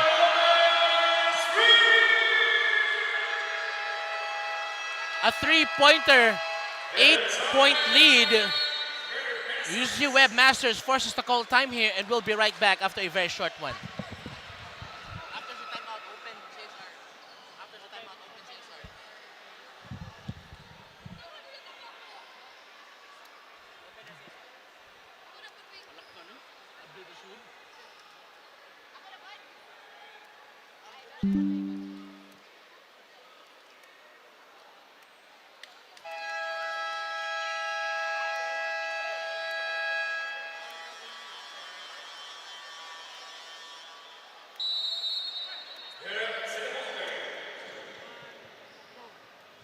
Although Raul Hintalyan is not present tonight due to him being hospitalized, the UP Green Lancers did not make it a hindrance and has been performing well with 𝐂𝐿 Salarda and Albert John Sakayan stepping up for the team. Although being affected by their loss with the UPC Fighting Maroons, the confidence of the UC Webmasters are high and are looking out to redeem themselves after that loss. Back to you, Casey and David. Thank you so much for the report, Aiden. And hopefully, Hintalyan would come back to the lineup as soon as possible, because the squad misses him and the Green Lancers fandom misses him. And we're talking about the confidence. That's what I've been talking about a while ago, is that, with their loss against UP Cebu, and how would you face this giant of a team that is UV hindrance against your way to a championship? Absolutely. That's going to affect their mental coming into this game. But they do have one thing in mind. Now that they know Hintalyan is not in the lineup, that's kind of one thorn off of their foot, right? For the UC Webmasters. That could be something. That could be something for them. As Libatog comes in for Ekal, it's an 8-point UV Green Lancer lead. Now it's Winston Bingil. They want to go inside. They swing it to Alilin from the parking lot. Does not get that one to fall. Now here come Webmasters. They got numbers. Puts it up. Count that bucket. Great transition basket from the Webmasters. The Webmasters just absolutely ramming right through Alilin's defense. he was alone up against 3 players, but still managed to put up a bit of trouble, but not enough to prevent a 2-pointer and a possible 3-point play by Nalos from the Webmasters right here. And I think, you know, they need that. They need that. They need those plays, you know, those plays where it's just it's a confidence booster, kumbaga. And Nalos completes the 3-point play, makes it a 5-point game, but you know, it's still got a very, very long way to go, especially if you're facing a team like a UV Green Lancer team. And you know, we've talked about the absence of Hintalyan, but then again, you know, they still got remarkable players and a very, very good system. Remarkable players in a very good system. That is actually true for both of these teams right here. As Winston Bingil, that's what I've been saying. He's really a shooter, and you know, Green Lancers already has a lot of shooters, and with Winston Bingil being added, it became more lethal. What a shot from Winston Bingil right there. And what a pass as well for the Webmasters. And that's Andre Quezon for the Webmasters. 21-15, less than a minute to go. Here comes Alilin. He has that 3-point shot in his arsenal. But right now, they go to the big man. They go to the muscle man. Swings it to Bingil. Back-to-back 3-pointers. No. They go to Robles. Already hit it twice. How about 3 3-pointers? But not that time. Here comes Minyoza. Less than 40 seconds. Quezon, top of the key. Nobody guarding him. Thought about that 3. 15 seconds on the shot clock. They swing it. Almost lost it. 10 seconds to pull that trigger. Double teamed. What a great defense from the Green Lancers. The Green Lancers just absolutely putting pressure on the Webmasters right now, putting them in very, very difficult positions to score a basket. And that's the thing about UV. You know, they would make you suffocate with their offensive avalanche, would also choke you with their defense. That's Exhibit A right there, off the inbound. Great awareness, interception from Robles. Robles, not just a great shooter, but also a defensive master as well. That's what you call a two-way player right there. Now here comes the Webmasters. Less than 25 seconds remaining. Look at that defense from Alilane. Just took his lunch away. And there's a holding foul right there. It's like taking candy from a baby for Alilin. Just getting that ball away from the Webmasters. Muscles his way through, matter of fact. Absolutely. Now they have a 6-point lead as we are nearing the end of our first quarter. And it's been a very intense first quarter as well. Exactly. I mean, like high-octave basketball game, and that's what you expect. You know, when you witness a team like two of these juggernauts of a team, this is what you expect: high-octave, high offense of basketball. Now here comes 𝐂𝐿.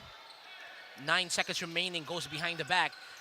May I have this dance? Sabi ni 𝐂𝐿, spins, loses the handle, he goes down.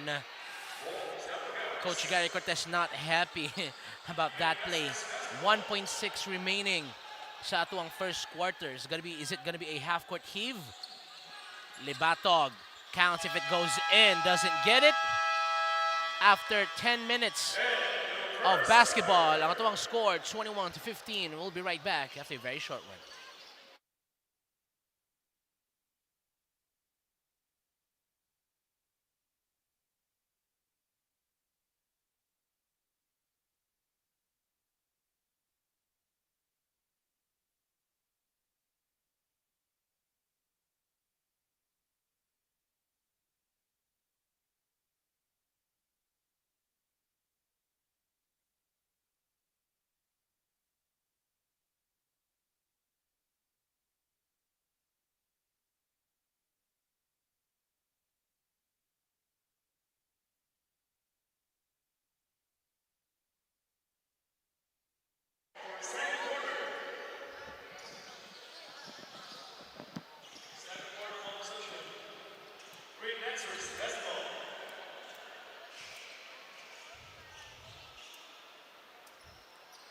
Ladies and gentlemen, back to the bowl game we go. We're still live here, San Shanko Street, Cebu Coliseum, home of CESAFI basketball. Our final game of the night, it's UC against UV. It's our college division. And right now, it's 21-15 in favor of the Green Lancers. Now they go inside. There's a miscommunication between Robles and Winston Bingil. That could have been a well-executed play if Robles, no, if Bingil was able to catch that pass. But unfortunately, it didn't happen. Now here comes one of my favorite players, Jefferson Nonol, the Texan Webmaster. Had a breakout season last year, starting the finals as a freshman, and now is in the game right now. And you know, the trust that the coach put on him is going to be amazing, as Robles, who swings it to Winston. Winston drives, drop pass inside, 2 seconds on the shot clock. Doesn't get that one to fall. Here comes Angelio, cross-court pass. Bounces at the rim but could not get it. And here comes the Green Lancers, 21-17. That's Robles. They want to go to the big man. Here comes Cabulao. Backs Angelio down. Cabulao puts it up. Doesn't get it. Sabanto inside. Cabulao once again. 4 times a charm. Still doesn't get it. Great defense from UC. The Webmasters starting to show their fangs in terms of defense here. And the offense is converted as well.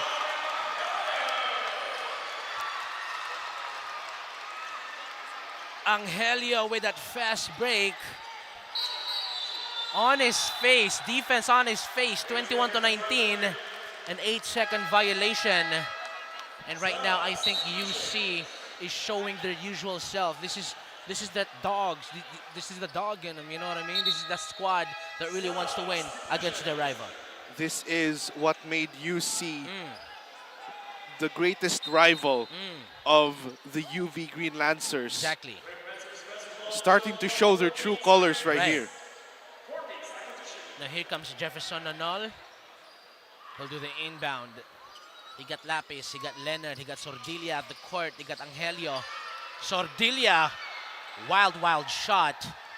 And here comes the Green Lancers. That's Cabellon to Salarda. And they go to Taliman.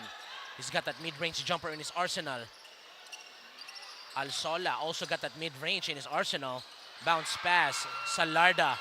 6 seconds on a shot clock. Salarda uses the glass. And that is good for the Green Lancers. Salarda making the most out of that situation right there with the clock winding down. Still manages to put up a great shot off the glass.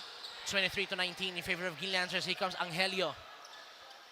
They swing it on the null. 3-pointer. Walang alinlangan. No good. Now here comes the Green Lancers. That's Salarda. Stops. Pops. 3-pointer. Why not? Why not? 5 straight points for Salarda. And you know, that's the finals MVP. But Nonol nagmamadali, puts it up, no good. Of course, who better than Salarda? Here comes Alsola inside, outlet pass, Cabellon. They go to Taliman. Still could not get that one to fall. Here comes AJ Sakayan, but loses the handle. Now Sordilia, nagmamadali. Outlet pass, Angelio to Lapis. Danny Boy for 3. Danny Boy! Do that little dance, Danny Boy. 26-22. Back and forth we go. Very, very good back and forth with an exchange of some 3s and 2s between both of these teams. 4-point game. It's very manageable between both teams.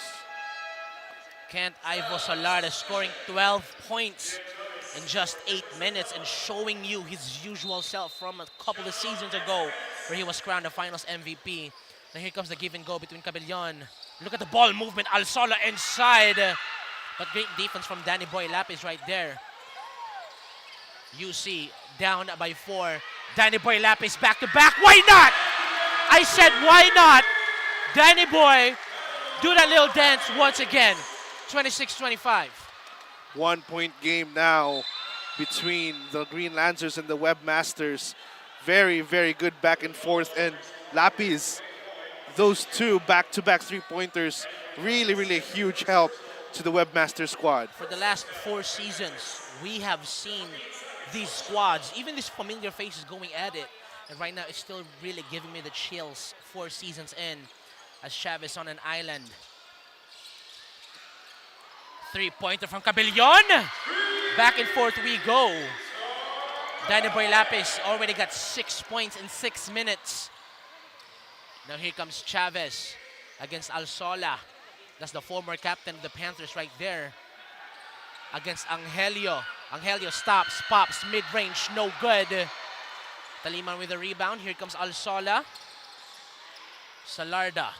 Sakayan can also pull that trigger, but not that time. I think it's going to be a reload 3 for UV. They want to set this up. They're up by 4. Here comes Salarda once again. Salarda! How do you do? I don't even know. I don't even know right now. My goodness me, Kent Ivo Salarda. Yeah. MVP performance in the second quarter. But right now, it's really a high-octave basketball game as Leonard backs Alsola down. How many times have we seen this movie? But could not convert that time. AJ Sakayan will handle the ball. Now here comes Salarda. Spins. Salarda puts it up. Salarda could not get that one to fall. Now here comes Chavez. Cross court to Lapis. 3-pointer once again! Danny Boy Lapis! Goodness gracious. I don't know. I just don't know, man. I can't do it anymore. It's just an amazing, amazing display of offense from both teams. Lapis with a 3, back-to-back-to-back threes. And Cabellon tries to answer that one. 32-28, 3 3-pointers for Lapis. He got 9 points. Salarda got 15. And here comes Neon Chavez. They swing it to Leonard against Alsola. 10 seconds to pull that trigger. Leonard swings it. Another 3-pointer. Could not get it. Alsola will collect it. Cabellon, 1 man to beat. Cabellon stops, puts it up. Leonard with a rebound. And the Webmasters starting to try and slow things down here. Ooh! Oh, what? Just as I mentioned, slow things down. Yeah. Chavez pulls a nasty move. I mean, that's the team captain of the Panthers. And I remember if he was in his heydays, back in his early college years, that would have been an easy bucket for Neon Chavez. And a full platoon swap from both teams right now. Seems like they really want to preserve the energy, considering it's just a 4-point game. Lapis could pull another 3, or Salarda could pull an outrageous move once more.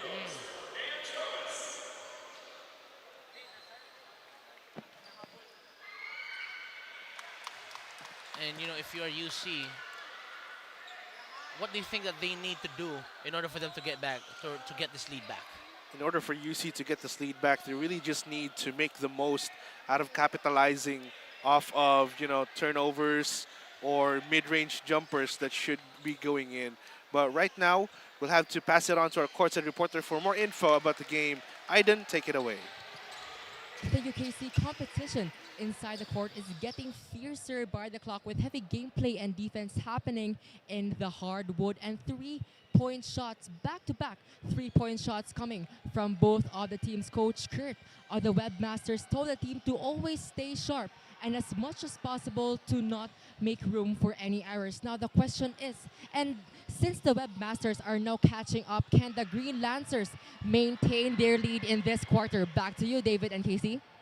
Thank you so much for that report, Aiden, and that's what I've been talking about, no? Like, both teams really evenly matched, and it's just a matter of who is more consistent in terms of just the shot making. And then I've told you a while ago that Alsola had that mid-range jumper in his arsenal, and that was Exhibit A last possession ago. Alsola with the moves, but right now, that's going to be Atunay on the free throw line. And just as I mentioned, they need to be able to capitalize off of these mistakes from the Green Lancers in order to get the lead back. And for UV, you know, they're just being their usual self, you know, like looking for that Looking for that good shot. If you have a better shot, I'm going to pass the rock to you. Now here comes the Webmasters. Another three-pointer. Doesn't get that one to fall that time. Second time's a charm. Still could not get it. But Kabula will collect it. Now here comes the Green Lancers. They go inside. But that's going to be stolen in transition. Neon Chavez swings it. Leonard. Another extra pass to Libatog. But could not finish inside. Would have been an amazing play. He already got the oohs and ahs from the crowd. But could not capitalize off of that. That's Alilin. Working on the space. Back to Alilin. He can pull that trigger from the three-point land anytime he wants. But they swing it to the opposite side. That's Robles. Already hit a couple. Salarda mid-range jumper. Hand in the face. It doesn't matter. My goodness me. Salarda now nearing 20 points. Wow. He already has 17 to his name. Wow. I mean, that's just absurd. Amazing, amazing game from Ivo Salarda. Now here comes Leonard against Alsola. Less than 2 minutes remaining to play. Now a three-pointer from the Webmaster. Still could not get that one to fall. Now here comes Robles. And there's going to be a foul, offensive foul. That's going to be costly for the Green Lancers because we all know what the Webmasters could do if given another chance at getting these points from turnovers.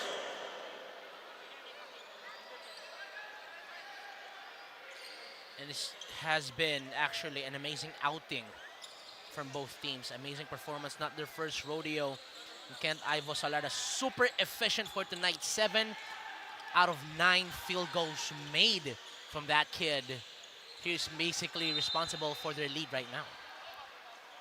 Salarda with 17 points. This is still the first half, ladies and gentlemen. He already has the same amount of points what most players have in the entire game. Right.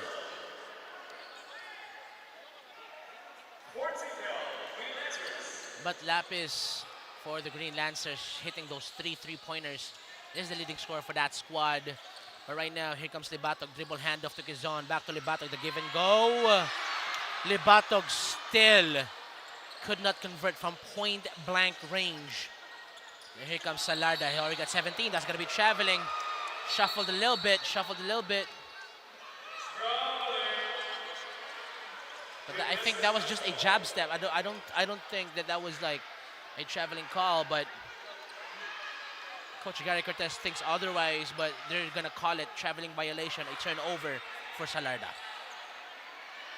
Very uncharacteristic move, if it was ever an actual travel from Salarda right there. Because why would he travel? He didn't even drive. He just planted his foot. But right now, it's Neon Chavez on an island against Alilin. They want to go to Leonard, tightly guarded. 10 seconds to pull that trigger.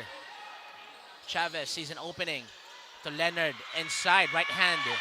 Layup still. Easy layup, could not get it. Here comes Salarda, left hand. That's how you do it. That is how you do it. 19 points for Ivo Salarda. Salarda showing the Webmasters how it's done. Right now, another three-pointer for the Webmasters. They're doubling down on the three-pointers, but still could not convert. And here comes Kabula, and he's fouled by Libatog. What an amazing sequence. Amazing sequence from both teams right now. 7-point lead by the Green Lancers, courtesy of not just their three-pointers, but from points inside the paint as well. This is what UC needs to learn from. They need to not rely only on threes, but also make the shots inside count. Exactly. Exactly what I had in mind. I mean, basically, like, the way that the basketball world goes is that the closer you are to the basket, the higher the percentage. But now that the way that the game has been played, that, you know, everybody chucking up some threes from the parking lot, but sometimes if the shots aren't falling, you just take it inside.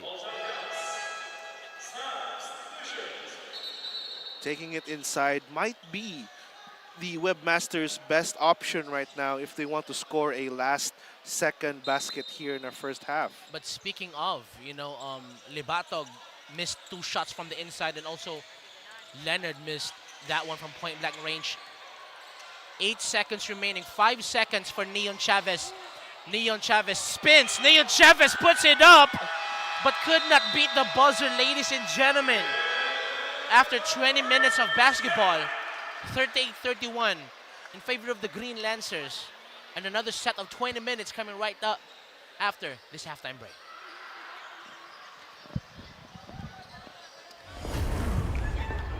Rules, we make them.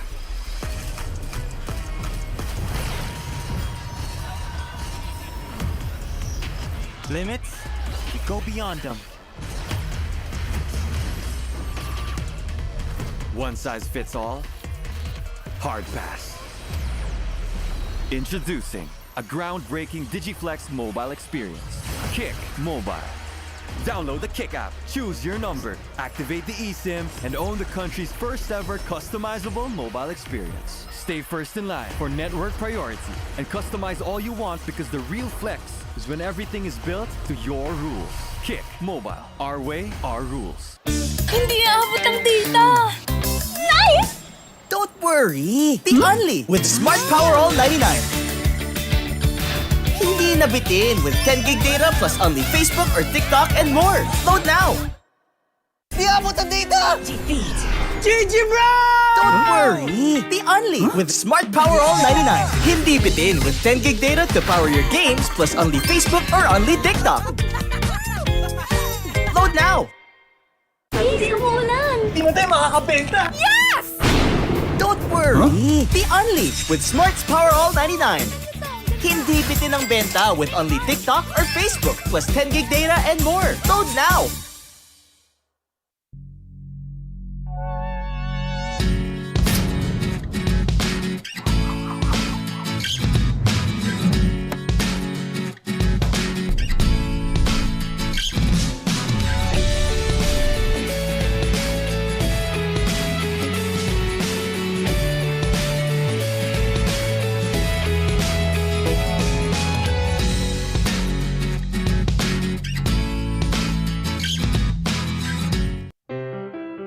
Non più tra i farfalloni amoroso, notte e giorno di torno girano, delle belle turbando al riposo, Narcisetto a dolcino d'amor.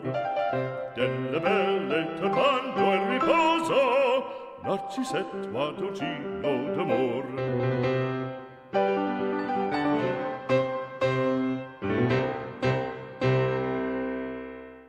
Every land is the same, but what we do with it What is up, CESAFI separates a fans? build. Our first half of the match between the UV Green Lancers and the UC Webmasters has ended with the score 38-31, with the UV Green Lancers leading the game. Now joined here with me our media creators, Sir Svin from Science Tiger Photography and Sir J-Boy Augusto from Shot Clock. First of all, gentlemen, good evening. Now for our first question, describe the game so far in one word and the reason why. Let's go with Sir Svin first. Intense, very close game, and entertaining. Ikaw, sir. Same sir, intense because kanang during time ni Greg and kanang ni Pardo, intense naging tungod sa ilang rivalry. That's all, sir. Mo-agree ko ato, sir, no? Because Sanshanko Classico surely is an iconic and a classic game between these two schools. Now, for our second question, sir, what is the most capture-worthy moment during our first half this game? Maybe katong blocks from UV, ganyan first quarter, so kato. Ikaw, sir. Salarda, ni Putokin Salarda, sir, yan. Mao to'y naka-ayos sa ilang score na naka-lead sila sa game. Agree. Now, do you have any shout-outs or message you want to give out, sir, to the public? Shout out lang kang Sir Mike Limpag for helping me getting the access sa CESAFI. Ikaw, sir, na kayo mga shout-out, sir? Shout out na ko si Inji Manggubat. Nagtanaw siguro karon sa Magikay, Mandawi, sir. Kanar, sir. Now that has been Sir Svin and Sir J-Boy, our media creators present here in CESAFI Season 25. Thank you very much, gentlemen, for having this time for our interview. Now, this season wouldn't be possible without our sponsors, Virginia, Smart Communications and PLDT, Crayon Lab, Cebu Land Masters, Molten and Mikasa, Sonac, Kick, Pusopi, PLDT Home and Communications for making this CESAFI Season 25 possible. Now let's get back to the ball game.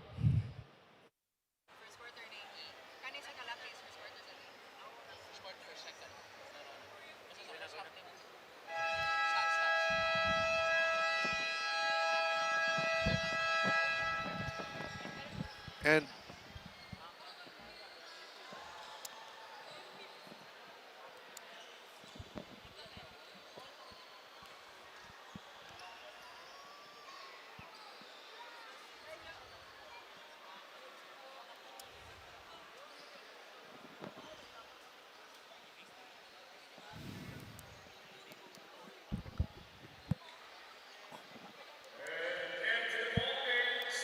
And this is the halftime statistics right here. Both teams still not really like a very, very big lead, but right now, as you can see, UV with a 7-point lead, and they are ahead at the 3-point shots.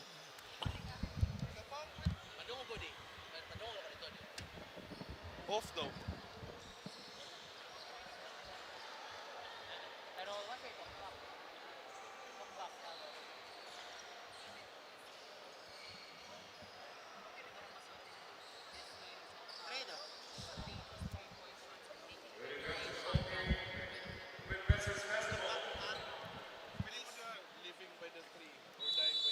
Halftime break is over.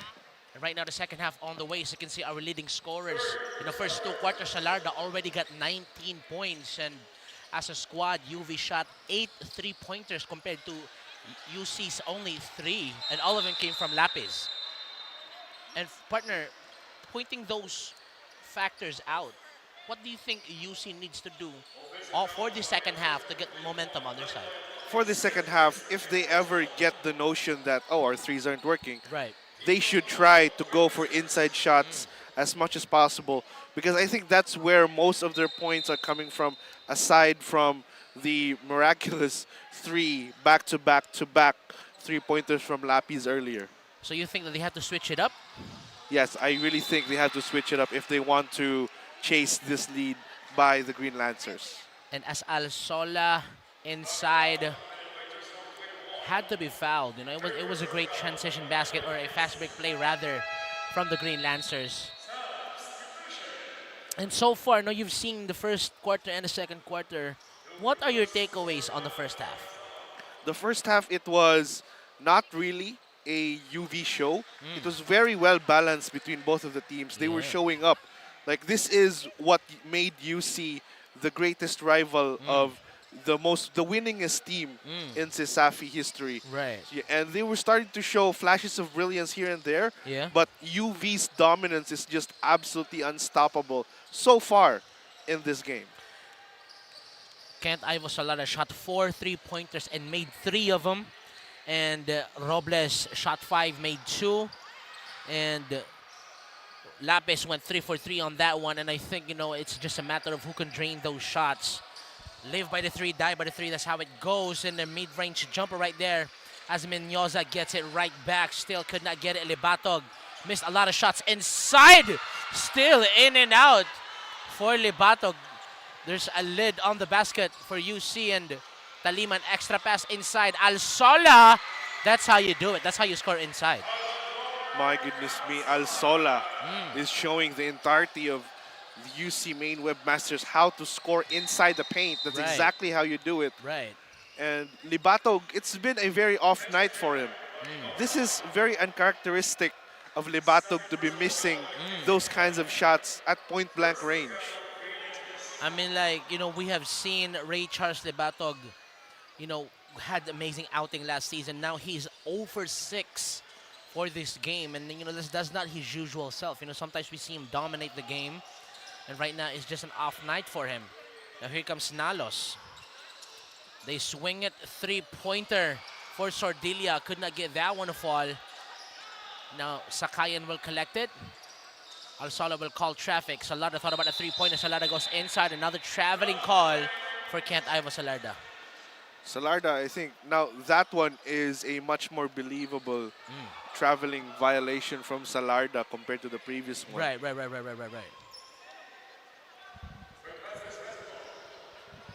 Right now, Webmasters with possession. Now they're picking them up full court. That's Taliman against Angelio. Now they go to Mendoza. 12 seconds on a shot clock.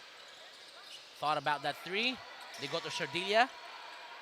Here comes the give and go. Uses the glass that time. That's Mendoza. Courtesy by Sardilia. Inside the paint, that is where UC Maine should be getting their points from now on if they can't convert their three-pointers. I mean, they have been doubling down on those three-pointers, but then Salarda gets blocked from behind. And you know, if you could make defensive play on this side and convert on the other end, I think that's a key factor for UC to get this lead back. Absolutely. They just need to convert. That's all they need to do here. 42-33. Second chance points cannot get that one to fall, and UC will take possession. UC Maine showing their fangs in terms of defense right now. If you can't win it on offense, you win it in defense. Now here comes Angelio. He will call traffic here for the Webmasters. They swing it to Mendoza. 13 seconds on a shot clock against Taliman. Double team amongst the trees. Now here comes Sardilia with a three-pointer from the corner. Mendoza saves it 4 seconds. Libatog finally, still could not get it. Libatog 0 for 7 tonight, but he gets the steal. Will he score? Finally! Ray Charles Libatog is on the scoreboard, mga kaibigan. What a great sequence. And what a great way to score your first point as well. Fresh off from a steal and converted into a two-pointer. Great play from Libatog. Defense to offense, sabi ni Ray Charles Libatog. Now here comes Cabellon on an island against Nalos. 6 seconds to pull that trigger. Alsola will set the screen. Cabellon sees an opening, goes inside, extra pass. And that's going to be a turnover. Here comes the Webmasters. They can sense blood here. I think they're going to go for a three-pointer. Nalos. Top of the key. Libatog set the screen, denies the screen, now uses it. Uses another screen. Libatog, back-to-back jumpers. Could not get it. Celarda skies for the rebound. Now Cabellon. AJ Sakayan. Salarda thought about it. All of them has the green light to show the three-pointer. Here comes Sakayan. Taliman. Extra pass. Alsola. Gets it right back.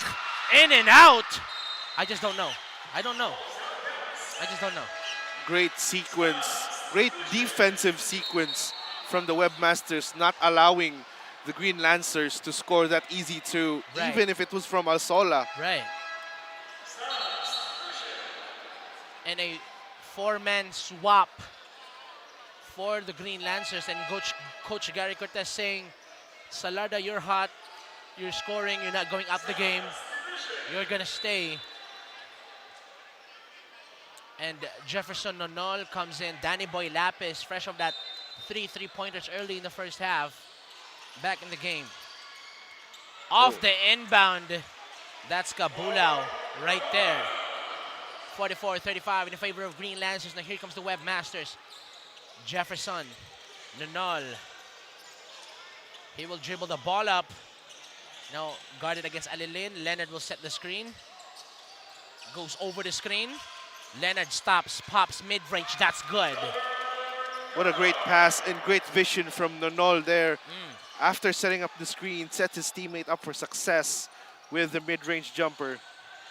Probably the most easiest but most effective way of play is the little pick and roll. Little screen play from two players right there. And here comes Kabulao, 7 seconds on the shot clock, backs him down. That is Alilin, swings it, Salarda fakes, Salarda inside, and that's going to be a foul on Angelio. And Angelio trying to contest that call right there, but he will be called for a foul on that possession.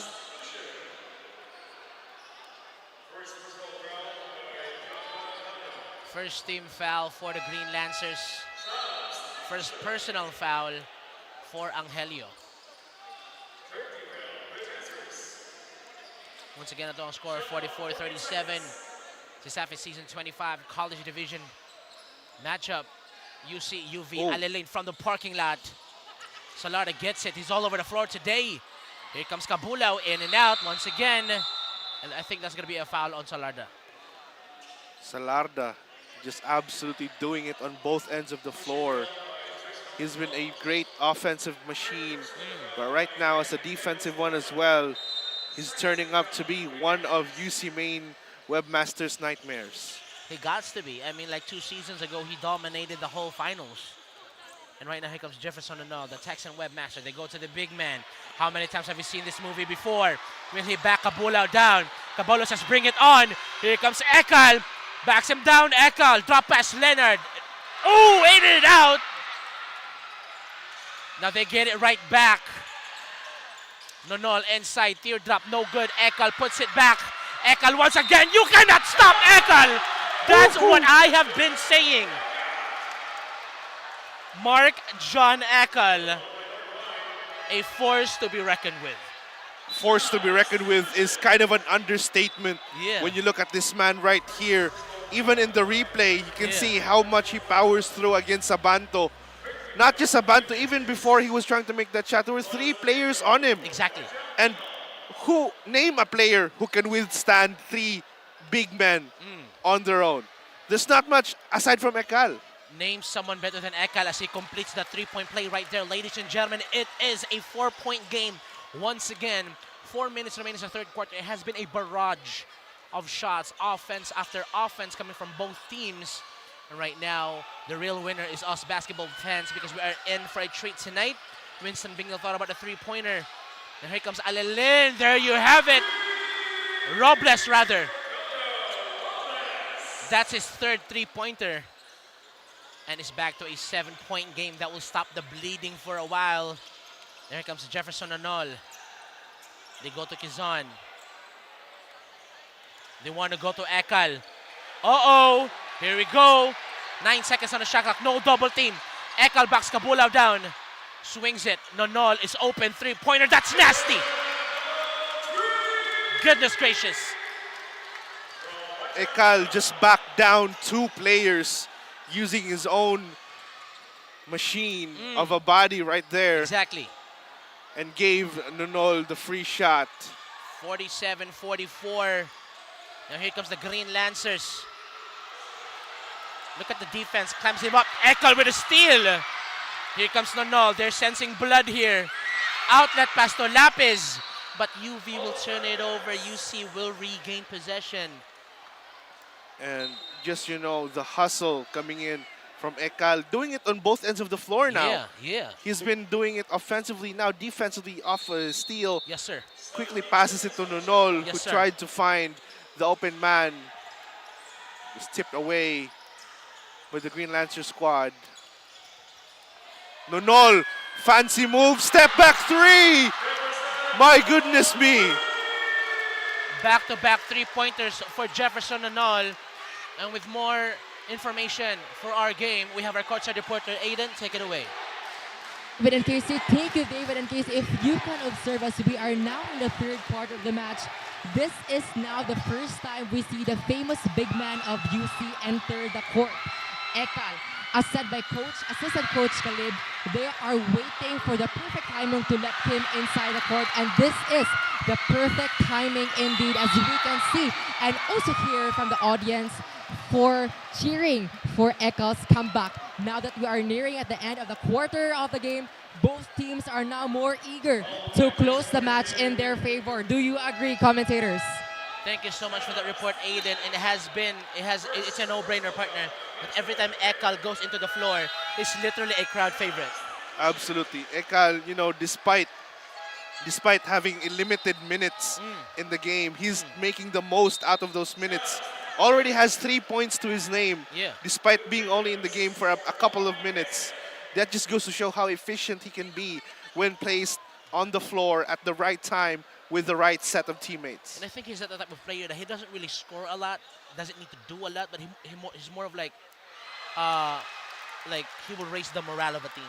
He will raise the confidence of the team. That he knows that he's there to get those rebounds, to get those putbacks, and to make those block shots. Absolutely. when the UC main Webmasters know they have a strong foundation in the form of 𝐂𝐿, their confidence just goes right out the window. And right now, it is a tied ball game, ladies and gentlemen. Less than 2 minutes to play in the third quarter. Back and forth we go. UV will get the lead, and then UC will make apas. And now here comes 𝐂𝐿, loses the handle. Now here comes UC. They got numbers. 𝐒𝐍 takes the bump, and there's going to be a foul on 𝐂𝐿. Crazy sequence. Crazy sequence right there. And I even saw some physicality coming in from 𝐂𝐿 and some player from the Green Lancer squad right there. But fortunately, it ended up within the possession for the Webmasters. And right now, that's 𝐒𝐍 on the line for 2. I know that Salarda is the leading scorer of the game amongst everyone in this world in this game right now. But right now, UC is not threatened by that force, because on this quarter, they've scored 16 points compared to UV's 9. So right now, we're seeing this lead rather, that they have a tiny little window of a lead. But then, so far, what do you think about UC's offense this quarter? This quarter, UC's offense has been absolutely amazing. They did what I mentioned earlier. They need not to rely on three-pointers, right? But more so inside the paint. Well, in exception for Nonol's back-to-back threes. Now they've exactly did what we expect them to do, is to mix their offense up.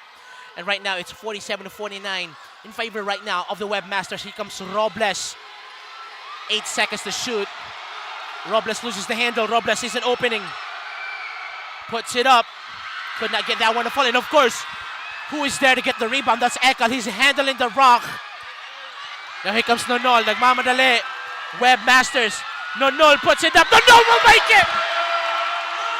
47-51. UC Webmasters. But right now, here comes Alsola. He's got that mid-range in his arsenal. And he will shush the crowd. And he will stop the bleeding for a while. 49-51, 40 seconds to play the third quarter. So here comes Nonol. He sends blood here. Double team. 𝐒𝐍 is open. 𝐒𝐍 will take the three-pointer. I think there's going to be a foul, ladies and gentlemen.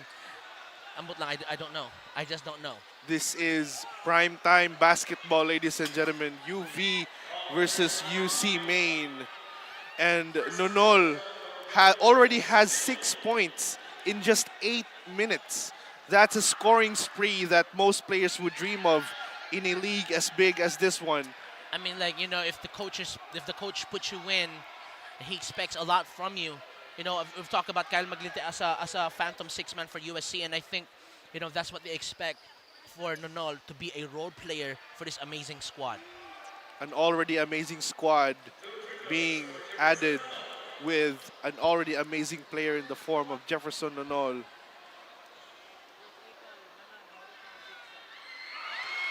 First shot won't go, however, they still have a 2-point lead. I mean, a 2-point lead is not really something to be celebrated if you're facing someone like UV Green Lancers, because they are never rattled. I remember last season on the finals, game 2, that they were down 10 coming into the fourth quarter, but then they just rallied once again. And that's one of the rich history, of their rivalries. And right now, it's Zael Cabellion. Less than 30 seconds to play sa tuwang third quarter. Back and forth we go. At one point, they got the lead. And you blink once, it's the Webmasters who got the lead. So you can see 𝐂𝐿. He's lethal from the three-pointer. That's Robles. Could not get it. Alsola gets it! My goodness me, Alsola showing everyone how it's done. 4 to seconds. Work inside the paint. Nonol! Wow. What a sequence. After 30 minutes of non-stop basketball action, ito ang score, 51-52. Sanshanko Clásico still already a classic right now after 3 quarters, and we'll be right back after a very short one. Sana all! Sana all! Keys! Keys!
Back to the ball game we go, ladies and gentlemen. 𝐂𝐄𝐒𝐀𝐅𝐈 Clásico still a classic right now.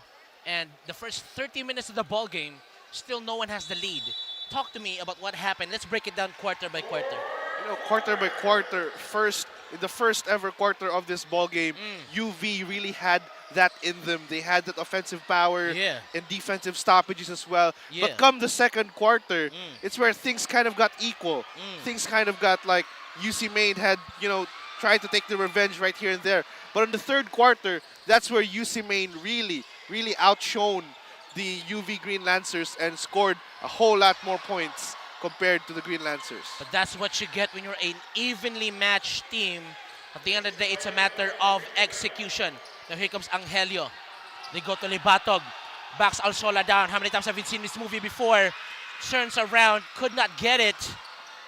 Ends up in the hands of Leon Chavez. Ooh, extra pass to Leonard, but could not finish the play. Goodness gracious. Now here comes Libatog finally. Libatog inside. Gets that one to fall for the Webmasters. Finally, a point-blank shot for Libatog goes in. And he's starting to feel it. You know, once you make that first shot, it's very hard to miss your second after that.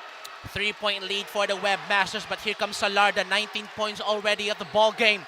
Hand in the face. Get Ivo Salarda! It doesn't matter. Under duress against Angelio. Ties the ball game, 50 for all. And he almost get that steal, ladies and gentlemen. This is a ball game right here. And they turn the ball over. What a miss pass right there from the UC Maine Webmasters. If you take a look at their bench points, their bench is absolutely deep. We have 34 points coming in from UC Maine's bench compared to UV's 16. But, you know, that doesn't tell the whole story. Because the starting five of the Green Lancers have made their own part of history here as well. Alsola and Salarda combines for 32 points as of this moment. And here comes Cabellon. He's wide open, puts it up. Zal Cabellon! Yes, sir! Why not? Do that little dance you do, young man. 57-54, that's what I'm saying. You blink once, they got the lead. Libatog inside. 4 points for Charles Libatog for this quarter. And he got 6 points in the game. Lots of opportunities now being converted by the Webmasters. They're not wasting any opportunity here right now. All of them making every shot count. Offensive foul against Taliman when he set that screen. And the Webmasters will get possession right now. The Webmasters drawing the ire of the Green Lancers right now. They really know how to play the fiddle against this Green Lancer squad. I'm like, you know, how many times in a year they would meet. Mainly because they would meet in the elimination round and then they would meet at the finals. So they have been facing each other. They're really familiar with each other's system, each other's games, each other's playing style and personality. And that's why, you know, somehow they kind of mirror each other. But at the end of the day, wala ko'y nakita nga duwa from these teams na nalata jud. It's just very, very heavily contested wins from UV as they've been dominating this rivalry so far, you know. And, you know, sometimes people would think, oh, this is UC's year, but they will really falter down during the finals. But they want to change that as a turnover. Cabellon, back-to-back three-pointers. Not that time. And UC will get possession. And, you know, that's just straight-up facts. You know, that wala joy lata. Exactly. Duwa. When it comes to UV versus UC Maine, it just how happens that there's going to be a 2 or 3 point gap between all of their games. And that just goes to show the quality of 𝐂𝐄𝐒𝐀𝐅𝐈 Clásico here at Cebu Coliseum, home of CESAFI. Once again, you know, time and time again, we basketball fans, we CESAFI fans are really, really entertained with this matchup. And it's just a no-brainer. It's one of the greatest matchups ever in the history of Cebuano basketball. And I'd like to give a huge shout out sa mga natanaw sa tuwang live stream sa tuwang Facebook page. Let us know in the comment section which team you're supporting by commenting blue and yellow hearts for UC and white and green hearts for the Green Lancers. As Leonard backs down Taliman. That's the matchup that they've wanted Here comes Cabellon and Nonol. Nonol, 6 seconds on the shot. They go to 𝐂𝐿. Here we go. 4 seconds. 𝐂𝐿 backs him down. 𝐂𝐿 inside. 𝐂𝐿! That's what I've been saying. John Mark 𝐂𝐿 is a man on a mission. But right now, here comes Salarda. He's got 22.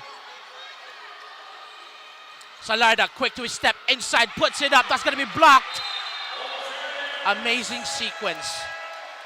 Mama, there goes that man. 𝐂𝐿 already with 5 points despite playing limited minutes. 5 crucial points. Yes, sir. As well for the UC Main Webmasters. I don't know, I just get so excited every time I see John Mark 𝐂𝐿 on the floor for the Webmasters, and I just get hyped up. And this is the matchup that we're looking for, Cabulao against 𝐂𝐿.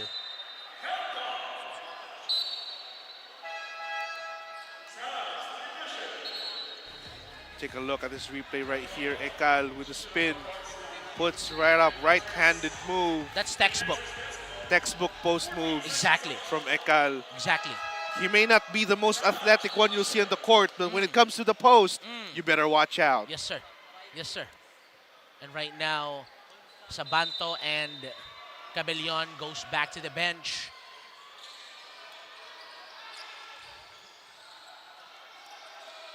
Now here comes Salarda. Thought about that jumper. That's a three-pointer for Alilin. Now it's a 2-point Green Lancer lead. UC looks to respond. Nonol, he's got 9 points already in this ball game. They go to 𝐂𝐿. Uh-oh, here we go. I'm just saying. John Mark 𝐂𝐿 to Leonard. And I think there's going to be 3-second violation. I don't know. That's what I'm saying. Once 𝐂𝐿 is on the floor, crowd favorite. Absolute crowd favorite. 𝐂𝐿 has been, he's been living up to his potential as a crowd favorite. Right. Because once he's in the post, Yes, sir. he's nearly unstoppable. Like, who could stop him? Realistically, though, Yes, sir. who could stop 𝐂𝐿 in a 1v1 in the post? Because earlier, that wasn't a 1v1. Yeah. I mean, I might have to call someone. Yeah, you need to double team or call another one. Right. And here comes Alilin. They go to Robles. Now back to Salarda. He's got 22. They go to Isabello. Puts a quick shot. Isabello. Christopher Isabello for the Green Lancers. Now it's a 4-point game. Now here comes Neon Chavez. On an island. Will they go to 𝐂𝐿? Uh-oh, here we go. I'm just saying. If it ain't broke, don't fix it. I'm just saying. If they're not going to double team, they got to double team. Quezon inside. Leonard, jumper. Leonard misses. But they retain possession, but only 1 second on the shot clock. 1.8. You've got to make a high percentage shot off of that possession.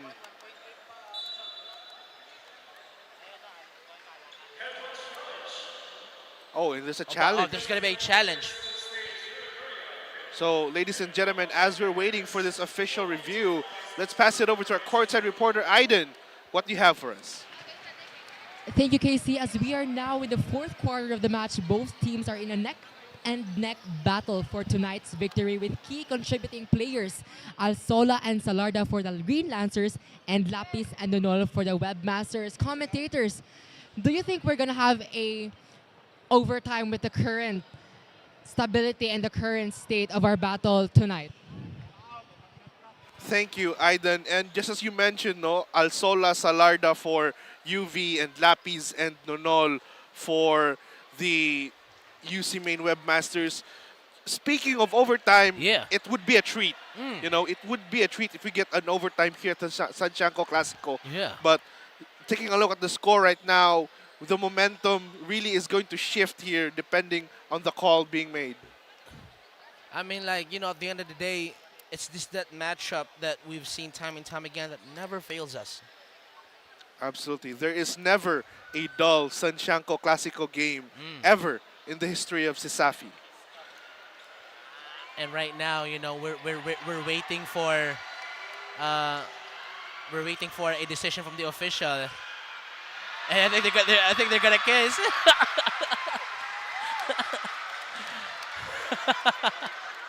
Oh, what a sweet couple right there. Yeah.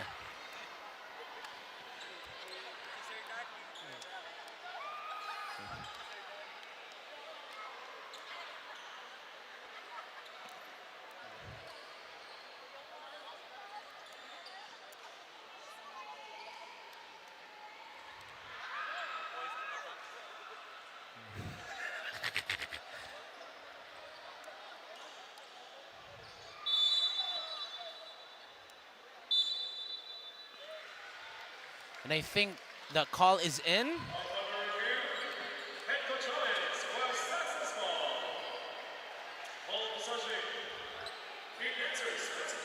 And the challenge is successful. The ball will go to UV. They thought that it was going to be UC's possession and 1 second on the shot clock, but they challenged it. Last touch was the Webmasters. Now here comes the Webmasters. Libatog steals it. Libatog goes behind the back. They go to Lapis. Neon Chavez wants to pull that trigger. 15 seconds on the clock. No screen. They want to go inside. Double teamed.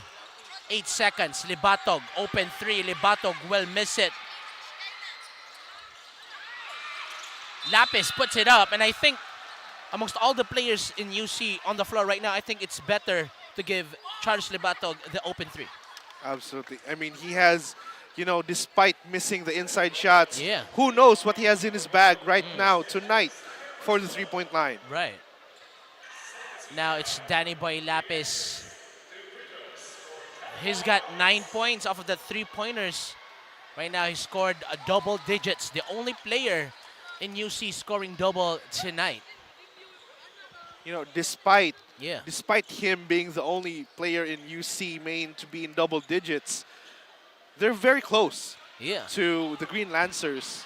I mean, it's like the scoring distribution has been well spread out. You know, you got Ekal 5 points, Sordilia 6 points, but then right there, it's the putback from Leonard, and that's what you want to see, the hustle for those possessions. Absolutely, and Leonard just made it right there. Just made the right shot at the right moment. He was patient enough to get the ball down first before putting it up. And now he has an opportunity to make a three-point play. If you take a look at this replay right here from earlier, he really took the time to get his feet planted into the ground first before putting the ball up. Even adjusted his shot. No, he takes the bump from Kabula, and don't get me wrong, Kabula was not like a small guy. Yeah, Kabula is also a big super guy. lean, muscular, big man, and he just adjusted his shot, and that's supposed to be a lane violation. Lane violation right there. Oh, and the UV Green Lancers gets awarded a possession for that one.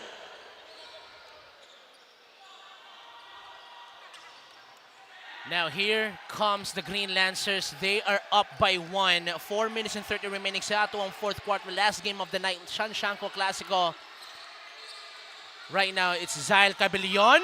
Oh, Chavez. Chavez, great defensive play. That's Quezon, puts it up. Quezon is fouled. Great defensive sequence from the Webmasters. Neon Chavez absolutely tussling against the UV Green Lancers. Cabellon right there, not allowing him to make an easy transition into the other end of the court. And it pays off.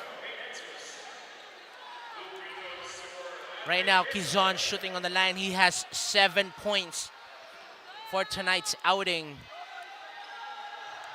And once again, you know, it's a very tight game.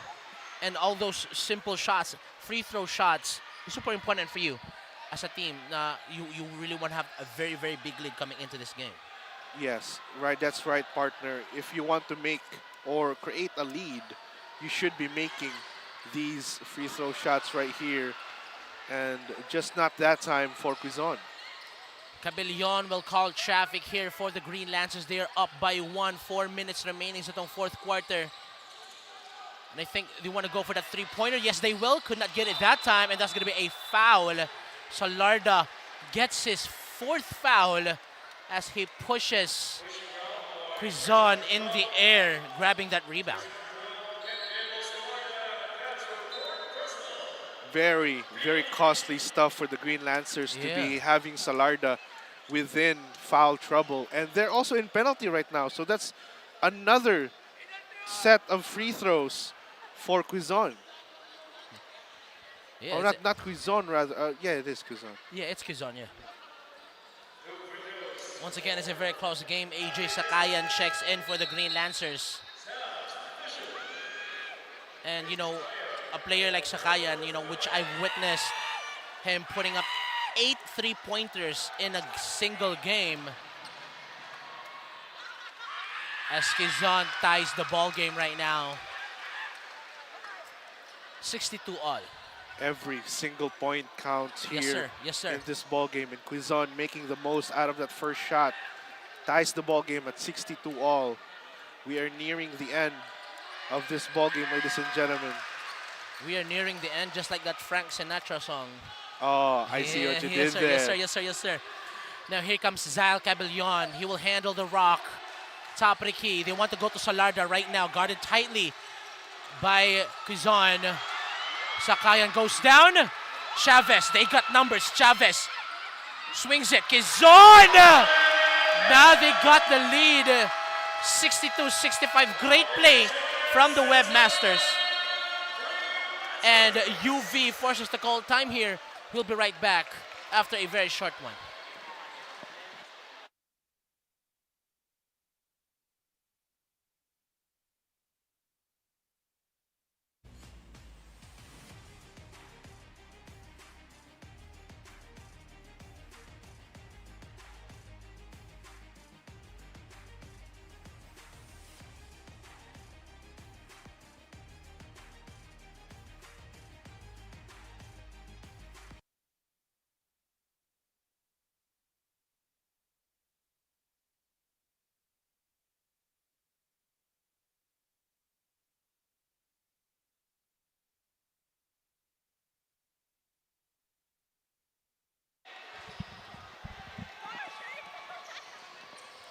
Ladies and gentlemen, back to the ball game we go. It's a 3-point Webmaster lead.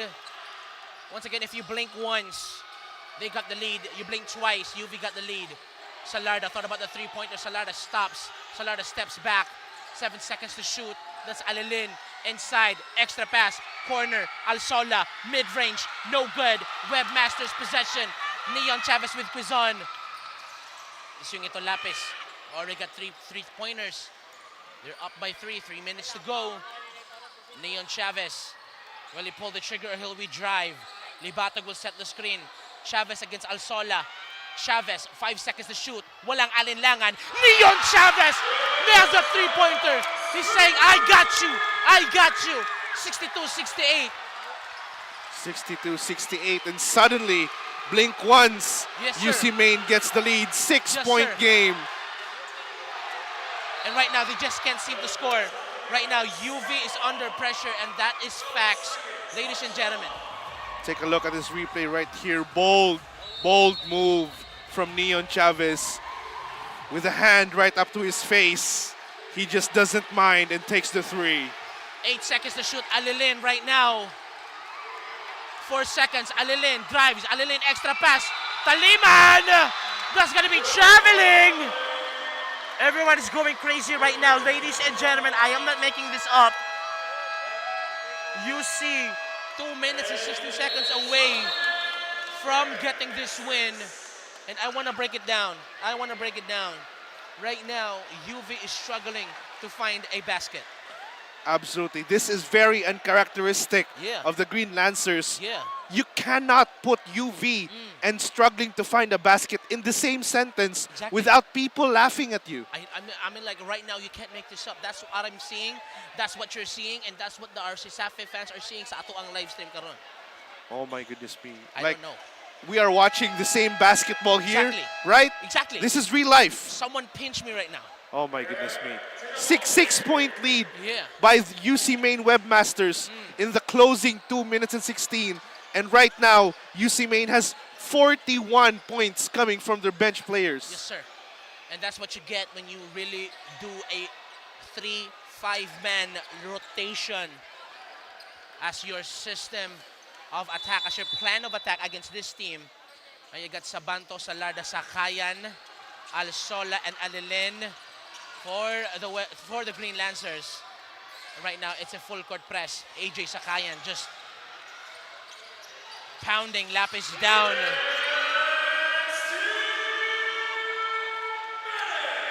And of course, here comes the Green Lancers. They're never rattled. 𝐂𝐿𝐼 Salarda inside! How about that? 64-68. A minute and 51 to go. What I'm saying is, this is what I'm saying. It's another classic. Quezon. He wants to kill time here. Chavez. And Alilin pushes Quezon. And that's another costly foul for the Green Lancers. They know they're in penalty. They can't afford to make these fouls anymore. And I think that will put UV on a penalty. So any foul at this point will send the Webmasters to the line. And if you take a look at this statistic right here, this is just insane. 𝐂𝐿𝐼 Salarda had 24 points in just 22 minutes. He's a super efficient player with more than a single point per minute in the game. But that doesn't seem to be the tell-all and all for this game here. Yeah. As the UC Main Webmasters sink the first free throw shot. They now have a comfortable, in context, comfortable 5-point lead versus the Green Lancers. I mean, like a 5-point lead, 1 minute and 38. You know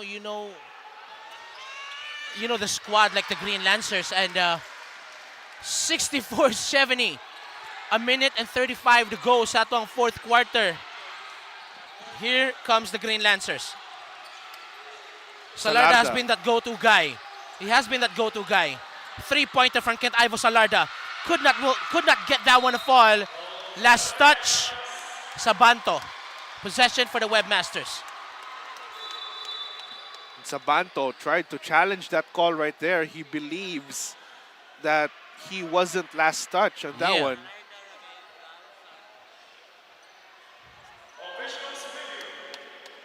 And right now we're going to have an officials review to take a look at who really had the last touch on that last possession right there.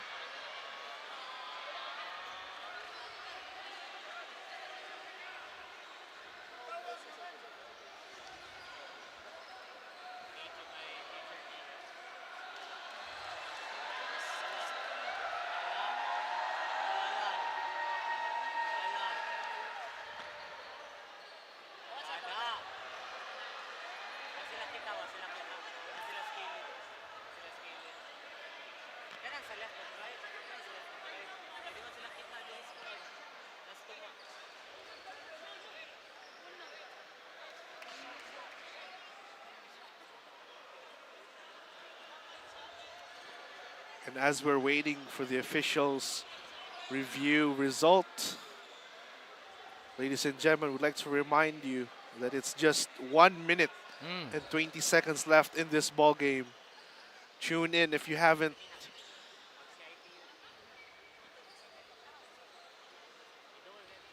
Big appreciation to all our live viewers, both inside the Coliseum and outside, wherever you may be, at your homes, at your offices. We really appreciate you for tuning into this game and congratulate you as well. Yeah. Because you're treated to one of the best games in this season. Yeah.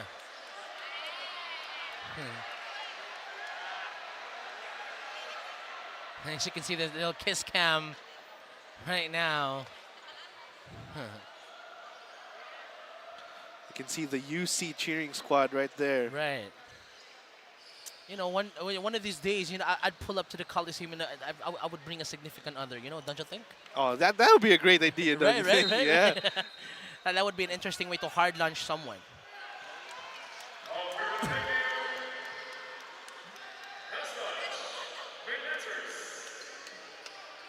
And the challenge is successful. Green Lancers will take possession. Webmasters basketball or Green Lancers basketball? I heard it wrong. It's Webmasters basketball.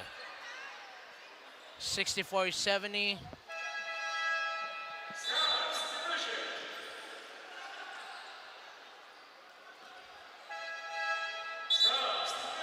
Jefferson Nanol comes in.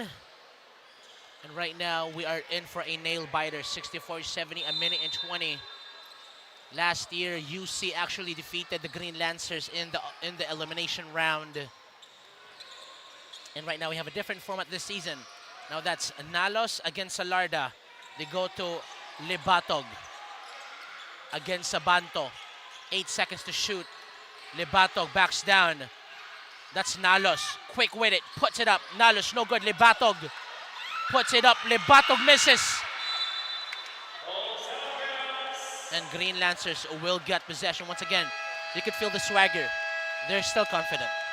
They really are. They aren't showing any cracks in their defense whatsoever. Yeah. They are still the Green Lancers we all know and love. I mean, that's the champions right there. You know Absolutely. what I mean? Like, never count out the heart of a champion is what they say. You aren't the winningest team for nothing. Exactly. Right? If you take a look at this replay right here as well, this was the previous interaction, which we see a very, very patient Quizon, and Chavez right here, hand to his face, just swishes it like it was nothing. I mean, like, you know, it's his first year as a webmaster, but he's moving like a veteran already, which he already is. And I think, you know, the webmasters need that. You know, they need someone to be like the court general, to oversee things, to orchestrate the defense and the offense. And I think, you know, additions like that will make your team better for sure.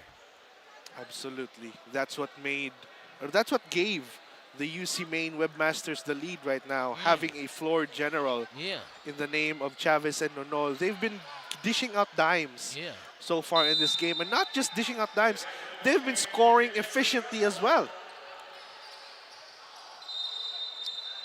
64-70, less than a minute to play. And facing adversity, guess what? Is the Green Lancers. You got 2 timeouts remaining and only 1 for the Webmasters. AJ Zakayan will inbound. Cabellon will let it roll down the floor. Against Neon Chavez. Isolation. And there's going to be a whistle. And that's going to be hugged. That's going to be Leonard getting that call. And that's going to be first personal foul for Leonard. You know, this is what gives UC Maine the advantage because they have 4 fouls left to give. They can make these stoppages as much as they want to, given that it's already 46 seconds left in this game. They just need to waste time and force any foul whatsoever just to switch down the time. And the Green Lancers right now calling time here. I think they want to go for that quick, like, you know, quick inbound shot and make like a defensive stop on the other end. I think that's the only way to do it. You know, 46 seconds, how many possessions left already? And so, you know, if you're UV, you set this up with a catch and shoot, and then you just hope to foul UC and have them miss their shots and make another timeout and another another quick catch and shoot. Because their biggest time right now, their biggest adversary is not the UC Webmasters, it's the game clock. Absolutely. And Father Time is unstoppable. Yes, sir. Game-wise and life-wise as well. Sir. Now here we go. Cabellon will inbound for the Green Lancers. 64-70, 46 seconds remaining. Zael Cabellon. AJ Zakayan, walang alinlangan. Now, Salarda gets that one. Salarda inside, double team. Salarda could not get it. Actually, Alilin was open on the other end of the corner. Now here comes Leonard. Angelio. Neon Chavez back to Leonard. Quizon is open. They want to kill time here. Kill time as much as possible. Now Libatog with a 3-pointer. Libatog could not deliver. Cabellon nagmamadali, 16 seconds remaining. And that's going to be a foul on Neon Chavez. They still have 4 fouls to give. Absolutely. They can make these stoppages all they want. This is the advantage of controlling your fouls, controlling the game.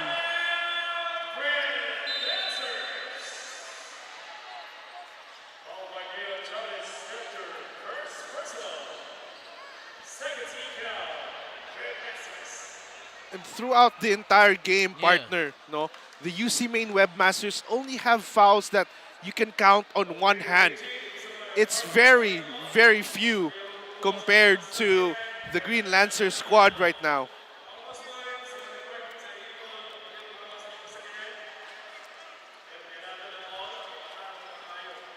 And 12 seconds remaining. 12.6 to be exact. Yeah. With 3 more fouls left to give. Yeah. UC Main may just have pulled the upset here. Yeah.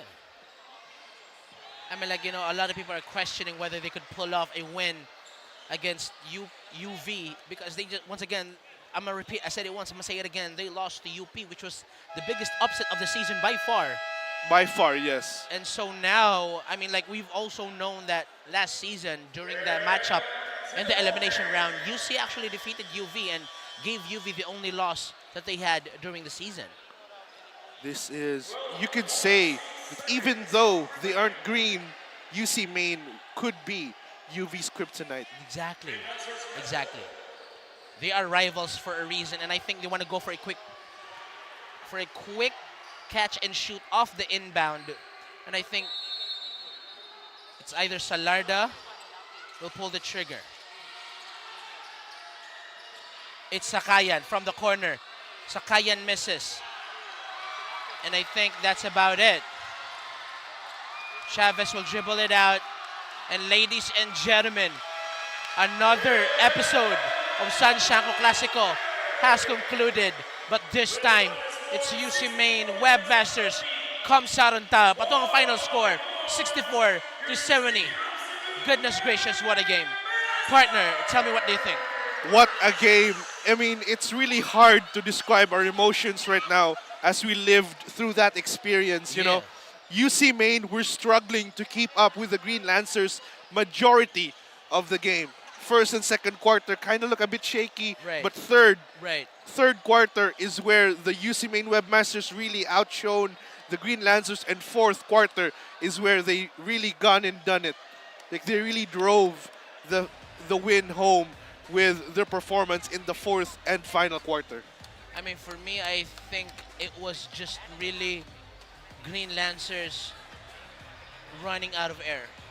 Oh, that could be. They just couldn't find the bottom of the net late in the fourth quarter. Like, I felt like during the 5-minute mark where things were really close, and I think UC just, for me, felt like they wanted it more than the Green Lancers. As you can see, like the body language don't lie. You know what I mean? Like the facial expression don't lie, and I think they were really locked in and making up for those mistakes that they did early in the first half. Absolutely. I mean, they've made a lot mistakes a lot in the first half, but in the second half, they really, you know, capitalized on the Green Lancers' mistakes, and they just turned the tables around. And for me, it's just, as you can see at the scoreboard right now, there's a lot of players, only 2 players from the UC's roster who didn't score tonight.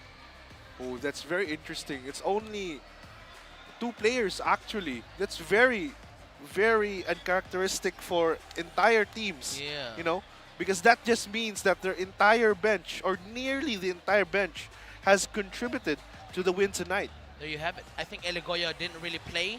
Salgarino did not play, but most of the players from their bench really played. And as you can see from UV, look at the numbers that has no score, no points. It's you know, they got players like Alsola and Salarda combining for 34 points. And as you can see, the discrepancy here in the 3-point land, you know, UV made 12 compared to like that's more than half of UC. UC made 6 out of 22, and UV made 12 out of 31. Despite having more attempts and more made, it's just the inside shots, you know, the inside points in the paint is what separated, you know, what gave UC Main their much needed energy to get away from the Green Lancers. And we've talked about mixing their offense up. So okay,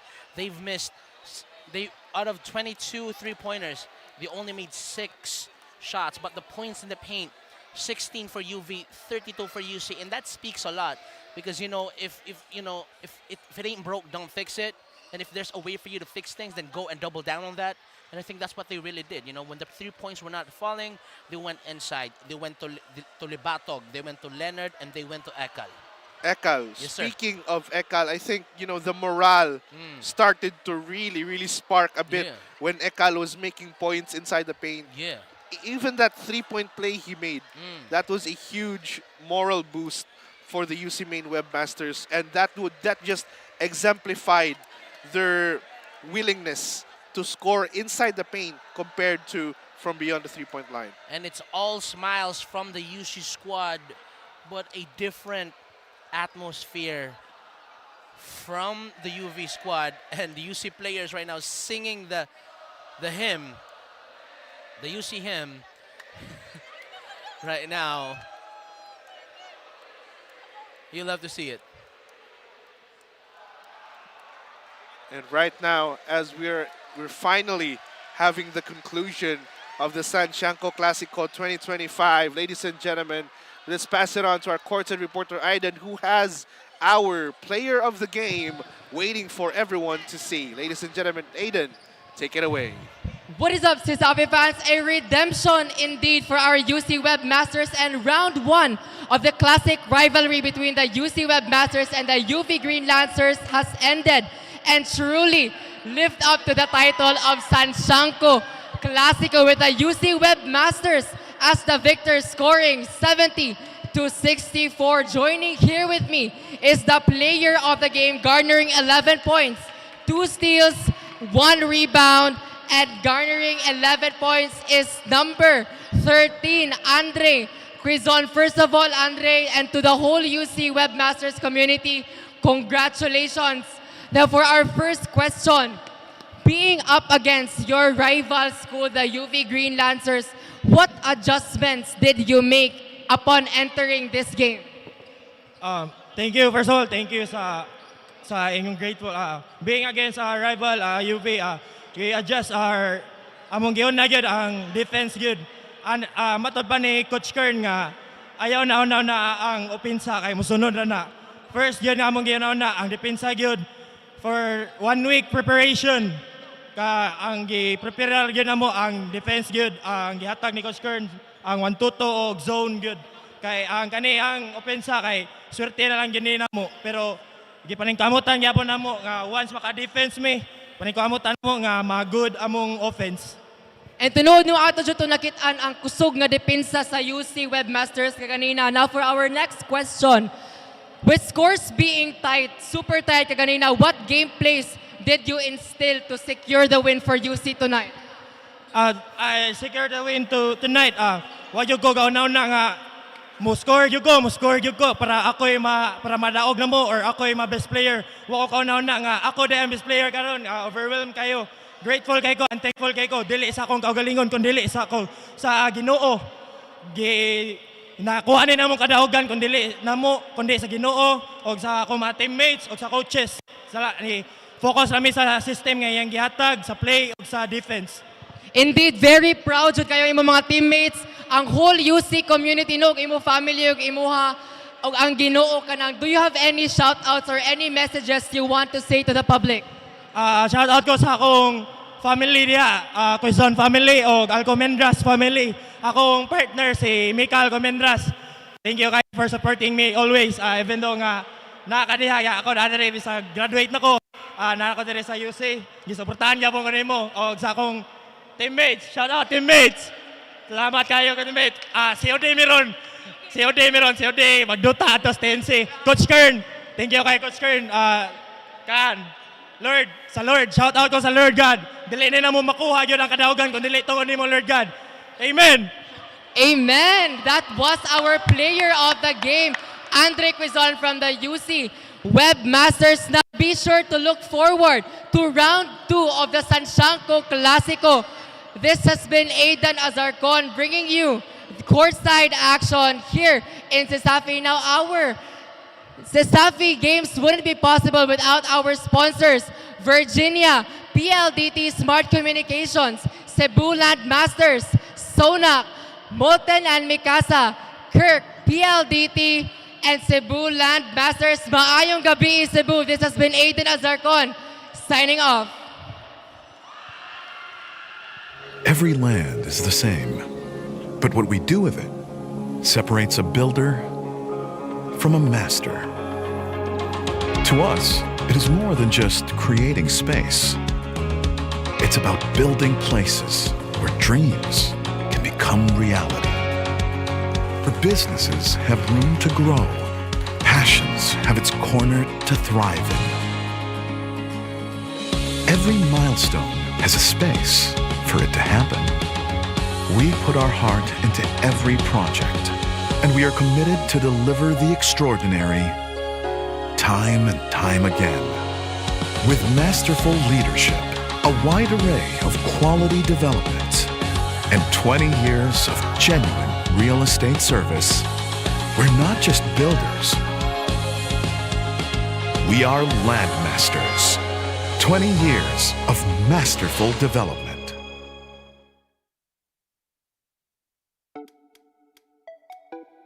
Wow! Sumakses dahil abot kaya? Uy! Sumakses dahil walang arte! Wow! Sumakses dahil walang tigil! With PLDT Home Fiber Prepaid, sumakses din ako! Mag-Fiber Prepaid na!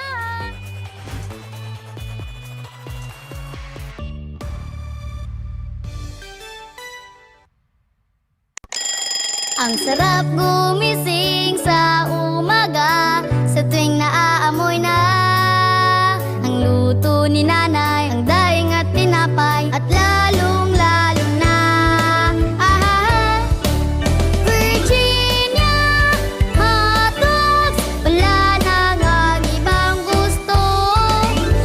Virginia hotdogs, ito ang baon kong paborito. Basta hotdog, Virginia. Rules, we make them.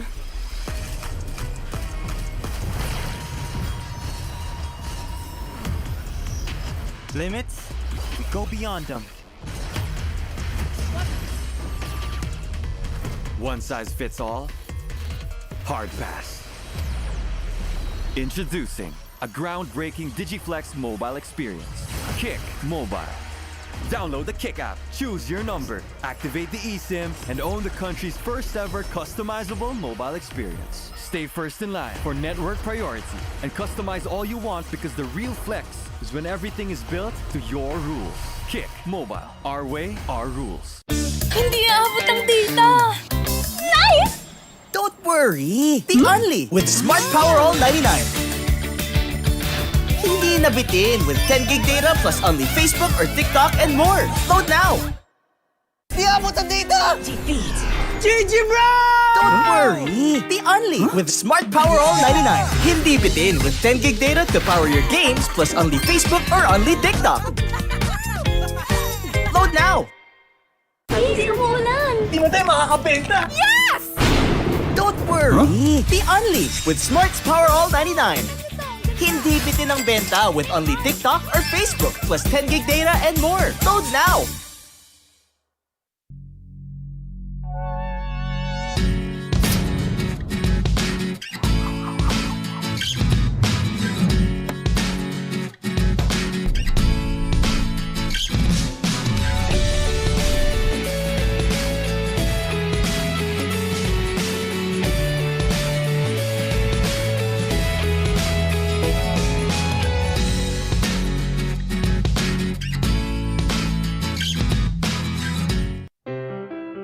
Non più tra i farfalloni amoroso, notte giorno di torno girano, delle belle trovando al riposo. Delle belle trovando al riposo. Oggi sei quattro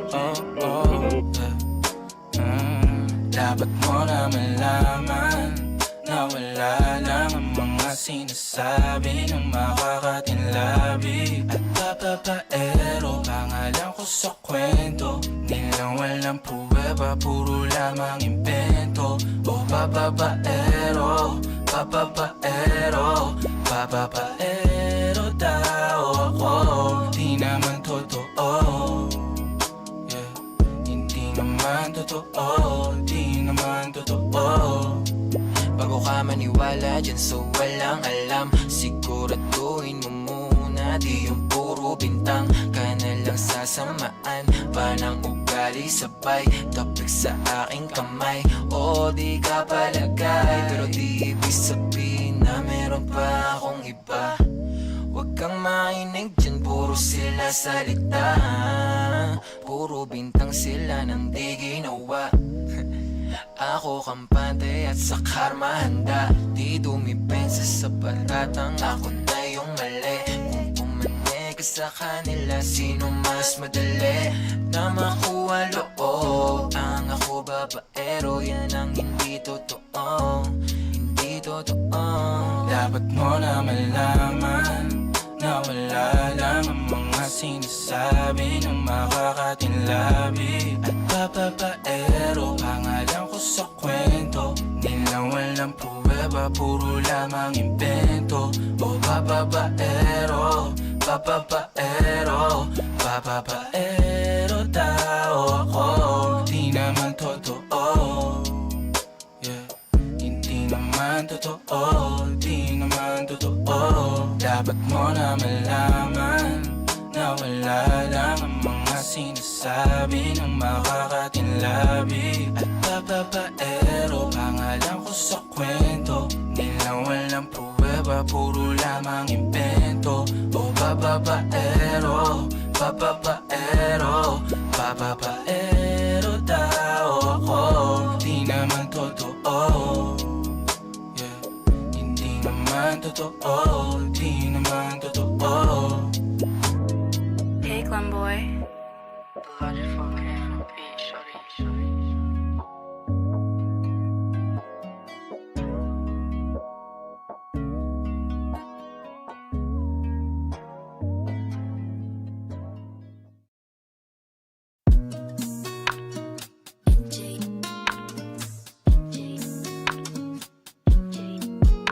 Dumadampi na sa'yo, my God, yeah. Dumadampi na sa'yo na kamay mo pag may kasabay na talay. O ayoko sa ganito na masanay. Sorry, looks straight in my eyes. I don't see nothing wrong kung papansin man ako. Sana wag mo masamain pagkat di ko alam paano dadalhin yung ganito. Alam kong di ako yung tipo pero sana pakisalo. Yung nasa kalsada, sa'yo lang ako makikiapo. Oh, pag-ibig na to, alam kong delikado sa'yo. Odiado ang siyansa pero wag kang tatakbo. O tilalagpas sa 10, pakiramdam pagkansyang ka. Pag ikaw na tong tatalpo, pati ako nawawala. Balis at hirap kumalma, mga lihim ko patungo sa'yo sana mabakawalan. Kung alam mo lang na lang ang lagi kong nasasambit. Kulang ang oras para sa akin kung pwede lang pamalit. Mga nakaraan ko para sa tulad mo. Manataram ako sa'yo tunay, oh. Kung alam mo lang na lang ang lagi kong nasasambit. Kulang ang oras para sa akin kung pwede lang pamalit. Mga nakaraan ko para sa tulad mo. Manataram ako sa'yo tunay, oh. Sumasagi ka palagi sa utak, tahan-tahan pagkatok. Kumalanti ako sa isip mo, hayaan mo ako magbago. Baby, I could do better. Table ka sa aking sweater, yung ngiti mo na nahagip sa lente. Napasabi na lang ako na swerte kapag napasakin ka, baby. Itime mo ko sa murato ng 3, madaling araw ng Martes, para di halata ang alis, yeah. Di na sinulat mga letra na nanggaling sa dibdib. O di makunat kapag andyan kahit tanggal ang tindig. O mga sikreto nakalimlim, gusto ko na ngayon o tsaka na yung singsing. Kung inaalok na sa'kin ang puso mo, di magdadalawang isip na bilhin. Kung alam mo lang na lang ang lagi kong nasasambit. Kulang ang oras para sa'kin kung pwede lang pamalit. Mga nakaraan ko para sa tulad mo. Manataram ako sa'yo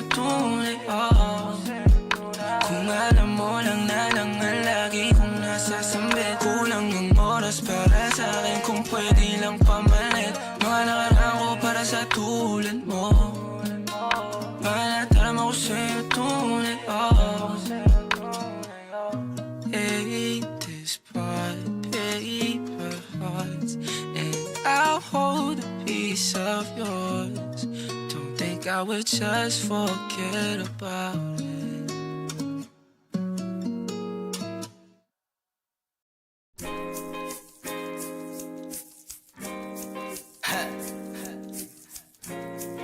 Gusto ko lang naman makausap ka eh. You know, I just want to talk. Swifty on the beat. Panty droppers lead. Halos 5 oras na akong nag-aantay sa'yo. Nag-aabang ako sa labas ng bahay nyo. Sipat ng sipat kung sisilip ka ba sa bintana. Magpakita kay parang di ata. Ilang beses ka na, lagi na lang ganyan. Kung iwasan ako'y parang ayaw akong nandyan. Sa susunod na punta ko'y pagbuksan mo na sana. Kasi kahit anong mangyari ay di ako mawawala ng pag-asa. Ayaw kitang pilitin kung di ka pa handa. Sa susunod na lang, sa susunod na lang. Ayaw ko na bibitin, kaya mabuti pang ako'y uuwi na lang. Sa susunod na lang. Napupuyat na ako kakapaalala. Kumain at mag-ingat kung sakaling mag-gala ka. Lagi sinisipat ang imahe ng dalaga na pangarap makasama ko sa hirap at ginhawa. Typical na dahilan ng tagahanga mong hindi naghahanap ng iba kahit na nababatong. Naghihintay sa iyong sagot sa aking mga tinatanong habang ang pamantayan mo ay pilit kong tinatalon. Kasi alam ko na hindi ka pa handa. May gusto kang makita pa sa akin at madama. Kaya eto ako naghahanda kung madapa. Kung mabigo sa ngayon ayos lang kasi may bukas pa. Di na uubos yun kaya kahit kumukunot na ang noo ko ay sa alon natin ay sumusunod na lang. Susuyuin ka kahit hindi mo pa mapunuan yung ikaw sa salitang tayo ayos lang. Sa susunod na lang. Ayaw kitang pilitin kung di ka pa handa. Sa susunod na lang, sa susunod na lang. Ayaw ko na bibitin, kaya mabuti pang ako'y uuwi na lang.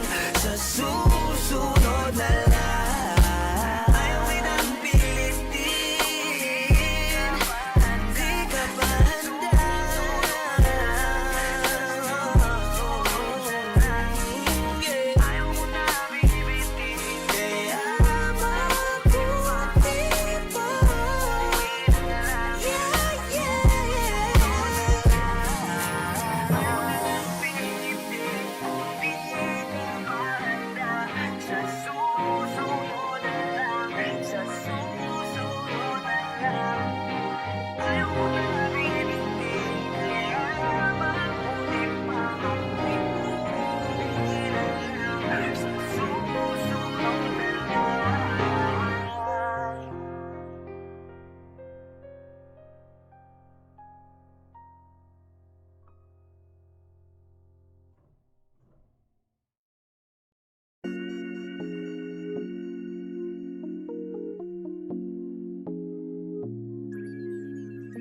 Diyan ka na naman, ba't di ko maiwasang tumingin sa iyong liwanag?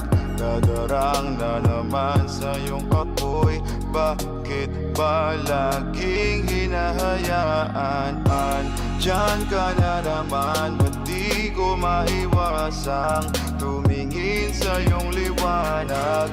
Dadarang na naman sa iyong apoy, handang masaktan kung kinakailangan. May lakad ka ba mamaya? Pwede ka ba makasama sa paggagala? Kung sakaling di ka pwede sa bagay, meron din akong ginagawa. Siguro nga napapaisip ka, ba't ako nangangamusta? Ilang araw ka nang naroon sa panaginip ko, nag-aalala lang ako baka saan ka mapunta. Pero mukhang ayos ka naman kahit di na kita abalahin pa. Ilang naman namin pa ba ang dapat para patago kang mag-alala sa'kin? Habang pinapantasya, lamang nila ay maska. Ramo sa gabi at pitaka mo sa umaga. Yung ikaw sa likod ng kolorete pati nang nanganga. Hulugan sa salitang para iso para sa'kin. Bakit kaya kayamanan ko pa din kinikilala ang iyong pagtawa? Kahit nasa puso mo man ay lang dosay na natin ang kasya. Dati pa ko pinagdamutan ng kapalaran, kaya di na bago sa'kin mawala ng pag-asa. Alauna ng umaga na naman, tawagan mo na lang ulit ako kapag hindi na kayo magkasama. Andyan ka na naman, ba't di ko maiwasang tumingin sa iyong liwanag? Dadarang na naman sa iyong apoy, bakit ba laging hinahayaan? Andyan ka na naman, ba't di ko maiwasang tumingin sa iyong liwanag? Dadarang na naman sa iyong apoy, handang masaktan kung kinakailangan. May lakad ka ba mamaya? Sana madaanan mo ko pagkatapos. Sabihin mo ngayong ako'y makakaasang dito ka dadalhin ng iyong sapatos. Kung ngayong gabi lang naman ang magiging dahilan, ay ganda pa din naman ako mamaos. Nakakaluwag ka man ay sa mas nakakalibang na paraan kita tutulungan makaraos. Bakit ka nagparamdam? Siguro di na kayo nilanggam. Ba't kaya di niya alam ang iyong halaga? Kung gaano ka kalinamnam, iniwasan ko mang matakam nang di halata. Ang hirap na magpabaya kapag tawag na ng laman ang nagbadya. Makipaglangit lupa nang walang taya. Mata sa mata, bibig sa bibig, mga ingay na tayo lang dalawa nakatinig. Nakatawang umidlip sa kama, pero ba't wala ka na pagsapit ng umaga? Andyan ka na naman, ba't di ko maiwasang tumingin sa iyong liwanag? Dadarang na naman sa iyong apoy, bakit ba laging hinahayaan? Andyan ka na naman, ba't di ko maiwasang tumingin sa iyong liwanag? Dadarang na naman sa iyong apoy, handang masaktan kung kinakailangan.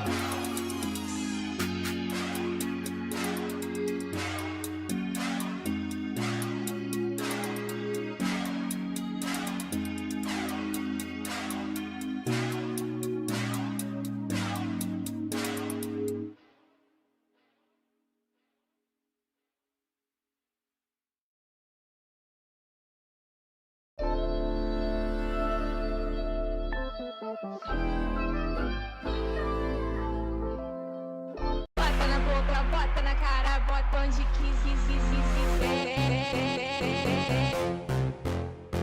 Bota na boca, bota na cara, bota onde quiser. O novinho me olhou e quis comer minha pepequinha. Hoje eu vou dar pro novinho, fode, fode a Laricinha. O novinho me olhou e quis comer minha pepequinha. Hoje eu vou dar pro novinho, fode, fode a Laricinha. Every time I try to run, you put your clothes all over me. I surrender at your feet, baby, put it all on me. Every time I try to pray you away, you got me on my knees. I surrender at your feet, baby, put it all on me. I love it when you turn me on. I love it when you turn it on. So I love it when you turn me on. So I like it, so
spotlight.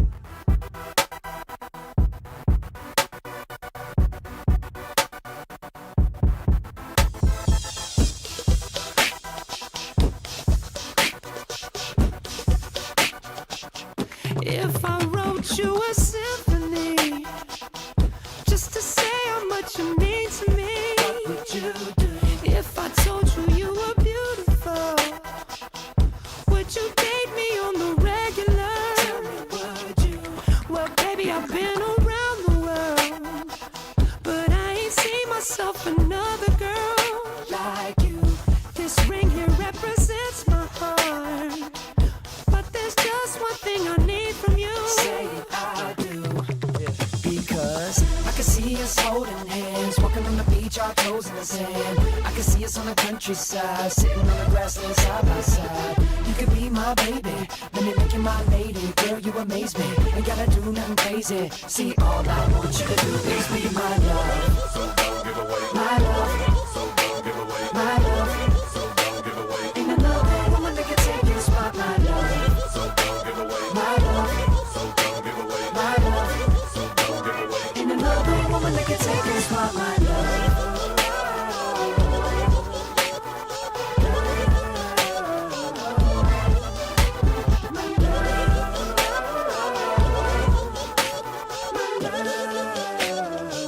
Now if I wrote you a love note and made you smile at every word I wrote, what would you do? Would that make you wanna change your scene and wanna be the one on my team? Tell me, would you? See, what's the point in waiting anymore? 'Cause girl, I've never been more sure. Baby, it's you. This ring here represents my heart and everything that you've been waiting for. Just say I do. Because I can see us holding hands, walking on the beach, our toes in the sand. I can see us on the countryside, sitting on the grassland side by side.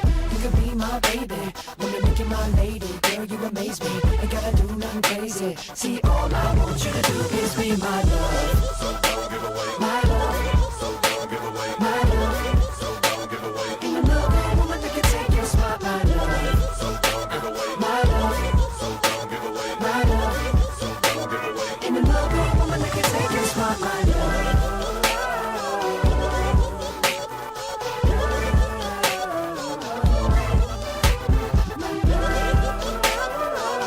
It's time to hit it, JT. I don't know what she hesitating for, man.